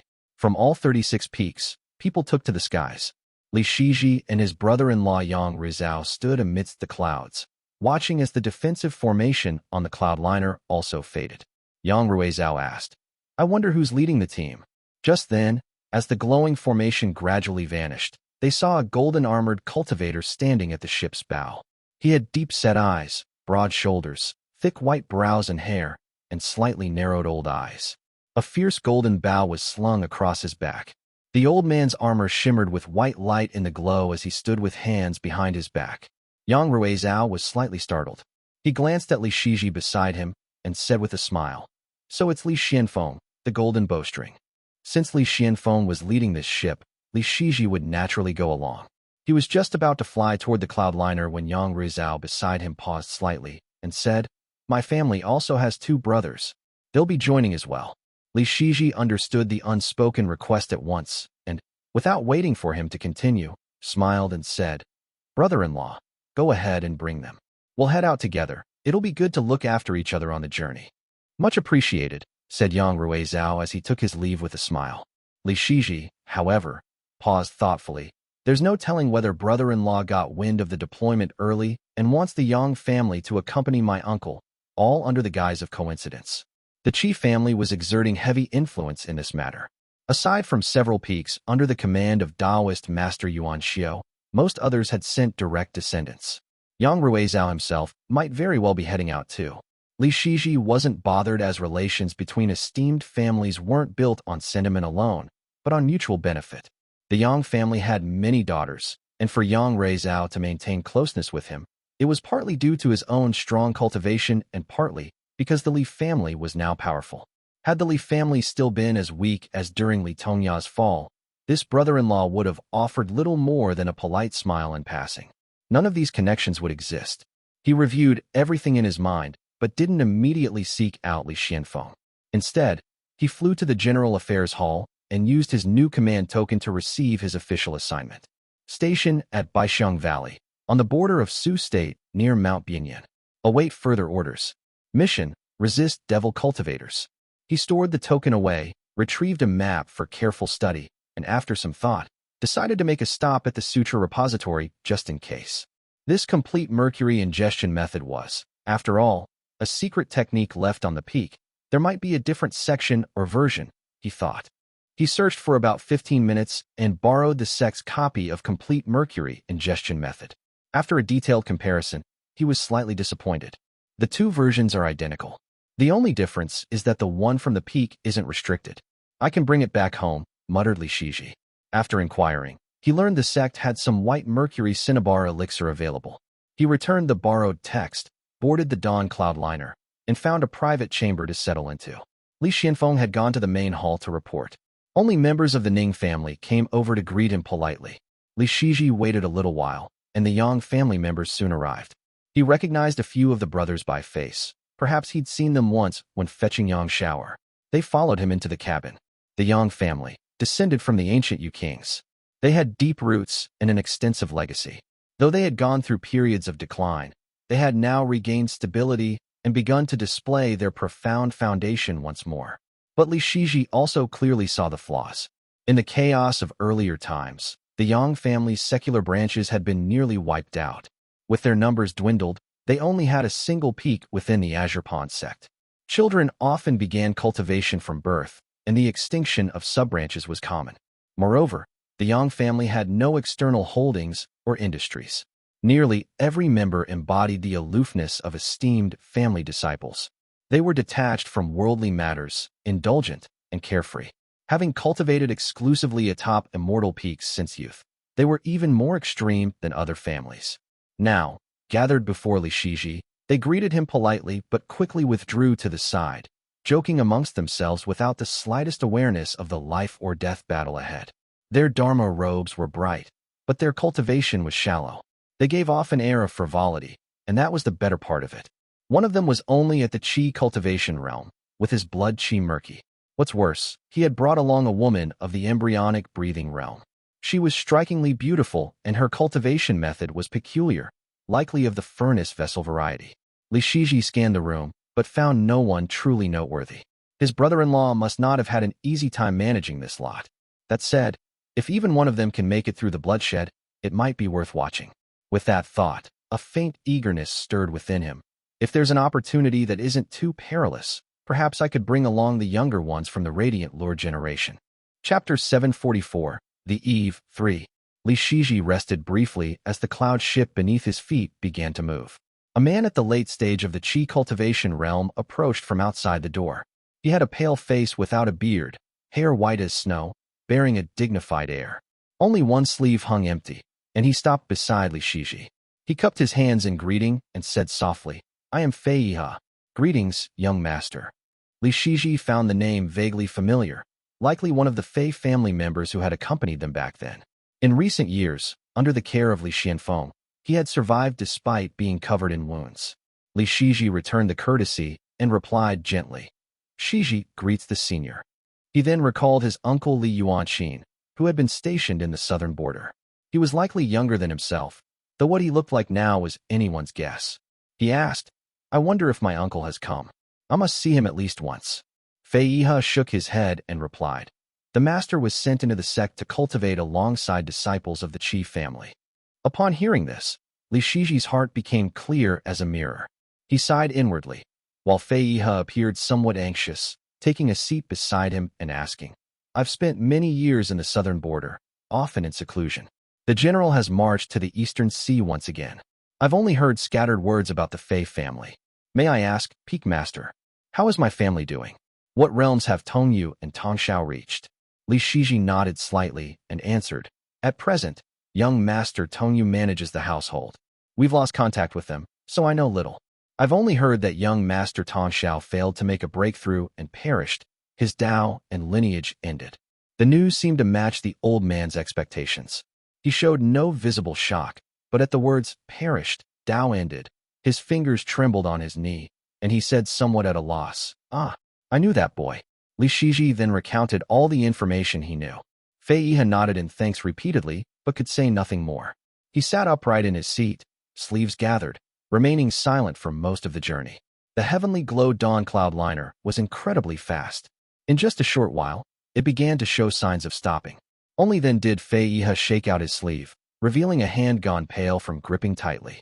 He pulled out a small letter he had written long ago and said, if there's a chance, may I trouble Peak Master to deliver this letter to the Fei family on my behalf. Over the years, every time Li Xianfeng returned home, Fei Yihe would ask him to bring a letter. By now, there were at least 3, if not 5. Had anything changed in the Fei family? Likely not. Yet this old man remained incessant, faithfully writing every time. Though he never opened the letters, even an outsider could see the sincerity in his heart. Li Shiji could see it clearly and sighed inwardly. He put the letter away and replied, if the chance comes, I will certainly deliver it for you, senior. Fei Yihe nodded. As he watched the cloud liner gradually descend, he finally couldn't hold back and said quietly, if one day the Fei family collapses, if it's within your power, I beg you to preserve at least one bloodline. Li Shiji did not dare to promise, so he could only respond gently. With Taoist friend Chenghui cultivating in Yuan, your esteemed family will surely overcome adversity. The elders will also look after things. Please rest assured, senior. Fei Yihe nodded and said no more. After some time, Li Xianfeng stepped inside, with his golden armor already removed. He spoke softly. So, Shiji, you've arrived. Li Xianfeng gave a slight nod and continued. We'll make our first stop in Su State to meet the people of the Golden Feather sect. Li Shiji followed him to the bow of the ship. A cold northern wind stirred gently. They had already crossed the great river that divided north and south. Waves churned, and the water current surged mightily. Only after crossing the great river did the spiritual atmosphere completely change. The surroundings turned a dusky yellow-gray. The ground was dry and cracked, scattered with white bones. The air was filled with the lingering presence of blood and resentment. Several escape lights streaked across the sky. When they saw the heavenly glow dawn cloud liner emerge, they all turned back. These people seemed experienced. After flying a short distance, they dived straight into the earth and vanished into the gray smoke. Li Shiji watched for a moment, then asked aloud, Uncle, do you know how the conscription of the various families will be arranged? Li Xuanfeng's armor had actually lost its spiritual glow back when the 2 true monarchs, Pristine Water and Taiyuan, had taken action. Now it was little more than a few pieces of hanging metal and would require significant effort to repair. Since his return was brief, he had yet to repair it and had already stored it away. Upon hearing Li Shiji's question, he answered, Naturally, it won't be for us to handle. When the time comes, Dawn Cloudliner will arrive at various places to conscript cultivators. According to the sect's directives, Li Xianfeng paused, then continued. As an initial precaution, 45% of each family's cultivators will be drafted to Mount Bianyan. If the fighting intensifies, more will be summoned. Li Shiji listened in silence and softly said, if 45% of a family's cultivators are taken, it's like breaking their bones. I had wondered how many of our family's cultivators would be sent. Now it seems there's no escaping it. Indeed. Li Xianfeng stood quietly, then spoke after a while. In the mountains, blades and spears spare no one. Yet for small families, opportunities abound. Resources and Dharma artifacts they normally couldn't dream of. Today, they can find them just by scavenging 2 corpses. Great chaos brings great opportunity. The 2 chatted for a while, then a few people approached. Li Shiji took a closer look. The leader wore a flowing Dharma robe that shimmered with light. It was his brother-in-law, Yang Ruizhao. Just earlier on the ship, Yang Ruizhao had gathered a few close Taoist friends. Several of them were at the Foundation establishment realm and now followed behind him, bowing respectfully toward Li Xianfeng and saying, "Greetings, senior." Li Xianfeng nodded in acknowledgement, asking each of their names in turn. Yang Ruizhao stepped closer, and the 3 of them stood together at the bow of the ship, signaling unity and leadership aboard, with Li Xianfeng at the head. Yang Ruizhao gave Li Shiji a look and spoke softly, his tone tinged with helplessness. "You've met those younger ones from my family, right, Shiji? What did you think?" Li Shiji smiled and nodded, replying, very polite and composed. Though the words were praise, Yang Ruizhao understood the subtext. He sighed and said, "Let's hope they improve." As they conversed, Mount Bianyan gradually came into view. The mountain lay at the center of Su State's 23 southern cities. It was an ideal position for dispatching reinforcements in all directions. It was shrouded in white mist, giving off a faintly eerie atmosphere. While the younger ones chatted, Li Xianfeng grew absent-minded. He still vividly remembered these mountains and the Chenghui temple atop them. He had once come here with his uncle to capture a wolf demonic beast. By now, the place had likely fallen to ruin. Xianling, the name of his younger brother, echoed in his heart, though his expression remained blank. Only Li Shiji, behind him, seemed to notice something and glanced at him quietly. Chapter 745, The Eve 4. Mount Chengdu. While Li Xianfeng and his party traveled north, another heavenly glow dawn cloudliner descended at Moongaze Lake. It gleamed with the same soft, glowing hues, and was now resting atop Millen Mountain. The various households around the lake rushed to send representatives. Cultivators bustled up and down Millen Mountain. Li Shijuan stood atop the Jade platform on the mountain's summit, gazing at the silently landed dawn cloudliner with a somewhat complicated expression. He thought to himself, truth be told, this is the first time our family has hosted a dawn cloudliner. Though unexpected, it does mean we're recognized as a voice of authority in the region. He waited on the platform for a moment. Beside him stood Chen Dongha and Jiyan, both at the late stage of the qi cultivation realm. On the other side were Siming and Siwei, who had also reached the same stage. The 2 brothers had just returned from the desert, so they were still dusty and travel-worn. Li Shijuan's calculations back then hadn't been wrong. Now, among the Li family's esteemed ones and core lineage, there were only 7 late-stage qi cultivation realm cultivators, and the Yin family alone accounted for 3. Even this year, the brothers' offspring had made breakthroughs in the qi cultivation realm. The Yin bloodline was extraordinarily potent. It was something everyone knew. Still, none had reached the Foundation establishment realm. That said, the 2 brothers were unquestionably loyal, the type who followed orders without a word of complaint. This gave Li Shijuan a measure of reassurance. The Chun and Yin families were the strongest. Lined up behind them were the Tian, Do, and Su families. Further back stood Dili Yojia of northern Mount Yu and Li Jimin and Shamili of eastern Mount Yu, off to the side. As for the surrendered tribes and families settled in Mount Yu, they didn't even qualify to stand on the platform. Shamili was an elder of his family. He had been the first king of eastern Mount Yu, rising to power after pledging allegiance to the Li family. He practiced thunder arts and had even met Li Tongya. Thunder arts consumed lifespan, and the methods practiced by this old Mount Yu cultivator were far from orthodox. He aged faster than most, and now stood in the back, eyes half closed, saying nothing. At the lake now, aside from the Li and Fei families, only the small families from the eastern and northern shores remained. All greeted the Li family respectfully. The Fei family stood to the side, hesitant and uncertain. After a short wait, a man in white robes flew down from the dawn cloudliner. Dressed in ornate garments with a splendid crown, he descended from the ship with a faint smile and presented a jade seal. He parted his lips lightly and spoke. By the immortal order of the sect, Yuanwu Peak's period of governance has ended. Moongaze Lake and the eastern banks, including the Lixia families, are henceforth placed under the jurisdiction of Moon Lake Peak. The crowd fell into a thunderous bow and responded in unison. Greetings to the emissary of the Immortal sect. Good. As expected, it's the Moon Lake Peak, thought Li Shijuan. Li Shijuan led the response, but inwardly, he caught several layers of implication. Since the Xiao family broke away and took most of Lixiao Prefecture with them, the region had been fractured. Now, judging from the emissary's words, what remained was to be carved off and attached to Moongaze Lake's domain. It wasn't a trivial matter. Though it technically made Moongaze Lake's territory larger, it wasn't really good news. After all, with the Xiao family nearby, these lands essentially belonged to them and were untouchable. As Li Shijuan was deep in thought, the white-robed cultivator descended from the clouds and came forward with a gentle smile, reaching out to help him up, speaking kindly. My master is in seclusion, attempting a breakthrough, and couldn't come in person. I am Zhao Tinggui, first disciple of Moon Lake Peak. I've come on her behalf. No need for formality, Shijuan.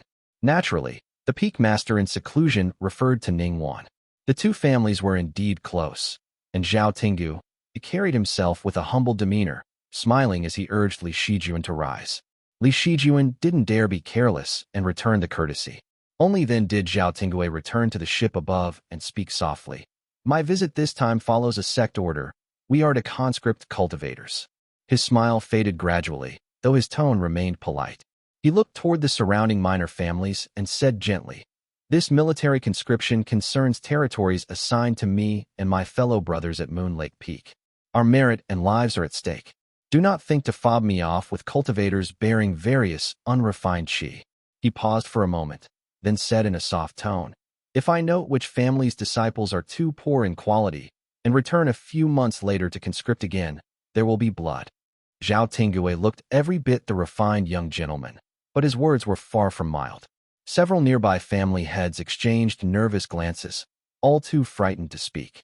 Zhao Tinggui went on. If a family's disciples perform well and earn merit, I, too, will not withhold rewards. Not to mention, the battlefield offers great opportunities. You should put forth your most capable ones. Watching the scene unfold, Li Shijuan knew full well, though Zhao Tinggui seemed to be warning the minor families, his words were just as much meant for him. No matter how close their two families were, matters concerning life, death, and merit couldn't be taken lightly. Just as that thought crossed his mind, a group of disciples in blue robes descended from the cloudliner.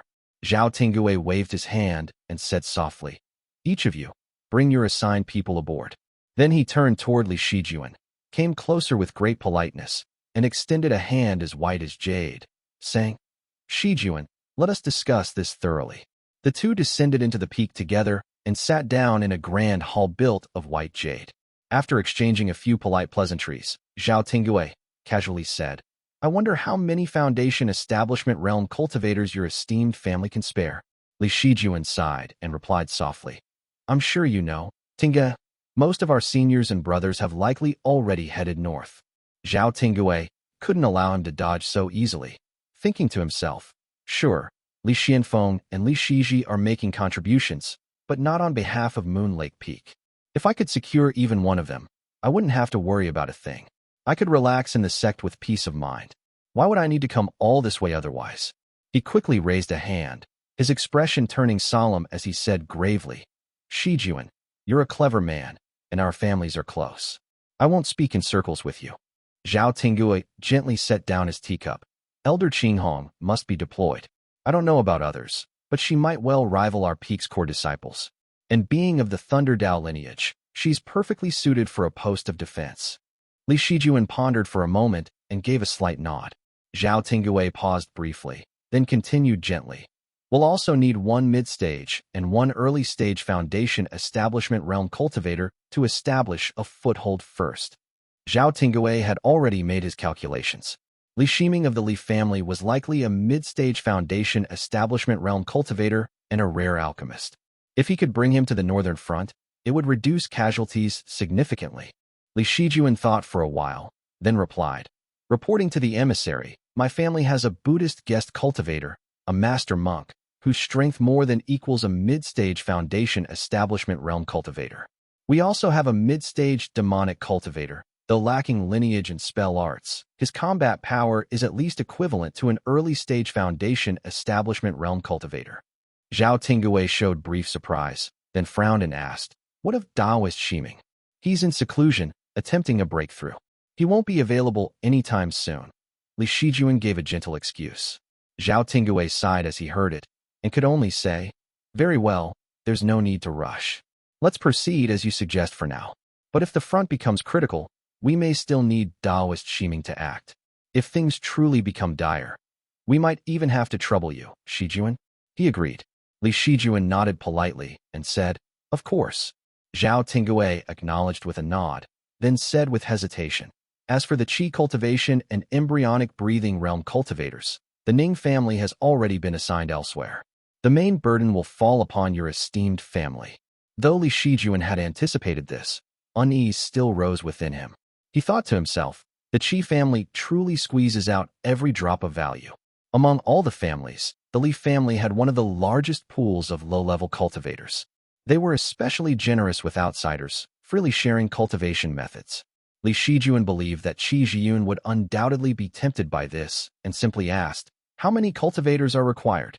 Zhao Tinggui replied awkwardly, 5 late-stage, 7 mid-stage, 27 early-stage Qi cultivation realm cultivators, and 100 embryonic breathing realm cultivators. All must be of orthodox spiritual alignment. "What?" exclaimed Li Shijuan. Chapter 746, Parting, I. Li Shijuan felt a chill rise in his heart. This single conscription request would nearly empty out the Li family. After calculating carefully, he realized the numbers had been set with precision, exactly 70% of their available cultivators. He almost instinctively reacted, unable to hide his displeasure, and blurted out, "What?" Zhao Tinggui could only respond with an awkward chuckle. Li Shijuan quickly composed himself and said softly, "Forgive my rudeness." Zhao Tinggui quickly waved it off with a faintly apologetic look. He didn't want to offend the Li family, but these people had to be taken. With lives and legacies on the line, no amount of courtesy or sentiment could change that. He simply drank his tea in silence. Seeing his stance, Li Shijuan had no choice but to speak up himself, softly, "Honored emissary. There's truly no justification for this. Even the average esteemed family wouldn't face such a sweeping draft. Our family stands guard over Moongaze Lake, bearing the brunt of impact and serving as a barrier for Azure Pond sect. I ask that you consider this carefully." Though Zhao Tinggui was Moon Lake Peak's senior disciple, he came from a humble mortal background and had only been taken as a disciple by Ning Yuan through a stroke of luck. Now a loyal follower of the Ning family, he feared no ordinary esteemed family, but even so, facing the Li family, he felt some apprehension and simply said, "I am merely carrying out orders." The two sides remained at an impasse for a while. Though Li Shijuan hadn't known exactly which peak would send an envoy, he had done his homework on the likely candidates. Recognizing Zhao Tinggui, he sensed hesitation in the man, which meant there was room to maneuver. He thought, he came from humble roots, and it was his talent and disposition that earned Ning Yuan's favor. He's smooth with people and not without kindness. If I apply the right pressure, there may be room to negotiate. Li Shijuan gradually fell silent. Zhao Tinggui pondered a moment, then finally gritted his teeth and said, "Our two families do have a long-standing bond, so I'll speak plainly. There are 2 conditions." He spoke in a low, serious tone. "Your family's core bloodline, especially those of your own generation, should accompany the expedition." The moment these words left his mouth, Li Shijuan understood, so that's what this is really about. Zhao Tinggui's calculations were focused here. If the Li family's core bloodline went to the battlefield, then should anything happen, the Li family would be compelled to intervene. And those not under Moon Lake Peak's control, like Li Xianfeng and Li Shiji, would be even less likely to stand idle. And once those two were drawn in, if the situation escalated further, it could even prompt the Yang and Shao families to intervene as well. Li Shijuan saw the situation clearly and sighed inwardly. If Zhao Tinggui had come prepared, then his intentions were all the more evident. He thought, it seems Yuexiang must go as well. Li Yuexiang was Li Shiji's younger sister, and from how Li Xianfeng had acted during the Yuan family incident, it was clear she held a special place in his heart. Zhao Tinggui had surely calculated this and was aiming to ensure she went along. After a moment's thought, Li Shijuan nodded silently and gave the order, "Go, summon Yuexiang." Seeing Li Shijuan's action, Zhao Tinggui's expression brightened slightly as he continued, "There is another matter. I've heard your esteemed family possesses a herb called the Wanglin Blossom that soothes sorrow and extends life. If your family could provide it for 6 of my junior brothers, I would be deeply grateful." It wasn't an unreasonable request. Li Shijuan had already reserved some for his direct lineage. Though it would be a bit tight to give some away now, their stock could still last a year or two. He nodded slightly. Zhao Tinggui looked genuinely pleased and said, "On behalf of my junior brothers, I thank your esteemed family." Li Shijuan's thoughts, however, were still on the arrangements for his family. Zhao Tinggui paused briefly, then continued, "Back to the matter of personnel. If your family is strained, you needn't send quite as many at once. 4 late stage, for mid stage, 19 early stage Qi cultivation realm cultivators, and 80 embryonic breathing realm cultivators. How does that sound?" Li Shijuan understood this was the result of dual compromise and could only sigh. If the sect has issued the order, the Li family shall naturally obey. As they spoke, a young woman entered the courtyard. She had willowy brows and almond eyes, wore a flowing white dress, and carried a long sword at her waist. She seemed to have just finished a cultivation session, as traces of golden red flame still flickered across her form. Li Shijuan said softly, "This is my younger sister, Li Yuexiang. This is the emissary of Moon Lake Peak, Senior Zhao Tinggui." Zhao Tinggui glanced at her and returned the gesture with a formal salute. Though Li Shijuan already knew her answer, he still turned to his sister and asked, "Our family is to serve under Moon Lake Peak, but we still lack a strong enough core bloodline representative. Yuexiang, would you be willing to take on this duty?" Li Yuexiang simply smiled and said, "I've been idle at home long enough. It's good to finally be of use. Arrange as you see fit, brother." Li Shijuan let the two formally exchange greetings, then turned to Zhao Tinggui with a smile and said, "Do not underestimate the women of our family, emissary. Yuexiang is not some delicate lady of the boudoir. She will be of great help in the north." Zhao Tinggui quickly agreed. Li Yuexiang, after hearing their arrangement, responded gently, "I'll go now to assemble the people." She left swiftly. Zhao Tinggui took a glance at her departing figure and sipped his tea. Li Shijuan, deep in thought, spoke softly, "Yuexiang is our youngest sister. We brothers all cherish her dearly. I ask that the emissary look after her." After all, Li Yuexiang's presence already signaled the Li family's intent to support. Naturally, they would intervene if something happened. Li Shijuan had no intention of letting this man treat her like a mere pawn. His words carried a subtle warning as he said, "My little sister is in your hands, Taoist friend." Zhao Tinggui simply replied, "Rest assured, Shijuan. I am not such a base man. If anything happens to Taoist Yuexiang, you may hold me personally accountable." "Good. Then I ask that the emissary go with her to choose people from the family," said Li Shijuan. Zhao Tinggui nodded and took his leave, leaving Li Shijuan alone in the hall. After a moment's contemplation, he refilled his teacup and murmured, "Zhao Tinggui is still unmarried, and he's only 39. The Ning family has reportedly broached marriage talks several times, but he declined each time, citing cultivation as his priority. He did not believe for a moment that Zhao Tinggui's glance had been one of lust. Nor could he imagine that someone who had risen from a humble mortal household, who had boarded the Ning family's vessel and carved his way to become the head disciple of Moon Lake Peak through sheer talent and tenacity, would pine for beauty in his presence. It was, at most, a signal, nothing more. If one seeks background and temperament, or beauty and talent, my little sister is indeed a match for him. A flicker of coldness passed through his handsome eyes as he recalled Zhao Tinggui's subtle message. Thinking, he's striking the mountain to shake the tiger, advancing and retreating with control, killing 3 birds with 1 stone, and balancing personal and political matters. A capable man indeed, but it all depends on what Yuexiang thinks. Once she's spent time with him and sees his true character, she'll know where she stands. Chapter 747, Parting 2. News of the Celestial Sect's decree had spread earlier, and the Li family had received word internally as well. Now that the Dawn Cloudliner had arrived and several esteemed family leaders descended the mountain, the message was perfectly clear. Li Yuexiang descended the mountain to meet Li Qingliao, who was overwhelmed with tasks. Only when his aunt landed gracefully did he hurry forward to greet her. They want 19 early-stage Qi cultivation realm cultivators, and they have to be orthodox cultivators. Can't be substandard, said Li Yuexiang. After reviewing the numbers, Li Qingliao realized that even if they filled the list with outer surnames, a few of their own brothers would still need to go. Not to mention, they needed to leave some power behind for the esteemed house.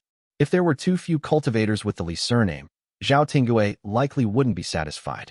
and Jian, Li Changchu, Chen Mufeng, Li Yuan. These will cover the late-stage Qi cultivation realm cultivators. Li Minggong, Li Changyu. He finished the list. Li Yuexiang reviewed it and found the arrangement sound. And Siwei from the Yin family was being left behind, and their own core line had contributions. She asked, with these people sent out, what strength remains in the family? Elder Chun and others remain. As for the Radiant Lure generation, only Chenghui and Qingxi, who is stationed at the Eastern Sea, are left. Most others with decent cultivation will be sent out. Li Yuexiang replied softly, nodding, your arrangements are sound. Go ahead and summon them. Li Qingliao nodded. Then Li Yuexiang said softly, in my view, the northern campaign won't be easy. As time drags on, more rounds of conscription will follow. They won't rest until all the major families are hollowed out. Watch over the household. We may need to send more later. Li Qingliao understood and took out several storage pouches, saying, all provisions and pills are prepared here. Take care, Aunt. As the two were speaking, those summoned had gathered outside the hall. Li Yuexiang stepped out of the inner hall and saw Zhao Tinggui descending on a breeze. Just as Zhao Tinggui left Mount Qingdu, thoughts had already begun stirring in his heart. I've seen Li Shiji before.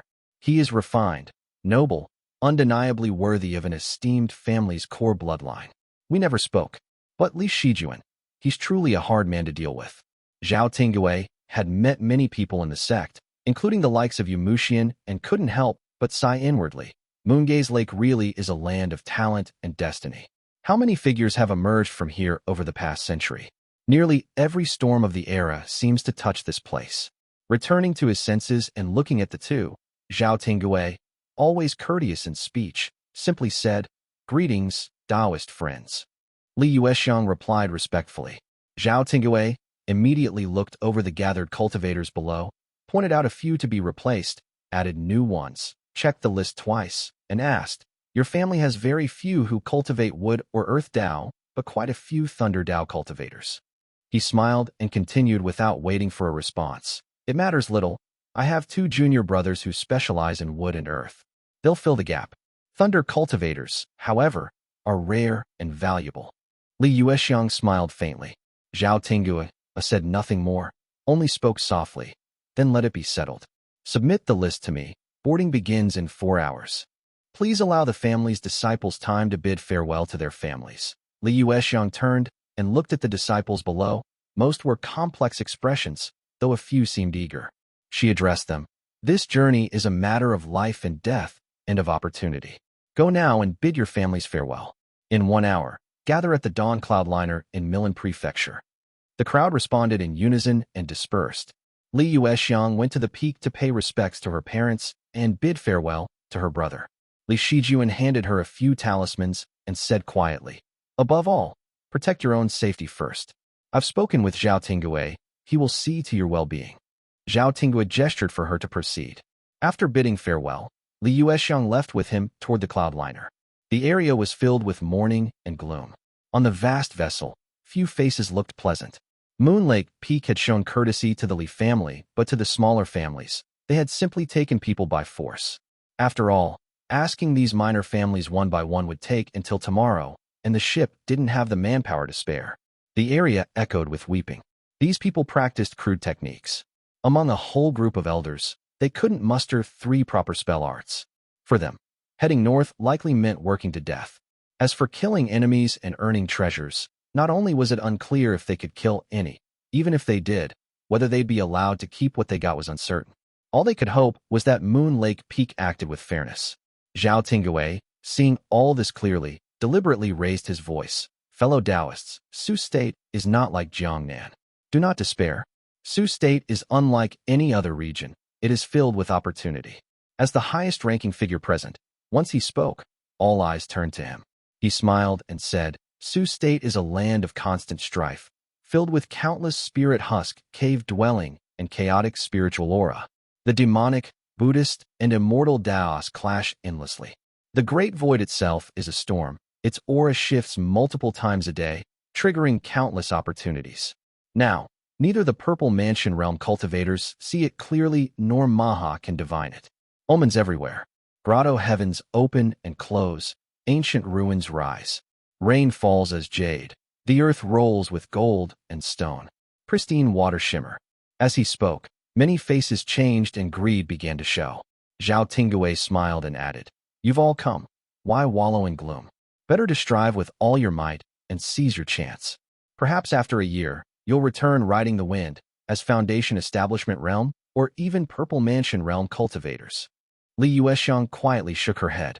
Reaching the Foundation Establishment Realm was still possible, but reaching Purple Mansion Realm just from a trip to Sioux State was pure fantasy. Yet many below were tempted, murmuring questions about spiritual aura, which they didn't even understand. Zhao Tingwei, hearing a few confused questions, explained, "A region's spiritual aura is the flow of its spiritual energy.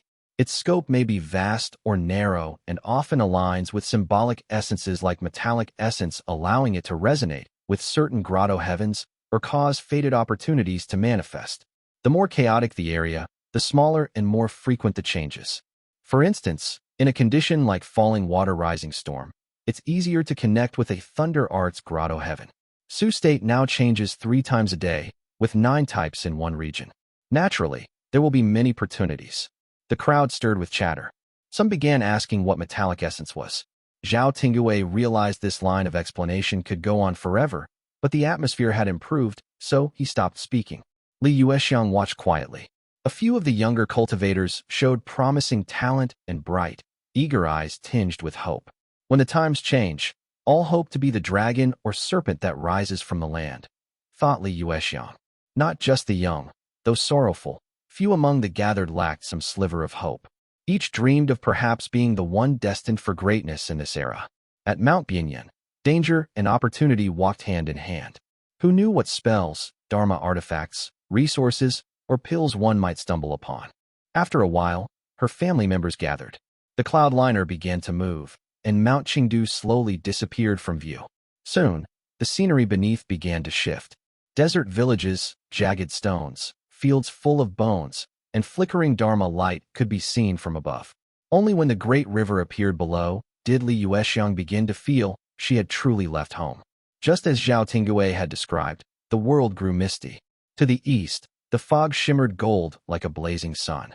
To the south, it was heavier. It was cold and ominous, with no visible boundary. My brothers always sought to shield me, leaving no place for my hand. At last, I have a chance to contribute. She felt no fear, only a quiet sense of peace.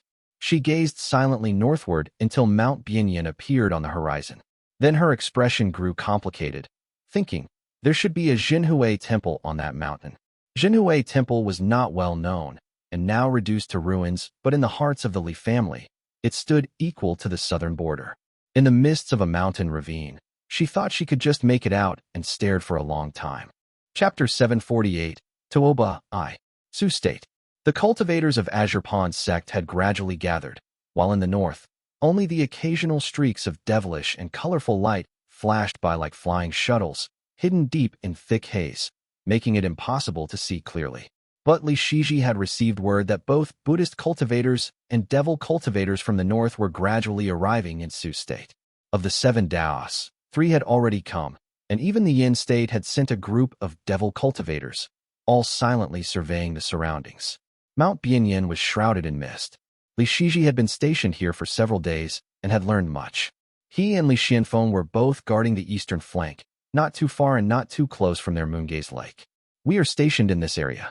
Those minor Buddhist and devil cultivators coming down from the south are of little consequence. The main forces we must face are 2. The Tao of Great Desire and the Tuoba family of devil cultivators from Yin State. Li Shiji's strength was already quite formidable. Ordinary cultivators couldn't keep him in check. Only Foundation Establishment Realm cultivators from these 2 immortal sect could truly threaten his life, so he paid extra attention to them. The Baixiang Valley I'm heading to is often frequented by devil cultivators, and even direct descendants of the Tuoba family have made appearances there. He checked the time. Cultivators from the rear should be arriving soon. After landing in the formation, he watched the comings and goings of cultivators and, after a moment, found Yang Ruizhao. His brother-in-law was seated upright in the courtyard, holding a small letter in his hand, frowning deeply. Seeing Li Shiji approach, Yang Ruizhao quickly flipped his hand to put the letter away, stepped forward, and said softly, Shiji, the assignments for each peak have been issued, and the cloud liners should have already arrived. I wonder how things are at home. Li Shiji hurried to ask, and Yang Reizhou responded. Moongaze Lake was assigned to the Moon Lake Peak of the Ning family. Though it's technically a return to its rightful owners, I heard the Ning family pulled a lot of strings to force out several ambitious Immortal peaks. As expected, it fell into the hands of Moon Lake Peak.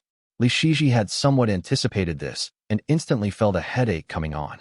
He thought to himself, but the Ning family already has their hands full with staffing Yuanqing Peak and Cave Spring Peak, and now they've added Moon Lake Peak on top of that. How will they have enough manpower? The Ning family is short on manpower. To guard all these territories, they'll surely need to draw heavily from my family's forces. Li Shiji gave it a brief thought and quickly gained a clear grasp of the situation. It all became evident to him. Moon Lake Peak of the Ning family got Moongaze Lake just as they wished. This must be Qi Zhiyun's deliberate scheme. With the Ning family short on manpower, they'll inevitably offend my family by heavily demanding reinforcements. If the Ning family fails to defend the place and people die, they'll be severely punished by the sect and secretly blame our family for not putting in enough effort. Meanwhile, if our dispatched members suffer casualties, the Ning family will just come asking for more reinforcements. Resentment in our household will be inevitable. He found the whole thing rather thorny as he thought, shifting Azure Pond sect's internal conflict onto the families. What a troublesome move. With Li Shiji at home, Li Shiji wasn't truly afraid of open conflict with Moon Lake Peak. He just needed to see how far they could compromise. After all, if the Ning family couldn't hold the land, his own family wouldn't benefit either. Li Shiji understood this clearly and stayed silent for a moment. Yang Reizhou was still reading the letter with furrowed brows, speaking in a low voice. As for the sect's other territories, grievances are running high. And yet the Ning family wants to send people here to borrow manpower from us. What kind of logic is that? Azure Pond sect had divided territories among the peaks, allowing each to conscript people to head north. Initially, the command was to conscript 40 to 50%. The peaks accepted the orders and set out by boat. But upon arriving at the territories, they found vast stretches to defend. Except for a few peaks of major families from large commanderies, almost none had enough people. They had no choice but to increase conscription to 60 or 70%. Smaller families with no backing were pushed to the point of sending 80 to 90% of their cultivators, with some migrating entire families. Li Shiji was aware of these reports. He had seen much sorrow and hardship in the formations these past days. After a moment of silence, he quietly said, "The sect mainly values the Eastern Sea. Many fellow disciples are still guarding the islands there and haven't been recalled. Naturally, there's a shortage of manpower everywhere." Yang Reizhou understood what he meant and softly said, "In the past few days, many cultivators have voiced complaints, but this mountain simply must be held. If the Buddhist and devil cultivators cross the Great River, they may not be able to breach Mount Azure Pond, but the bloody storm will surely engulf most of Jiangnan." Li Shiji nodded. He had gotten the information he needed and said simply, "I'll head out for Baixiang Valley now. I came to say farewell." Yang Reizhou had been assigned elsewhere, and upon hearing this, he quickly stood up with a solemn expression and said softly, "I've already asked around about Baixiang Valley for you. It directly faces the Tuoba family's territory. That family has been orthodox devil cultivators since ancient times and even produced a golden core devil monarch. Though they've declined terribly, even a broken ship still has iron. Be extremely careful. With your cultivation, as long as you stay cautious, you should avoid any serious harm." Li Shiji had also made his own inquiries. He nodded silently, bid a peaceful farewell, and rode the wind into the skies, leaving Mount Yan behind and heading east. After traveling a few hundred kilometers, the sky suddenly brightened, pouring glaring light across the land. Li Shiji dimmed his rainbow light and flew over several cities to the south, slowly spotting a gorge ahead. The gorge was filled with golden yellow maple trees. Several escape lights drifted from north to south across the sky, and formations below glowed with light.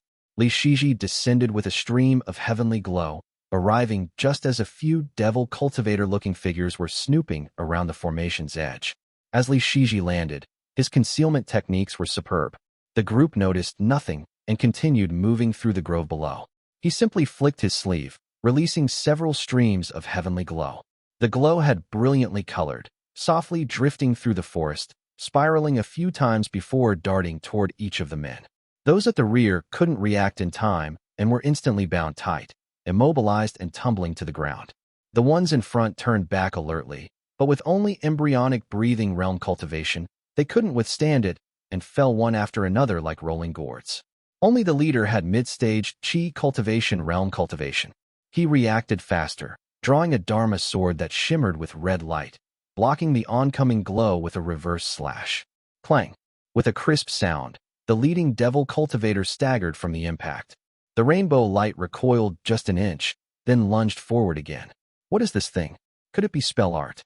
This devil cultivator was from Zhao State and had spent the first half of his life dueling Buddhist cultivators. He had never seen an immortal cultivator before and froze for a full breath, during which a figure stepped into view, treading on heavenly glow. Crap! The figure flashed before his eyes for only an instant. Then his sword vanished from his hand and landed in the other's. Just as fear struck him, his body was already tightly bound, unable to even activate his escape light. Li Shiji examined the Dharma artifact he took. It was indeed unbearably crude, forged from blood chi and soul remnants. It emitted a faint bloody glow in his hand, but had nothing worth praising. Chapter 749, Tuoba 2.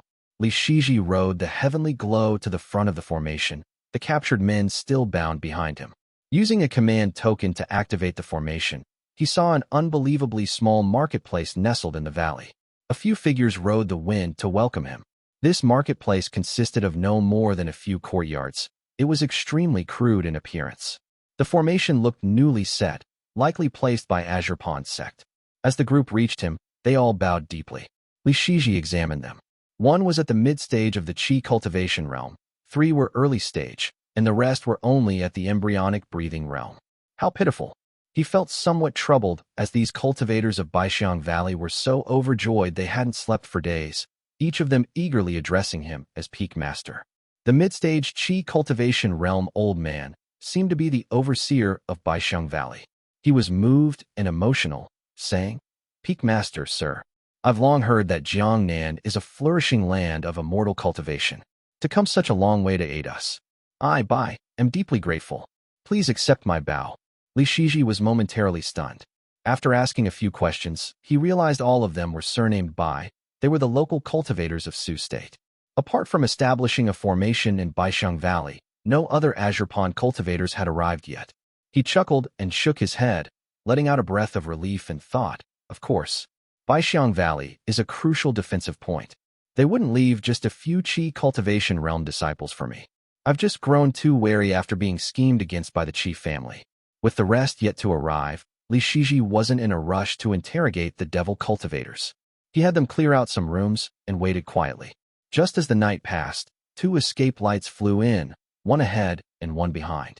First came a white-haired old man, neatly dressed, looking even older than Li Xianxian. He was in the late stage of the Foundation establishment realm and appeared to be about 100 years old. This meant he was likely over 200 by cultivator standards. The old man cupped his hands in greeting. Right after, a middle-aged man with mid-stage Foundation establishment realm cultivation, neatly groomed beard, stepped forward and said loudly, "I am Quan of Lingyi Peak. Greetings to you both, fellow Taoists." The old man followed with a hoarse voice, "Yu Wei of Panchi Peak. I have 3 disciples. They will arrive one by one in the coming days." Li Shiji didn't know Quan well, but he did recognize the Yu family and Panchi Peak. He nodded and smiled. "Changtian Peak, Li Shiji." After exchanging names, Li Shiji pointed to the devil cultivators on the ground and said, "2 seniors, I arrived a bit earlier and happened to run into this group of devil cultivators skulking around. I brought them back on the way." Quan gave a small smile and said, "I know a few spell arts that are just right for interrogation." He conjured a pale blue flame, pressed it to the captive's forehead, and began questioning in a low voice. After about 5 minutes, he said in disappointment, "Just a petty scavenger trying to take advantage of the chaos. They are not from the Tuoba family." As he withdrew and stood up, the man before him slumped to the ground in a daze.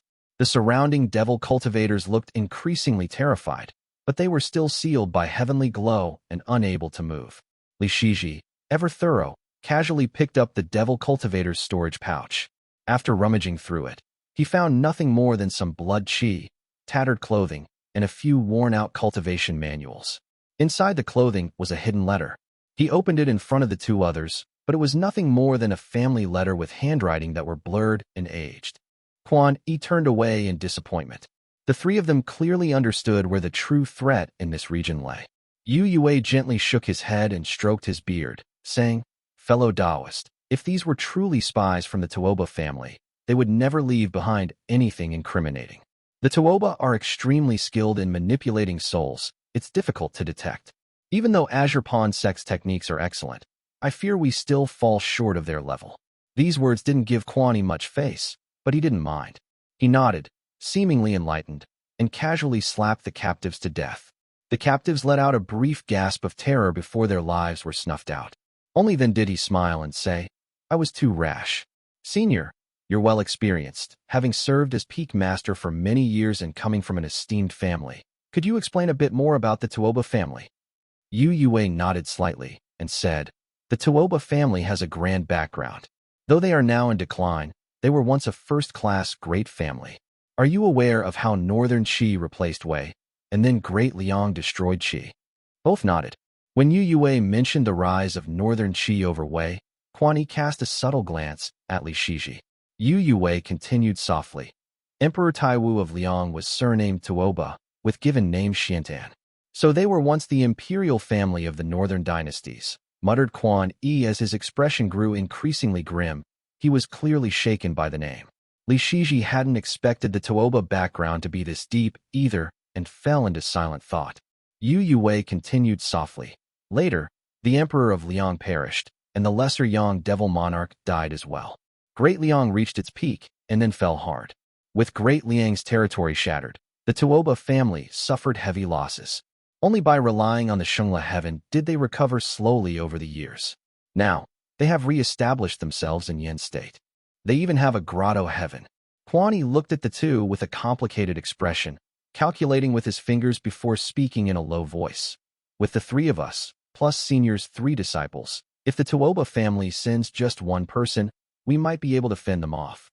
But if 3 or 5 come, resisting would be pointless. Better to face punishment than lose our lives.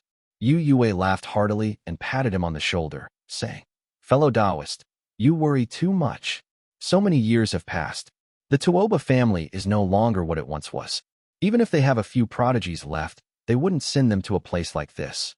If just hearing a surname is enough to shake us, then there are countless more people surnamed Li, Fuqi, Tuoba, than Xie or Wang." Quan merely waved his hand and nodded in reply. "What you say is true, Senior, but my heart still feels uneasy." His mood never picked up. After a few perfunctory words, he found a side room to rest. With 2 calls, the family head, looking elder of Baixiang Valley, hurriedly offered up his own cave dwelling. The old man, however, took the opportunity to slowly approach Li Shiji. Yue asked, "Fellow Taoist Shiji, are you from the Li family of Moongaze Lake?" Seeing Li Shiji nod, Yue smiled and said, "What a coincidence." Li Shiji looked slightly puzzled, then saw the old man continue leisurely. Back in the day, the Yu and Ning families were quite close. Some from the Ning family cultivated on Panchi Peak. By seniority, one of them was my martial uncle. Later, when the position of Moon Lake Peak Master became vacant, my uncle took the seat. While cultivating over the lake, flying by on the wind, he once saw a woman at the embryonic breathing realm. She was very beautiful. He chuckled and continued. He was quite the romantic, and quickly fell in love with her. They spent a passionate night, and he couldn't let her go, so he brought her back to the sect. It was quite the scandal. There were many nights of indulgence and much gossip. In the end, the woman's talent was too poor and she died young. Before her death, she entrusted her family to him. My uncle agreed, but after he died, Moon Lake Peak saw it as a scandal and barely took care of her brother. Yue looked up, as if reminiscing, and murmured, "I believe his name was Lucisi, wasn't it? Have you heard of him, Taoist?" Li Shiji fell silent and said softly, "I've heard the name." Chapter 750, Husband and Wife, Lucisi. Of course Li Shiji had heard that name. The internal and external family histories both have records of this man. After the elder finished speaking, Li Shiji silently pondered, ancient matters from long ago. Why bring them up again? Things with no meaning now. What exactly is Yue trying to say? Yue paused for a moment, then steered the conversation back with a smile, saying, "Just idle chatter. Back then, our families were closely allied, and my family was united. Times have changed. We've lost contact with the Ning family. I merely asked when I heard that Moon Lake Peak had fallen into their hands. He cupped his hands respectfully, then slowly withdrew, finding a small courtyard to cultivate in. Li Shiji listened with a thoughtful expression. He also found a quiet courtyard and sat down peacefully, thinking, could he be warning me that the Ning family is untrustworthy? Matters between the two families hinge on uncle. I have a decent grasp of the situation. This kind of reminder, it's his way of extending a subtle courtesy. Thinking it through, with the deaths of Li Tongya and Li Yuanjiao, ties between the Li and Xiao families had grown distant. As long as the Li family faithfully guarded the west for them, there was little interaction. The Xiao family had since sealed their mountain and grown ever more reclusive. They were once close with the Yuan family, but that too grew distant and eventually broke off. The Li family then gravitated toward the Ning and Yang families. Their political alignment had shifted over the course of a century, no more. Such is the way of the world, closeness and distance eventually turned to separation. If I hadn't personally handled the Qingshui Peak affair, we might have broken with the Yuan family outright. Love and enmity fade in an instant. Human sentiment is hollow, like standing atop a needle's point. A faint gloom rose in his heart as he reflected. The Ning family has long been loyal to the Qi family. For hundreds of years, they likely had relations with families like mine and the Yu family. Yet now, all that has vanished? Would the Qi family simply sit by? Their deep resentment toward the Li family, it probably ties back to this. With Yuan Su's death, the Ning family has grown weaker, and now they're being pushed into conflict with my family. It's not a good look. Things are still manageable for now, but if the situation becomes urgent, something is bound to happen. The stars and moon had risen in the sky. Li Shiji sat upright in the courtyard, dust thick on the windowsill. His eyes shone like stars, and one hand rested on the stone table as he murmured inwardly, it all hinges on uncle. Ning Heyun is two-faced, and Ning Hejing is a trusted agent of the Qi family. When there's no harmony in interests and no depth in sentiment, how can anything last? Sioux State, Mount Yen Pass. Traveling north from Moongaze Lake into Sioux State and crossing the Great River, one would reach Mount Yen Pass. This place was already close to the Golden Tang Gate. Looking up, one could faintly glimpse golden light atop the distant peaks. Of course, the Golden Tang Gate was now tightly sealed. Nothing remained but Mount Golden Tang itself. Li Qinghong flew out of the pass on a bolt of thunderlight, seeing only endless golden light, while roiling devil smoke surged from the distant horizon. Directly across from Mount Yen Pass were the forces of the Tao of Great Desire and various devil cultivators. The land before the pass was vast, with a long defensive line. 4 months now, the devil cultivators had been growing restless. This was one of the most fiercely contested fronts in all of Azure Pond's sect's defenses. She had been stationed here for several months, and the probing skirmishes were growing increasingly frequent. Kongheng and Li Wuxiao had been reassigned elsewhere and were no longer at her side. Among the cultivators under Li Qinghong's command, only Li Minggong and Chen Mufeng were from her own household. An old acquaintance was also present, Fei Tongyu of the Fei family, who, despite being the family head, had been dispatched here and now stood quietly in a corner. The rest were a mix of cultivators from various families.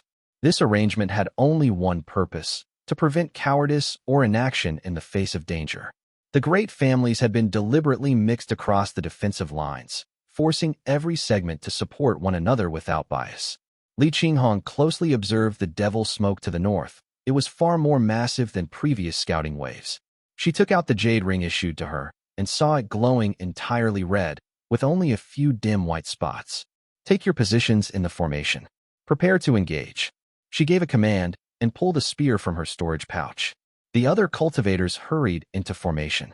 As she focused her gaze, a dozen figures emerged from the black smoke. The Qi cultivation realm devil cultivators were of no concern. Her attention was fixed on the pair leading them. The pair was husband and wife, both at Foundation Establishment realm. The woman was gentle and charming, her aura clearly at the early stage of the Foundation Establishment realm. She held a delicate brocade fan. The man appeared cold and aloof, wielding a blade and possessing slightly stronger cultivation. He was likely at the mid-stage of the Foundation Establishment realm. The couple led their devils to the formation's edge. The woman flicked her snow-white robe and said with a smile, "Daoist ahead." May I ask which branch of Azure Pond sect you hail from? Li Qinghong stared at them coldly without replying. The couple's subordinates weren't idle. They cast spell arts at the formation. Soon, black-clad figures emerged at their feet, devil cultivators of the embryonic breathing realm, who took quite some time to reach the front line. Though outnumbered, the defenders within the formation counterattacked under its protection. Thunderous blasts erupted. The devil cultivator couple noticed no response from Foundation Establishment Realm defenders and thought to themselves, could it be that no Foundation Establishment Realm cultivators are currently inside the formation? They immediately launched their Dharma artifacts. Li Qinghong couldn't allow them to attack unchecked, so she rose into the air and flew out from the formation. When the devil woman saw her appearance, her eyes lit up, and she withdrew her artifact, calling out, Taoist, Taoist, please wait. Li Qinghong flew using only mana, not revealing her foundation or true cultivation. She replied coldly, who's your fellow Taoist? The man simply stared at her coldly, while the gentle devil woman laughed lightly and spoke. In the end, we're all comrades of the devil Dao. Though our Dao lineages differ, the Purple Mansion and Golden Core Daos once belonged to devil cultivators as well. Why can't we address each other as Taoists? Li Qinghong angled her spear, thunder gathering silently within its shaft. She gave no reply. The woman quickly spoke, Taoist, you and I are both merely pawns. Why escalate things? Just send out half the cultivators in your formation, and I'll allow you to kill half my little devils. We'll report accordingly, and call it even. Li Qinghong didn't believe a word. She merely laughed coldly. Send them out? You wish. The gentle woman wasn't surprised. She exchanged a glance with her husband and said helplessly, Taoist, how heartless. Why must things always come to violence? Li Qinghong smiled brightly and replied, the ones in my formation are my kin and comrades. I can't trade them like that. But how about I offer a spirit item in exchange for one of your devil heads? Oh, the gentle woman and her husband exchanged a glance, thinking to themselves, even if we can't lure her into weakening the formation, there's no harm in at least seeing the treasure. Chapter 751, Husband and Wife, 2. So Lu Qiao smiled and said, wonderful. Please, Taoist, let us see it. I am Lu Qiao, and this is my husband, Heyun Changwang. May we ask your name? Li Qinghong had no intention of giving her name. She didn't believe the devil cultivator's introductions anyway. She simply pulled out a small point of white light and said softly, take a look, Taoist. The white light spun once in the air, then shot directly at the couple's faces. Lu Qiao's expression shifted, but Heyun Changwang seemed prepared. He flicked his sleeve and released a black cloud that wrapped tightly around them both. The flickering white light stopped in midair, hovering brilliantly. Li Qinghong frowned and asked, what's the meaning of this? Lu Qiao hesitated for a moment and moved her wrist as if to explain, but Heyun Changwang seized her wrist tightly, his face stern, and pulled her backward. He growled, you may have fooled her, but not me. Before his words had even faded, the white light burst forth, expanding in the blink of an eye.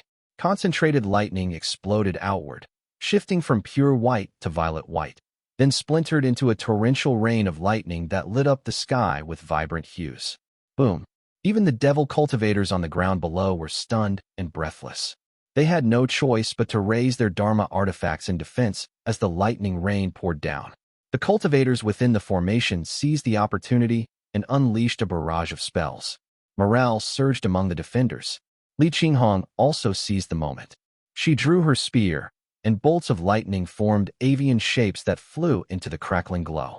Another thunderous boom resounded as Heyun Changwang burst from the lightning.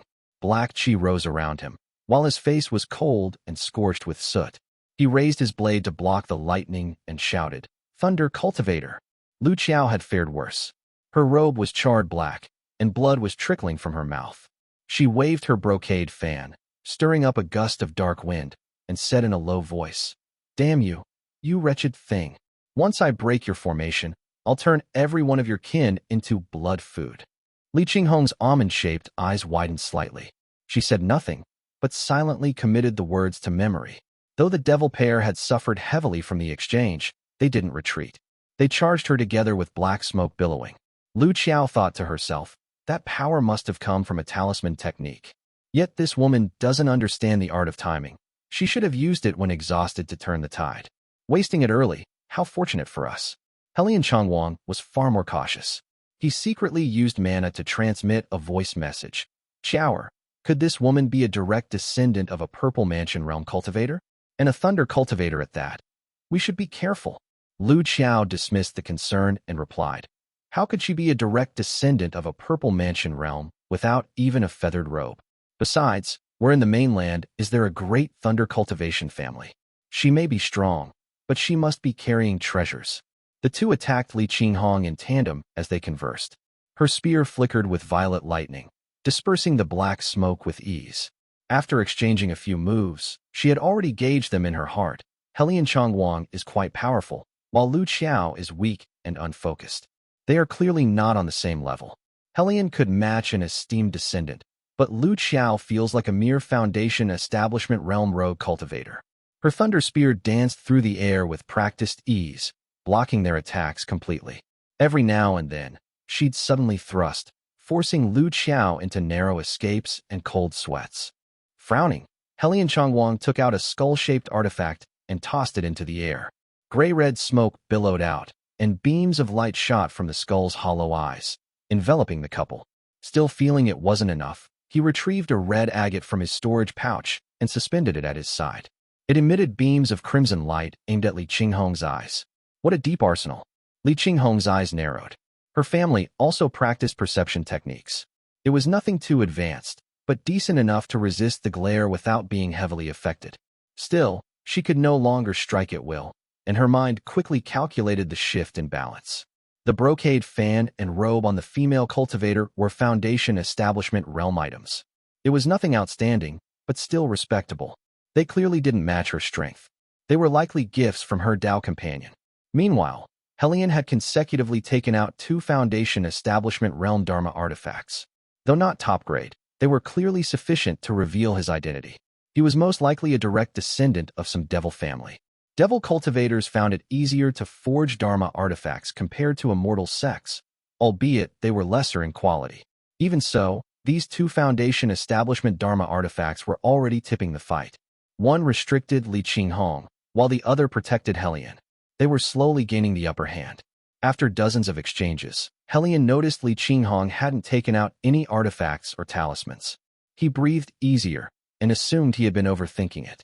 His expression turned increasingly vicious. He pulled out a blood-colored glow from his pouch and said coldly, "You offered me a bolt of thunder, Taoist. Let me return the favor." He flicked his finger, and the blood light fluttered twice in the air, expanding and unfolding as it descended like a fog. Blood dust was now raining down from the sky. The protective thunder light around Li Qinghong was soon stained by the blood glow. Her movements grew heavy and her spear slower. She had no choice but to step back and shift from offense to defense. Boom! A muffled thunderclap rumbled through the clouds as violet light burst from Li Qinghong's eyes. Her immortal foundation, Profound Thunderpool, surged to its peak. It unleashed a blast of explosive lightning that forced the couple to stumble back a step. Her cheeks were flushed slightly, but she pressed on. Each strike of her spear sent violet arcs of lightning outward. She fought through the suppressive bloodlight, and her momentum became even fiercer than before. Helian Changwang parried several strikes before snorting coldly. The red agate that had been floating in the air descended and burrowed into his chest, instantly erupting with blinding black light. He charged at Li Qinghong, blade in hand, engaging her in the sky that echoed with thunderous bursts. Lu Qiao couldn't find a chance to interfere. She could only distance herself and send black smoke from her brocade fan to harass Li Qinghong from afar. Good. Helian's mastery of blade arts was average, but his mana was immense, and his cultivation method top grade. His technique was solid, and he fought Li Qinghong on even ground for a while. After another few dozen exchanges, he seized a moment amid the black smoke and struck viciously. But Li Qinghong found her rhythm as she fought. Her inner thunder surged like a stormy sea. Her spear strikes grew more violent and forceful. Not only did she break through his attack with ease, she reversed her weapon and stabbed diagonally with explosive force. Helian had to expend nearly double his mana reserves just to block the blow. Something felt off. Her spear work was only growing more aggressive and lethal. Not only did her lightning suppress his devil magic, it completely shattered his blood chi techniques, rendering them useless. Did she take some kind of pill? He gritted his teeth. Though he hadn't seen her take any pill, devil cultivators knew many tricks. They even stored medicine within their flesh, ready to be absorbed in moments of crisis. It wouldn't be strange. So he held his ground, weathering her assault. Li Qinghong's advantage grew more pronounced as she flung out 2 violent arcs of thunder. Lu Qiao hurried to block them with black smoke, but in that instant, Li Qinghong's spear reversed mid-flight, bursting with purple lightning as it lunged directly for Lu Qiao's face. Panic surged through Lu Qiao as she rapidly retreated. But the stored lightning had been waiting, and her defensive smoke was instantly blown away. The searing thunderlight stabbed at her eyes as she desperately retrieved a talisman. Chapter 752, Wounded. Boom. Purple lightning erupted. Heyun Changwang never expected his wife to stay close to the chaos instead of backing away. That she even dared to step forward and interfere shocked him greatly. Heart pounding, he forced himself to cast a spell while braving the 2 bolts of lightning. Translucent blood-silver technique. The blood-colored aura clinging to Li Qinghong's protective lightning exploded with a thunderous blast, shattering the lightning into scattered fragments. Li Qinghong let out a muffled grunt, but she showed no hesitation. Her spear did not pause for a moment as it continued thrusting forward. The Dharma light protecting Lu Qiao shattered like an eggshell. Only the black glow rising from the talisman was of slightly higher quality. It dinted inward under the strain, barely managing to hold together and shield her. But how could this long-prepared strike from Li Qinghong be so easily blocked? 5 bolts of lightning burst from her spear, flashing brilliantly in midair and casting a pale glow over the 3 faces. Then came the crack of thunder. Bang! A bright white spark flashed past, and 5 bolts of lightning struck Lu Qiao straight in the face. Devil cultivators already feared thunder by nature, so how could she possibly withstand such a blow? Her head burst like a watermelon and was refined by the lightning into black smoke that vanished into the air. Shower. Heyun Changwang's eyes went bloodshot with grief as the black smoke rose, but he did not rush to save his wife. Instead, red light flared on his dual blades as he viciously stabbed toward the snow-white robe on Li Qinghong's back. Meanwhile, Lu Qiao, reduced to just a lone torso and legs, raised her hand and pulled out a fleshy orb from her storage pouch. She gripped it in her 2 pale hands and moved it toward the stump of her neck. Devil cultivators differed from immortal cultivators in that they were far more resilient. Though her head had reduced to ash, Lu Qiao was merely severely injured. But the 2 hands on her torso trembled faintly. She was absolutely terrified. Though she could neither see nor hear, her spiritual sense still worked. It told her that Li Qinghong had remained calm. She showed no intention of retreating. Instead, she gently parted her red lips and released another beam of white light. What? Lu Qiao's hands froze mid-motion as the explosive white light burst forth. The earth trembled, boulders rolled, and purple thunder rain returned once again. She was completely defenseless now and was only 3 feet from the beam. An instant later, it swallowed her whole. Rumble. A concentrated sweep of lightning flashed by, blinding the cultivators below. The air above the formation fell into eerie silence after the excessive thunderous blasts. Heyun Changwang stared in disbelief, momentarily frozen. What? Li Qinghong pulled back her spear and turned coldly toward him. Her spear was pointed diagonally, and her white robes, now tinged with purple, fluttered gently in the wind. Blood trickled slowly from the corner of her mouth. Her back was drenched red. Her black hair drifted in the wind, and strands near her forehead were still stained with blood. Li Qinghong's dark gray eyes quietly bore into Heyun Changwang. Behind her, the black smoke dispersed, and a brocade robe fluttered faintly, like a bird with broken wings, as it plunged headfirst into the forest. Lu Qiao had been reduced to ashes. Heyun Changwang's eyes filled with disbelief, rage, deep regret, and horror. His once cold and sharp voice turned shrill as he cried out in grief, "You wretched woman!" Though overwhelmed by sorrow, he did not lose his clarity. The strike he had unleashed earlier had not been something one could take lightly. Yet Li Qinghong had taken it head-on just to kill Lu Qiao. She had almost thrown her own life away in the process. Heyun Changwang said nothing, but his trembling lips betrayed the seething hatred in his heart. He instantly refined the pills buried in his flesh. He bellowed like a tiger as his twin blades swept through the air, casting phantom shadows. Black smoke billowed across the ground and surged forward. Li Qinghong lifted her spear and released 2 bolts of lightning shaped like birds.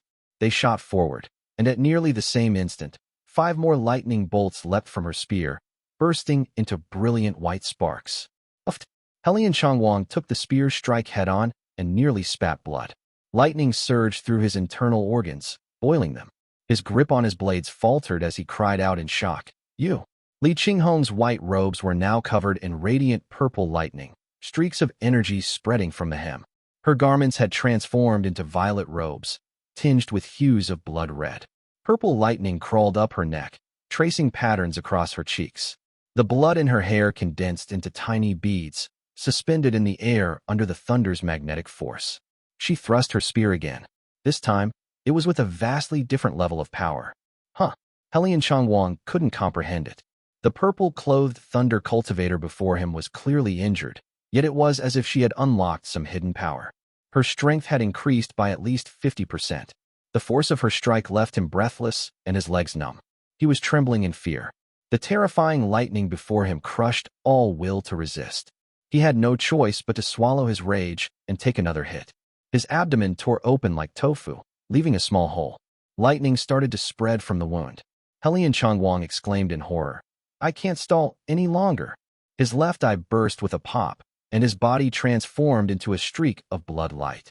It seemed he had activated some pre-prepared spell art, as he rapidly soared upward at breakneck speed. Li Qinghong reacted just as quickly. Fierce lightning erupted beneath her feet as she flew upward on a thunder surge. 1 red and 1 purple trail streaked through the air. Her spear controlled the 5 thunders, launching strike after strike at the bloodlight, each hit raising puffs of black mist. The pursuit spanned 5 kilometers. Heyun Changwang's bloodlight shrank with each blow, though the demonic aura around him grew thicker. At last, the thunder cultivator halted. She gave him a cold final glance and vanished into the south as a streak of violet light. Heyun Changwang flew several more kilometers before reverting to his original form. He was now just a bare skull connected to a long spine that was dripping blood. His hair, eyebrows, nose, and mouth were gone, leaving only 7 dark holes on his face. He dared not return immediately.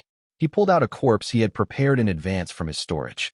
Twisting off the corpse's head, he pulled out the spine and inserted his own. Then he carved out facial features to save time. Once he had finished patching together his new body, he finally let out a sigh of relief. Yet flickers of lightning still danced across his flesh. Both horrified and enraged, Heyun Changwang fled in panic, thinking to himself, What a terrifying thunder cultivator. Miao Pass. The devil cultivators were very sharp. They noticed instantly when the 2 Foundation Establishment Realm devil cultivators in the sky died and fled. The once loyal horde attacking below instantly dispersed. The cultivators present all sighed in relief, exchanged glances, and were left deeply shaken. That lightning in the sky just now, was it fairyly? Though the Qi Cultivation Realm cultivators present didn't have a lot of experience, they had still witnessed Foundation Establishment Realm battles along the way. All were stunned and dazed. Fei Tongyu murmured. It was a blur of white, lightning, and rain falling, blinding us all. Qinghong has already reached such a level. Fei Tongyu's shock was understandable. Back then, Li Qinghong had been just a little girl with lower cultivation than his. He could only remain silent. The others were elated and full of praise, but only Li Minggong harbored faint worry. My lady chased into the demonic cloud all the way. I fear she may have walked into an ambush. She craned her neck to look, and after only a few dozen breaths, a streak of purple light flew toward the front of the formation. When it halted, it took the form of a violet-robed female cultivator. A silver spear held up a brocade robe. Her delicate brows framed apricot eyes tinted violet, and faint traces of thunder still glimmered on her cheeks. Li Qinghong stood there quietly, black hair cascading down. The assembled cultivators hurriedly knelt in respect, utterly convinced of her strength, and shouted in unison, "Greetings, fairy. Congratulations on your great victory over the devil foe." The lightning on Li Qinghong's body slowly faded, her violet robes returning to white. Spots of blood began to appear, and her eyes returned to their clear black and white brilliance. She spoke with a light, bright voice. "Minggong, come with me inside." Chapter 753. The Immortal Bow of Bianyan. Li Qinghong rode thunder as she descended into the cave dwelling, forming hand seals to cast a spell that concealed the blood on her back. She still had 60% of her mana. She quickly swallowed a few pills to suppress her wounds. The vast sky-fierce sparrow inside her was still silently circulating, keeping her injuries in check. The demonic energy that had invaded her wounds would normally force ordinary cultivators into emergency seclusion, but her thunder mana dispersed it within 5 minutes. After she downed 2 more pills, a hint of color returned to Li Qinghong's face. Heyun Changwang was likely a core disciple of a devil cultivator sect. His devil techniques and spell arts were more refined than his partners, and he wielded one Dharma artifact after another. However, her cultivation was above theirs, and as a lightning cultivator, she could suppress them both. She had gauged the pair's strength at a glance, and had taken an interest in several of their Dharma artifacts. But devil cultivators' escape arts were notoriously tricky. Though she could easily overpower the two, Heyun Changwang would flee at the slightest sign of trouble, making it hard to wipe them both out at once. But Li Qinghong was clever and cunning. When the fight started, she never used her full strength and held back just enough to lull the couple into lowering their guard. Then she suddenly exploded in a single instant, obliterating Lu Qiao in one strike, and then turning her attention to Heyun Changwang. She had almost managed to kill the devil sect descendant as well.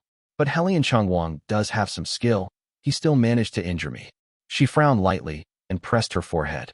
The mana inside her still surged restlessly. Purple light flickered faintly on her cheeks and shoulders, emitting a soft, crackling sound.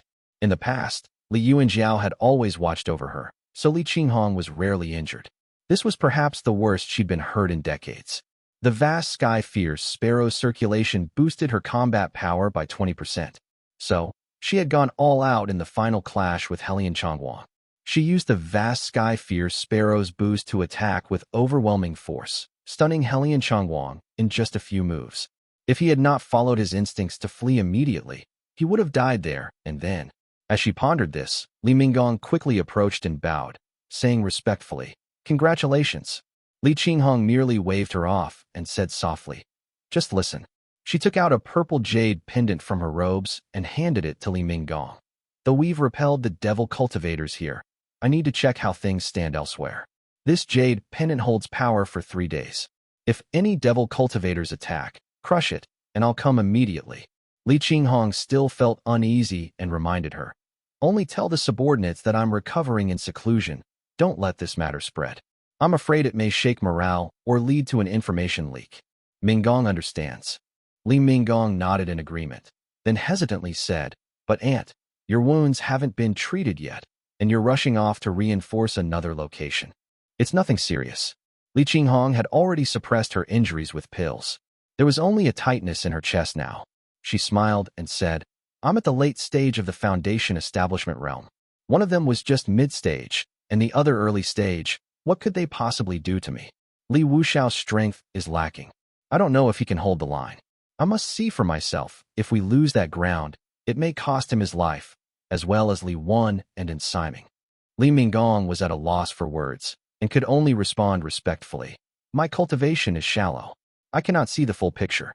I only hope Aunt will prioritize your own safety." "Don't worry." She instructed Li Minggong to stay vigilant, then rode lightning out of the formation. Countless lights burst forth in the far northern sky. Blinding golden brilliance and red flames surged violently. The black clouds in the sky were torn apart for 6 full seconds before slowly converging again. Li Qinghong looked closely in the direction of Mount Bianyan and saw that water and fire fell together, while gold and wood energies surged. It was likely that several Foundation establishment realm cultivators had fallen simultaneously. Closer to Mount Bianyan, in the western forest, she faintly saw a haze of blood mist. There were crimson droplets of rain drifting down. Mount Bianyan has also been attacked. Family uncle and Shiji might be there. Her heart was full of worry. She scanned the scene and, seeing no sign of golden rain in the omen, comforted herself with a few words. Then she flew east for another 15 minutes. Explosions thundered from a checkpoint where a giant serpent darted through the sky. There, 5 figures were locked in battle. 2 of them were Azure Pond sect cultivators, each locked in combat with a devil cultivator. Li Wuxiao had already assumed his original form, a deep black giant serpent. Twin hooks on his tail howled through the air, as he struggled to resist the golden light unleashed by the Buddhist cultivator before him. There's even a Buddhist cultivator. Li Qinghong had arrived a bit late. The battle was already at its most intense. Her side was being pushed back and was on the verge of full retreat. Li Wuxiao's body was covered in golden seals, and he let out repeated cries of pain. She brushed her black hair behind her ears and advanced with her spear, unhesitatingly choosing to aid her fellow cultivators. But after flying just a few kilometers forward, she suddenly frowned. Kongheng is here too.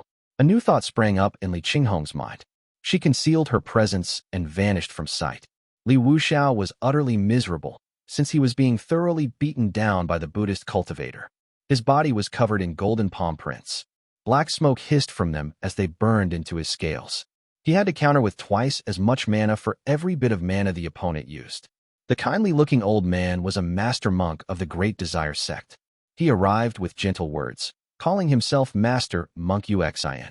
He had even complimented Li Wuxiao's physique at first sight. Li Wuxiao hadn't believed a word of it. To him, all master monks, except for Kongheng, were lunatics. He'd usually avoid fighting them at all costs, but now, he had no choice but to confront the monk head-on. Uxian fought barehanded, smiling all the while, but his strikes were merciless. A single golden palm had nearly taken half of Li Wuxiao's life. Hatred now burned in the snake's venomous eyes. If I hadn't undergone the 6 dams life-matching unique technique twice, and if Shijuan hadn't used that powerful spirit item to temper my body, I'd have already died at this old bastard's hands. But before Li Wuxiao could feel any relief, the kindly old monk looked at him and began chanting with a low, buzzing tone. Li Wuxiao suddenly felt as though his heart had been shattered by a falling stone. His thoughts stuttered and illusions rose before his eyes. He quickly flicked out his tongue and muttered to himself. Kongheng told me back then that these guys use respected cultivators subduing words. They really do love messing with a demon's mind. I owe him a thanks when I get back. He flicked his tongue again and recited a string of incantations, slowly steadying his mind. Uxian's eternally benevolent expression finally shifted, and he exclaimed in alarm. The Tao of the Northern Revered One. Little serpent, who taught you this? Li Wuxiao was filled with delight when he saw the old monk lose his composure. He hissed, Your dad taught your grandpa. Uxian's face shifted slightly as he said softly, Insolent beast, such a foul mouth. Let me subdue you. Uxian seemed to have lost his temper. Golden light surged from his body, and he thrust his palm forward, forming a golden seal that slammed down on Li Wuxiao. A terrified Wuxiao's scales bristled. Only now did he realize that the monk hadn't even been using his full strength. Damn it! Li Wuxiao wanted to curse him even more, but he hastily dodged backward. His body shrank rapidly, slithering downward, but the golden seal shrank as well, trailing closely like a shadow. Clang! A crisp sound rang out in midair. Li Wuxiao began cursing again, but felt no pain. He quickly turned around and saw a narrow-eyed monk holding a bronze staff, calmly blocking the attack. Chapter 754. The Immortal Bow of Bianyan 2. Kongheng. Li Wuxiao froze for a moment, then realized Kongheng must have defeated the devil cultivators at his post and rushed over to assist. He immediately shouted, Uxian, your dad's here. Kongheng glanced at him with a faint smile and offered a courteous greeting. Uxian's expression grew solemn as he said reverently, So it's a fellow of the ancient path. Uxian greets the elder. I dare not claim such a title. I am Kongheng. Greetings to a cultivator of the Great Desire sect, replied Kongheng. Uxian, a master monk of the Great Desire sect, gazed intently at him as he said, A meeting is fated. I only hope to engage the elder in a thorough scripture debate and perfect my Dharma. Kongheng responded warmly. This little monk is no good at debating scripture. Better to leave it be. Kongheng had encountered monks of the Great Desire sect before. They were cultivators who pursued desire as selfhood, mastering the will of their heart. He knew he couldn't out-argue this old monk, so without another word, he raised his staff and brought it crashing down. The two clashed in midair, sending golden light flashing all around. Li Wuxiao, understanding the situation, went to help the two Azure Pawn sect cultivators instead. Devil cultivators were selfish and cunning by nature. When they saw the tide turn, the two put on a brief show of resistance, then immediately turned to black smoke and fled. Their survival abilities far outstripped those of immortal cultivators. Despite being surrounded, Both managed to escape without leaving so much as a single Dharma artifact behind. When Li Wuxiao turned back, he saw Chenghui and Yuan casting spell arts and reciting sacred verses. Golden flowers filled the sky, fluttering down with waves of fragrant scent. His serpent eyes narrowed. In the yellow dust below, wolves sat silently amid swirling smoke, ignoring the rotting flesh nearby, ears tilted to listen. The two men and demon beast exchanged a glance and rode the wind to encircle the old monk. But Yuan wasn't a fool. He had already anticipated it and called out his farewell. A fortunate meeting today.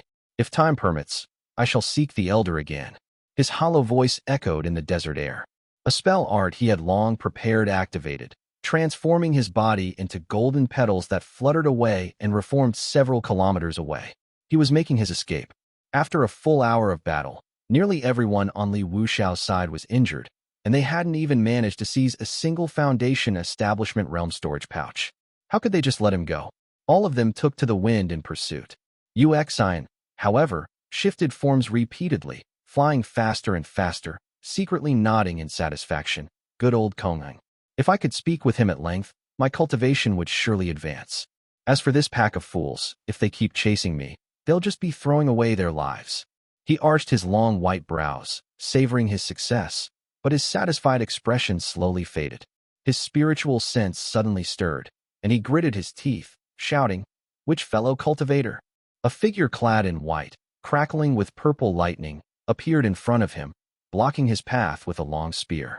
The female cultivator said coldly, "Master Monk, where do you think you're going?" Yuan glanced at her eyes and brows, his heart stirring slightly. He took another look and murmured, "A thunder cultivator." Li Qinghong made no attempt at courtesy. Though she asked a question, her lightning spear had already pierced forward. Yuan raised his palm to catch it, utterly dismissive. The Great Desire sect is not like the Devil sections. I've no real fear of your lightning. But then thunder boomed.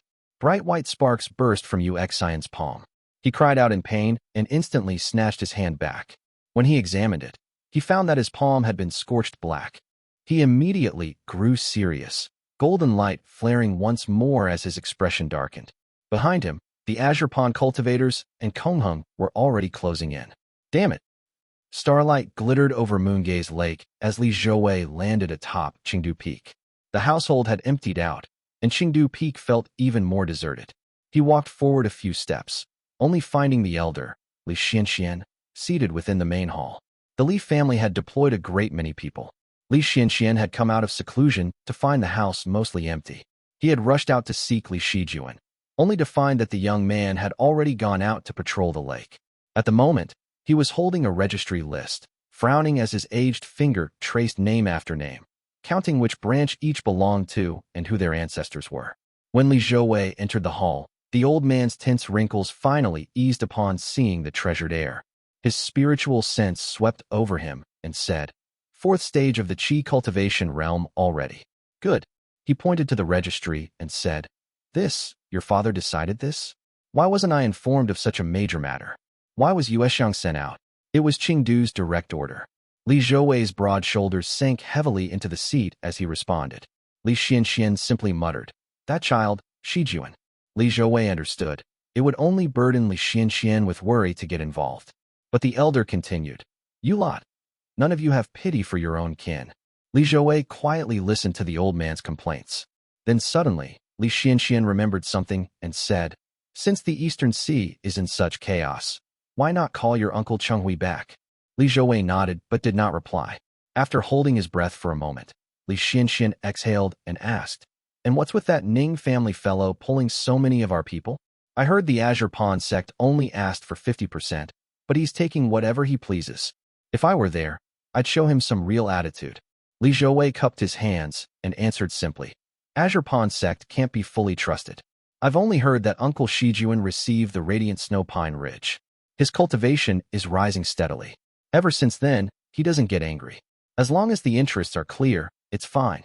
Li Xianxian paused for a moment, sipped his tea, and sighed repeatedly. Suddenly, a broad-faced middle-aged man at the 8th stage of the Qi cultivation realm hurried forward from below, carrying a long spear on his back. This was Siwei, son of Jiyan. His younger brother and Siming had gone north, while he had stayed at Li Shijuan's side. He knelt and saluted hastily. His usually calm face was filled with excitement as he said, "My lord, there's news from Su State." Li Xianxian quickly stood, his old face full of anxiety. He even forgot to put his teacup down and hurriedly asked, "Speak." "Wait, where's Shijuan?" And Siwei said, "He captured several southbound devil cultivators. He's interrogating them on the lake and sent me ahead to report. Both devil and Buddhist sects are moving south. Tao of great desire, Tao of compassion, Tao of emptiness. The Tuoba and Murong families, major demon tribes, even the Heyun family of Tiefu, and the other branch of the Li family. All the minor families have joined in. Demonic energy surged, and golden light filled the skies." And Siwei spoke in a deep voice. The Murong family and Foundation Establishment Realm cultivators of the Great Desire sect were ambushed midway by the Golden Feather sect. Azure Pawns Li Xianfeng led his forces out of seclusion, intercepted the reinforcements, and routed the northern cultivators. My lord drew his bow and, in just 15 minutes, killed Murong Wu of the Murong family, wearer of the Black Xian armor, and elder Yu Qian of the Buddhist sect. Murong Wu was obliterated, body and soul, and Yu Qian forced into reincarnation. After slaying the two, my lord coughed up golden blood, and the immortal bowstring snapped. A great desire spirit beast lunged in that moment, but my lord sneered, caught it barehanded, and tore it in half. Blood rained across the skies, terrifying 21 high-ranking devil and Buddhist cultivators into complete silence. They say the silence lasted a full 6 seconds. Not a soul dared speak until the last drop of blood fell. And Siwei finished in one breath, his voice trembling with both awe and joy. Now the entirety of Su State knows of the immortal bow at Mount Bianyan. Chapter 755, First Battle, I. Li Xianxian sat in stunned silence, his hand trembling as it tugged at his white beard. Still half in disbelief, he asked, "Who?" "Xianfeng." It was the Lord himself, and Siwei bowed deeply and replied, "Reporting to Elder, the news is absolutely true." "Aha!" Li Xianxian let out a laugh and returned to his seat, rubbing the jade teacup in his hand, torn between disbelief and joy as he said, "So, Xianfeng has already reached such a level." This old man failed to see the full picture and underestimated him. He took a sip of tea, then nodded and said with a smile, "Good. He destroyed Murong Wu's very soul. Good. He even forced a Buddhist cultivator into reincarnation. My brother is truly a man of the highest caliber. It's only right that he struck such terror into them." The old man set his cup down. Thinking silently, he spat golden blood. I wonder how serious the injury is. Only then did he look again at Li Zhouwei, standing to the side with halberd in hand. The boy's eyes were shining, and he gripped his iron halberd so tightly it seemed he was ready to charge into slaughter at any moment. Sensing Li Xuanxuan's gaze, Li Zhouwei lowered his eyes slightly and replied, "My lord's might is unmatched, and there's support from within the border. He'll be fine, without a doubt." Li Xianxian nodded. Just then, a figure descended at the front of the hall. Clad in flowing white robes, sword at his waist, the man's expression was caught between joy and worry. "Shijuan," said Li Xianxian. Li Shijuan bowed respectfully, then spoke. "After the last incident, I didn't dare bring anyone back. I interrogated them on the lake, sent Siwei ahead to report, and stayed behind to clean up the rest." Li Xianxian nodded silently, a hint of hope in his voice. "Any news? Have you heard anything about Qinghong and Shiji?" Li Shijuan shook his head, a trace of worry appearing on his face as he replied softly. "The main force there did achieve a great victory, but according to the cultivators who came south, the rest of the front is being dominated by the Buddhist and devil cultivators. Many outposts have already fallen, and devil cultivators are flooding south.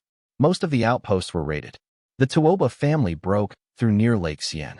Most Buddhist cultivators didn't dare press forward and retreated, but many devil cultivators took the chance to surge downward. Some followed the great river east, others west." Li Xianxian thought for a moment, then murmured, "To the east is open wilderness, but go with the current and you reach Profound Peak Gate. To the west lies the Shao family. Only upriver does it lead to our family, not too dangerous yet." Li Shijuan nodded faintly, his tone growing heavier. "That's just the north. On the way back, I encountered people from several sects. The south isn't stable either." He found a place to sit nearby and gave Li Zhouwei a slight nod before speaking. "The conflict between Xiokue Dao and Crimson Reef Island is intensifying. Changsha Gate has been invaded by Hangzhou Dao. They are already several hundred kilometers into their territory. It said the Golden Feather sect even sent mediators, but it achieved nothing. And that's just part of it. Wu State is also in turmoil. The Golden Feather sect was attacked, and the minor sects across that region are in utter chaos. 4 Foundation Establishment realm cultivators have fallen in just 3 days. As for the Eastern Sea, it's shrouded in dark clouds. All contact with the islands has been lost. Li Xianxian nodded quietly and said, I've been worried about that too. Chenghui still doesn't know about Xiqing's death. Mount Yin Pass. Kongheng held his bronze staff and suspended Uxian in midair, striking him until his golden palm shrank back. Uxian's expression changed slightly as he said, You. But before he could say more, lightning crashed again from behind. The female lightning cultivator's strikes were devastating, blackening his Dharma body in patches and draining his mana. His head throbbed with pain. Just when he managed to deflect the thunder with mana, the hooked serpent took the chance to gloat, laughing amidst dark smoke. It spat out a bead filled with icy snow, whipping up a howling wind. The frigid wind cut through the air. Although it was not enough to harm his body, it clouded his spiritual sense, throwing off his movements like a buzzing, relentless fly. Fortunately, the demonic serpent didn't dare move in to attack, and simply stayed back, stirring the wind. The 2 Azure Pawn sect cultivators also avoided direct combat, occasionally loosing sneak attacks from afar, easing the pressure slightly. If they were coordinated, I'd have lost this body already. Growing more anxious, he finally shouted, Elder Kongheng, you and I both follow the Buddhist Tao, the true Tao of the Golden Lotus. Why do you side with this Purple Mansion and Golden Core Realm heretic? Kongheng merely shook his head, tightening his grip, and spoke gently. That's not quite right. All Taoists have their way upward. As long as one cultivates earnestly, one will attain the golden truth. What right is there to call others heretical? As he shattered Uxian's Dharma body with blow after blow, Kongheng's voice remained calm. But your 7 Taoists, they've strayed from the revered one's original intent. Each believes only their way is true, and all others are mere heresies. That is a delusion born of self-pride, a barrier of the heart. He dodged the topic, making Uxian increasingly anxious. Uxian desperately said, Fellow cultivators, you can't kill me anyway. Why damage the Dharma body I painstakingly cultivated? I'll hand over everything on me. How about you show mercy and let this body return? His expression darkened as he added coldly, If you refuse, I'll destroy this body myself, since I'll lose it either way. But I'll make sure you suffer injuries as well. The Li family cultivators remained unmoved. But the 2 Azure Pawn sect Foundation Establishment realm cultivators exchanged glances and paused their spells. One of them said, Fellow Taoist Qinghong. Li Qinghong frowned slightly, feigning indifference and ignoring them for a while. But one of them flew closer and spoke again, forcing her to acknowledge him. She looked up to see the Azure Pawn sect cultivator wearing a bitter expression. Perhaps we should just agree to his terms. The 2 didn't want to risk injury, nor did they wish to offend a slippery master monk too deeply. Yet leaving empty-handed would be too bitter, so they said awkwardly, Fellow Taoist Qinghong, we're not from esteemed families like yours. We were conscripted here. We're just hoping to survive and earn something while at it. We might as well let him go. These 2 were cultivators who had surrendered at sea and joined Azure Pawn sect as guest elders, so their perspectives were different. Li Qinghong finally lowered her spear and sighed. Then you may go and speak with him, negotiate the terms. Li Qinghong had to consider their stance. After all, several younger cultivators from her family were currently serving under these 2 and had been well treated. If these 2 held a grudge, casualties would be unavoidable in future battles. The 2 were delighted and stepped forward to speak with Uxian. He was overjoyed to keep his body, since it meant preserving 50 or 60 years of cultivation. The 3 ended up chatting like old friends. After several dozen breaths, Uxian pulled out a trove of spirit items from his sleeves, emptying both cuffs completely. He even took off his Dharma robe. Then, when the 2 weren't looking, he slipped away on the wind.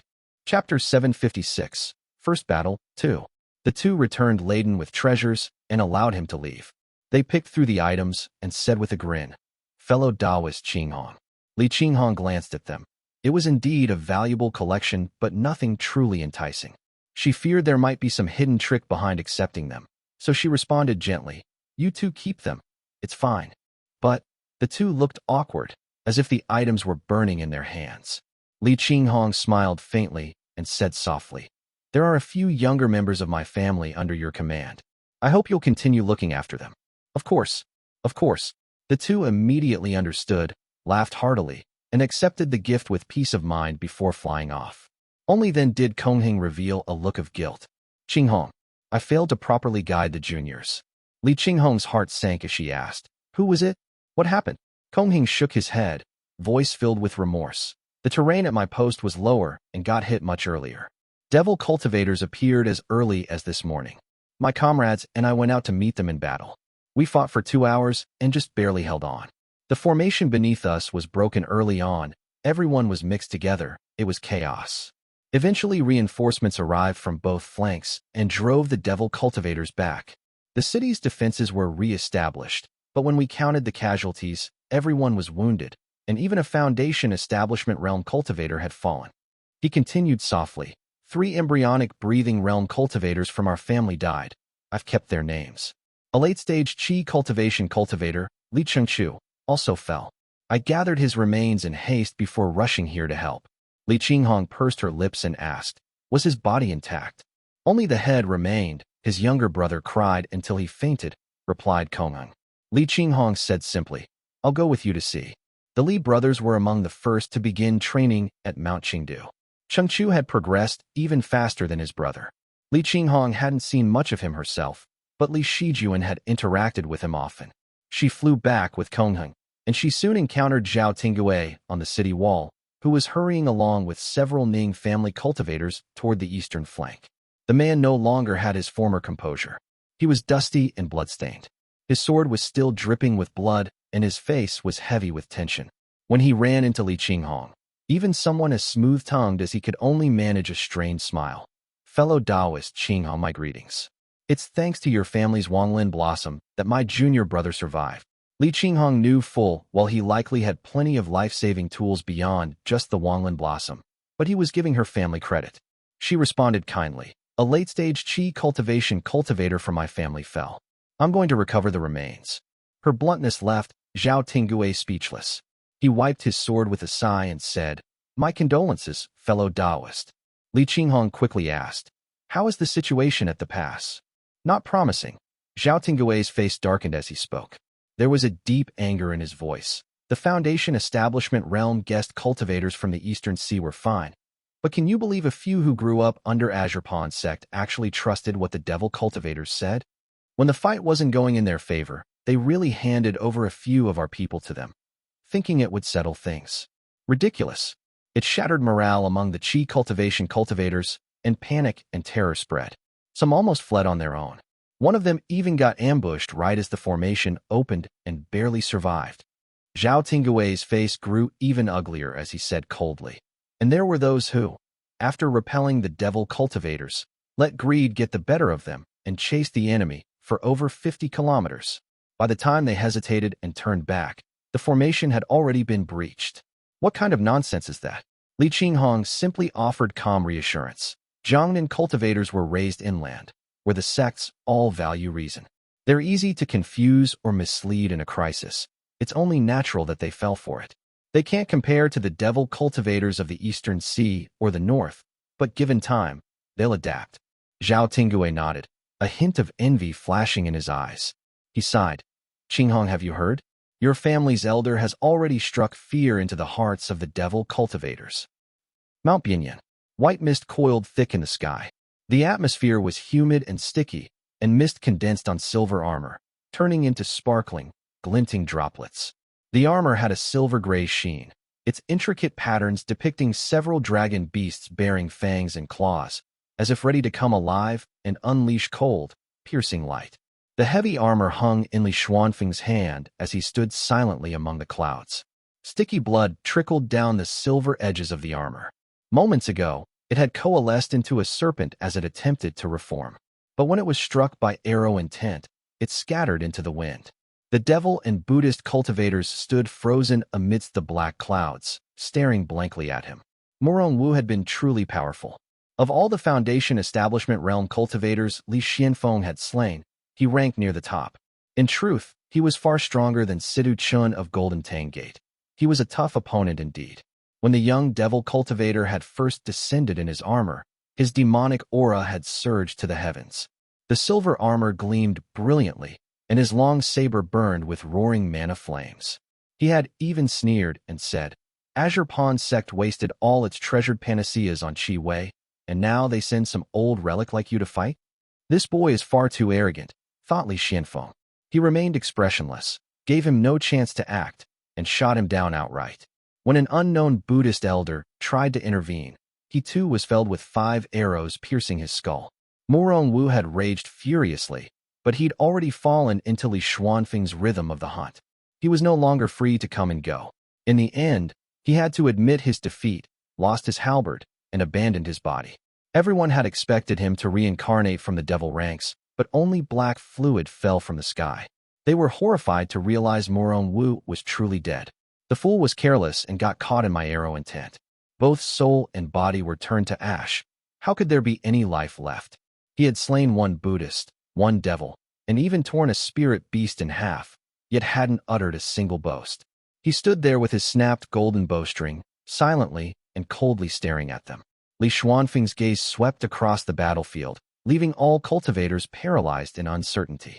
The aerial duels became distracted, as none dared fall into his hands. The battle shifted into a tense and bizarre stalemate. The dozen or so fights in the sky all slowed down. Though Li Xianfeng had only brought 17 Foundation Establishment Realm cultivators who were each slightly weaker than their devil and Buddhist counterparts, they were now fighting on equal footing. The few devil cultivators who had finished their fights now hid in the clouds, unsure whether to retreat or not. They're likely going to pull back. Li Xuanfeng's eyes narrowed, but he saw everything clearly. Though his bowstring was broken and his injuries were heavy, he stood firm in the clouds. That Buddhist elder had held back from the start. He took 5 arrows and still reincarnated with ease. It was a setup. He wanted Morong Wu dead. Behind him, Ning Heyun had finished his battle. It was his first time seeing his brother-in-law fight, and he couldn't hide his shock. Ning Heyun quickly moved to Li Xuanfeng's side and whispered, "Brother-in-law, be careful of a coordinated strike." The tiger wolf-like spirit beast's blood still steamed on his armor, its bones already divided among the troops. Li Xianfeng smiled sardonically. Now that suspicion runs deep among them, how could they unite to strike me? Give it 15 minutes. They'll scatter on their own. Chapter 757, The Merciful One Nuzi, I. Ning Heyun responded and stood to the side. Golden light dimmed in the distance as cold black rain fell from the sky. The devil cultivators remained silent, slowly retreating into the clouds. The faint golden light at the horizon faded. Ning Heyun calculated for a moment. Things on the golden feather sect side were likely over. He felt at ease and looked ahead again. The black mist continued to recede, and the aerial battles all ended with the devil cultivators retreating in defeat. The demonic flames and golden lights all withdrew, and everyone put away their Dharma lights, visibly relieved. Li Xianfeng stowed away his golden bow and hovered in midair until the devilish clouds finally dispersed completely. "Return to Mount Bianyan," Li Xianfeng ordered, and everyone quickly responded, flying back together on the wind, exchanging glances filled with both awe and fear. Unlike the Foundation Establishment Realm cultivators conscripted from below, those stationed at the passes guarded by Li Qinghong were cultivators summoned from esteemed families of the Eastern Sea and the southern border. They were all Taoists or even peak masters of the Azure Pawn sect. At this moment, they all wore grave expressions. We'd heard before that Taoist master Yuan Su had a golden bow-wielding Li Xianfeng under his command. Even Ning Heyun couldn't order him around, and he only carried out deadly tasks. At the time, we thought it just meant he was valued by the Taoist master because he was likely strong, but seeing him now, he's truly a star of slaughter. The Taoists had originally only acted out of courtesy to the Ning family, following orders to defend the pass, though some of them had held doubts. Now, none of them spoke as they flew out beyond the pass.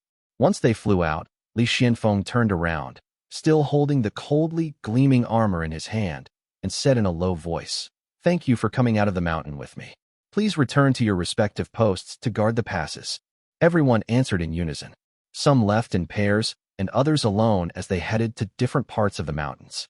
Li Xianfeng, led the Ning family members back and landed at the great formation within the mountain.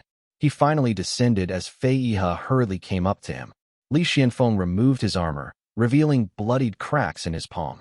He had fought too fiercely, and even his post-talisman-enhanced body was struggling to hold up. Li Xianfeng stared at his palm with gray eyes, using his mana to seal the wound and force the blood back into his body. He asked softly, "How is the pass holding?" Fei Yihe, naturally understanding what he meant, answered in the same soft tone. The devil cultivators attacked from the south, but were intercepted. The east suffered little damage. Baixiang Valley remains calm, while Yin Pass did face an assault. But Qinghong killed one of them. She's now outside the pass. Not bad. A rare smile appeared on Li Xuanfeng's face as he took out the longbow. Ning Heyun gently received it, along with Li Xuanfeng's armor, and softly said, "I'll have someone repair this for you, brother-in-law." He retreated with the Ning family people, and only then did Li Xianfeng speak softly. "Have Qinghong wait in the mountains. I'll go see her shortly." He dismissed Fei Yihe as well.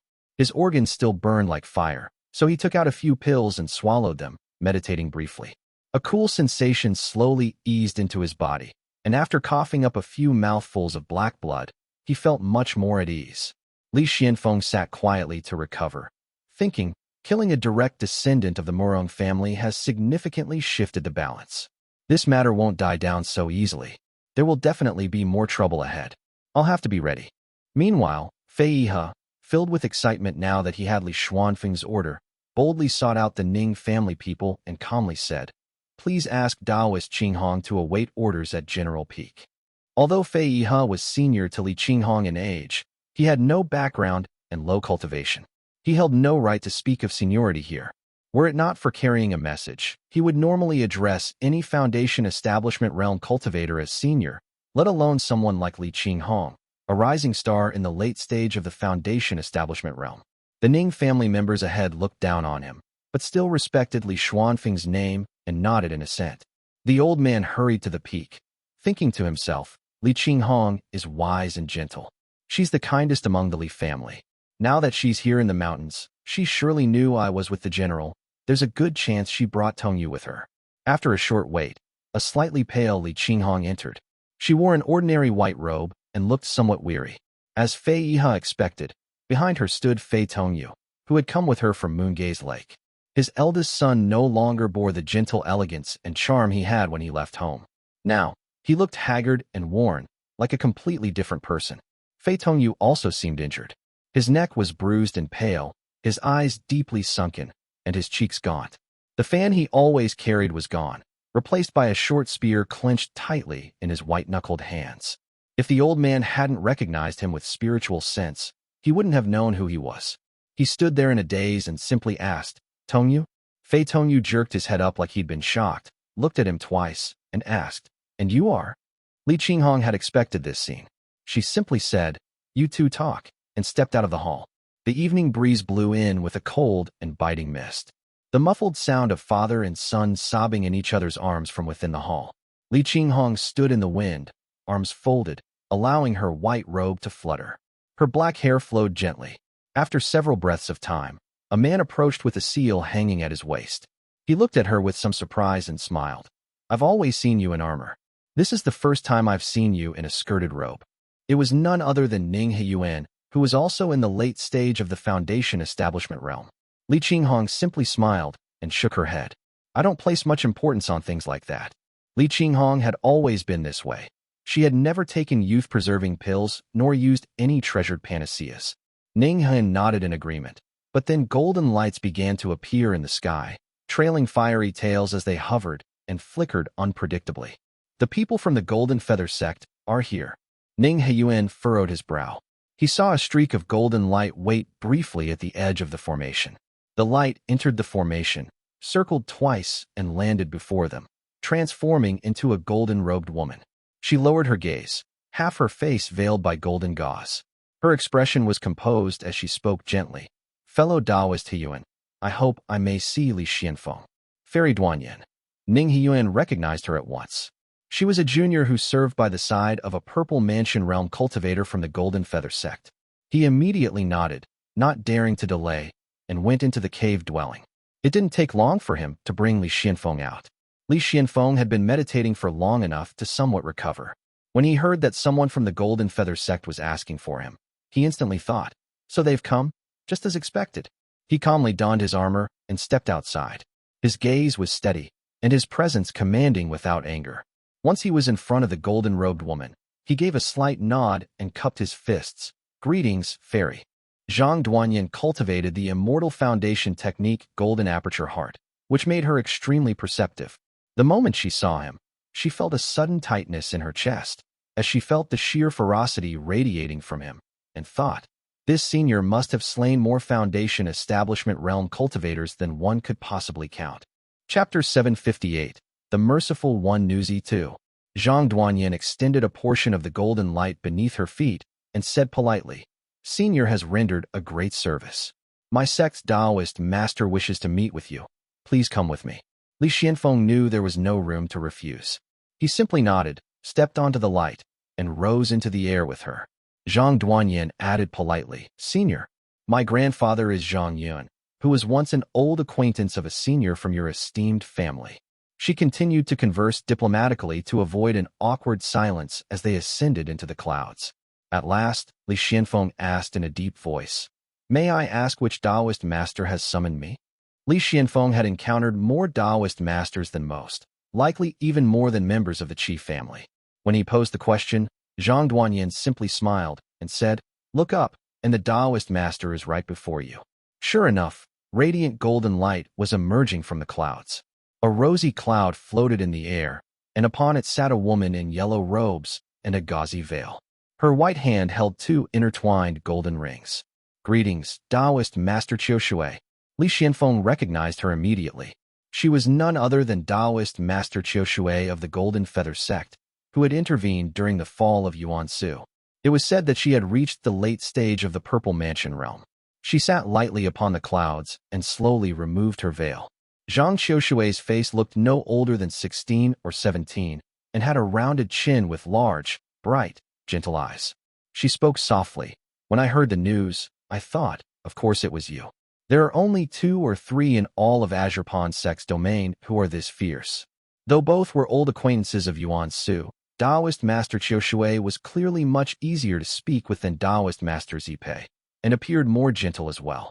Li Xianfeng responded in a low voice, and she said with a smile, After all, you're a direct descendant of Weisli. Whether it's Li Cheijing or Li Tongya, along with your immortal bow and bearing, everything clearly shows there's no doubt you're a direct descendant. Li Xianfeng could not respond, but Zhang Qiushui didn't give him a chance to. Suddenly, she turned to the side, where a stern-looking mature-faced cultivator in green robes revealed himself. She spoke simply, Taoist Yuan Xiu has arrived. Taoist Yuan Xiu merely nodded and waited silently. Zhang Qiushui turned back to Li Xianfeng. You needn't fear. It's just some entanglement with Buddhist cultivators. Before Wei, there was Zhou. Then, Qi, Liang, and the Tuoba family. All are still renowned. Zhao has yet to suppress any of them. She even laughed aloud. A stern Yuan Xiu interjected. The emperor from the Fuqi family couldn't even protect his own soul. How could he harm anyone else? Zhang Qiushui reined in her smile and finally said, Morong Wu's storage pouch. Has it been touched? Give it to me. Li Xianfeng had kept it with him the whole time.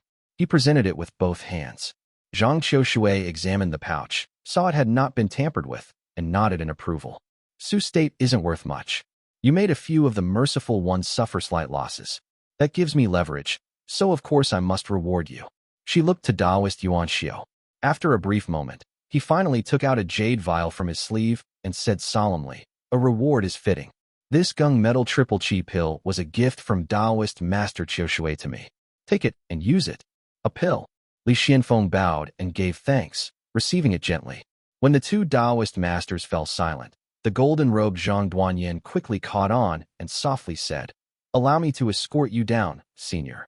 Li Xianfeng took his leave with a salute and descended on the clouds alongside the composed young woman. As they traversed the skies, he pondered deeply, uneasy at how accommodating the 2 Taoist masters had been. He thought, is this a blessing or a curse? What exactly does this pill do? Is it meant to help me ascend, making me a stronger piece in their great void struggle? Or is it something else entirely, like an attempt to bind my life with this pill? As he brooded, Zhang Duanyan suddenly smiled beside him. Senior, my grandfather holds great admiration for Senior Tongya. He's mentioned him to me often. Now he's in seclusion attempting a breakthrough to the Purple Mansion realm. When he emerges, he intends to visit your family. Li Xianfeng paused, thoughtful. Zhang Duanyan silently escorted him to the peak, then rode a beam of golden light upward, vanishing swiftly into the wind-blown horizon. Within the clouds, Li Xianfeng had long departed, but Zhang Qiushui stood silently. She was clearly colder toward Taoist Yuan Xiu than Li Zuanfeng. Though she still maintained a habit of smiling and speaking politely, the warmth was replaced by caution. Before either of them could act, the great void suddenly tore open, and a massive golden figure burst forth. The golden body had 4 arms and 4 legs, with 2 faces on its neck. One of the faces was grinning fiercely, while the other was weeping mournfully. Both were adorned with beautiful, intricate markings. The 4 arms held a variety of weapons, a club, a staff, a saber, and a sword, each glowing with radiant light. The Buddhist cultivator was followed by a golden-bodied Arhat, One. He was broad and muscular, clad in gleaming golden armor. His face was dignified, and 4 keen eyes glowed beneath his eyebrows. He held a long staff in both hands. Zhang Qiushui's expression immediately turned cold. She said softly, "So it's you, the Merciful One Nuzi, coming all the way out from the great void to find us. What matter could be so urgent?" The Merciful One's 4 eyes moved independently. Both mouths opened at once, one weeping, the other groaning. The voices overlapped in a blend of sorrow and agony. "I thought surely the Taoist master would want to meet one destined to be connected with me. So I came. But alas, the timing was off. It seems I arrived just too late." Now, not only did Zhang Qiushui wear a frosty expression, but even Yuan Xiu's stern face openly displayed disgust. He said coldly, "What now? The Merciful One already has a Vajra of innate divine strength, and still wants a mighty Arhat? You've cultivated quite the greedy heart." The Merciful One seemed entirely unaffected by the insult. The overlapping voices continued, now with a hint of mirth. "This is all due to fate. You two are attached to form. This person is simply destined to follow my Tao." Yuan Xiu seemed to loathe the Merciful One beyond measure. His thick eyebrows bristled as he snapped, "Heretical scum. Shameless beyond belief. When Yuan Su was alive, you never dared peek this way. Now that he's fallen, you think you can come here with your greedy thoughts." The Merciful One closed all 4 eyes and replied, "Anger harms the soul. Taoist master, take care. There was no destiny before, but now destiny has arrived. How can the two be compared?" He smiled faintly at the visible rage in both Taoist masters. Then, without another word, he tore open the great void and slipped inside. Yuan Xiu's face darkened as he shouted, "Nuzi, if you dare to tempt anyone from my sect, I'll let you taste the power of the profound yellow Tao talisman. I'll seal your Dharma body and send you crawling off to reincarnate." Zhang Qiushui said nothing. She kept her eyes fixed coldly on the great void. Only after the Merciful One disappeared did she softly remark, "I thought Tiao Xiao had beaten some sense into him. But it hasn't been long, and he stirs again. Such is the nature of Buddhist cultivators." The pitch-black storage pouch hovered gently at her side. Taoist Yuan Xiu nodded, then raised his hand and lightly pushed forward. Instantly, everything before them dimmed. The world lost all color and descended into boundless darkness. They had entered the great void. Waves of demonic energy entwined with golden light surged before them, churning and twisting in the great void. A 3-headed, 6-armed form flickered in and out of sight within the haze. Runes and lotus-shaped Dharma artifacts floated above countless eyes staring from the depths. On the other side, bright and pure auras shimmered, with divine radiance weaving through the air. Several figures stood quietly in opposition to the Merciful One and the demonic entity. As the 2 Taoist masters stepped into the void, rainbow-hued light began to shimmer around them as well. 1. In Buddhism, an Arhat or Arahant is one who has gained insight into the true nature of existence and has achieved nirvana and has been liberated from the endless cycle of rebirth. Chapter 759, Reforging Dharma Artifacts. Li Xianfeng landed on the peak and saw everyone looking up at him. He noticed many unfamiliar faces among them. Ning Heyun stood at the front, hands clasped behind his back, his expression relaxed and eyebrows slightly lifted, concealing a trace of pride. Li Xianfeng nodded slightly, and Ning Heyun immediately stepped forward and said softly, "Congratulations, brother-in-law." He stepped aside, revealing the man behind him. It was Qi Jian, younger brother of sect master Qi Jiyun. The man had a somewhat sinister appearance and narrow eyes, which he opened bigger only upon seeing Li Xianfeng. He smiled and said, "Daoist, your archery is truly formidable. To kill Murong Wu in just a quarter of an hour. Our eyes have been thoroughly opened." Qi Jian, nearly the highest-ranking person present, gestured for him to enter for a more private discussion. His tone remained courteous as he asked, "Which Daoist masters did you meet?" "Daoist masters Qiu Shui and Yuan Xiu," Li Xianfeng answered as he stepped forward. He stood a head taller than Qi Jian, who looked up and met his eyes. Li Xianfeng continued in a deep voice, "The Daoist masters gifted me a pill, offered much encouragement, and said little else." Qi Jian seemed to be thinking deeply. He lowered his head and, after a moment, asked, "And what sort of immortal pill was it?" "A gung metal triple qi pill." Li Xianfeng spoke the name as he searched Qi Jian's face. The man's eyes were blank, and he seemed to ponder it repeatedly, as though he had never heard the name before. "Which Daoist master gave it to you?" asked Qi Jian. "Daoist master Yuan Xiu," Li Xianfeng replied, and, seeing that Qi Jian still looked utterly puzzled, thought to himself, "Qi Jian probably has no idea what it is." He answered a few more of Qi Jian's questions perfunctorily. Once enough courtesy had been shown, he finally said, "I've just come from a fierce battle and am wounded. Forgive me for not staying longer. Once I finish healing and stabilize my qi, I'll take the pill." Qi Jian could only nod and retreat. Ning Heyun bustled in shortly after. Li Xianfeng had only managed to suppress his injuries after half an hour of treatment, but the exertions along the way had caused his organs to ache again, and his face was slightly pale. He simply took out Murong Wu's helmet and armor and tossed them to the ground. Instantly, Dharma light shimmered across the jade tiles. He said softly, "Have this armor reforged.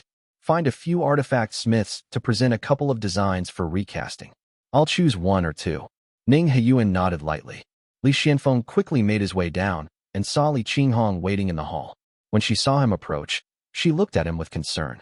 "Second uncle, how are your injuries?" Li Xianfeng merely exhaled and waved it off. Seeing his expression, Li Qinghong quickly explained how she had injured Heyun Changwang and took two items out from her storage pouch. One was a dark green fan with intricate patterns and densely inscribed spells, arranged in 5 distinct totem-like motifs. Its style was refined, but carried a hint of opulence. The other item was a white brocade robe with long turquoise feathers at the shoulders. It had previously been worn by a devil cultivator and was shrouded in demonic energy, concealing its features. Now that it was revealed, it looked ethereal. However, it was slightly faded, since it had been scorched by lightning.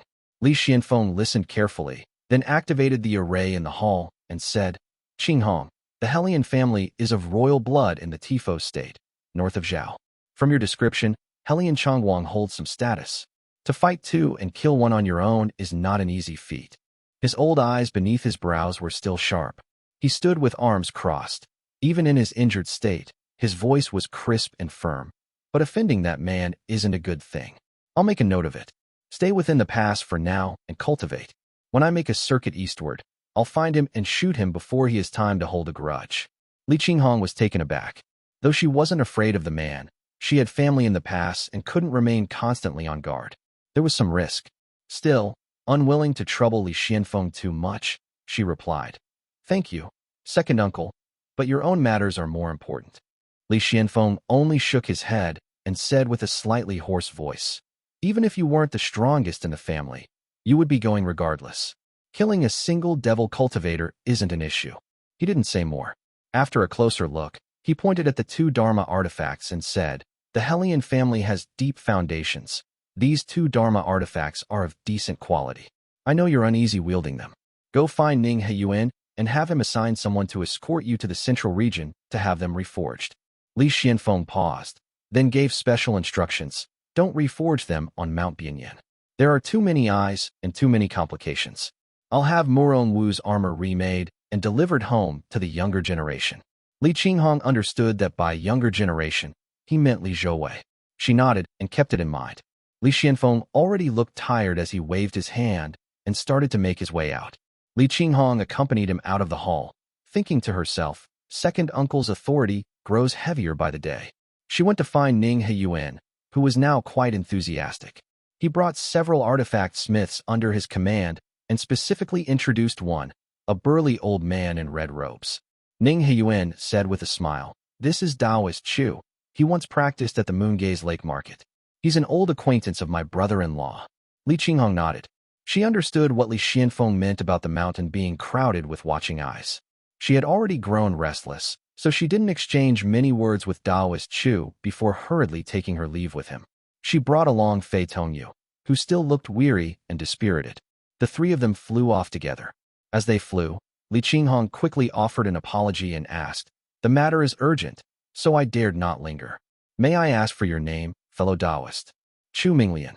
The old man laughed heartily, clasped his hands behind his back, puffed out his chest, and replied with great gravitas, "Back in my youth, I refined artifacts at the Moongaze Lake Market. The Golden Age longbow that Xianfeng wields was crafted by none other than myself. Even sword immortals came to my shop to stock up before heading home." This was clearly Chu Minglian's favorite boast, one he shared with everyone he met. After a round of hearty laughter, Li Qinghong's eyes suddenly lit up with anticipation as she asked, "Then, senior, have you ever seen my father, Li Xianling?" "Li Xianling? I've heard of Li Xianxian, but never Li Xianling," he replied. Chu Minglian looked slightly embarrassed. Li Qinghong quickly added, "He is the son of the celestial moonsword." "Oh." Chu Minglian's demeanor instantly turned solemn, and he nodded. "So you are the granddaughter of Li Tongya," he recalled fondly. Of the three who came back then, he alone looked like a mere escort. I vaguely remember his broad shoulders. Who would have thought he was such a remarkable figure? The two continued smiling as they chatted, and soon returned to the inner pass. They saw Konghing pacing around from a distance, scanning the area, but there was no sign of Li Wuxiao. Li Qinghong casually asked and learned that there was a Foundation Establishment Realm female cultivator within the Central Valley whose mount was a white-hooked serpent. Li Wuxiao hadn't seen another of its kind in decades and couldn't restrain his excitement, so he went to pay a visit.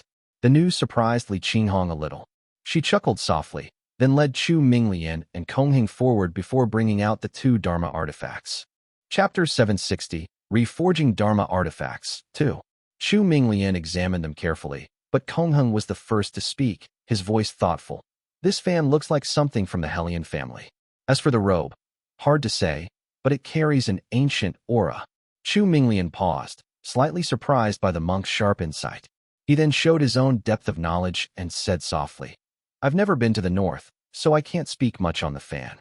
But the robe, there's definitely something to it." He lifted the snowy white robe, examined the turquoise feathers on its shoulders, and carefully studied the patterns embroidered on it before speaking in a low voice. "There is a 90% chance this is from the Wanglin sect of Ning State." Wanglin sect? Li Qinghong had heard of that immortal sect before. Her family's Wanglin blossom technique also originated from them. But a sudden doubt rose in her heart. He claims to be a rogue cultivator, yet his knowledge is so precise. It seems his inheritance must be a long-standing one. Chu Minglian examined the robe carefully, clicking his tongue in admiration before continuing. "The Wanglin sect is composed mostly of women. This Dharma robe reflects that delicate feminine touch. They've long followed the ancient system of separating sect halls by region. The 36 feather patches arranged in 2 rings likely represent the various subtemples under their governance." Li Qinghong listened intently and nodded. "Senior, your insight is impressive. May I ask, what is the strength of this sect?" "They call themselves an upper sect, so of course they have golden core realm cultivators." Chu Minglian sighed, as though suddenly remembering something, and added, "My Chu family originally came from Jiangbei, so naturally, I know of them." "Chu, the Chu family from which prefecture?" Only now did Li Qinghong realize that Chu Minglian had a family background too. She had thought him to be from a minor lineage, which would have explained his lack of reputation. But since he had reached the Foundation Establishment realm, he ought to have belonged to a proper cultivation family. Chu Minglian's aged eyes narrowed slightly as he adjusted his red robes. A hint of melancholy touched his voice as he answered. "It was once a small family, but now there's no Chu family left to speak of." His expression dimmed further as he added, "My grandnephew, his name was Chu Yi, the Leaf Fire Spear." Chu-yi. The name had faded into history for decades, yet it was still whispered among cultivators. Those who had lived through it remembered with unease. He was a rogue cultivator who caused chaos, forced open the long-sealed eastern fire grotto heaven of the Dongli sect, and single-handedly stirred a storm that shook the entire Yu state. The Li family had benefited greatly from that event. The jade vial on Li Qinghong's waist was most likely an item from the eastern fire grotto heaven and of ancient provenance. He had posed as a rogue cultivator back then, but offended the Han family, who uncovered the truth in secret. He was still in seclusion when calamity struck our home. Chu Minglian seemed unwilling to dwell further on it. But clarity dawned in Li Qinghong's heart, so it was this Chu. The Eastern Fire Grotto Heaven incident stirred such chaos. Most likely, he recovered his memories and went to Mount Luoxia, never to return. No wonder Chu Minglian feels so disheartened. Though she understood, Li Qinghong didn't wish to press further. She sighed and remained silent. Chu Minglian quickly regained his cheer and said, "This brocade fan isn't much. One glance is enough to reveal that it's a crude collaboration between a northern Buddhist cultivator and a devil cultivator. I can reforge it with a few materials. Give me a few months, and it'll be usable. As for this robe," Chu Minglian examined it again with great care, then spoke seriously. "I see many poorly crafted additions. This robe was likely lost from an immortal sect, then passed through the hands of several devil cultivators who added and patched it over time, either due to damage or blind tampering, until it is what it is now. I'll just remove those faulty patches and repair it according to the original markings. It'll take half a year or so, and once done, it'll be much better than its current state. I'll need some Foundation Establishment Realm spirit items though, depending on what can be gathered." Chu Minglian accepted the task with great confidence. Li Qinghong recalled the many spirit items Li Shijuan had given her and laid them out one by one on the table. Chu Minglian examined the spirit items thoroughly and confidently said, "If you trust me, leave it to me. I'll trade some of these, get more materials from the mountains, and if it's still not enough, I'll ask you for more later." Li Qinghong nodded readily and politely saw him off. Kongheng followed beside her, a hint of worry in his expression as he quietly asked, "Daoist Qinghong, did you kill someone from the Heyun family?" "I didn't quite kill him, but it was close. We met on the battlefield, and there was no way out," Li Qinghong answered casually. Kongheng followed behind, feeling a quiet unease as he thought to himself, could fate have intertwined their paths? The Heyun family's ancestors were once a border tribe of Wei State, and received favors long ago. As the thought lingered, he chuckled inwardly. It's been so many years. I'm overthinking it. Always reading too deeply into fate and karma.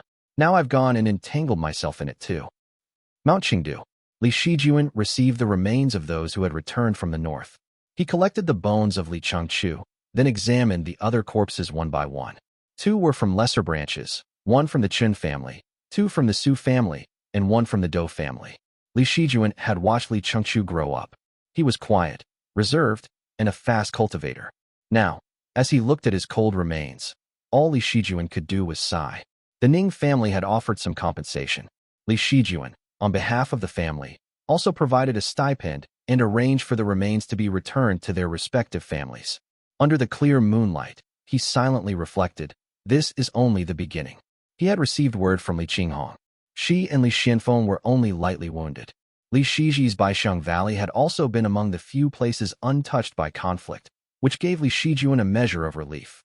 But it's still Brother Shiji's side that worries me more. They haven't been attacked yet, but they're facing the Tuoba family. If anyone comes for them, it won't be a simple matter. As he mulled, Chen Dongha came rushing up, gave a quick bow, and said gravely, "A monk has appeared in Lijing town." Li Shijuan's heart skipped a beat. He quickly rose from the main seat. Though he had long been prepared for this, tension still surged through him. He strode out of the hall and asked, "What's the situation? Can you tell who he is?" The Li family's great formation only protected a few immortal peaks. It was pure fantasy to think it could cover the dozens of towns around Moongaze Lake. Those outlying areas had only basic warding arrays and cultivators rotating day and night patrols. These measures could detect low-level devil cultivators. But if a Foundation Establishment Realm Buddhist or devil cultivator slipped into town, they would almost certainly go undetected. Only strange movements might trigger a response. Li Shijuan had long suspected that some master monk would eventually infiltrate a town to gather information. He had placed guards everywhere, so that any disturbance would be noticed. So he asked 2 quick questions. Did he kill anyone? Or confuse minds? Chen Dongha shook his head and replied solemnly, The monk is just sitting in the restaurant in town. He asked someone to send word that he wishes to see the Li family steward. The townsfolk, startled by his sudden appearance in monk's robes, were both frightened and uneasy. They sent someone to inform the mountain immediately. I happened to be patrolling nearby and rushed here with the news.